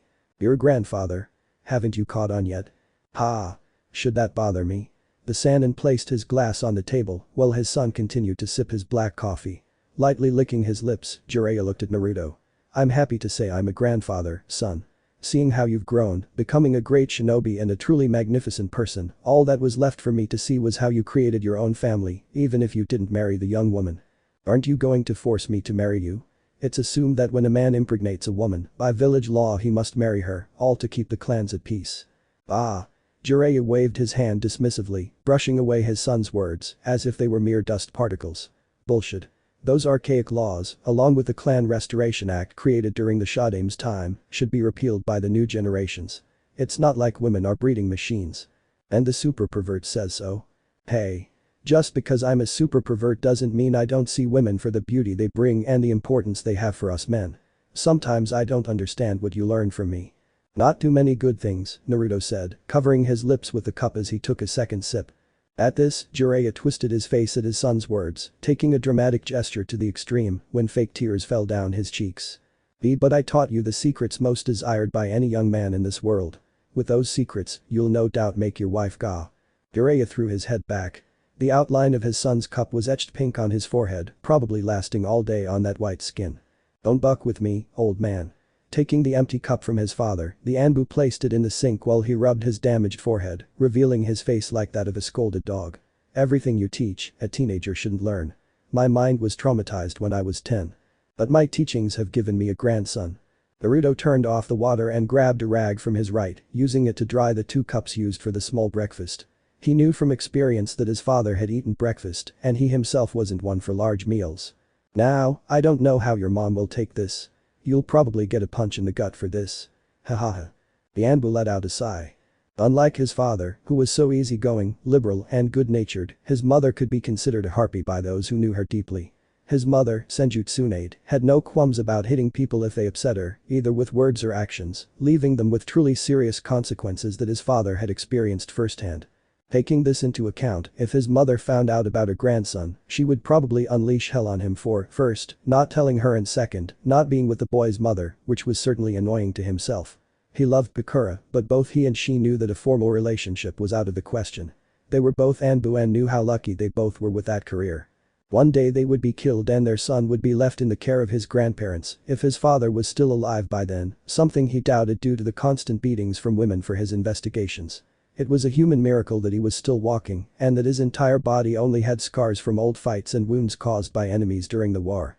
My mother will probably kill me, the blonde trailed off, perhaps containing the fear that the image of his angry mother, even worse than Kushina's, generated in him. But it's something we can't avoid. Would you have let the baby die? Letting his doubts escape in the form of a question, Jiraiya kept his dark eyes on his son's back. He calmly watched as he stilled his hand, as his shoulders seemed to slump slightly. Are you serious? You might not want to be a father, the man said calmly. He himself hadn't expected to be a father when he was with Tsunade. But he accepted it, and although he was never a good father, he tried to be there for his son, something that was complicated when they were in the middle of a war, and afterward his son was practically independent. I don't want you to think that I'll judge you, Naruto. Every person is unique. No one thinks the same. No one acts the same. Every situation in life is handled differently by each person. Some may agree, but few will know if others make the same decisions as them. Jiraiya stopped his speech. He took a breath and proceeded to lean forward, resting his elbows on his legs, looking at his hands. I wasn't sure if I wanted children. I never saw myself with children. But when I held you in my arms, when I saw your mother blushing, smiling slightly, I couldn't, and I cried. You were my son, and I would love and care for you as such, even if it had all been due to a small mistake on both of our parts. And I don't want you to miss out on everything that entails, just because you're a shinobi. I know how you act, how you think. You're like the Nidaime Hokage, and that can lead to more pain than happiness. Letting out a sigh, the Sannin softened his gaze on his son. Make the decisions you think are right. Both your mother and I will be there to support you. You're our son. Letting out a sigh, the son of the Sannin placed the cups used for breakfast on their respective pieces of furniture, feeling his father's eyes looking at him with barely concealed gentleness. I didn't say I don't want him, Naruto replied, taking his time with each word. He wasn't going to deny that his father's words, too deep for a pervert, had sunk into his heart and soul. I didn't even think about her having an abortion. Anyway, she already had him. He's a few months old, and she gave him a name too. I'm not going to abandon my child, if that's what you think, old man. I'm a shinobi, not a monster. Your enemies wouldn't say the same. Ha ha ha ha. And with that heartbreaking laugh, Jiraiya the Sannin had completely broken the tension in the room. Naruto allowed himself to smile slightly, letting his shoulders slump and his body relax as he sighed again. By the way, he turned, looking suspiciously at his father. What did you come here for? I doubt it was to lecture me or ask about your grandson, because you surely already knew this. You're a spy for a reason. Jiraiya clapped his hands, smiling. He had taught his son too well. I'm coming to find you for a mission. Forks. Let's go find your mother. Prodigal son. Konoha needed a Hokage, a leader after the death of one and the severe injuries of the other. With this in mind, knowing the needs of the village, Jiraiya opted to take his old companion as the goddamn Hokage of Konoha, so that she could lead the village against the events that would fall upon the village much sooner rather than later, and that could lead to real trouble not only for the village, but for the entire country as a whole. Knowing Tsunade, the old Sannin had made two decisions for that trip. Take Menma as his pupil and use him against Tsunade, and take with him the son he shared with her, and who would surely make her see reason and take the role of Hokage. It would have been nice if it were that easy. When the three arrived at Tenzaku, where Tsunade currently resided, they were greeted by a display of a fight between Orochimaru and Tsunade herself, who confirmed the fight and showed a somewhat thoughtful, dejected face that made her son squint his eyes, noticing his mother's absence and Shizune's nervousness that she herself was trying to hide. But he wasn't an Anbu for nothing, and he caught on in seconds. After a conversation that was more absent than what Naruto could remember from other meetings with his mother, he decided to keep an eye on his mother, sensing that Orochimaru had undoubtedly offered her something and was using an ace to hurt her. And he hated to see his mother suffer. That was how he saw his mother flee the village somewhere, hidden among the thick branches of a tree near the hotel, and how a few minutes later his father and Menma, accompanied by Shizune, came out behind her, who would probably go to meet with Orochimaru himself, and probably everything would explode in a confrontation between the three legendary Sannin that could lead to the death of one of them, his mother being the most prone. She was afraid of blood. So when he, his son, appeared on the battlefield and saw Gamabunta against Manda at the same time his father was fighting Orochimaru, he focused solely on his mother, finding her kneeling beside Menma, giving him first aid. Focusing his eyes, the Senju grasped the heart problem the teenager was experiencing, surely due to a movement by the apprentice of the same Sannin of the Snakes. Spotting a figure lying on the ground, Naruto used a small medical jutsu on the downed Shizune, finding that the girl was still alive and not in mortal danger. Getting to his feet, he watched as Kabuto, Orochimaru's apprentice, walk towards his mother as she attempted to revive Menma, displaying a chakra scalpel in his right hand. And I already knew what he would do. A medic who's afraid of blood, Kabuto readjusted his metal goggles and looked at the woman known as the world's greatest medical ninja. It was a mockery. That woman, who was afraid of blood, was the greatest medical ninja. That statement almost made him laugh like a madman. No medic could claim the title of greatest while fearing something as trivial as blood itself. If you don't move away, I'll kill you along with him. Kabuto reveled in the sight. Senju Tsunade, granddaughter of the Shodaime Hokage, member of the legendary Three Sannin, known as the world's greatest medical ninja, was completely defenseless, caring for a simple, impertinent brat who should have died minutes ago, protecting the very woman who was trying to revive him. For him, the perfect student of Orochimaru of the Sannin, it was a completely ridiculous, disgusting sight that he would completely erase from the world when he killed the woman, because if she did not help his mentor, he should not continue to live much longer. So he prepared himself. He charged chakra into his hand and prepared to cut both Menma and Tsunade, piercing both of them through the chest and severing their hearts with only the scalpel. But what he didn't expect was for another scalpel to block his. You should hold your tongue when you talk about other people, the blonde said in a thick, more adult tone. His Anbu attire was replaced with the standard elite Junin garb. You're talking about my mother. and I love my mother." Naruto moved his arm, forcing Kabuto to do the same, finding the traitor of Konoha with a hand cupping his face, and, in a second, he was thrown back by a light push, being forcibly displaced after that small and scarce movement. "Sachi." Letting her voice sound light, a little brittle, Tsunade moved her hazel eyes over the back of her only son. She had to acknowledge her mistakes.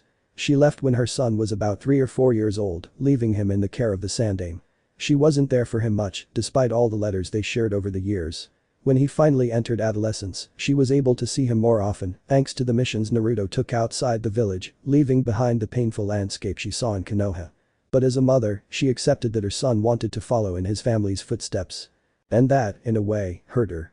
Despite her own addictions, she continued to guard her son, watching over him with messages and seeing him sporadically until 5 years passed without being able to see him or hear from him due to an urgent mission, and she was only able to contact him twice in that time, so when she saw him after that mission, being taller, with a more formed body and a hard and tired look, she as his mother knew then that her son could not be removed from the shinobi path. That he would take all the burden on his shoulders even if she didn't like it. His son truly brought out the best in the Senju and his father. He was analytical, a good shinobi like his great-uncle Tobirama. He possessed his father's lightheartedness and cheerfulness.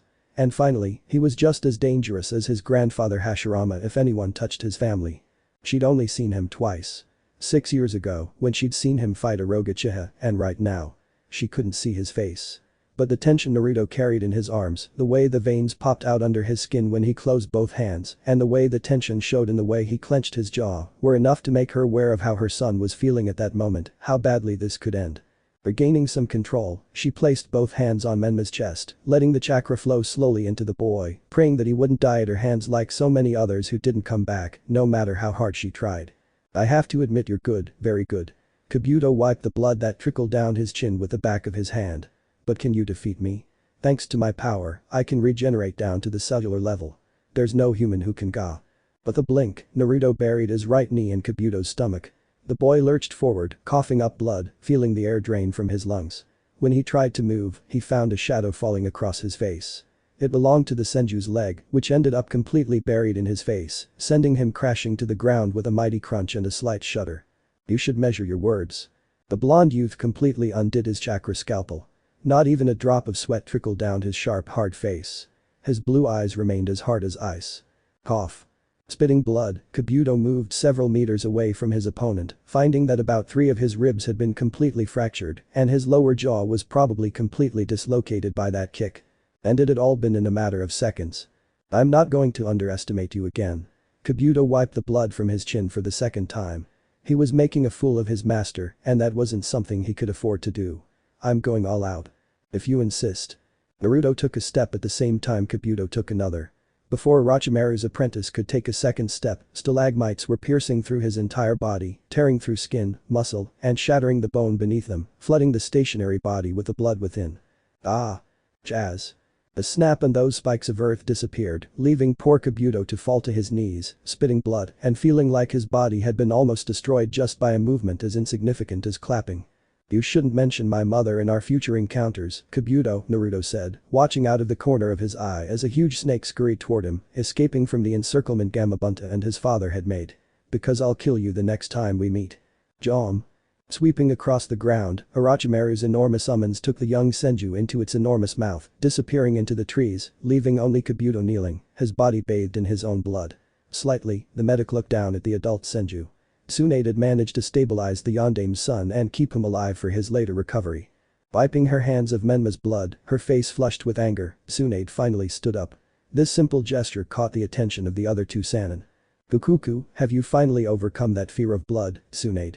The creaking sound reached the ears of both men. "You've made a mistake, Orochimaru." Tsunade sent a hard glare toward her old companion and crush. "You messed with my son. And that's broken any agreement we might have had." "Fukuku, that's a bit annoying for me." Orochimaru showed his petrified arms. "I don't have much time for games. I have plans to make, people to kill, experiments to create." Running his tongue over the blood on his lip, Orochimaru watched Tsunade run towards him, taking strong strides that broke the very ground with each step, while her right hand was wrapped in chakra. "It's nice to dream." Manda launched herself at the woman. Following her instinct, Tsunade used her legs to jump, launching her leg at the snake Sannin in an axe-like motion. Pam. Orochimaru dodged the blow, but his leg landed on Manda's rising head, sending her crashing to the ground. The force sent her tumbling into the ground, causing a powerful tremor that shook the trees in the nearby forest, just as the other snake snatched Naruto away. "Gokuku, your strength is to be feared." Skidding across the scaly skin, Orochimaru backed away from the advancing Senju, her eyes darkened by hatred and anger. No one trifled with their own desires and those of their family. "I'm going to skin that reptile body." Tsunade fired her arm. Orochimaru jerked his body back, and a wave of wind passed through his right side, creating a small vortex that even shortened his suit. "Gokuku. Did I hurt your feelings? Are you going to cry?" Tsunade launched a kick toward the Sannin's chin. He dodged his old companion's move and jumped back. Following the move, Manda spun around and became the platform for his summoner to stop him. "Don't look at me like that, Tsunade. Everything I do, it's for myself." "I already know that." Moving her finger, the woman fired a wave of wind at the snake Sannin. Orochimaru leaped upward, dodging the blast. "Gokuku." Ham. Crack. Feeling his body shake, Orochimaru was sent flying to the ground, crashing to the ground. He felt his spine shake, his organs being pulverized like a blender. When he tried to speak, he could only spit out a stream of blood onto his own clothes. "I hate snakes." Showing himself completely drenched in green slime, Naruto glanced down at his own body in disgust. He'd never wanted a shower more than he did at this moment. "Gokuku," spitting more blood through his lips and teeth, Orochimaru slowly stood up, using his petrified hands, feeling a whiplash in both arms. "It's time for a retreat." "Are you going to run away again?" "There won't be a third time," Naruto assured, starting to wipe off the sticky blood. "Gokuku, that's what I wish." Without paying much attention to the summoning, the young Anbu turned to his mother. In one quick glance, he thoroughly examined her condition. There were no injuries. Her gaze was still hardened by anger. With her hands closed, those two fists were fearsome. "Are you okay, Mom?" Both of the Sannin's eyes shifted toward her son. He felt a shock run down his spine. "How come I have a grandson?" "Alliance contract." Running her bare, soft hand across the table that had once been occupied by the previous Hokages, Tsunade halted her steps when the fire shadow hat lightly bumped against her hand. It was now official. Only a few hours ago, she had taken office as the Godame Hokage of Konohagakure no Sado, the fifth leader of the village, and the representative of the Land of Fire with all its military power. While the current feudal Lord of Fire was a young woman who would take charge of leading the country, she, a woman who had seen war firsthand, would fully assume the responsibility of leading the Leaf in a war, and in an economic one if it arose, which seemed to be imminent. They had won a confrontation against 3 villages, 2 of them major powers within the continent. But the gains from winning that confrontation had become a heavy burden on her shoulders as soon as she took office. Of the active shinobi present during the invasion, nearly 50% had been wounded and 25 had been killed during the conflict, leaving her with a quarter of her current forces to deal with the missions, which kept coming in, forcing her to use the shinobi to perform at least 2 or even 5 missions per week, without a single break. His current performance plan ended up affecting the genin teams they currently had in the village. Needing all the genin to complete as many missions as possible, he had to take the team instructors to bolster his lines a bit, leaving the teenagers aside. As Hokage, she was supposed to watch over the village. Economically, Konoha had hit a huge slump after the confrontation. With a decrease in troops, the number of missions needed and, consequently, the income needed, had decreased, leaving a growing gap in the village's economy that, if not closed, could lead to Konoha's destruction. Sighing as she looked at the mountain of papers on the table, Tsunade turned around the dark wooden piece of furniture, her hand never leaving it, feeling the wood against her foot and how completely perfect it was, with no splinters, no imperfections in the wood. It was completely soft and smooth to the touch. Reaching the enormous chair, Tsunade turned it around and, somewhat slowly, sat down, looking around the room that was her office. She was now the Godame, and she had difficulties to face without any solution. Knock knock. Raising an eyebrow, the Senju gestured for the person knocking on the door to come in. These were probably more problems that needed solving. But she couldn't sweep them under the rug. Not even her master could. Tsunade Haim. The Hokage's advisors were shinobi in their time, being apprentices of the Nidaime Hokage himself, becoming aware of the thoughts of the most lethal Senju that existed in his time. Tsunade was aware of this. That's why she tolerated them. They weren't kind, nor did they do anything for the sake of art. If any of them decided that killing someone would save Konoha, they would do it without a second's hesitation, just like their great uncle. Now that you've taken the position of Hokage, we must give you something that came to us from Sunagakure. The woman of the duo stepped forward, extending a scroll to the blonde. A possible alliance. The council voted, and it was agreed to unanimously. The Godame raised an eyebrow. Using her index finger to unroll the scroll, she scanned the ink, probably written with a quill, her face twisting more and more as the seconds passed, comprehending everything Suna was asking of them. I see why there's such urgency, she said, feeling a bitter taste in her mouth as she finished reading the scroll. Have all members given their unanimous consent? Including the feudal lord herself, the old man assured, adjusting his glasses on his face. Everyone has accepted the Sand Village's request. Considering the benefits, we saw no reason to refuse like this. Similar deals have already been made before. Your grandfather Hashirama made one with the Uzumaki, creating a strong ally for us who helped us during the First War. And thanks to that, you're with us. You don't need to sugarcoat it for me, Hamura, the woman growled, her eyes hard at the advisor. I lived through that time. I don't need to know what my grandfather did because I know exactly what he did. I didn't mean to anger you, Tsunade Hamura replied, keeping her face completely impassive. But you should know that we need this agreement. Our alliance with Kurigakure may not be enough for future clashes. Iowa has closed its borders, and some small villages have begun taking shipments of chakra-conducting metal. It's as if they're preparing for war. And our numbers aren't high enough for one more battle. Orochimaru knew where to strike. Senju Tsunade let out a sigh. Impatient with the situation, she tapped her finger on the table, creating a light, steady rhythm and filling the room with the tapping. Did you know? We always knew that boy was your son, Kaheru stated. The old woman never showed any emotion on her face. With her aged eyes, she always kept her gaze on the Godame. We are not idiots. The resemblance to you is undeniable. Even the Nidame's features have been shown in that boy. Why have you kept it quiet? She asked, wanting a direct, honest answer. Everyone in the country benefits from having one more Senju, Hamura said.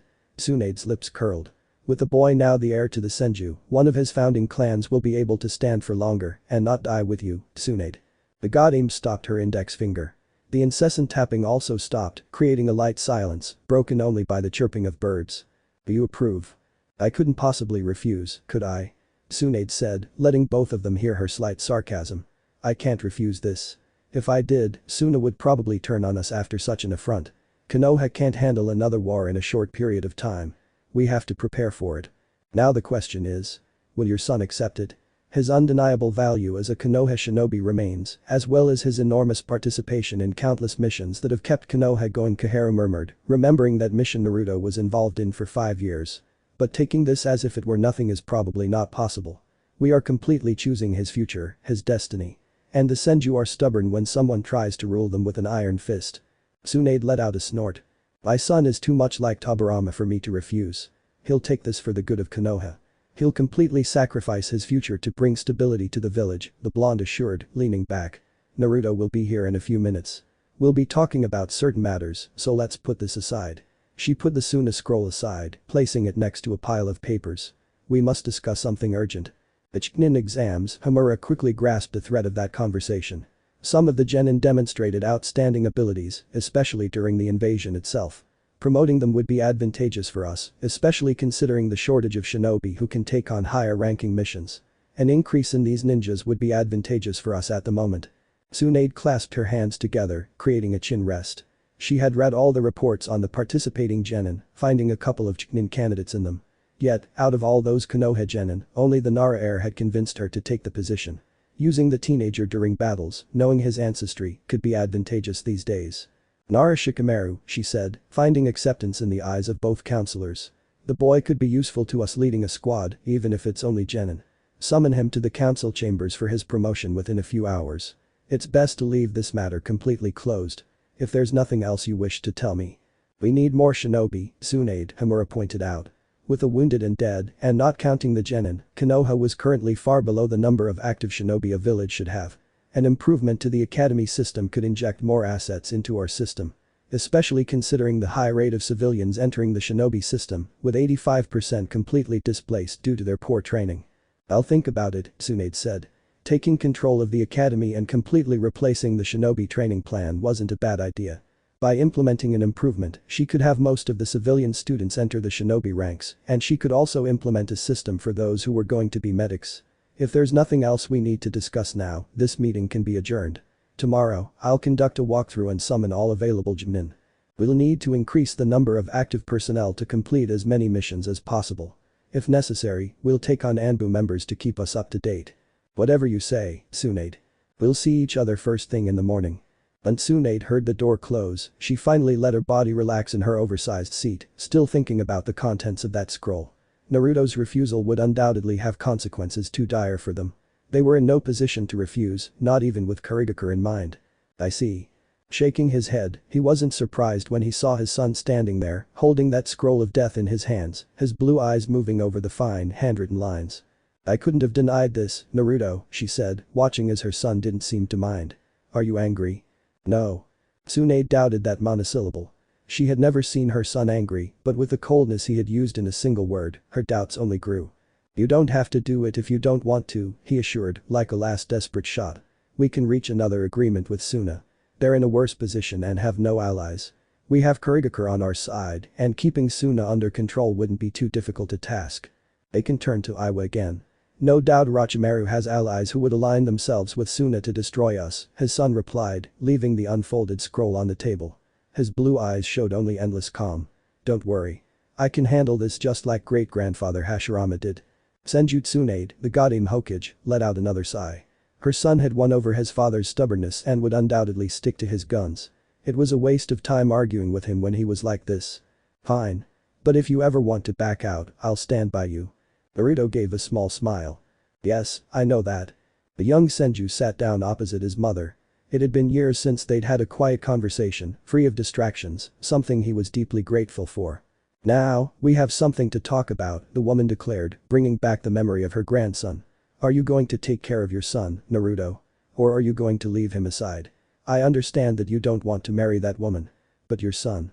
Mom, Naruto interrupted his mother's speech. Taking a deep breath, he decided to continue. Pakura has had a son of mine, a Senju by blood. I can't just throw family aside. Neither dad nor you would do that. Tsunade curled her lip. I'm not a good example, son. Everyone has had their problems, Naruto declared, letting his mother know the whole story. I will take responsibility for my son. I won't just leave him behind. And will you take Suna's? Without a doubt. Mother and son remained silent for a few seconds. After that, the woman stood up with a light movement and walked toward the young shinobi. Naruto raised his face. Tsunade stopped in her tracks. But still there's something left to do. Your punishment for not telling me about my grandson. And for the next 30 minutes, screams and banging could be heard inside the Goddam's office. She was to be feared. Note. This story will be on hold for a while. The reason? It's something simple and easy that was on my agenda within the Anbu saga. After Tsunade's return, we all know that Sasuke runs away from the village and 3 years pass, etc. Instead of filling a fic with those 3 years, I'll do a time skip after this chapter. I've decided to create 3 fics that will tell those 3 years, 1 per year. A.N.B.U. Wind Dance. This will take place during the first year of the time skip and will be used to introduce Naruto's partnership, as well as other relevant events and a closer mother-son relationship. It will be a slower-paced story with a bit more development between Naruto and some characters. A.N.B.U. Crimson Red will take the second of the 3 years of the time skip with Mito as the main protagonist and giving rise to the development of Mito herself, Sakura, Sasuke and Kakashi. A.N.B.U. The Black Cherry Blossom of Konoha, a story I've uploaded twice and this time I'll place it in the final year of the time skip. It's very important for the confrontation between Sakura and Sasori, as well as for the further development of Sasuke, Kakashi, and Itachi himself, who once again takes part in the fic. These 3 fanfics can be skipped and you can wait for the next chapter of this one, although I wouldn't recommend it. In Wind Dance, I'll give you the name of Naruto's first son, as well as a glimpse into the mother of his second son. In Crimson Red, I'll show you a little bit about the repercussions of Naruto's power-up. Nothing comes for free in this world and the protagonist himself will pay for it. And the Black Cherry of Konoha closes this trilogy by giving us an aspect of the Akame no A.N.B.U that you don't know. Now with this notice given, greetings. P.S. If I stop writing this fic, it will be to write Dance of the Wind and, once the trilogy is finished, continue Last Senju. 3 years. 3 years. 3 years had passed since Orochimaru's organized invasion of Konoha. 3 years had passed since the departure of the Yondaime Hokage's youngest son on his training trip. 3 years had passed since the new alliance between the Leaf Village and the Sand Village, formalizing and strengthening said alliance with a marriage between 2 of their best shinobi. The Sand Princess Ibaku no Temari and Senju Naruto, better known as Akame no A.N.B.U of Konohagakure no Sato, the lethal A.N.B.U who had put an end to the Kurigakure Civil War, the A.N.B.U who had defeated the resurgent Sky Country. The A.N.B.U who defeated the traitor who destroyed the village of Kiri and the A.N.B.U who defeated the organization known as Imki Vessel, and, although in these missions he was not alone because he had the help of his companions, the Akame no A.N.B.U of the Black A.N.B.U of Konoha had created a legacy that was on his shoulders. A legacy filled with blood and death that slowly accompanied him throughout his life and surrounded all those close to him. The 3 years that passed between Orochimaru's failed invasion and the current state of Konohagakure no Sado were filled with constant fighting, wars that directly involved the village hidden among the leaves, and dead comrades who gave their lives in those clashes and were now remembered by all their friends and families.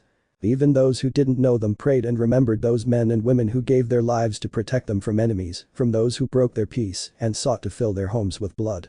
But not everything was bad. But the wedding of the Sand Princess and the legendary A.N.B.U, the peace between the Land of Wind and the Land of Fire, only grew stronger, creating bonds between the two countries that neither of them wanted to break because of the future consequences. Nor did anyone want to incur the wrath of Slug Princess Senju Tsunade, her son, who was the legendary A.N.B.U, something his own mother didn't suspect and that neither her son nor her partner, the boy's father, would ever say. They wanted to keep their lives alive, even for a while. Now, 3 years later, in which Konoha was involved in constant fighting, it now stood again surrounded by forests, being bathed by the warm rays of the sun and by the birds fluttering over the village itself, passing between the buildings of that radiant village and creating a warm climate for its inhabitants. Konoha had returned to its pre-invasion glory. All the material losses had been replaced over the years and the human losses remained only a memory. A memory that still haunted all its inhabitants. Not a single one left behind the memory of a friend or comrade who gave their lives for the village, because there were many, and they would only be scum if they forgot those who died for their own sakes. Wait a minute. Running through the crowded streets, a girl with hair as red as blood itself was trying to catch up with someone.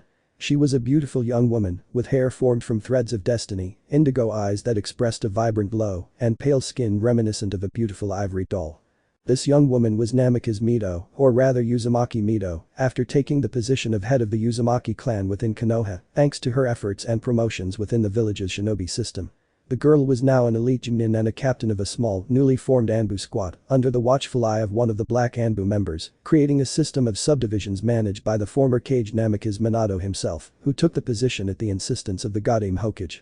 Mido was the daughter of Uzumaki Kushina and Namikaze Minato himself, which made her beloved by everyone in Konoha.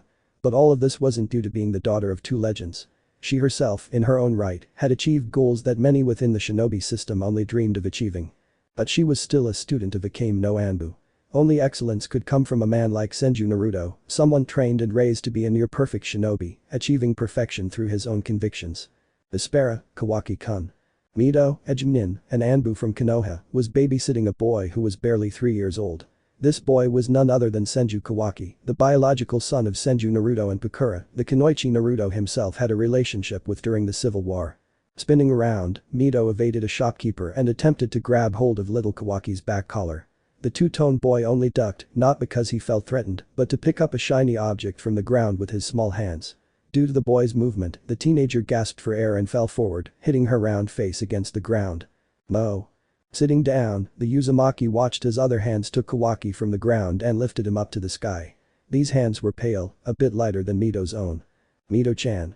You should be careful with Kawaki-kun, the owner of those hands reproached. Showing a Chunin vest over her reddish and pink clothes, the Kunoichi placed the little boy in her arms while the child played with that shiny object.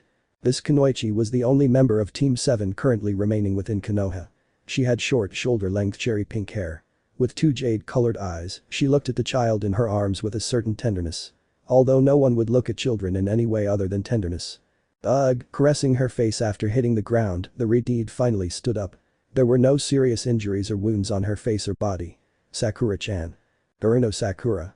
Apprentice of Senju Tsunade and student of Senju Naruto himself for the last year due to Tsunade's tenure as Hokage, which delayed training and slowed her down in her learning. Because of this and already taking a definitive break from A.N.B.U, Naruto took her as his pupil, just as he did with Mido herself previously. How are you, Kawaki-kun? 1. The boy moved the object slightly in his hands. To the two Kunoichi, the object looked like a strange iron coin. Strange because the symbolism on the coin itself didn't match the symbolism on the coin circulating on the elemental continent. Oh. An iron coin from a faraway country. Soon, a bearded face entered the vision of both teenagers who, frightened by the intrusion, took several steps back, gasping to avoid screaming and attracting more attention than they were receiving. The man with his shaggy hair and neat beard wore the standard uniform of the Konohagakure no Sado Jonin, with a distinctive vest covering his torso. His left eye was covered by a dark patch, while his right eye was as blue as the sea. Sensei. Both girls screamed when they noticed that the man was none other than their teacher and father of the child Sakura was holding in her arms. At 21 years old, Senju Naruto had managed to create a path and a legacy that few shinobi could achieve. One of them was his old friend, Uchiha Itachi, and the other was Hada Kakashi himself. Other great figures of Konoha such as the Sannin, Namikaze Minato, Haddock Tsukumo and Uzumaki Kushina only created an enormous legend that they kept in people's memories. But that they would be able to maintain even in life, since they were still powerful and great shinobi. Although in the case of Kakashi's father, it was only in the memories of those who lived when the Konoha no Shiroi Kiba White Fang of Konoha did. The young man with the messy hair laughed softly as he was scolded by Mito. It seemed his little intrusion hadn't gone down well with his students, and his son was much more focused on the strange coin in his hands.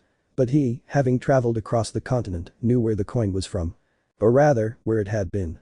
Dropping his backpack to the ground, the Senju took his young son from Haruno's arms and held him close to his heart. With Haruno's permission, Kawaki took the coin from her small hands and showed it to both teenagers.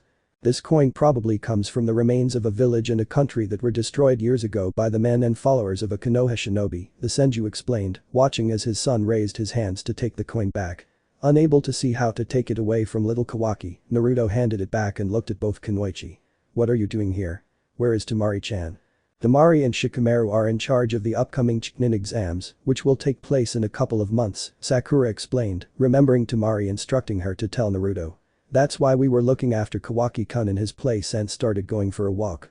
Naruto blinked his one good eye several times. Then, he shook his head and looked at his little boy. "Is that so, champ? Or are they both being mean to you? Understand?" Ha ha ha ha. Laughing heartily, Naruto watched as both teenagers' skin turned red in embarrassment. He found it funny how those girls blushed in embarrassment. Though Temari would probably beat him up for it later. TSK.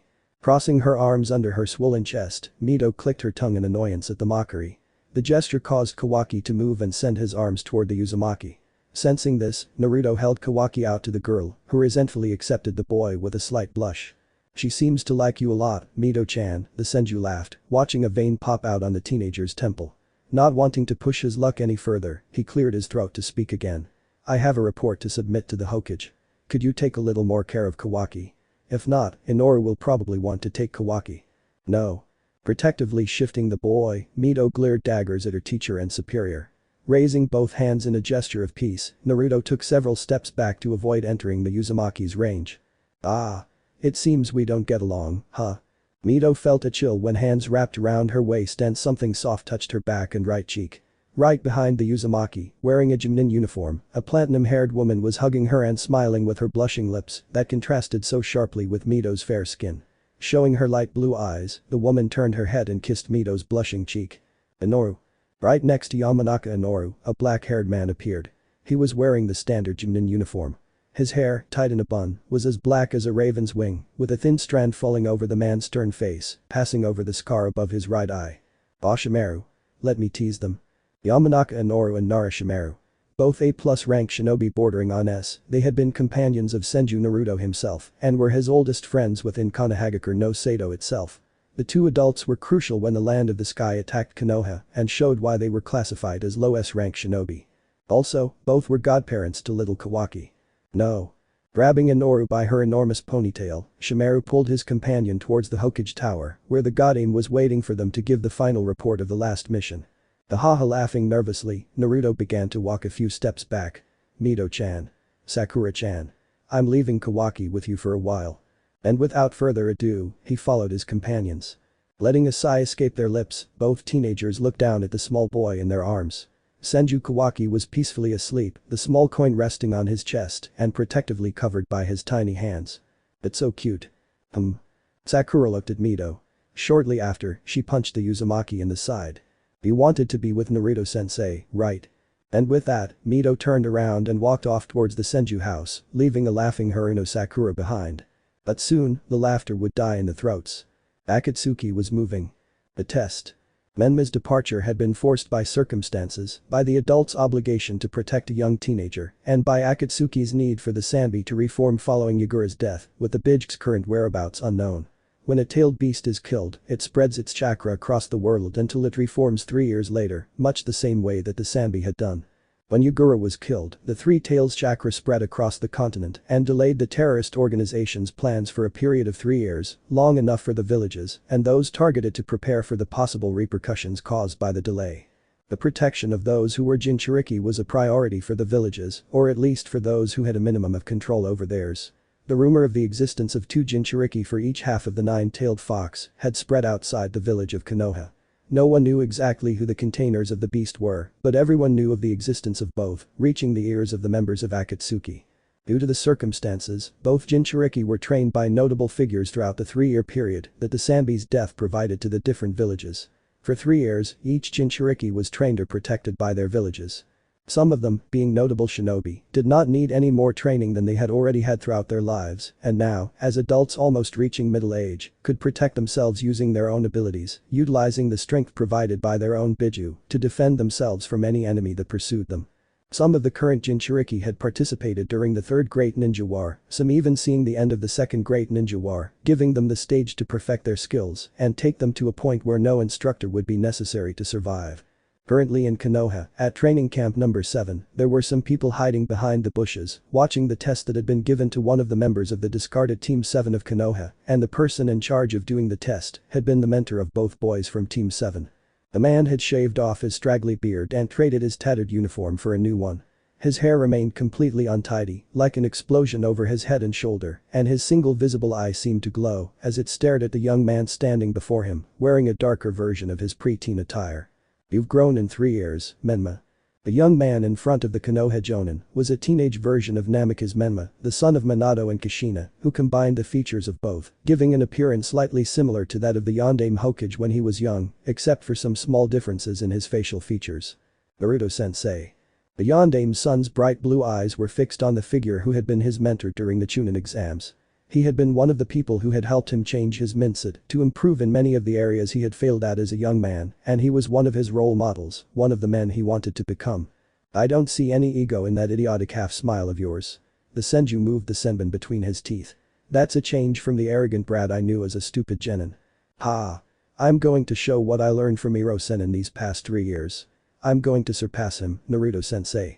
The Sannin son's only visible eye glowed with an intense hue, as if the 16-year-old's words had ignited something within the Jonin, as if the words had pushed him.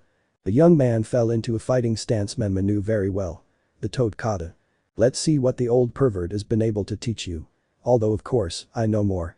An aptitude test. The Yondaime Hokage had taken it upon herself to impress upon her only son that he should take Menma's aptitude test. Of course, Naruto hadn't agreed to that. He had a son to care for and a wife to protect.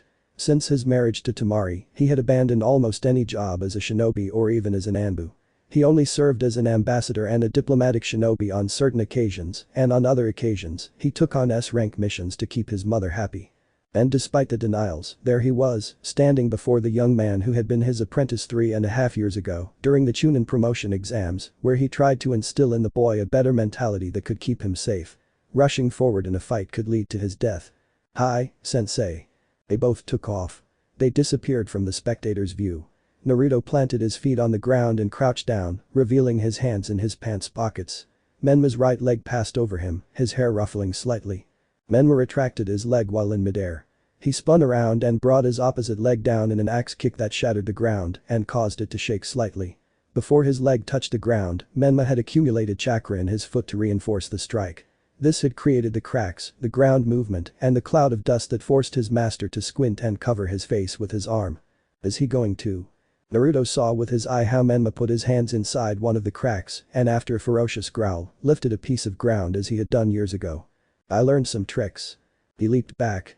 He spun around in a circus-like somersault and crouched, watching as the rock fragments created cover for the teenager and hid him from his good eye. A second later, a jet of air swept away the dust and debris and shot toward Naruto like a projectile, intending to pierce through its target and fatally wound him. However, Naruto merely turned his head and looked to the right. A kunai was pressed against his neck. "Wouldn't it be better if I used the Sharingan, sensei?" Distraction. Menma had distracted him and moved to one side, boosting his speed with chakra. He appeared seconds later with a kunai in hand and pressed it against his neck with just enough force to keep him from doing something stupid. Naruto had to admit that was clever. Using the dust, a wind jutsu, and the fragments to create a diversion that would overwhelm him and keep him focused on the front lines. In a real fight, it would be his death. "Don't think you know everything." "Is?" Behind Menma, a second Naruto pressed the kunai against the back of the teenager's neck. But the boy didn't seem scared or intimidated. As if he knew this was coming, Menma smiled broadly. You don't really change, Naruto-sensei. You're still prepared for anything anyone has to throw at you. I was an Anbu, and I've been a Jonin longer than you've been a Genin, kid. Don't expect that to catch me out. Your sister and Sakura do much better. Do you think so? Joe Damara Sengen. From the sky descended an immense ball of chakra that impacted directly against the training field, covering the two clones and the two originals in an immense dome of bluish chakra that shook the trees and destroyed the entire area, generating an immense crater from which water from the river began to emerge. How about that, sensei? Falling a few meters away, the real Menma watched his creation with a huge smile. During the 3 years Jiraiya was in charge of Menma, he refined the foundation Naruto had given him during the Chunin exams, forcing the teenager to perfect what his mentors had taught him to the point where he did it completely without thinking, as if it were merely a part of himself. And it didn't matter whether it was shuriken throwing or taijutsu strikes. Aside from the constant training that Menma did every day of his training, Jiraiya trained him in chakra control and helped him perfect his own style of taijutsu and increase his repertoire of elemental jutsus and techniques typical of a shinobi, which increased the boy's confidence. What he displayed, one of his secret weapons, was Menma's own pride. Sending more chakra into a Rasengan meant a guaranteed victory against almost any enemy, which made Naruto, someone who understood the Rasengan perfectly, impossible to defeat with the same technique. You've ruined everything, boy. What? Menma spun around.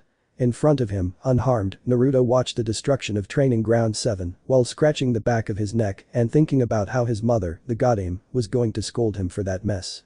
I'll say you did it, Menma. You have to take responsibility for your own actions. That? Menma stared at his mentor in disbelief. It was true that this was 100% his fault. But would he leave him alone without a little help? Even he saw the cruelty in that. You don't expect me to pay for it, do you? Menma's reflexes reacted to his mentor's backhand blow, and the boy raised his right arm, receiving the blow against his limb and being thrown several meters back, leaving marks on the ground. Never get distracted, followed a sickle kick that was blocked by the Genin's forearm. When Menma attempted a leg lock, Naruto used his waist strength to deliver a downward kick to the boy's shoulder, knocking him to his knees, spitting. You've reinforced your body with chakra. I learned from the best. Menma moved quickly. Blood splattered along the path. With one blue eye, Naruto watched a faint chakra blade that tried to pierce his chest. Like a scalpel, the weapon sliced through clothing and skin in a second, passing through muscle until it reached bone and pierced it. Is this how you're going to use your strength, boy? This is how I have learned to use my strength. The two stared at each other. Menma's eyes were hard, unwavering. He remained impassive as he was observed by the man who had been his teacher and now his examiner. Naruto, for his part, displayed a gaze devoid of any emotion, completely flat and with an intense glow, as the only light in said eye. Seconds later, they both laughed. That's just like you, kid. The blade vanished, and reality went dark before falling away like mist, shaping the two shinobi standing before each other, unharmed, the training ground unbroken, as if no fight had ever taken place. Jinjutsu. Have you noticed that? Of course. Who do you take me for? The phalanx passed under the Genin's nose. I've trained with Iro Sennin so that illusions don't affect me, and I can sense them. I'm ready. A sigh escaped Naruto's lips. I want to see that on a real mission. Let's see how you handle it. The election. For 3 years, peace had been maintained in the elemental nations, almost as if they were waiting for something to happen, so that everything would finally collapse on itself like a house of cards when a card is removed. Clashes between nations were reduced to a minimum, as if there were no rivers of blood between the different ninja villages, and trade had increased considerably, generating substantial income for all merchants and for the villages themselves, although merchants dedicated to selling weapons did not receive good income in those 3 years, despite the constant purchase of materials by the shinobi of each village. Across the clear sky of Konoha, a lone eagle flapped its feathered wings with strength and ease, a brown color that seemed reminiscent of the darkest sand. It moved forward safely, completely alone, with no predators chasing it or anyone trying to stop it. Its raptor-like eyes were fixed on the immense Konoha structure known as the Hokage Tower, the place where the village leader resided and from where he directed the village, issuing missions and completing the necessary paperwork. As it drew closer, the bird descended and softened the movement of its wings, turning it into something completely slow, maintaining a certain glide that allowed it to descend as it wanted, without sudden movements and without hiding, since it did not seem to be hunting some vermin. This eagle seemed to be carrying something on its back, a gray bag hooked to its feathered neck that didn't move even when it made a sharp turn, avoiding one of the village's lampists, being forced to take flight towards the enormous window of the god A.N.B.U's office. When he reached the windowsill, he began pecking at his own outstretched wing, perhaps cleaning it of small insects and bugs that clung to its plumage. What do we have here? Senju Tsunade calmly rose from her seat, placing her quill on the parchment she was writing. Lately, there had been sightings of strange mercenaries with strange red clouds on their dark cloaks. And, after corroborating Jiraiya's information, Tsunade quickly deduced that the Akatsuki were on the move again, almost certainly hunting the Jinchuriki. She stopped the hand extended toward the eagle, causing it to tilt its head slightly to the right. Tsunade narrowed her eyes at the small backpack and reviewed the information Jiraiya had given her. What if that meant they were after the Ichibi? The Kazukiage could be in danger if that was the case. That eagle was from Sunagaker. And that made the mission much more personal. Much bloodier for their side. Gaara was his son's brother-in-law. With a trembling hand and narrowed eyes, Tsunade took the bird's small backpack and opened it, discovering a small scroll inside, which bore the symbol of the Kazukiage, the leader of Sunagaker, allowing her to breathe easy for a full second before breaking the seal. The Kazukiage was the one who could use the seal, just as the Hokage used his own. But when the village leader was absent or an election was in progress, the seal could be used by the council that kept the village running. The tranquility was shattered. Gaara has been kidnapped. His voice came out in a murmur that disappeared through the open window before he collapsed back into his seat, the small crumpled scroll in his hand. It wasn't unusual for someone to kidnap a Kage, but Gaara wasn't just any Kazukiage, and his kidnapper wasn't just any shinobi or mercenary. He'd been kidnapped by the Akatsuki, and that meant they were after the Biju, which meant they'd soon be after Konoha. They've started with the Ichibi, Tsunade murmured, rereading the crumpled scroll. They're starting with the weakest. Maybe they can't go directly for the Kyuubi. She bit her lower lip hard until blood flowed. She was about to make a decision that would affect her family, her son. Shizune. I'm just stepping out for a second moment. Her son hadn't fully recovered from his marriage to Gaara's older sister, Temari. He'd devoted himself to his wife, to being a Junin instructor, and to taking care of Kawaki with his wife's help. But she knew she couldn't trust this mission to anyone else.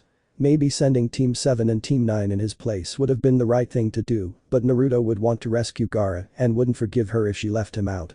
They were family now. And everything got even more complicated when it affected family, whether directly or indirectly. But would Naruto act as a Junin or an Anbu? Since he became known as a Senju, the latter, he had abandoned the wolf mask that represented him as Ukami, and the Akame no Anbu had disappeared for a period of 3 long years. And Tsunade knew that was what her son would do. It's all trouble.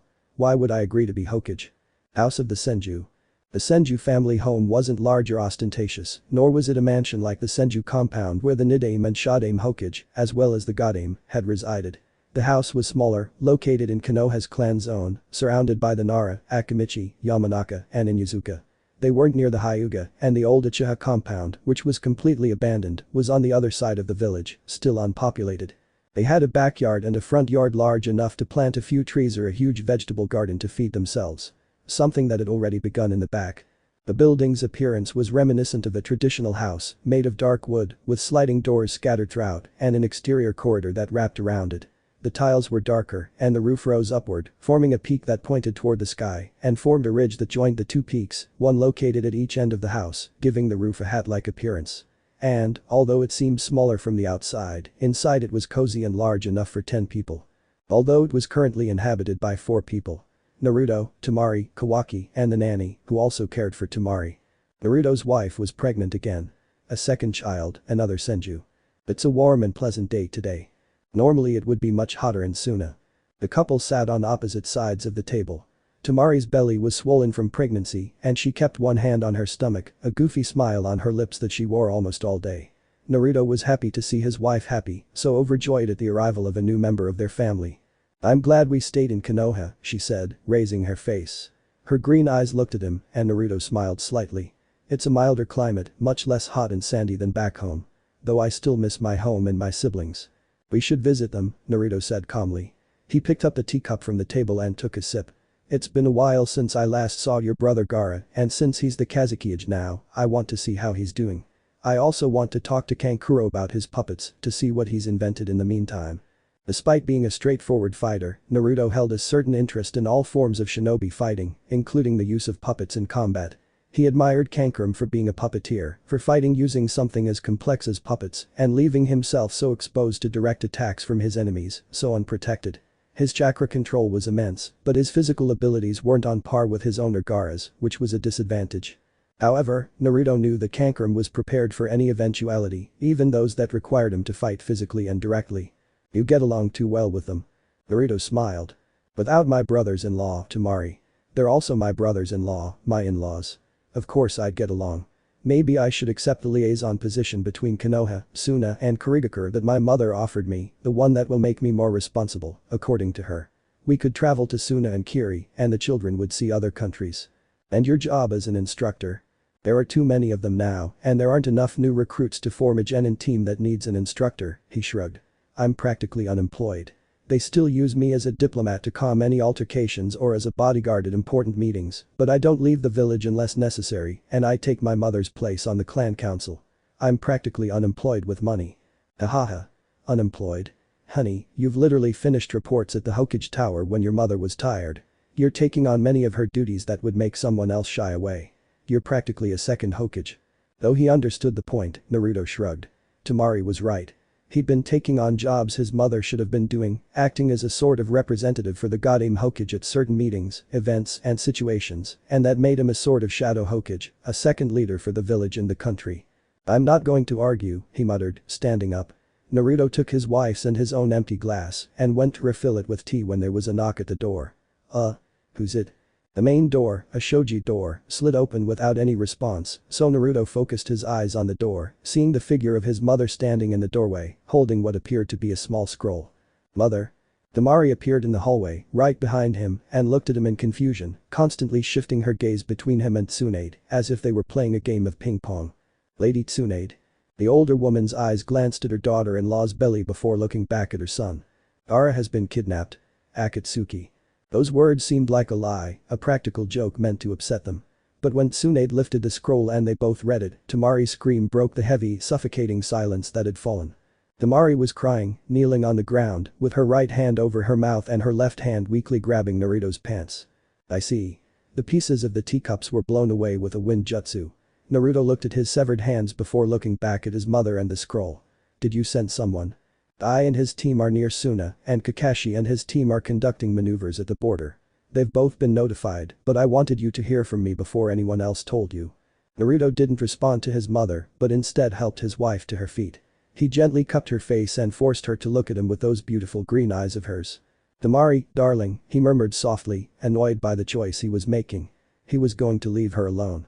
He was going to take something he hid at the bottom of his trunk, away from his children. It'll be okay, okay?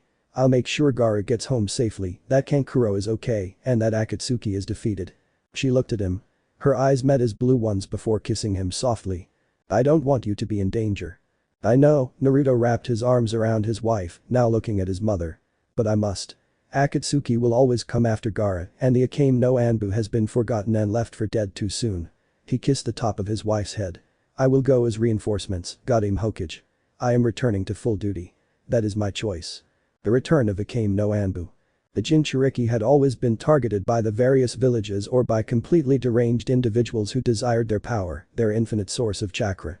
Akatsuki was no different from ninja villages, power-mad leaders or shinobi who craved control of the world above all else. They were a criminal organization classified as S-rank within the bingo book, and each of its members was a renegade with the power to destroy a village, being classified as S-rank. Their distinctive feature, in addition to the cloaks with red clouds, were strange rings that identified them within the organization and that had been passed down between members. The most recent formation had 10 official members who moved in pairs, one of which was the one that recently attacked Tsunagakure to obtain the Jinchuriki of the Ichibi and extract him from his container. And they had completed the objective. No one knew Akatsuki's intentions regarding the Jinchuriki and their Bijuu, but it couldn't be good for the elemental nations and all the people living on the continent. It was a threat, almost worldwide, if a group of mercenaries obtained the Bijuu from their containers, in addition to becoming murderers and enemies of the various villages.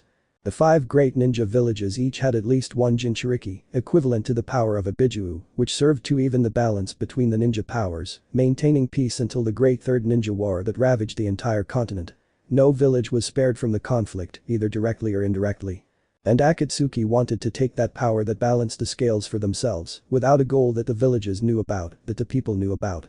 After 3 years, Akatsuki had finally obtained a Jinchuriki, the wielder of the Ichibi and Kazuki of Suna, which was a victory for them. Although now, they would have to get the Bijuu out of its container.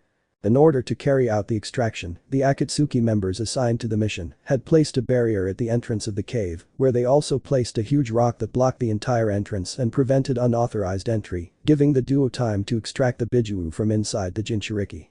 However, this would kill the Kazuki, which would be a severe blow to Sunagaker, creating a certain instability. The two Akatsuki present, the others were mere holograms, were relaxed and sitting on the rock statues, watching as the chakra flowed from Gaara's unconscious body.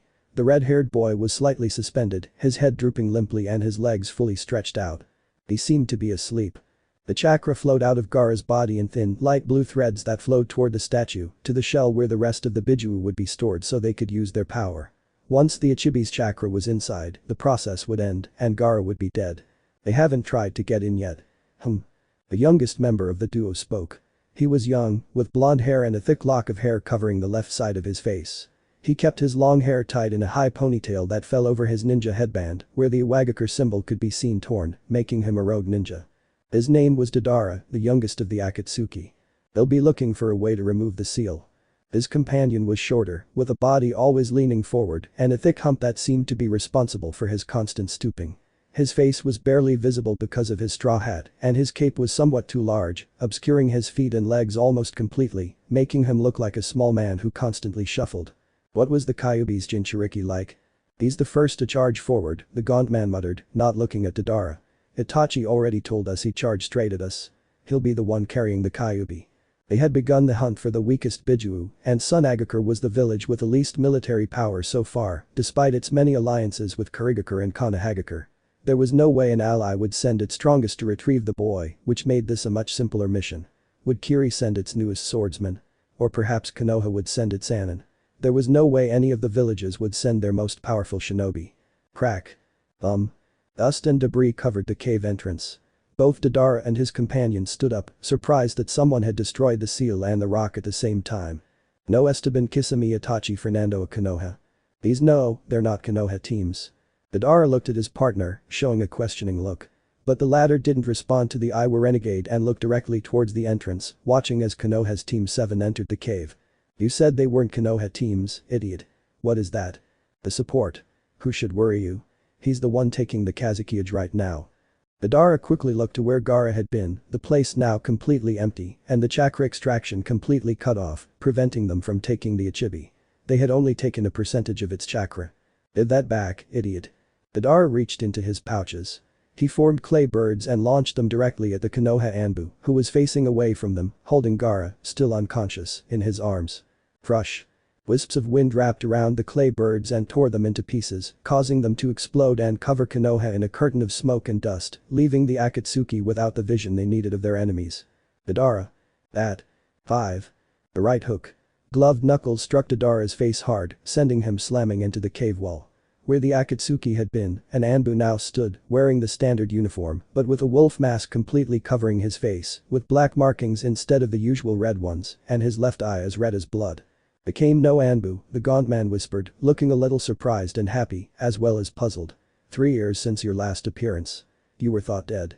But here you are, alive and kicking as if you hadn't disappeared from the face of the earth. Silence was the answer. The A.N.B.U looked over his right shoulder at Kakashi, Mido, Sakura and Menma, who were surrounding Gaara's unconscious body and protecting him. He was still breathing, which was a relief to them. Go away. The voice of the Akame no A.N.B.U was forceful, thick and devoid of any emotion. But.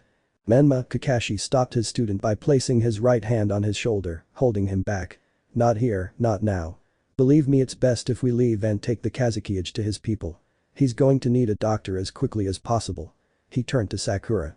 Perform first aid, Sakura. We'll protect you on the way back to Suna. He looked at the A.N.B.U now. Be careful and don't get too confident. The Akame no A.N.B.U nodded at Kakashi's words, but didn't respond. His red eyes were fixed on Deidara's figure. The Akatsuki had managed to emerge from the hole in the wall and looked annoyed and angry, his eyes staring at him, filled with fury. You're angry, kid, he hissed, pulling a kunai from his kunai holder. And that allows me to overreach with spoiled brats. Who do you think you are, idiot? You're just another run-of-the-mill A.N.B.U. Another one who will die in a flash. Deidara, idiot. You were marked with my sealed dual Rasengan. Crack. The Anbu appeared above Madara and connected the two Rasengans directly against him, crashing him into the hard ground and generating a bluish chakra dome that enveloped them both before disappearing, leaving an immense crater where only the Akame no Anbu was and, below it, Madara's cloak. TCH. The sound of flapping wings brought the Anbu's attention upward. Lucky I made a clone before I got hit by that punch. The bird was large, immense, with a huge round body and a comparatively small head. It was white, made from Madara's special clay, and he was riding on its back, laughing and pointing at the Anbu. Don't turn your back on my partner, idiot. Again. He leaped to the right, evading the retractable tail that tried to stab him in the back. With his red eye, he watched the tail move and see how it went straight for the hunched man. Purple drops fell from the sharp tip. Poison. You're Sasori, aren't you? Insightful. Don't turn your back on me. Small spiders fell straight to the ground, like a shower of tiny clay bugs. The Akame no Anbu planted his feet in the ground, closed his hand around the handle of his weapon, and pulled, slashing. Again. A smokescreen covered the Anbu and Sasori, leaving Madara hovering over the area, looking into the dust, searching for the Konoha man, hoping he had been injured. Breathing is free. A figure shot out of the smoke, surprising Madara. He spun his immense bird around, but its eyes made it impossible to maneuver smoothly, and the figure pierced the bird, causing it to explode. No. You're good. The dust and smoke faded away. The object that had been thrown with monstrous force and speed had been Sasori's tail. The Akame no Anbu had ripped it off when the Akatsuki tried to stab him again, and using force, he ripped it out and threw it at Madara, hitting his clay bird and causing the explosion that engulfed him. Although he didn't expect the blonde to die or for Sasori to flinch at having lost his tail. In fact, that seemed to have caused some excitement in the Akatsuki. I'll make a puppet of your body. You can try, the Anbu admitted, sheathing his weapon, but it won't be easy. Don't ignore me. Madara threw several small clay birds. He was standing, with parts of his black pants slightly burned by the explosion and a few wounds on his body. I'm not ignoring you, a rock wall blocked the small birds, causing explosions that shook the wall. I'm focusing on the most dangerous one, you idiot brat. Sasori's main body had been forgotten. The Akatsuki had discarded it, revealing his true appearance. Short red hair, dark eyes, and a human, less monstrous appearance with a slender body. His Akatsuki cloak hung free, and there was no hump on his back. He stood tall. He was clearly a young man with a certain appeal, but the Anbu saw right through the display, the human appearance he was putting on. So you've turned your body into a puppet, he said, modulating his voice so it sounded completely flat. You're a monster, but one I can kill. After all, I am a demon. Funny that you came back just as we started hunting the Jinchuriki, Sasori murmured. Madara was standing behind the Anbu, waiting for his chance. Do you think you're a savior? Just like in the Kurigakure War. Ah, the myths. That war was won by Senju Naruto, son of the god Hokage. At no point was I involved, he muttered, firmly grasping another kunai. After all, I am the infamous Akame no Anbu of Konoha. There's no time to be a hero. Let me know in the comments below if you guys want the next part. Also check out my other video that has been shown and left. Thank you for watching. If you enjoyed this video please like and share this video. And have a fantastic day. Bye.